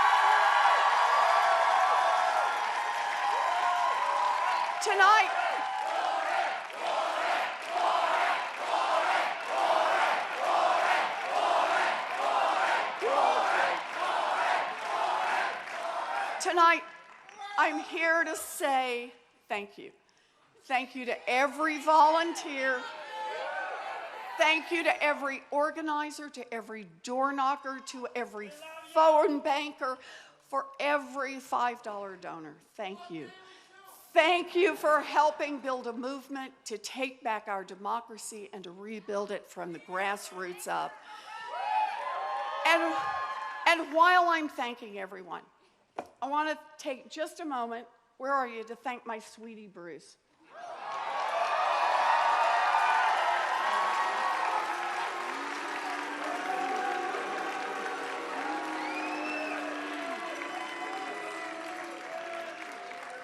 And I also want to thank the good boy who posed for one selfie after another, our Bailey.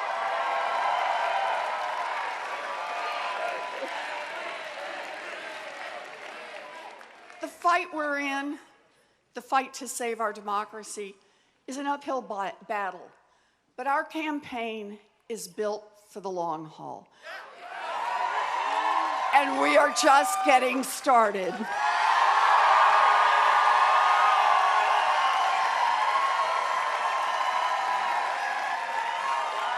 I am grateful down to my toes for what our campaign has been able to accomplish so far.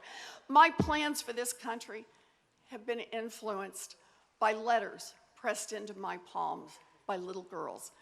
My will to fight has been strengthened by the people who have whispered their dreams in my ears. My determination to lead a movement has been forged by the tens of thousands of people who have said they are ready to fight for an America they know we can be.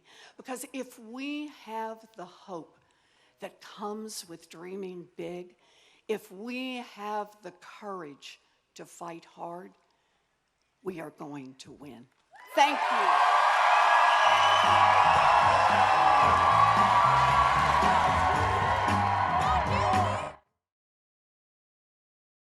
All right, everybody, again, that was Senator Elizabeth Warren in New Hampshire. All eyes are on the New England state today. We will continue to have your coverage for you right here on Fox News Now. Meanwhile, everybody, I'm preparing for Fox 10 Extra News at 7. Channel 45, Cable 9. If you're not in Arizona, you don't have a TV, no problem. Just head on over to fox10phoenix.com/live. Meanwhile, here is a live look at current traffic conditions. I know this ADOT camera hasn't moved all night. It's off the Loop 101 and 51st Avenue there. And we do have a couple different campaign events. We've got a live picture of Joe Biden's first event in South Carolina. Remember, he left New Hampshire earlier today. He felt like his chances there weren't going to be very great. He said he he was looking ahead. So he's already in South Carolina. There's a choir singing and clapping right now. The live picture is a little bit shaky, choppy that is. And then we also have a Bet It campaign event as well. That live picture is also a little bit choppy. But here's a good, decent live picture I can show you. This is Bernie Sanders in New Hampshire. And then also we have Pete Buttigieg in New Hampshire as well right here. So don't worry, we're going to stay on top of all of this for you. And in about 20 minutes or so, Christy Larson will be taking over the stream. And enjoy her while you have her, because this is her last night for the week. So the News Now stream going all the way until 10 o'clock. We will have all your New Hampshire coverage, all of your candidates' speeches right here. But I'm going to take you back to that congressional hearing that we were listening to on autonomous vehicles not too long ago. And I'll be seeing you all again tomorrow, unless you watch Fox 10 Extra News at 7, Channel 45, Cable 9. Not in Arizona, no TV, no problem. Just go to fox10phoenix.com/live. That's FOX10PHOENIX/LIVE. I'll either be seeing you on TV, I'll be seeing you online, or I'll be seeing you tomorrow. Thank you to all you News Nowers out there.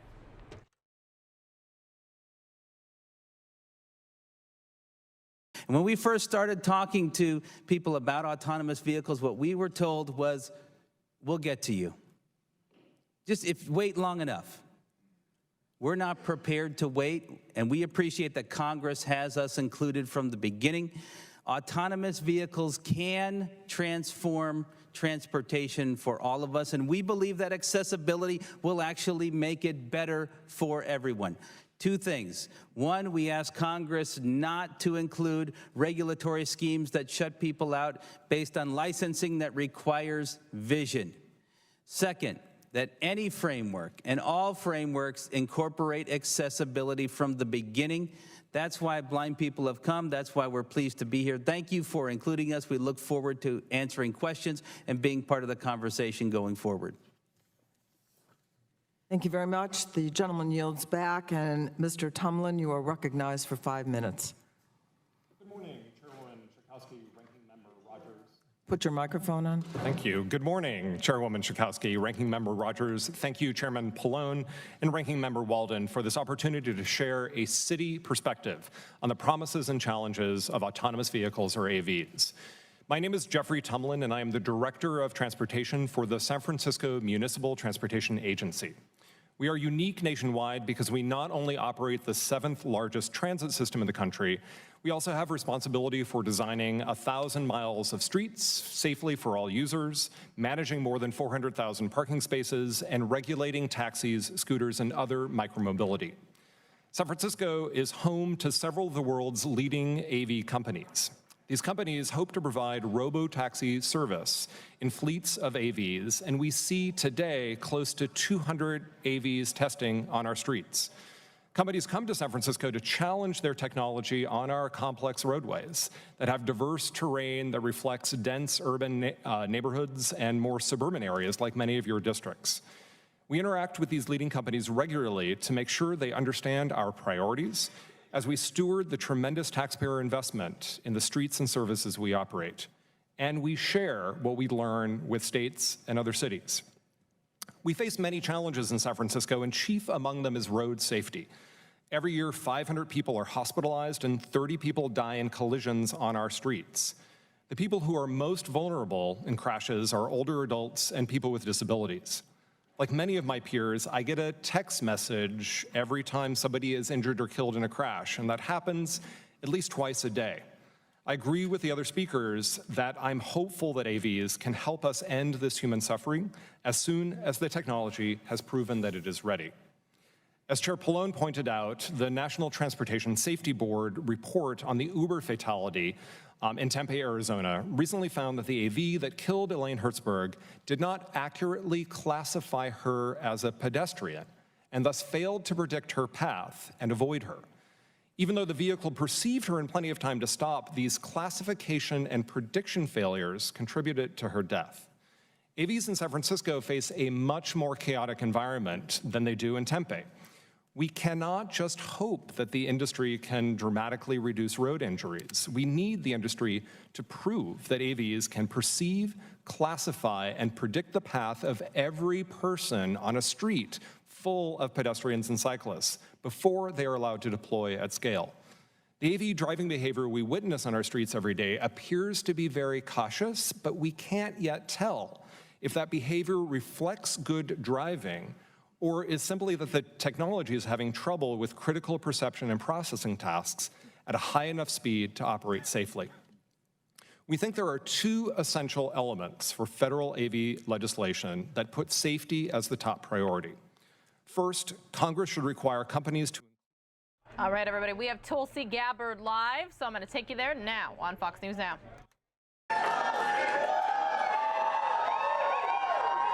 Thank you. Aloha. It's great to see you all out here tonight. You can't speak until we present you. You're not in Hawaii, but we want to make it at home. Thank you so much. Thank you.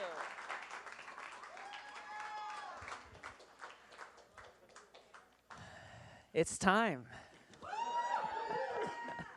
It's time. I want to say thanks to a few folks here. I wish I could name every single person here tonight, because so many of you have put in so many hours, you've put so much energy, you've made contributions, you've talked to every single person you know, not once, not twice, but 3, 4, 5, 6, or 7 times, to encourage people to make sure that they exercise their right to vote today and that our voices would be heard. This round of applause is for all of you. Briefly, I want to say thanks to Kevin, who's the owner of this fine establishment. There he is up top. Thank you so much, Kevin, for having us all here tonight. Thank you very much. You've heard from just a few of our many supporters here. I want to say thanks to Melissa, Vince, Eileen, Kirk, Chris, Nico, and Eric. And of course, thanks to Jimmy Gray for sharing his music here with us tonight. Thank you all so much. I have so appreciated, really, from the bottom of my heart, having the opportunity and the privilege of getting to know all of you throughout this campaign. It is such a privilege. I wish that everyone could hear your stories. I wish that everyone could hear the passion and the heart and the commitment that I have seen from people all across this state and people all across this country. And we are standing here tonight, strong, resilient, and ever committed to our cause. This cause that brings us all together here, that we are motivated by love. We are motivated by a love of country.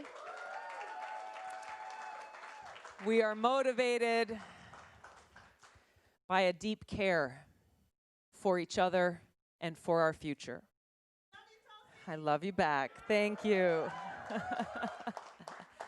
So, no matter what happens here tonight, I want you to know that we have already been victorious. We have already been victorious because of what we have built here together. And the fact that even though there have been efforts to smear us, to silence us, even though we have been outspent, not by 1 time or 2 times, but you know, with some of the billionaires here in the race, here in New Hampshire, we've been outspent even 16 times.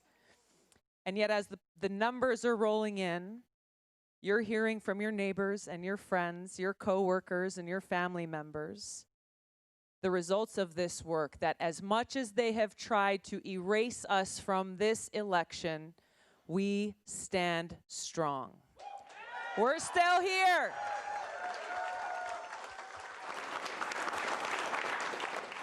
We are still here, and this is a testament to every single one of you. This is a testament to the importance of the message and the mission of our campaign. That's bigger than any one of us as individuals. This message and this mission of how we, the people, will stand up, will take our government back. We will end these wasteful regime change wars, this new Cold War and nuclear arms race, and we will use our taxpayer dollars instead to reinvest in the needs of our people, in our communities right here at home.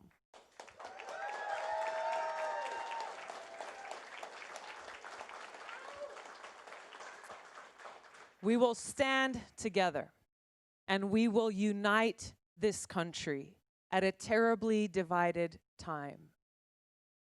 Standing upon this common ground, motivated by this common love for our country and this commitment to ensure that we bring into reality the vision that our founders had for our nation, that we will have a government of, by, and for the people.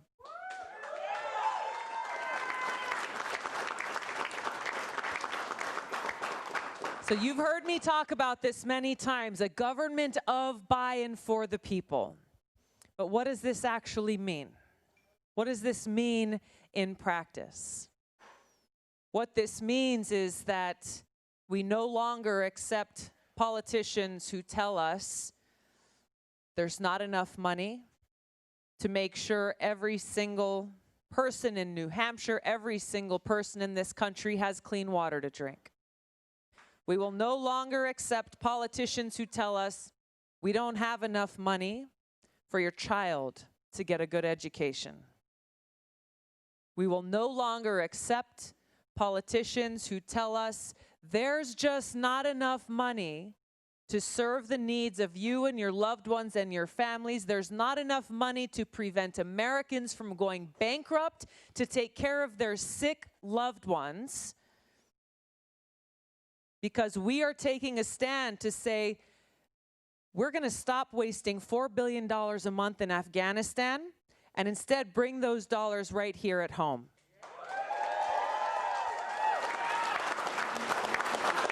A government of the people, by the people, and for the people. That means leaders in Washington who are hearing your voices, who share your pain, and who share this deep commitment that we all have to strive towards that more perfect union, to stand united so that together we can usher in that bright future for every single American. That's up to us.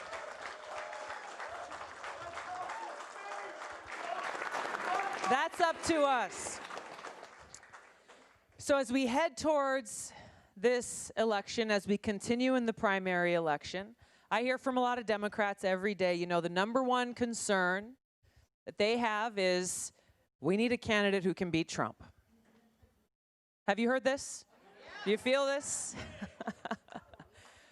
Well, I am that candidate who will not only be able to beat Trump,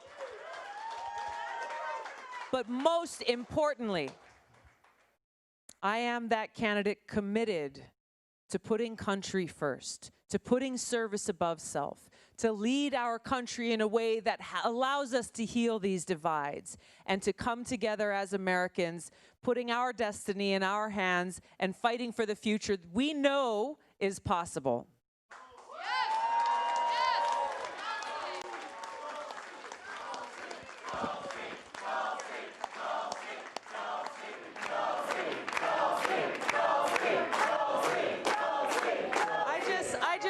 Take a second and introduce you to Olivia.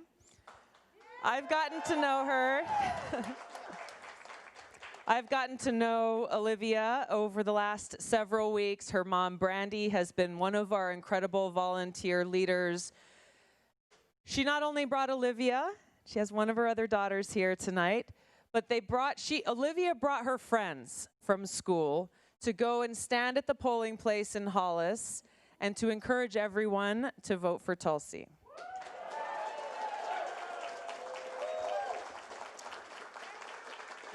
And Olivia, can you tell everyone here tonight how you feel?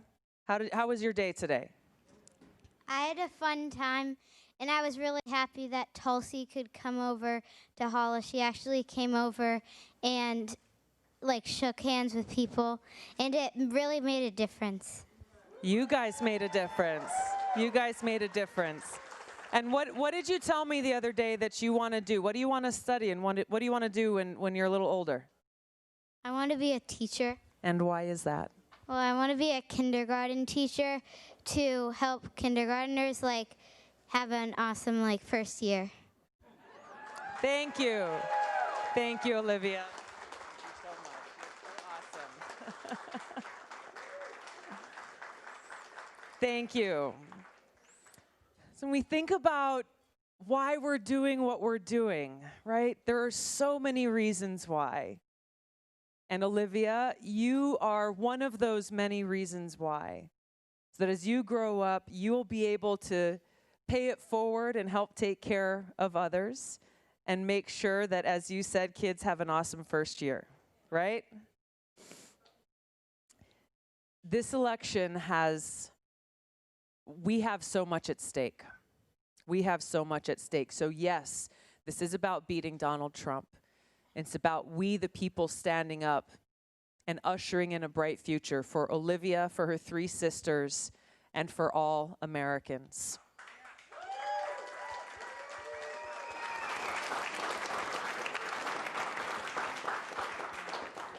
I am the first female combat veteran ever to run for president.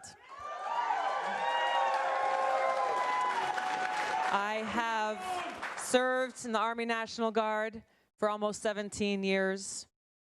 Like so many of the veterans who are in this hall tonight, I've deployed twice to the Middle East and experienced that reality of knowing that death could come at any moment.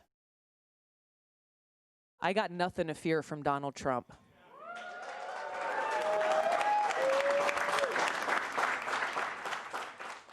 I will bring a fresh new generation of leadership with experience and understanding to turn that vision, those fresh perspectives and creative ideas into real solutions that serve you, that serve your loved ones, that serves our country first and foremost.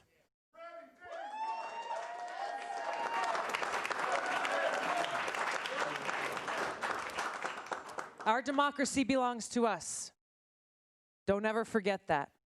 No matter what the noise is on television, no matter what the pundits tell you, no matter what people tell you you cannot do, or what we cannot do as Americans, remind them and never forget that we, the people, determine our future.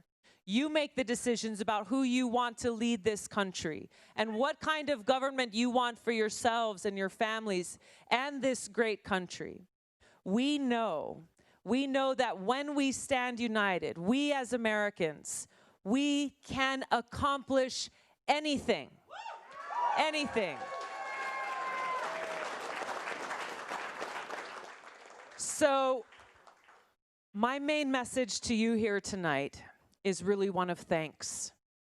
Thanks. Our campaign is truly a beautiful, inspiring, people-powered campaign. That's all of you. That's all of you. People who woke up and said, you know what? I'm sick and tired of the same old, and I'm going to do something about it. That's what's happening here. A people-powered campaign. You have so much to be proud of. I have so much that I'm grateful to you for. But while I hope you have a good night's sleep tonight, we're back to work tomorrow, okay?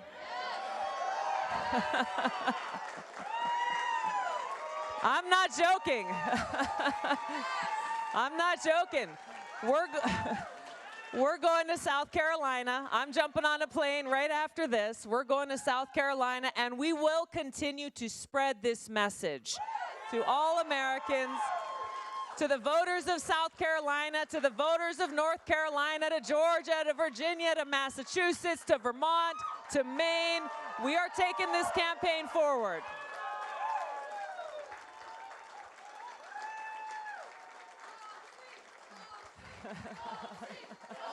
Thank you. Thank you.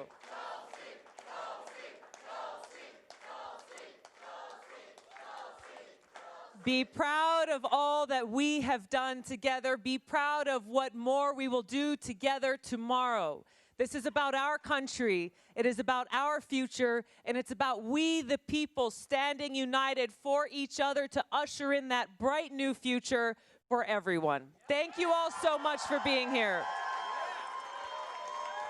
Thank you. All right, everybody, that's Tulsi Gabbard. She said she's going straight from that venue to the airport to catch a plane to South Carolina. She's continuing on with her campaign for president. Christy Larson's taking over the stream. I'll see you all again tomorrow. Have throughout this campaign and the time that we've spent here, know that you are in my heart wherever we go. And if you live in New Hampshire, I expect you to still be able to make phone calls and get online and get on social media. Come and help us out in Maine and Vermont and Massachusetts. Help us continue to spread this important message. Help us continue to bring about this change we need to see. Thank you all so much. Aloha. Thank you, thank you, thank you. Thank you. Well done.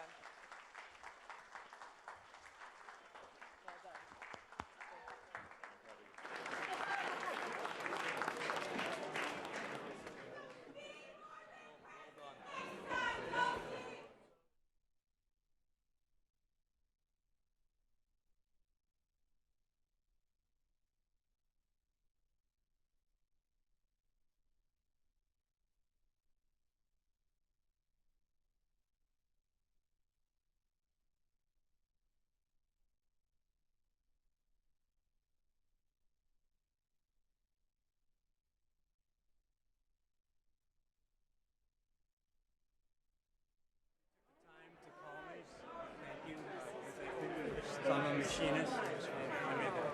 This is so special. Fair enough, lady. Thank you Thank very you for your much. service. Thank you. Thank you so much. Thank you. I'm so glad you could come. Thank you.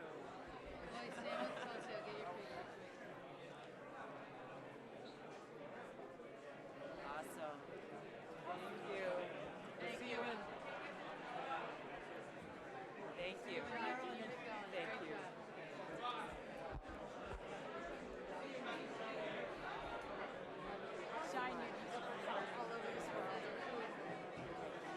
All right, thank you. Thank you, everybody. Tulsi has to catch a plane to South Carolina right now.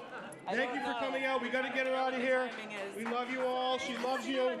This thing is still going. We're going to South Carolina. Thank you, New Hampshire. We love you. Aloha.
All right, guys, thanks so much for being here with us on News Now. As you can see, we are waiting still for Pete Buttigieg. We also have Bernie Sanders.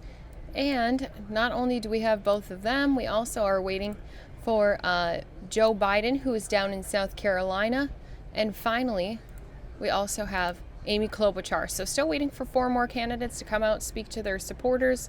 And so while we wait, it does seem like Pete Buttigieg might be the next one up. As soon as we know who it is, of course, we're going to bring it to you right here on News Now.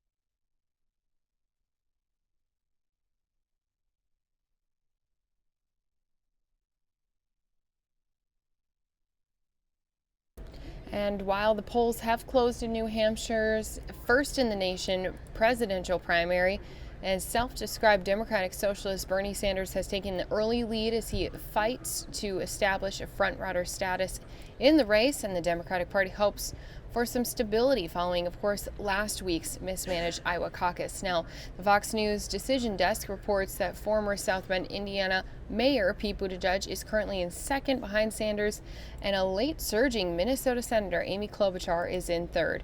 Again, these are early numbers coming in to our Fox News desk. 29% of the precincts are reporting that Sanders had a 27.6% of the vote, Buttigieg with 23.2%, and Klobuchar with 19.7%. Following behind those top 3 is Warren with 10.3% and Biden with 8.3%. Now, Sanders defeated Hillary Clinton by more than 20 percentage points 4 years ago in this state.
Those are the 2 disappointing candidates. And before we dive in deeply, these 3 on top, unless there's a dramatic shift with 42% of the vote in, you're going to have a Democratic senator from Massachusetts and a national liberal icon, and a former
to find a sense of peace. After months of heartache, watching our son slip away, after the devastation of losing him, South Carolina was the place we were first able to take a breath again. And this state opened its arms and embraced our family. You helped us heal.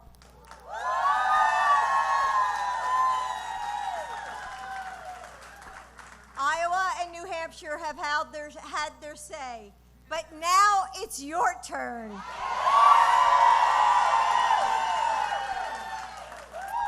One of my favorite poets, the 13th century Rumi, wrote, "Yesterday is gone and its tale told. Today, new seeds are growing." Today we see those new seeds break through, a fresh start right here in the Palmetto State. You know Joe.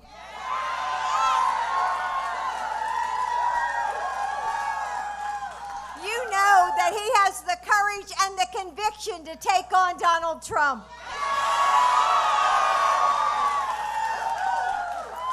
You know that he has the experience to get to work on day one and actually deliver his promises. And you know that he has the character to bring this nation together to heal the wounds of these last few years. Joe is the president we need now, and with your help, we will be. So thank you, South Carolina. Thank you for your kindness. Thank you for welcoming our family and helping us heal. And thank you for your faith in an idea that's bigger than any one of us, and that is that we can build a better nation if we do this together.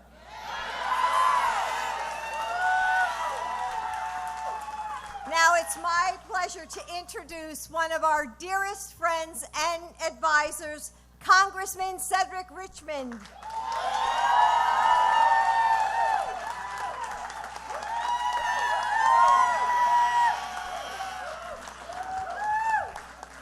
Is South Carolina in the house? I can't hear you. Now, Clyburn told me you all can be a little bit louder than that. Is South Carolina in the house? Let me thank you all for coming out tonight. I don't know how I got sandwiched in between two Bidens that you want to hear from, and little old me is in the middle. But let me just tell you this. As a kid whose mother taught special ed in the public schools for over 20 years, my father died when I was 7 and my brother was 9. I watched my mother work her tail off to make sure that her 2 little boys could achieve their wildest dreams. She was educated at a HBCU. My brother and I went to HBCUs. And so when I had to make a choice about who I would support in this race, 1, I said, who do I trust? 2, who understands the struggle of working families? The fact that we're working harder and we owe more. The fact that the deck is stacked against us. The fact that there are too many young children out here that will not reach their full potential if we don't invest in them. And the fact that we know we have too many public school teachers that are working 2 and 3 jobs just to make ends meet, and they are teaching our most precious commodity. So let me end with this. The most important thing about Vice President Joe Biden is that he knows what he knows and he knows what he doesn't know. And he is not going to govern and help our communities in spite of us. He's going to invite us to the table. He's going to make sure from labor to teachers to doctors to plumbers to engineers to firefighters that they're going to be at the table, represented, and have input in what this great country is going to be. So with that, let me introduce to you my dear friend and the 46th President of the United States of America, Joe Biden.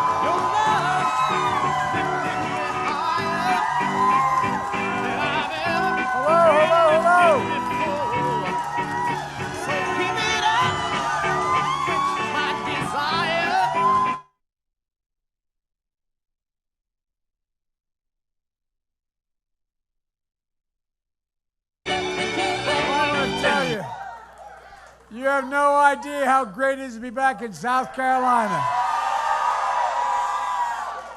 Great to be with you all tonight. All of you be here tonight. I hope you love me as much as I love you guys. I've been coming here a long time. When I die, I want to be reborn in Charleston, actually. I like the low country, you know what I mean? Look, I hope, thank you. Please sit down if you have a seat. Thank you, thank you, thank you. I'm Jill Biden's husband, and I work for Cedric Richmond.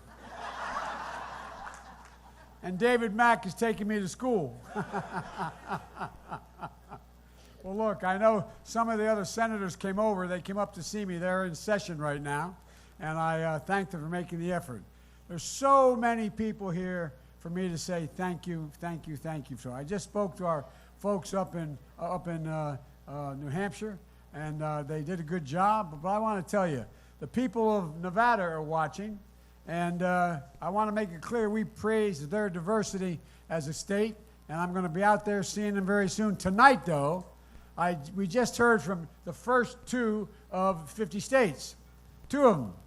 Not all the nation, not half the nation, not a quarter of the nation, not 10%, 2. Now, where I come from, that's the opening bell, not the closing bell. And the fight to end Donald Trump's presidency is just beginning, just beginning.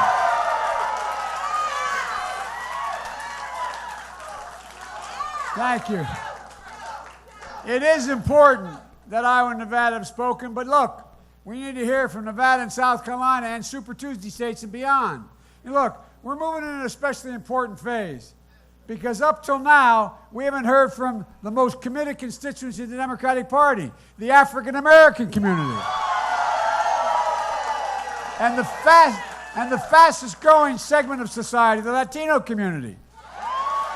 I want you all to think of a number, 99.9%. That's the percentage of African American voters who have not yet had a chance to vote in America. One more number, 99.8. That's the percent of Latino voters who haven't had a chance to vote. So when you hear all these pundits and experts, cable TV talkers talked about the race, tell them, it ain't over, man. We're just getting started. Our votes count too. We're not going to let anyone take this election away from you. Look, I've said many times, you can't be the Democratic nominee and you can't win a general election as Democrat unless you have overwhelming support from black and brown voters. It's just really simple. No, it's a natural fact. It's true. It's absolutely true. And folks, you know, all those Democrats who won against incumbents, from Jimmy Carter to a guy named Clinton to a guy named Obama, my good friend, guess what? They had overwhelming African American support. Without it, nobody's ever won. No, really. And you all know you own my heart. Look, more important, should you not win the Democratic nomination for president, you shouldn't be able to win it without black and brown voters. Too often, your loyalty, your support, your commitment to this party have been taken for granted. I have never once in my career since I got involved as a kid taken it for granted. And I give you my word as a Biden, I never, ever, ever will. Now, if you want to know what any other candidates are going to do in the future, the tendency is to look at the past. Well, I left a law firm when I was a kid with a great job in a fancy law firm to become a public defender, to fight for the people in the community I used to work in the East Side, because they couldn't afford a lawyer. On the county council, I fought against redlining. In the U.S. Senate, I passed the extension of the Voting Rights Act for 2 decades. The Violence Against Women Act. And by the way, I had the back of a great president named Barack Obama for 8 years.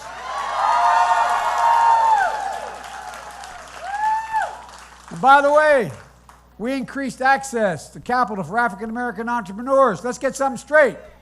Given a chance, they do just as well as anybody else, and quite frankly, better, and they build neighborhoods. They build all communities. Barack and I were able to reduce the federal population, and speaking of HBCUs, I got $70 billion coming to HBCUs. Not a joke. And minority universities. Look, We saved the automobile industry. We passed Obamacare. We stopped insurance companies from discriminating against people with pre-existing conditions. And on top of all of that, we built an economy that Trump is bragging about. Oh, Lord. This guy squandered his father's fortune. Now he's squandering the economy we gave him. They all think I'm kidding. I'm not. So, Mr. President, instead of talking about impeaching Barack Obama, you should be saying, thank you, President Obama. Thank you, thank you, thank you. But folks, look, we have so much more to do. I promise you, as your president, you will be partners at shaping the policy to make sure every single American has an opportunity. The thing that I've never liked, and I was chairman of the Judiciary Committee for years, I don't know what you need best. I listen. You all, the leaders of the black community, know what you need best. We don't listen enough. We take for granted. You know what you need. You know what your families need. And I've never not listened to you. First, we need to defend and build on Obamacare. Trump wants to get rid of it. Even some of the folks in my own outfit in the primary want to take it away. But I'll never let that happen. Folks, I was proud to serve as President Obama's vice president for 8 years. It was the honor of my life. And he's become a close personal friend. The whole family has been. Matter of fact, our granddaughters and his daughters are best buddies. They went to school together for 12 years in the same small class. Well, actually 10 years. But they're still hanging out with one another, even though they go to different schools. Where are you? I'm up in Michigan State. I'm up at the University of Michigan. What are you doing there? I came up to see my, Anyway. All I know is I get to pay for the plane ticket. Anyway. But I was never prouder than the day that we passed Obamacare. And here's what we're going to do. We're going to expand that. We're going to eliminate, we're going to get rid of all the executive orders that had curtailed it. We're going to increase funding into research for finding cures. Too many of our families are dealing with cancer, diabetes, African Americans, maternal health disparities. Look at them. In the United States of America, today, there's an incredible disparity. It's sinful. It's sinful. It's an indictment of the entire system. And by the way, you all know education is a great equalizer. We need to treat it that way. Every child has the same capacity when they're born. Every one of them have the same capacity. Every child deserves a great education, no matter what your zip code or your income level. And I put my money where our mouth is. We're going to triple Title I funding to give our teachers the pay raise they need. Make sure every three. By the way, we're losing. We already are 115,000 teachers short. By 2025, you're going to be 250,000 short. And who's going to get shortchanged? The people that you darn right they are. And look, we're going to give every teacher a pay raise. And then to do that, we're going to continue the criminal justice reform that President Obama and I started. We're going to end all private prisons. And no more jail time for addiction. You go into mandatory treatment. Build more treatment facilities, not prison systems. And make sure marijuana convictions, their entire record is expunged. So when asked by a job application, have you ever been arrested? You'll be able to say legally, no, I have not. Folks, let's think about this. There's so much. And by the way, all these states that are out there legalizing marijuana and legalizing medical use of it, we should take a big chunk of those profits and put them into prison reform and treatment. Treatment. Look, and just as important, we have to be a country of second chances, for God's sake. No, think about it. We all talk about second chances. What do? Someone gets out of prison or gets out of a tough spot, and we say, you're denied all the things that can help you. From returning to your communities, we're going to give you $25 in a bus ticket. You end up under a bridge. We need to eliminate all those barriers to success. We've got to make sure all the collateral consequences are eliminated. Look, people coming out of prison, people coming back from serving their time, people coming back out of recovery, they should be able to get Pell Grants. They should be able to get housing. They should be able to get all the things that give them a chance. And while they're there, we should be teaching them skills. It makes no sense. It makes no sense to keep it a penal system. Look, we're a great country and we have great people. We have the greatest workers in the world, but you should be paid like we're the greatest workers in the world. The background I come from, not dissimilar, except he's in Louisiana, I was in Pennsylvania, in Scranton. We have too many families working their tails off just to make ends meet. Too many people I know did what my dad did, and you know him now, here in South Carolina, who made what I call that longest walk up a short flight of stairs to tell their son or daughters, honey, sorry, we can't live here anymore. Daddy, mommy doesn't have a job. You're going to go home and live with grandpa for a while, but I'm going to make it. We're going to be able to do it. And I'll come back, and I'll make sure when I'm able to get a place, we'll bring you all together again. People having trouble keeping the roofs over their heads. When my dad walked up those stairs, I remember in 2446 North Washington Avenue, I'm doing it in Scranton. I was in 3rd grade. And he looked at me and he said, I promise you it's going to be all right. He believed it was. He believed it. And he was right, because then if you took a shot, you got a chance, you're able to do it. Today, think of all the people who can't look at their kids and say, we're going to be able to do it, because the deck is stacked the way it is today. I mean, it really genuinely is. We have we have over 50% of all the people who are working class or middle class think their children will never achieve the same standing they had. What a god-awful just makes me mad. Look, we're going to invest in our families and our communities. We're going to invest in roads and bridges, broadband, water systems, school buildings, rural infrastructure.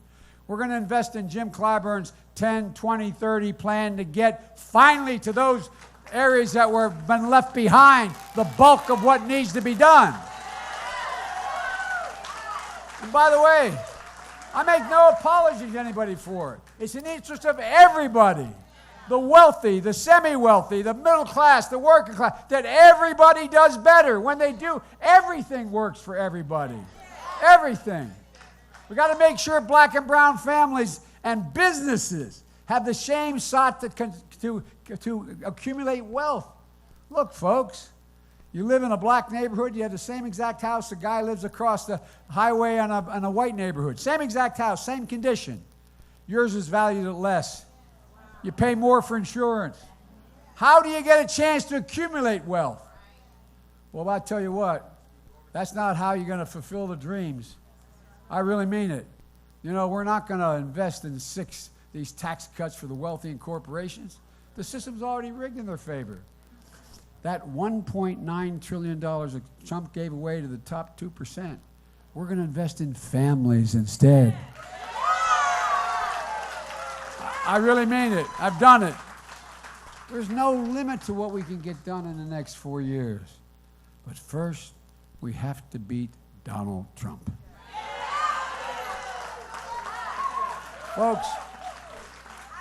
Folks, I believe I said it when those folks came out of those fields carrying those torches. I never thought I'd see it. When those folks came out of those fields in Charlottesville, close your eyes and remember what you saw on television. Coming out of those fields, their veins bulging, screeching hate, carrying Nazi banners, accompanied by the Ku Klux Klan. They heard chanting the same anti-Semitic bile that was chanted in the streets of Germany in the 30s. Literally the exact same. Exact same. That's the day Jill and I knew, and quite frankly, my grandchildren knew. We had no choice but to run. Because this president is breathing hate into these groups. I thought when I was waiting in Wilmington, Delaware, for a black man to come 28 miles from Philadelphia to pick me up on a train to take me 127 miles to Washington, D.C., we'd finally turned a corner. But what I learned is, and I'd been deeply involved all my life, but I learned hate doesn't ever go away, it just hides. It just hides. And folks, this president has done nothing but breathe oxygen into that hate and bring them out from under the rocks. At his beloved rallies, he spreads the message of prejudice and division. In the White House, he welcomes the NRA and the gun manufacturers in while our kids are being gunned down on the streets and the corners in our schools. No, really think about how depraved that is right now. Across this nation, he has 35 states suppressing the vote, primarily to keep black folks and brown folks from voting, but keep anybody from voting. Enough is enough is enough. It has to stop. Look, folks, I spent my whole life fighting for civil rights, voting rights, social justice, economic justice, and that's what I'll do when I'm your president. This day, 30 years ago, Nelson Mandela walked out of prison and entered into discussions about apartheid. I had the great honor of meeting him. I had the great honor of being arrested with our UN ambassador on the streets of Soweto trying to get to see him on Robbins Island. When he came to the United States, when he came to the White House, to the Senate, I was chairman of the committee, and he walked in, and the most incredible thing I've ever felt in my life, he walked across in that private room with the big table we have in the executive room, and he walked over, and I said, Mr. President, he leaned, and I said, thank you. Thank you for trying to come and see me. This is the most Christ-like guy I ever met. He's an incredible man. Imagine what it would have been had anybody else come back. He kept, everybody expected, any other leader would have generated bloodshed. There would have been chaos. But what did he do? He's the example that I think we have to look at. You know, when they asked me, am I going to hold a grudge with Trump, what he's trying to do to my only living son, to going after me with lies and all the rest? Well, you know, what I said is, it's not about me and my son. That makes me angry. But presidents can't just fight. They got to heal. We got to heal this country. And we have to do it with the same kind of courage and conviction. And by the way, I'm no Nelson Mandela. I'm not making that comparison. But his heart, all you ministers know what I'm talking about. His heart. It's not enough just to fight. We got to heal. And the country so desperately needs it. Folks, that's the kind of courage and conviction we need to end the Trump era and move this nation forward to a more perfect union. I know this is going to be the fight of my life. But as the old song goes, Lord, don't move my mountain. Give me the ability to climb. I can't do it alone. I need your help to climb that mountain. And together we're going to beat Donald Trump so we can chip in and support those who listen to this. Chip in and support our campaign. Text Joe I got to get this right. Joe to 30330. All right, let's get to work. Thank you. May God bless you all and may God protect our troops. Let's go do this. Thank you.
All right, guys, we are still waiting for both Bernie Sanders and Pete Buttigieg to come and address their supporters. But while we wait, Tom Steyer is out doing a town hall in Reno, Nevada. Let me see if I can get that for us right here on News Now.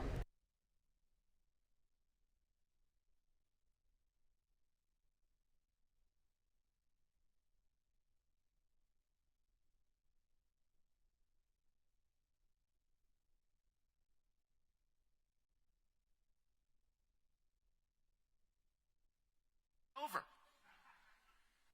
And he's also failing in terms of representing the American people and the economy, and I can show it. You know, I can go on the stage with this guy, and every time he says something, it's a lie, and I can prove it. So when he says the economy's growing, the answer is, it is. Slowly, but it is growing, and all the money's going to rich people, and you're making sure that happens. And you say, we have low unemployment? We do have low unemployment. We also have a $7.25 minimum wage. Who can live on $7.25 an hour? I mean, do the math. Really. That's 12 grand a year. You know, he's talking about the stock market going up. It is going up largely because these corporations no longer pay any sort of reasonable tax rate. And I know that's, you know, the average tax rate for the biggest corporations is now 11%. It should be at least 25%. Honest to goodness. 11% is an outrage. Amazon basically pays no tax. Run by the richest man in the world. You know, I saw a news article the other day saying, Jeff Bezos is thinking up new ways to spend money. I was like, why does he get to do that? How about pay some taxes? That will be a new way for him to spend some money. Really? And it's not just that he had this huge tax giveaway to rich people and corporations, which he's going to pay for, he has said, by going after Medicare, Medicaid, and Social Security. That is immoral. That is immoral to give tax breaks to rich people and big corporations and pay for it out of the health care and retirement savings of Americans. That is immoral in my mind. But it's not just he does bad stuff like his failed trade war. It's a failure. He doesn't do the good stuff that actually makes us succeed as a people. You know, to me, the number one thing we do to succeed is invest in Americans. How does America succeed? It's when American people succeed. I'm a huge bug on education as a way of Americans to succeed individually and collectively. He cuts education spending. How does he expect Americans to succeed in the 21st century that's a global century run by information technology if we're not educated? That is insane. You know, we don't grow by having lower corporate taxes. We grow by Americans being productive, capable people who succeed together and alone. This is a bad economic president for the people of the United States, honest to goodness. Let me say one other thing. I'm the only person in this race who will say that climate is my number one priority. I don't want to say it. I have to say it.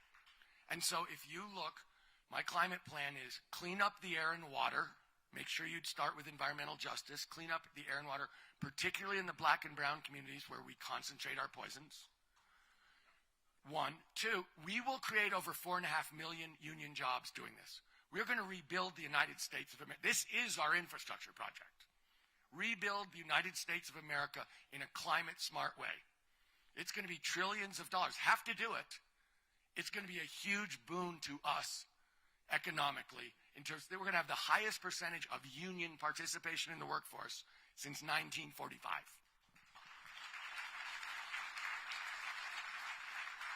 We have to do it, we can do it, and we can be much better employed and healthier by doing it, and we're going to do it. I'm going to declare a state of emergency on day 1 and make it happen.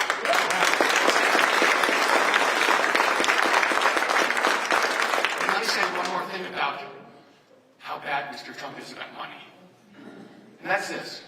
He has cut taxes for rich people and big corporations. We now have a regressive tax rate. Working people pay a higher percentage of their income than really, really rich people. It's terrible. It also is why we have $1 trillion budget deficit. If I will change it so that we take away all the income tax breaks that he's given to rich people and big corporations, for starters. I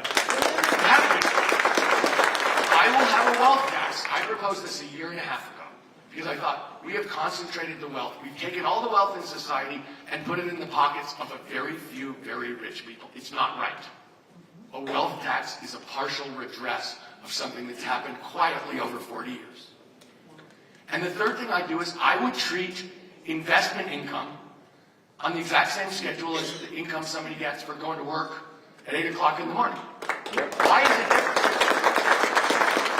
And let me say this.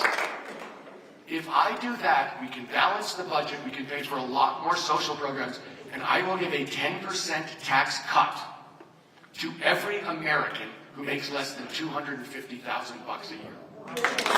Easy to do. We would actually have a progressive tax system where working people pay a lower percentage of their net income than really rich people. So, let me say this. We're going to have to take him down on this, on the economy, on the stage, in front of the American people. Yes. We are also going to have to pull together the Democratic Party. You know, we're talking, there's a lot of different ways to cut this party. You know, you can cut it on race, ethnicity, gender, geography, progressive versus mod.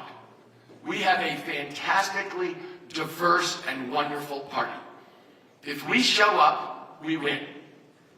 That's the rule. You know, in 2018, all the institutional Democrats were screaming at me that if we talked about impeachment, we were going to rile up Republicans, they were going to show up and vote, and we wouldn't flip the House. And I said, you should relax. They're riled up no matter what I do. They're going to vote no matter what I say. The question is, are Democrats going to vote? When Democrats vote, we win. It's the only way to think about this. We are going, look, in 2014, Democrats had a terrible year. More Republicans voted in 2018 than 2014. 35 million people voted Democratic in 2014. 59 million people voted Democratic in 2018. What happened was turnout went up by 24 million people. If we show up, we win everything. That's the game. I was in Gardnerville today, and it was so funny. We had an overflow crowd. And so afterwards, I went out to talk to the people who were standing outside this Mexican restaurant where we're holding the event. Because they'd waited, we could pipe it out, they could hear it, but I wanted to make sure I thanked them for staying. So there was one guy there who's a Trump supporter. And, you know, I was taking questions, and he said, I just want to say that, you know, I think that Democrats are lowering the tone of the discussion politically in the United States. Lock her up? Are you kidding me? Rapists and murderers? It was one of the most amazing moments of my life. So let me say this. We're going to have to kick their ass. That is the story. We're way too serious. There are a lot. This is my story in fighting these oil companies. There are a lot more of us. We have truth on our side. They're doing something, the elected Republican officials are doing something really, really bad. Really bad. You know, saying this whole thing on impeachment was just one example. It's much worse to me that they want to pay for their big tax cut for rich people by taking away people's health care. That to me, it's saying basically, you can die so that we pay a low tax rate. That's just not right. And in terms of Social Security, 70% of the people who get Social Security, that's their number one source of income. And over 40%, it's their only source of income. You're going to balance a tax cut for rich people by hitting seniors at that level of subsistence? That's cruelty, honest to goodness. And so, look, there are a lot more of us. We're going to have to be able to take them down on the economy and pull together. And if we do those two things, I guarantee you, we will kick their ass from here to kingdom come.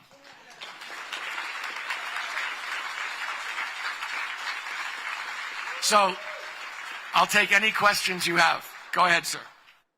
And we'll run. Is there a mic? Yeah. We'll bring a mic, and please say your name.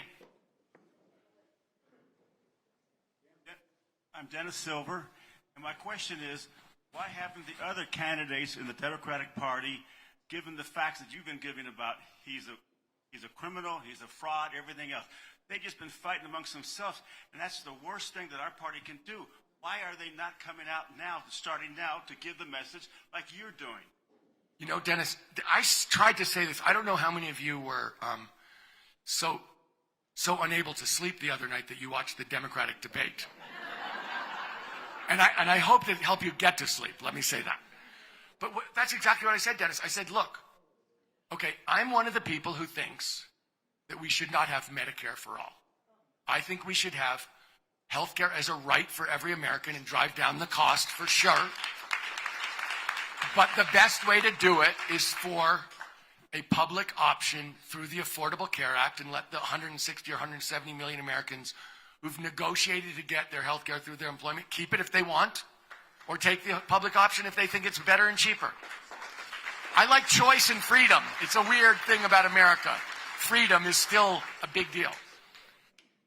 But honestly, every Democrat is better on health care than Mr. Trump. No Democrat is going to stand up and say, I'm going to take your Social Security. None of us. Nobody is going to be denying climate change. I mean, this is a dangerous gun. So I agree with you. The point isn't who has the different, anti-gun violence platform that's slightly different. The question is who can beat Trump? Who can pull the party together? And we have to focus on that, is how do we do that? And honestly, we have a gloriously diverse country and a gloriously diverse party. And we need to make sure that every part of that country and every part of that party is part of our coalition that shows up in November. That is job one. And that's why in the debate I also said, we got to talk about race, you guys. We're 2/3 through this debate. We've never mentioned the fact that, there's a huge racial divide in this country. We've got to talk about it, for goodness sake. And so, they had fallen into this pattern of having a policy conversation that is relevant if we win, but irrelevant if we lose. And it was, it's like, let's start getting down to brass tacks. We can lose. We're not going to lose if we do the right things, but we can. So we've got to make sure that doesn't happen. And that's what I agree with you, Dennis. We got to make sure. We got a question right over here. Hi, I'm Gina Hames from Reno, back here. Right here. Oh. See ya. I totally agree with you about term limits, but I'm kind of unclear as to how, as president, you can implement that since it requires 2/3 of a vote of Congress. So, Gina, as the old saying goes, and I agree with you, no turkey has ever voted for Thanksgiving. Well, yes, I get that. We are going to have to do, one of the things that has to happen in this race is we have to decide what we're talking about. And one of the things we have to be talking about is taking back this government from these corporations. They've bought the government. I mean, honestly, if you look at healthcare, I was talking to somebody who is a type 1 diabetic today in Gardnerville, and he uses up all his money in the first half of the year buying insulin at 10 times what they pay in Canada. I mean, there's something wrong when drug companies and insurance companies and private hospitals own the government. There's a problem here. And so term limits are a way to take back the government. And it is going to take a huge effort. And I don't think we're going to get to do it through Congress because, as I said, they'll have a million reasons why they should, stay in their job forever. But we're going to have to get that done. We're going to have to get rid of Citizens United, which is a Supreme Court decision. But that's ridiculous. That is patently ridiculous to say that corporations are people. I mean, think about it for a second. It's I've been saying, I'll believe a corporation is a person when Texas puts one to death. They're not people. Come on. But there's a whole bunch of stuff going on I'm for direct democracy. You know, I was behind question 6. My idea is if they won't pass background checks on guns, why can't the American people pass background checks on guns? We all agree on it. Only the gun manufacturers don't want background checks on guns. So there's a whole series of things we need to do. And we can't accept the fact that this democracy is broken. We cannot accept that. If the American people get involved, we're going to get what we want if we insist. And if we don't insist, the corporations are going to keep owning the government. That's the truth. We either go back and get involved and take back the country, or they're going to continue to get everything they want, which is exactly what they're getting right now. I mean, if you think about it, an 11% tax rate for corporations, that's crazy. Being able to charge Americans 10 times for insulin what they charge Canadians, that's crazy. There's stuff going on that's crazy. And it's across the board. And so we're going to have to fight back against this. This election is about taking back the country from what I think of as a very straightforward corporate takeover. And that corporate takeover is cruelty. And what I'm talking about with Trump, listen, here, I've traveled around this country. We did over 50 town halls on impeachment. Here's what the Republicans do every single place. When they get governor, state senate, state legislature, and it's Trump's plan too. Cut taxes on rich people and corporations, cut education spending K through 12 and higher ed, because what good is education? Cut health care if people have to die, it's worth it. Allow corporations to pollute as much as they want. I mean, take a look. Every single state. If you need to poison people to make money, good, so be it. And really take away a living wage, $7.25 minimum wage. I mean, I was saying this the other night and people quote me. If you just inflation adjusted the 1980 minimum wage, just inflation adjusted it, it's the same number, but in 2020 dollars, the minimum wage would be $11, not $7.25, $11. But we're a lot more productive than 40 years ago. If you split the productivity with employers the way it traditionally has been done in America, we'd have a $22 minimum wage. That's the actual fair minimum wage right now. We're in a fight with these guys. There's no middle. We have to go turn out, win, and get rid of them. That's the job in 2020.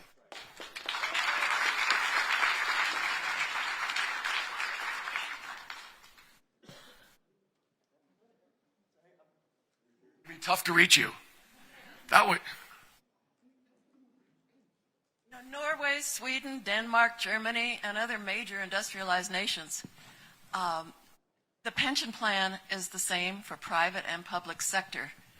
Here we have pensions for federal employees, and it's a wonderful thing. You can work 5 to 20 years and get a pension for life. The rest of us work 40 to 50 years, and half of the corporations we work for don't have any retirement plan, much less a pension plan. Donald Trump's going to retire from presidency with $3,700 a month. Plus whatever he's been able to steal. For his a lot more than $3,700 a month. He's the most expensive president yet. I think he's spent more money than all the other presidents combined. Yet his followers brag about how he's not taking a salary. But he already gets $3,700 a month, Social Security, plus half again that for having a son under 18. Plus, he's going to get $211,000 a year for life, plus all the Social Security to follow him around to all his business trips and resorts for the rest of his life. Other federal employees get great pensions, but the rest of us work our tails off, and if we're women, I worked in a male-dominated field, and most of my life I only made half of what the men did for working twice as hard. So you don't get as much. The ERA is going to pass. You don't get as much Social Security either. And I know women that are getting $800 a month Social Security when the cost of a one-bedroom apartment average here in Reno is $1,100. This just isn't working out. And, you know, they've raised it 6.7% over the last 5 years. We can't keep up with the cost of living. And that wasn't what Social Security was designed. Are we going to have some kind of a means test so that people who are rich don't get Social Security? Right now, people with federal pensions can get Social Security. They have great federal pensions. They need to work longer to get a pension, just like the rest of us need to work for Social Security. What's your name, ma'am? My name is Diane Strachan. Diane, nice to meet you. Nice to meet you. So that's a couple of different things. Let's talk about them. One is about Mr. Trump's retirement. Let's just say, I'm not sure where it'll be.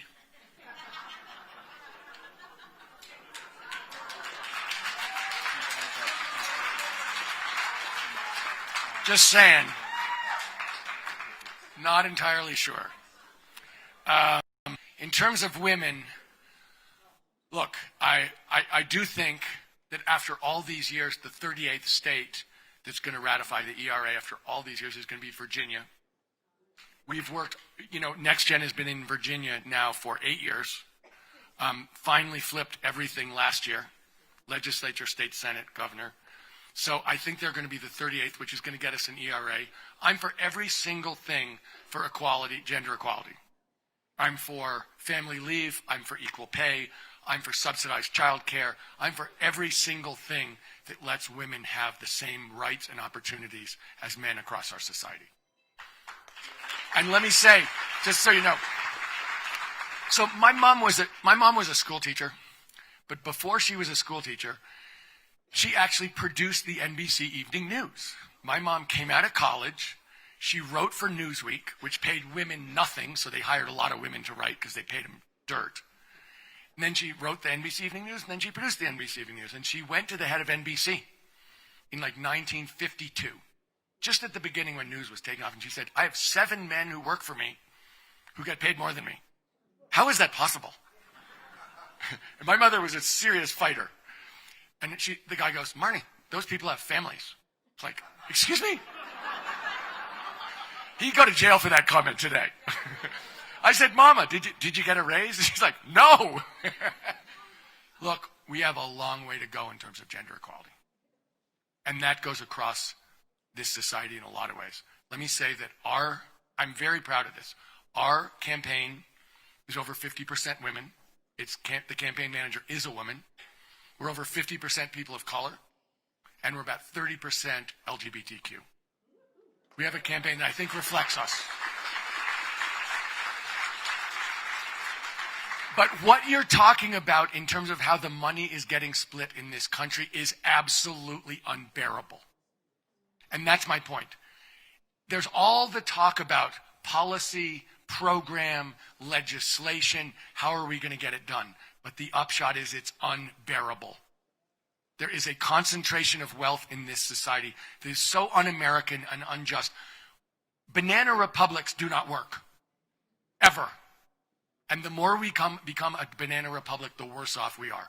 The countries that succeed are countries where people rise together. They climb the mountain together and invest in each other. And I promise you, we're going to do that.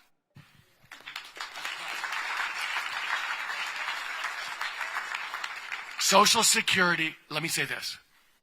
People ask, the Social Security Trust Fund is supposed to go bust sometime between 2025 and 2035. I would let Social Security go down over my dead body. That would be the worst. There's no way I could accept that. We're in a place, there's a lot of ways to fix the Social Security Trust Fund. I promise. There's just raise the cap. It gets capped at $133,000 a year. Raise the cap. All of a sudden, it pays for itself again.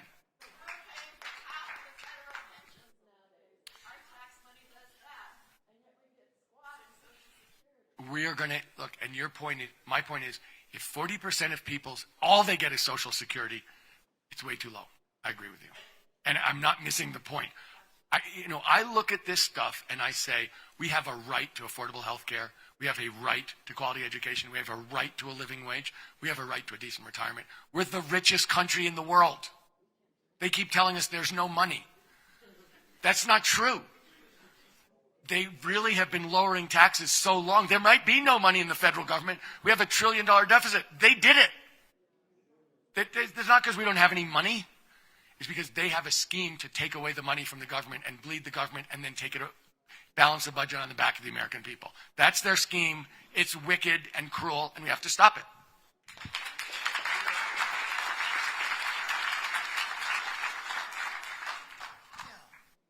Mr. Starr. Hey. My name is Joe Mattioli. I'm a former school teacher.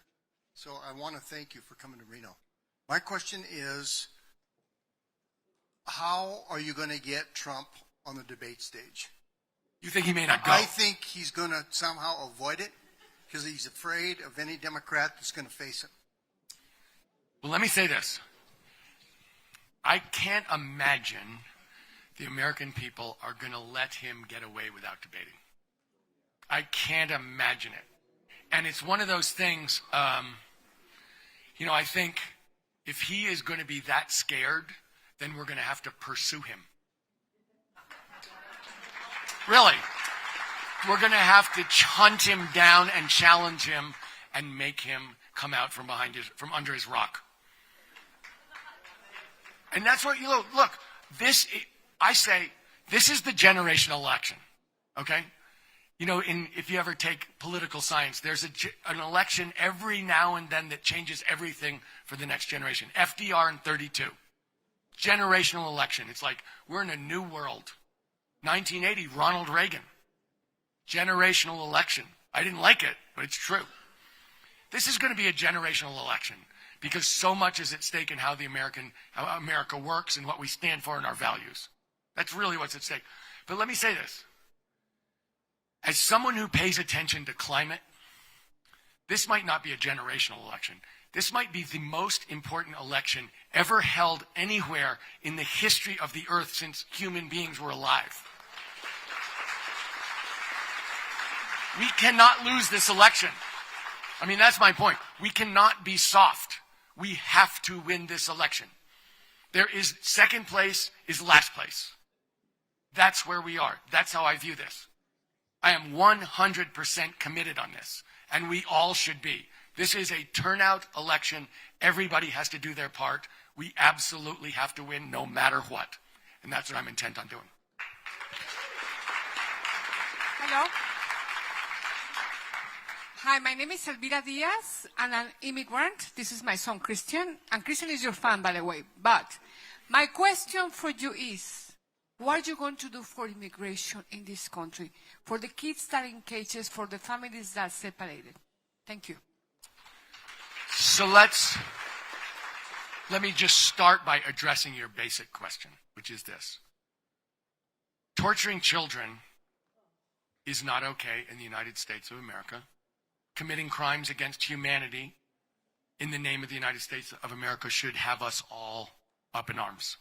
What Mr. Trump has done is morally, ethically, humanly wrong, and we have to stop it the very first second that I get into power. But let me say this. Look,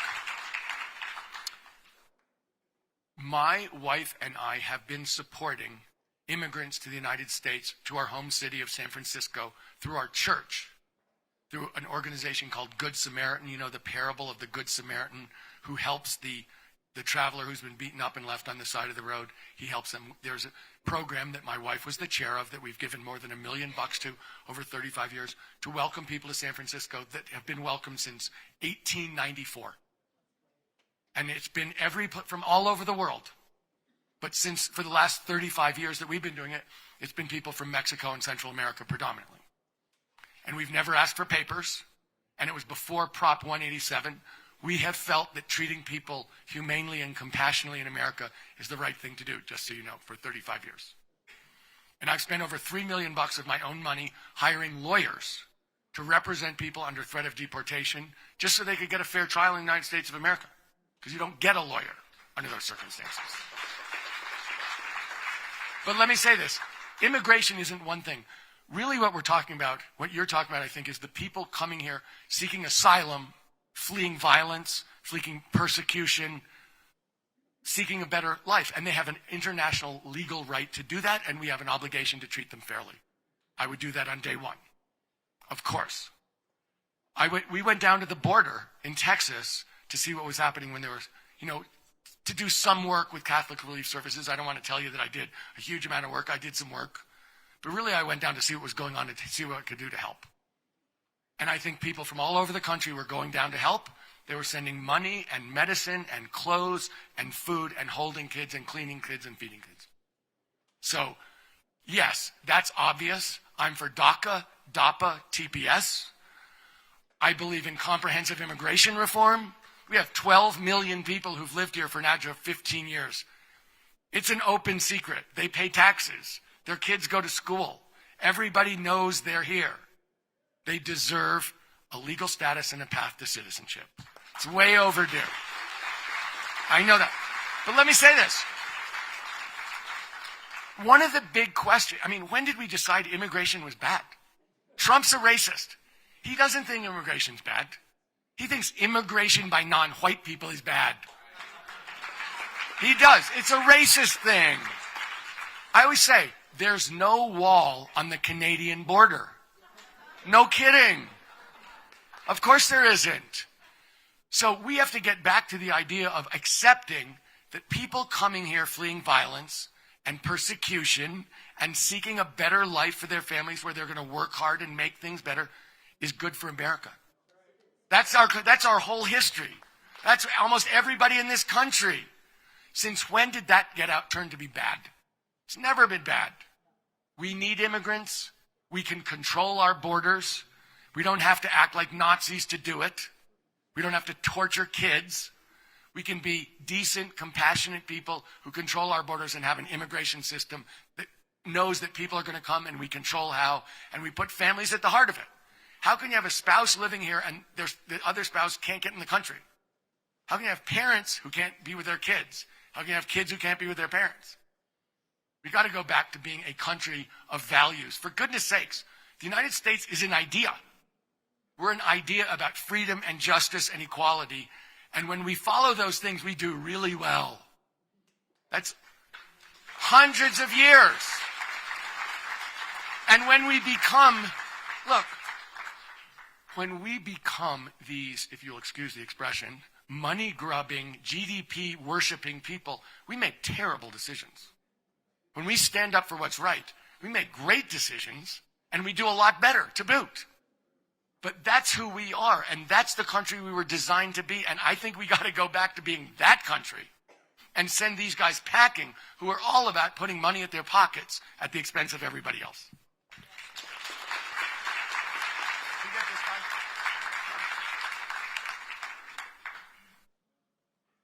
Hi, my name's Lucas. I'm a 14-year-old freshman at Reno. My question to you is, how can kids make an effect on climate change? How can we get involved? Because it seems like our government doesn't want to let us get involved. But, the reality is it's not going to be the older people that it affects. It's going to be us and our kids and our grandkids that it affects. So let me say this. I love Lucas for saying that. But for all you people who are older than 14 years old, it's your ass too. I gotta say, look, we're on a time schedule here where stuff is happening way faster than people knew. I haven't answered the question about what you can do as a 14-year-old who's not voting age yet. But let me say, if you follow climate news, and I follow climate news really closely, this is a problem that we either solve now or we maybe get to a place where it gets away from us. This is not a problem that we can get to in 20 years when politically we wrap our minds around it. Mother Nature does not give extensions on papers. You can't say, I got a stomach ache, I'm going to turn it in on Monday. It's not going to happen. We have to do this now. And what we're seeing happening, I just came from South Carolina. Charleston floods every day. It doesn't have to have high tide. It doesn't have to have rain. The streets flood every day. 2 months ago, I was in California at home, and I was talking to some friends. I've been working on this for 12, 14 years. So I have a bunch of friends in the environmental justice movement, and I have a bunch of friends in what I think of as the straight-up environmental movement.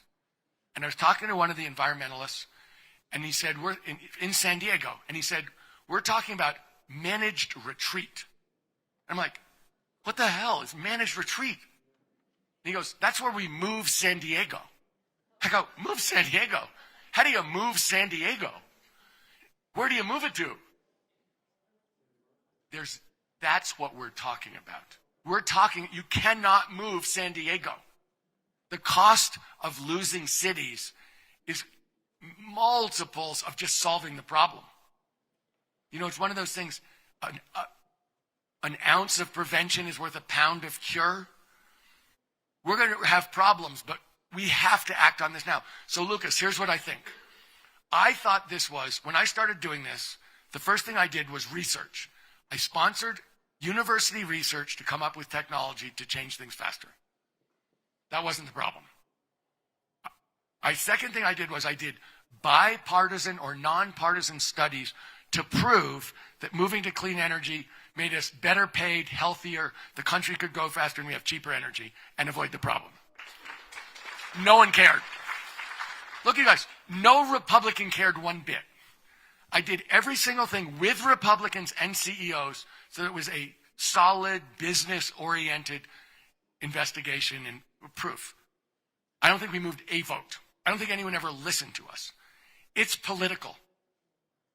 The oil and gas companies would rather make 2 more years of high profits than have the United States survive. That's honest to God what I think.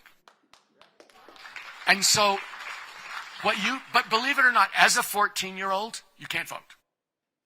But people love you. I think adults have to know that if a 14-year-old is saying, this is critical for me, that changes everything. For them. It does for me. It's kind of like, I don't want to be the generation of Americans that says to Lucas, you know what, we blew it. We're leaving you a mess. We're not sure how you can get out of it. We're not sure if you can get out of it. We cannot do that. So you saying that to people changes everything. Honest to goodness. I think this is a question of you guys can have dramatic political impact by just telling people what's in your heart. Really. I think there is a moral force to young people telling, it makes me crazy that this would be true. You know, I thought this was true when those kids from Parkland said to the legislators in Florida, do your job, stop me from being killed. It's like, oh, really? You're not going to stop me from being killed in class? Really? That was a painful moment. This is a painful moment. This is an absolute obligation of us to hand on the earth in a safe way to the next generation, or we should be ashamed of ourselves.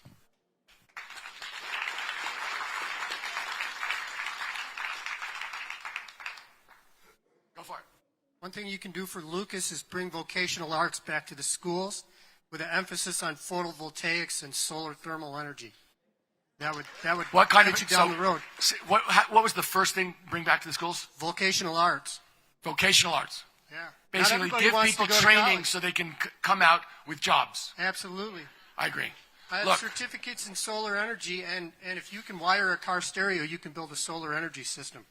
So let me say this. One of the things we're talking about doing in our climate plan is setting up a civilian climate corps. Employ 1 million people, especially young people, for just this purpose.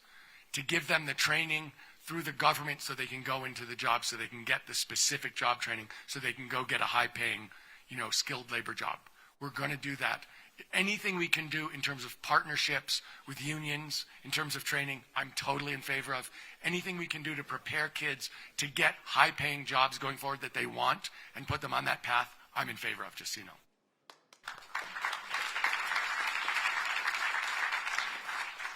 This will be our final question.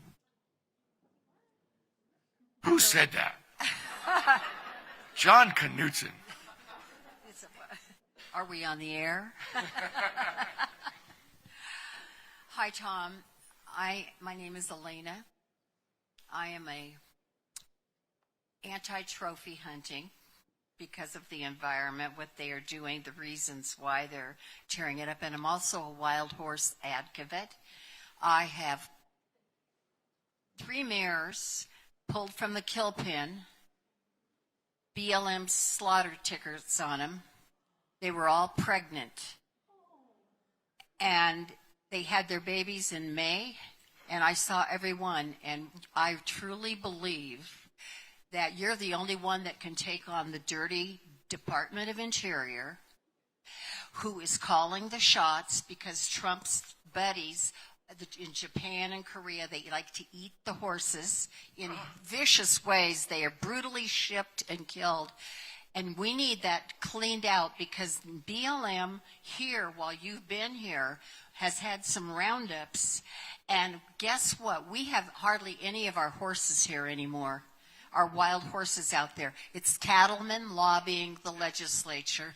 And I feel that you're the only one that can stand up and say this and take care of this, because what has happened, the helicopter corruption with the BLA, that's dirty, dirty money. They're making billions, Couture, and I have a whole list of that. And I just pray, because I thought, you get a hold of that, because we're not going to have anything left. They're moving cattle in already, and the cattle don't eat the cheatgrass, which does prevent the fires. And these stinking cattle, welfare cattle ranchers, I'm sure you've heard of them, quite a few people, Ted Turner's one of them, and they're killing our horses. I also counsel people with PTSD, vets also, but animals, people who are fighting. All right, guys, I do want to turn away from this just for a quick second. We can always go back to it, but you can see at the bottom we are giving you updates on the primary numbers that are coming in. Sanders at 26.1%. You can see Klobuchar 19.9%. Buttigieg is sitting at 23.8%. Then you have on the lower end of things Elizabeth Warren with 9.4%, Joe Biden with 8.3%, and Tom Steyer does have 3.6%. I do want to also show, while we've been out live with Tom Steyer, Bernie Sanders, and Pete Buttigieg, here's a look at his rally crowd. Have not stepped out on stage yet, but we did have Amy Klobuchar. She went on to the stage to thank her supporters, and obviously has been doing very well here, not only with the Iowa caucus, but here in the New Hampshire primary. Again, she's sitting at 19.9%, and we do have about 67% of those precincts reporting in. So they're continuing to trickle in. I'll continue to update those numbers, but I do want to go on over to Amy and show you what she had to say to her supporters here just a little bit earlier this evening.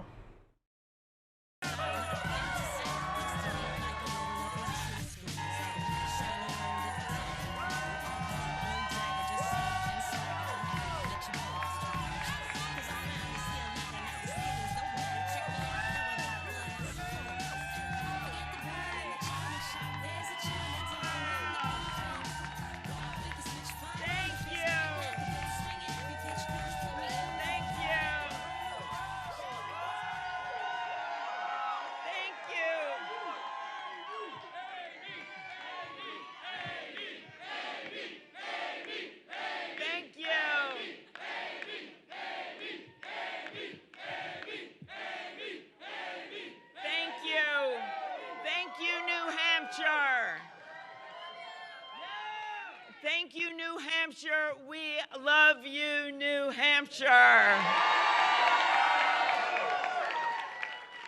Hello, America. I'm Amy Klobuchar, and I will beat Donald Trump.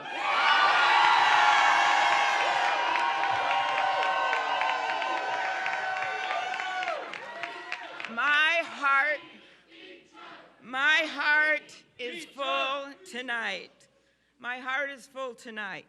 While there are still ballots left to count, we have beaten the odds every step of the way. We have done it on the merits, we have done it with ideas, and we have done it with hard work, because we are resilient and strong as the people of this great nation.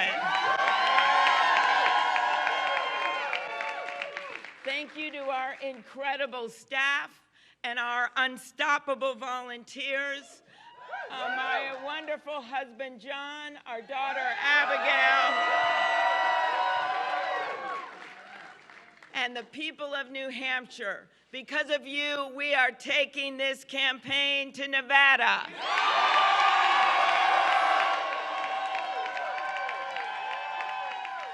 We are going to South Carolina.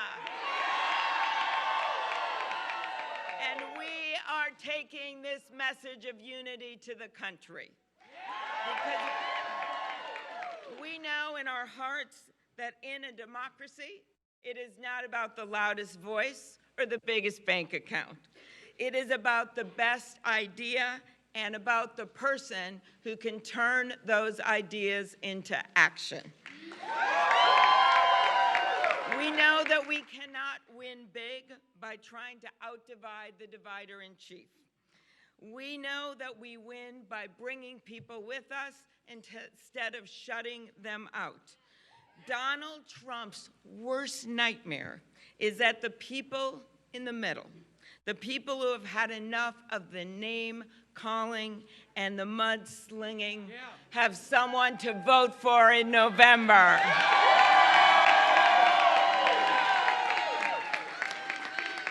I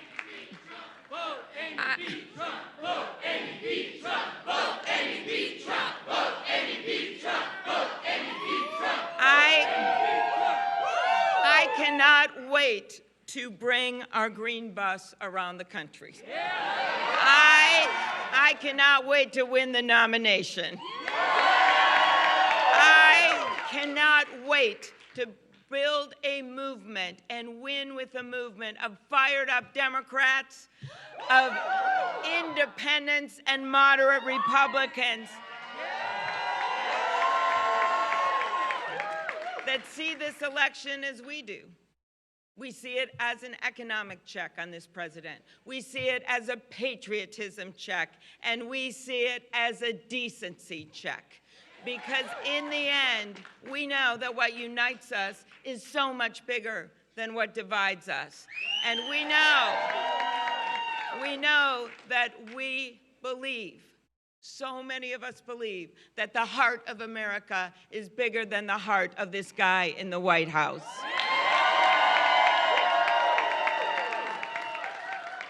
Tonight is about grit, and my story, like so many of yours, is one of resilience. I announced my candidacy in the middle of a Minnesota blizzard, and there were a lot of people that predicted I wouldn't even get through that speech, but not the people of my state and not the people of New Hampshire. Except then they predicted that we wouldn't make it through the summer. We did. Then they predicted we wouldn't make it to the debates. And man, were we at the debate in New Hampshire. What we've been is steady, we've been strong, and we've never quit.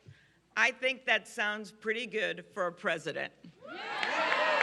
But across the months and months and miles of this race, we redefined the word grit. You see it with our Happy Scrappy campaign. You saw it in our 10-county, 30-hour tour in the middle of a nor'easter. Let's not forget that. You saw it in our early morning diner stops, on our late night rallies, and yes, you saw it on that debate stage. Just like so many of you out there, I know a little bit about resilience. My grandpa worked 1,500 feet underground in the mines in northern Minnesota. He never graduated from high school because his parents were sick. He had 9 brothers and sisters, and he had to help raise them. And every day he would go down in that cage in that mine carrying a lunch bucket that my grandma would pack. His youngest sister, Hannah, was only 8 years old when they put her in an orphanage, and he vowed after his parents died that he would go and get her. And 2 years later, he borrowed a car, he went to Duluth, and he brought her home. He and my grandma saved money in a coffee can in their basement to send my dad to a 2-year community college. My dad then became a newspaper man. My mom, she was born in Milwaukee, the site of our next convention. And she came to Minnesota and taught 2nd grade until she was 70 years old.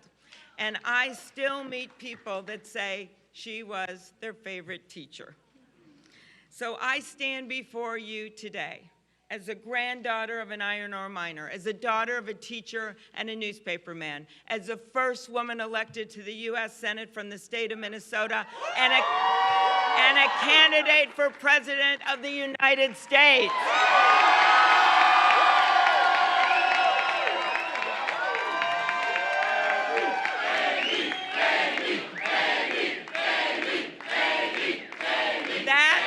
That, my friends, that is because we live in a country of shared dreams, that no matter where you come from, no matter who you know, no matter the color of your skin, no matter where you worship, no matter who you love, that you can make it in the United States of America. I didn't have a perfect life. My dad struggled with alcoholism his whole life, and by the time John and I got married, he got his third DWI. And then the judge said to him, you got to decide, jail or treatment. And he chose treatment. And in his words, he was pursued by grace. I believe that everyone in this country should have that opportunity to be pursued by grace. When Abigail was born, we thought it was going to be this perfect thing, but she was really sick, and she couldn't swallow, and she was in intensive care. And back then, the insurance companies had a rule, and they kicked me out of the hospital, even though she was in intensive care, in 24 hours. And a few months later, I went to the legislature, worked with a number of legislators, and we passed one of the first laws in the country guaranteeing new moms and their babies a 48-hour hospital stay. That's how I do my work. And as my friend Elizabeth noted earlier tonight, people told me, just like they told her, that they didn't think a woman could be elected. In my case, it was elected to the U.S. Senate.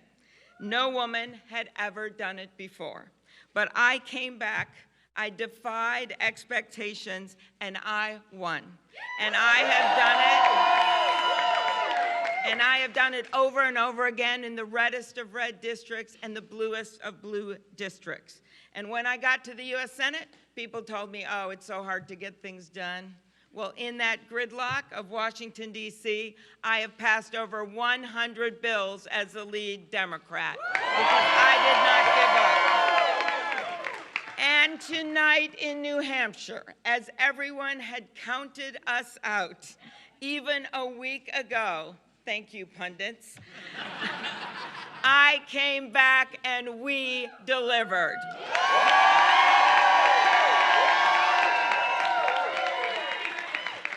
We have been on quite a journey together, and you've learned this about me.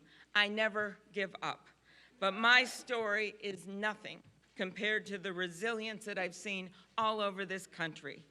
The mom in California who lost her child to gun violence, and even through her grief and heartbreak, she has joined the fight to keep our children safe.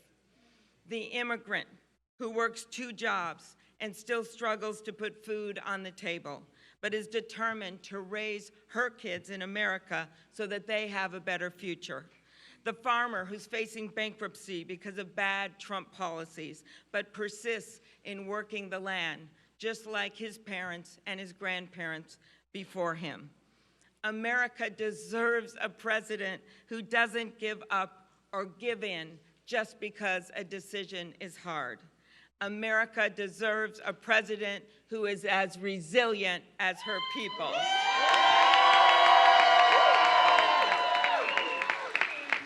America deserves a president who's going to take on the challenges of our time: climate change and affordable education and college, immigration reform, justice and democracy, and yes, bringing down the cost of health care. Our country cannot take another 4 years of Donald Trump. The rule of law can't withstand another 4 years of a president who thinks that he is above it. Our collective sense of decency can't handle another 4 years of a president who doesn't care about it. Our democracy can't tolerate another 4 years of a president who wants to bulldoze right through it. And our American dream cannot tolerate a president that thinks he can choose who lives it.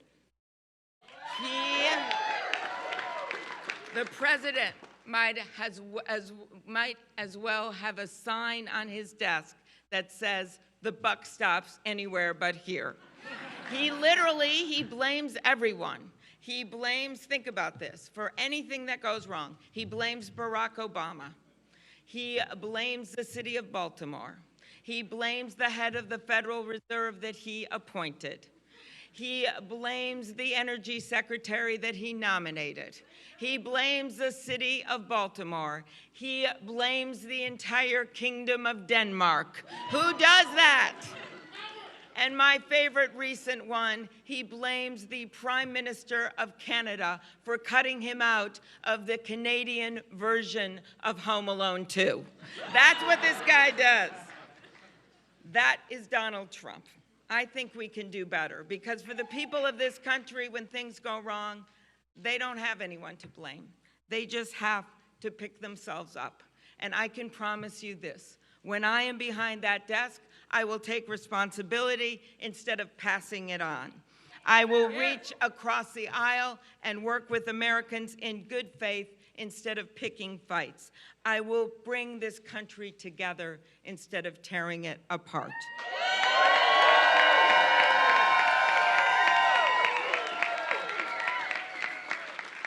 Some of you have heard the story about Franklin Delano Roosevelt. So he was beloved, and when he died, they put his body on a train, and it went through the countryside to Washington, D.C. And people would spontaneously stand next to those rail tracks to show their respects.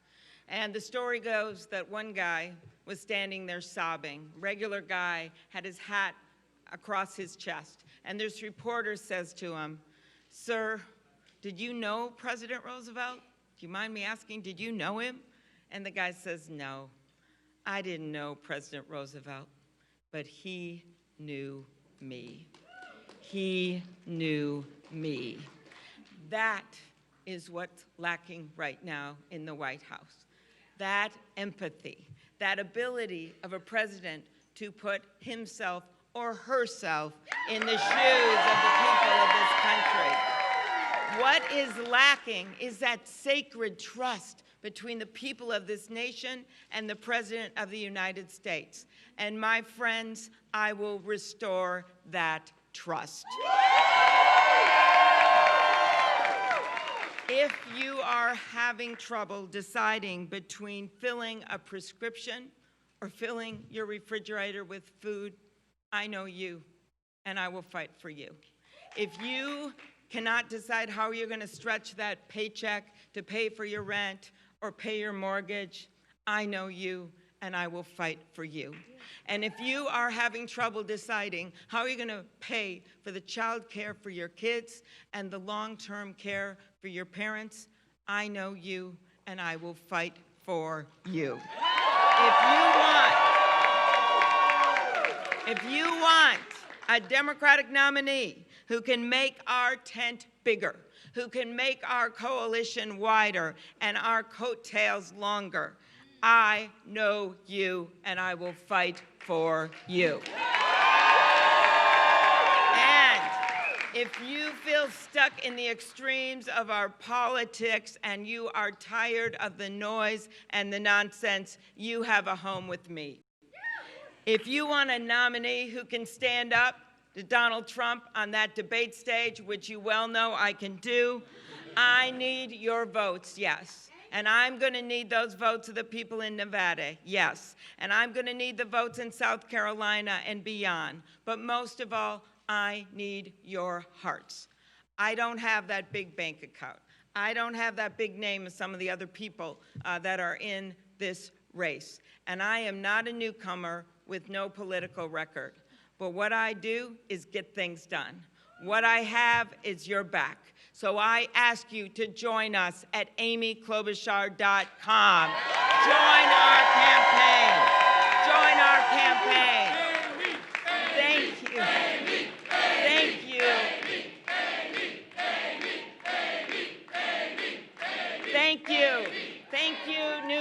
Hampshire. We are on to Nevada because the best is yet to come.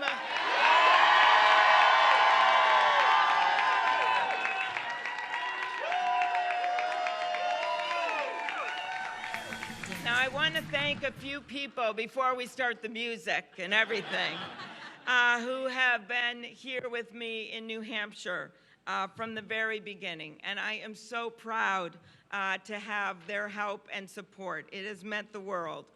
First of all, my great state director, Scott Merrick, right over here. And my campaign manager and our team, Justin Bowen. And our team up here and all the incredible staff in New Hampshire that beat the odds when everyone counted us out. You never did. And then I want to thank the incredible group of endorsers, so many legislators and former legislators and mayors and local officials that I can't name all of them, but I will name a few. Councilor Deborah Pignatelli, thank you, Deborah. Deborah Pignatelli, who is so well respected, introduced me up here today. Thank you. Joe Foster, the former Attorney General of New Hampshire, right over there. State Senators Jay Kahn and Jean Deach. Thank you to both of you.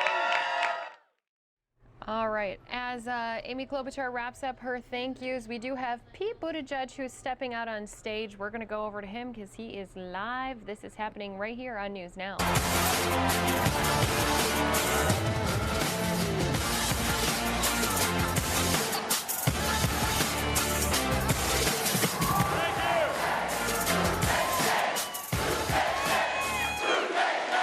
Thank you, New Hampshire. Thank you so much. One more time for our phenomenal New Hampshire state co-chairs. Thank you for your leadership and thank you for your commitment.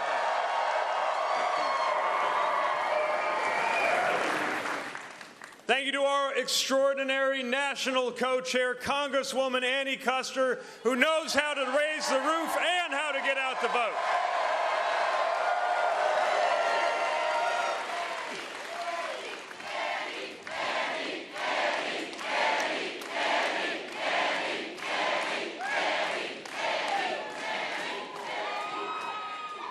And thank you to Chasten, the love of my life, who keeps me grounded and makes me whole.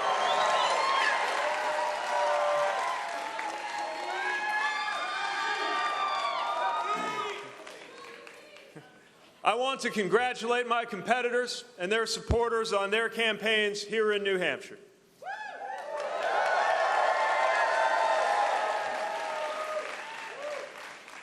I admired Senator Sanders when I was a high school student. I respect him greatly to this day, and I congratulate him on his strong showing tonight.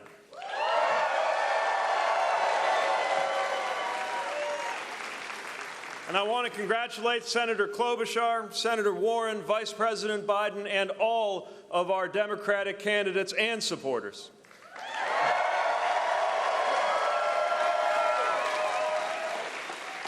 And I know that we all share the spirit that we heard from some of our volunteers at a poll site earlier today who welcomed a competing candidate with chants of vote blue no matter who. We are on the same team.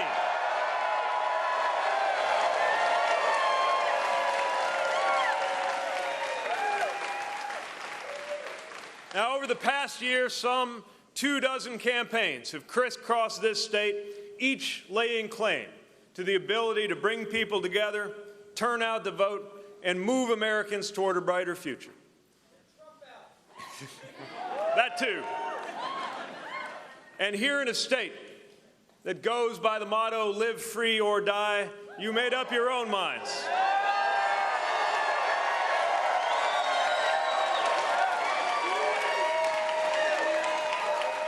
You asserted that famous independent streak. And thanks to you, a campaign that some said shouldn't be here at all has shown that we are here to stay.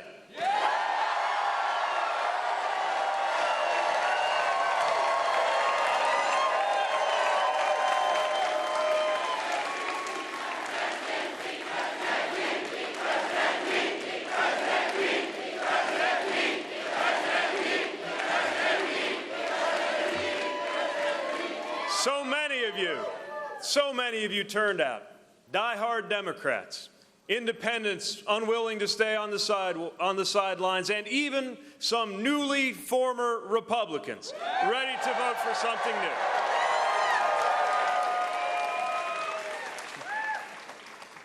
Ready to vote for a politics defined by how many we call in instead of by who we push out.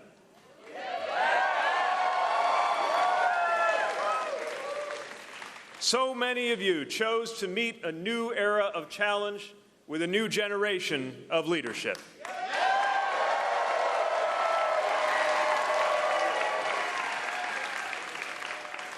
So many of you decided that a middle-class mayor and a veteran from the industrial Midwest was the right choice to take on this president, not in spite of that experience, but because of it.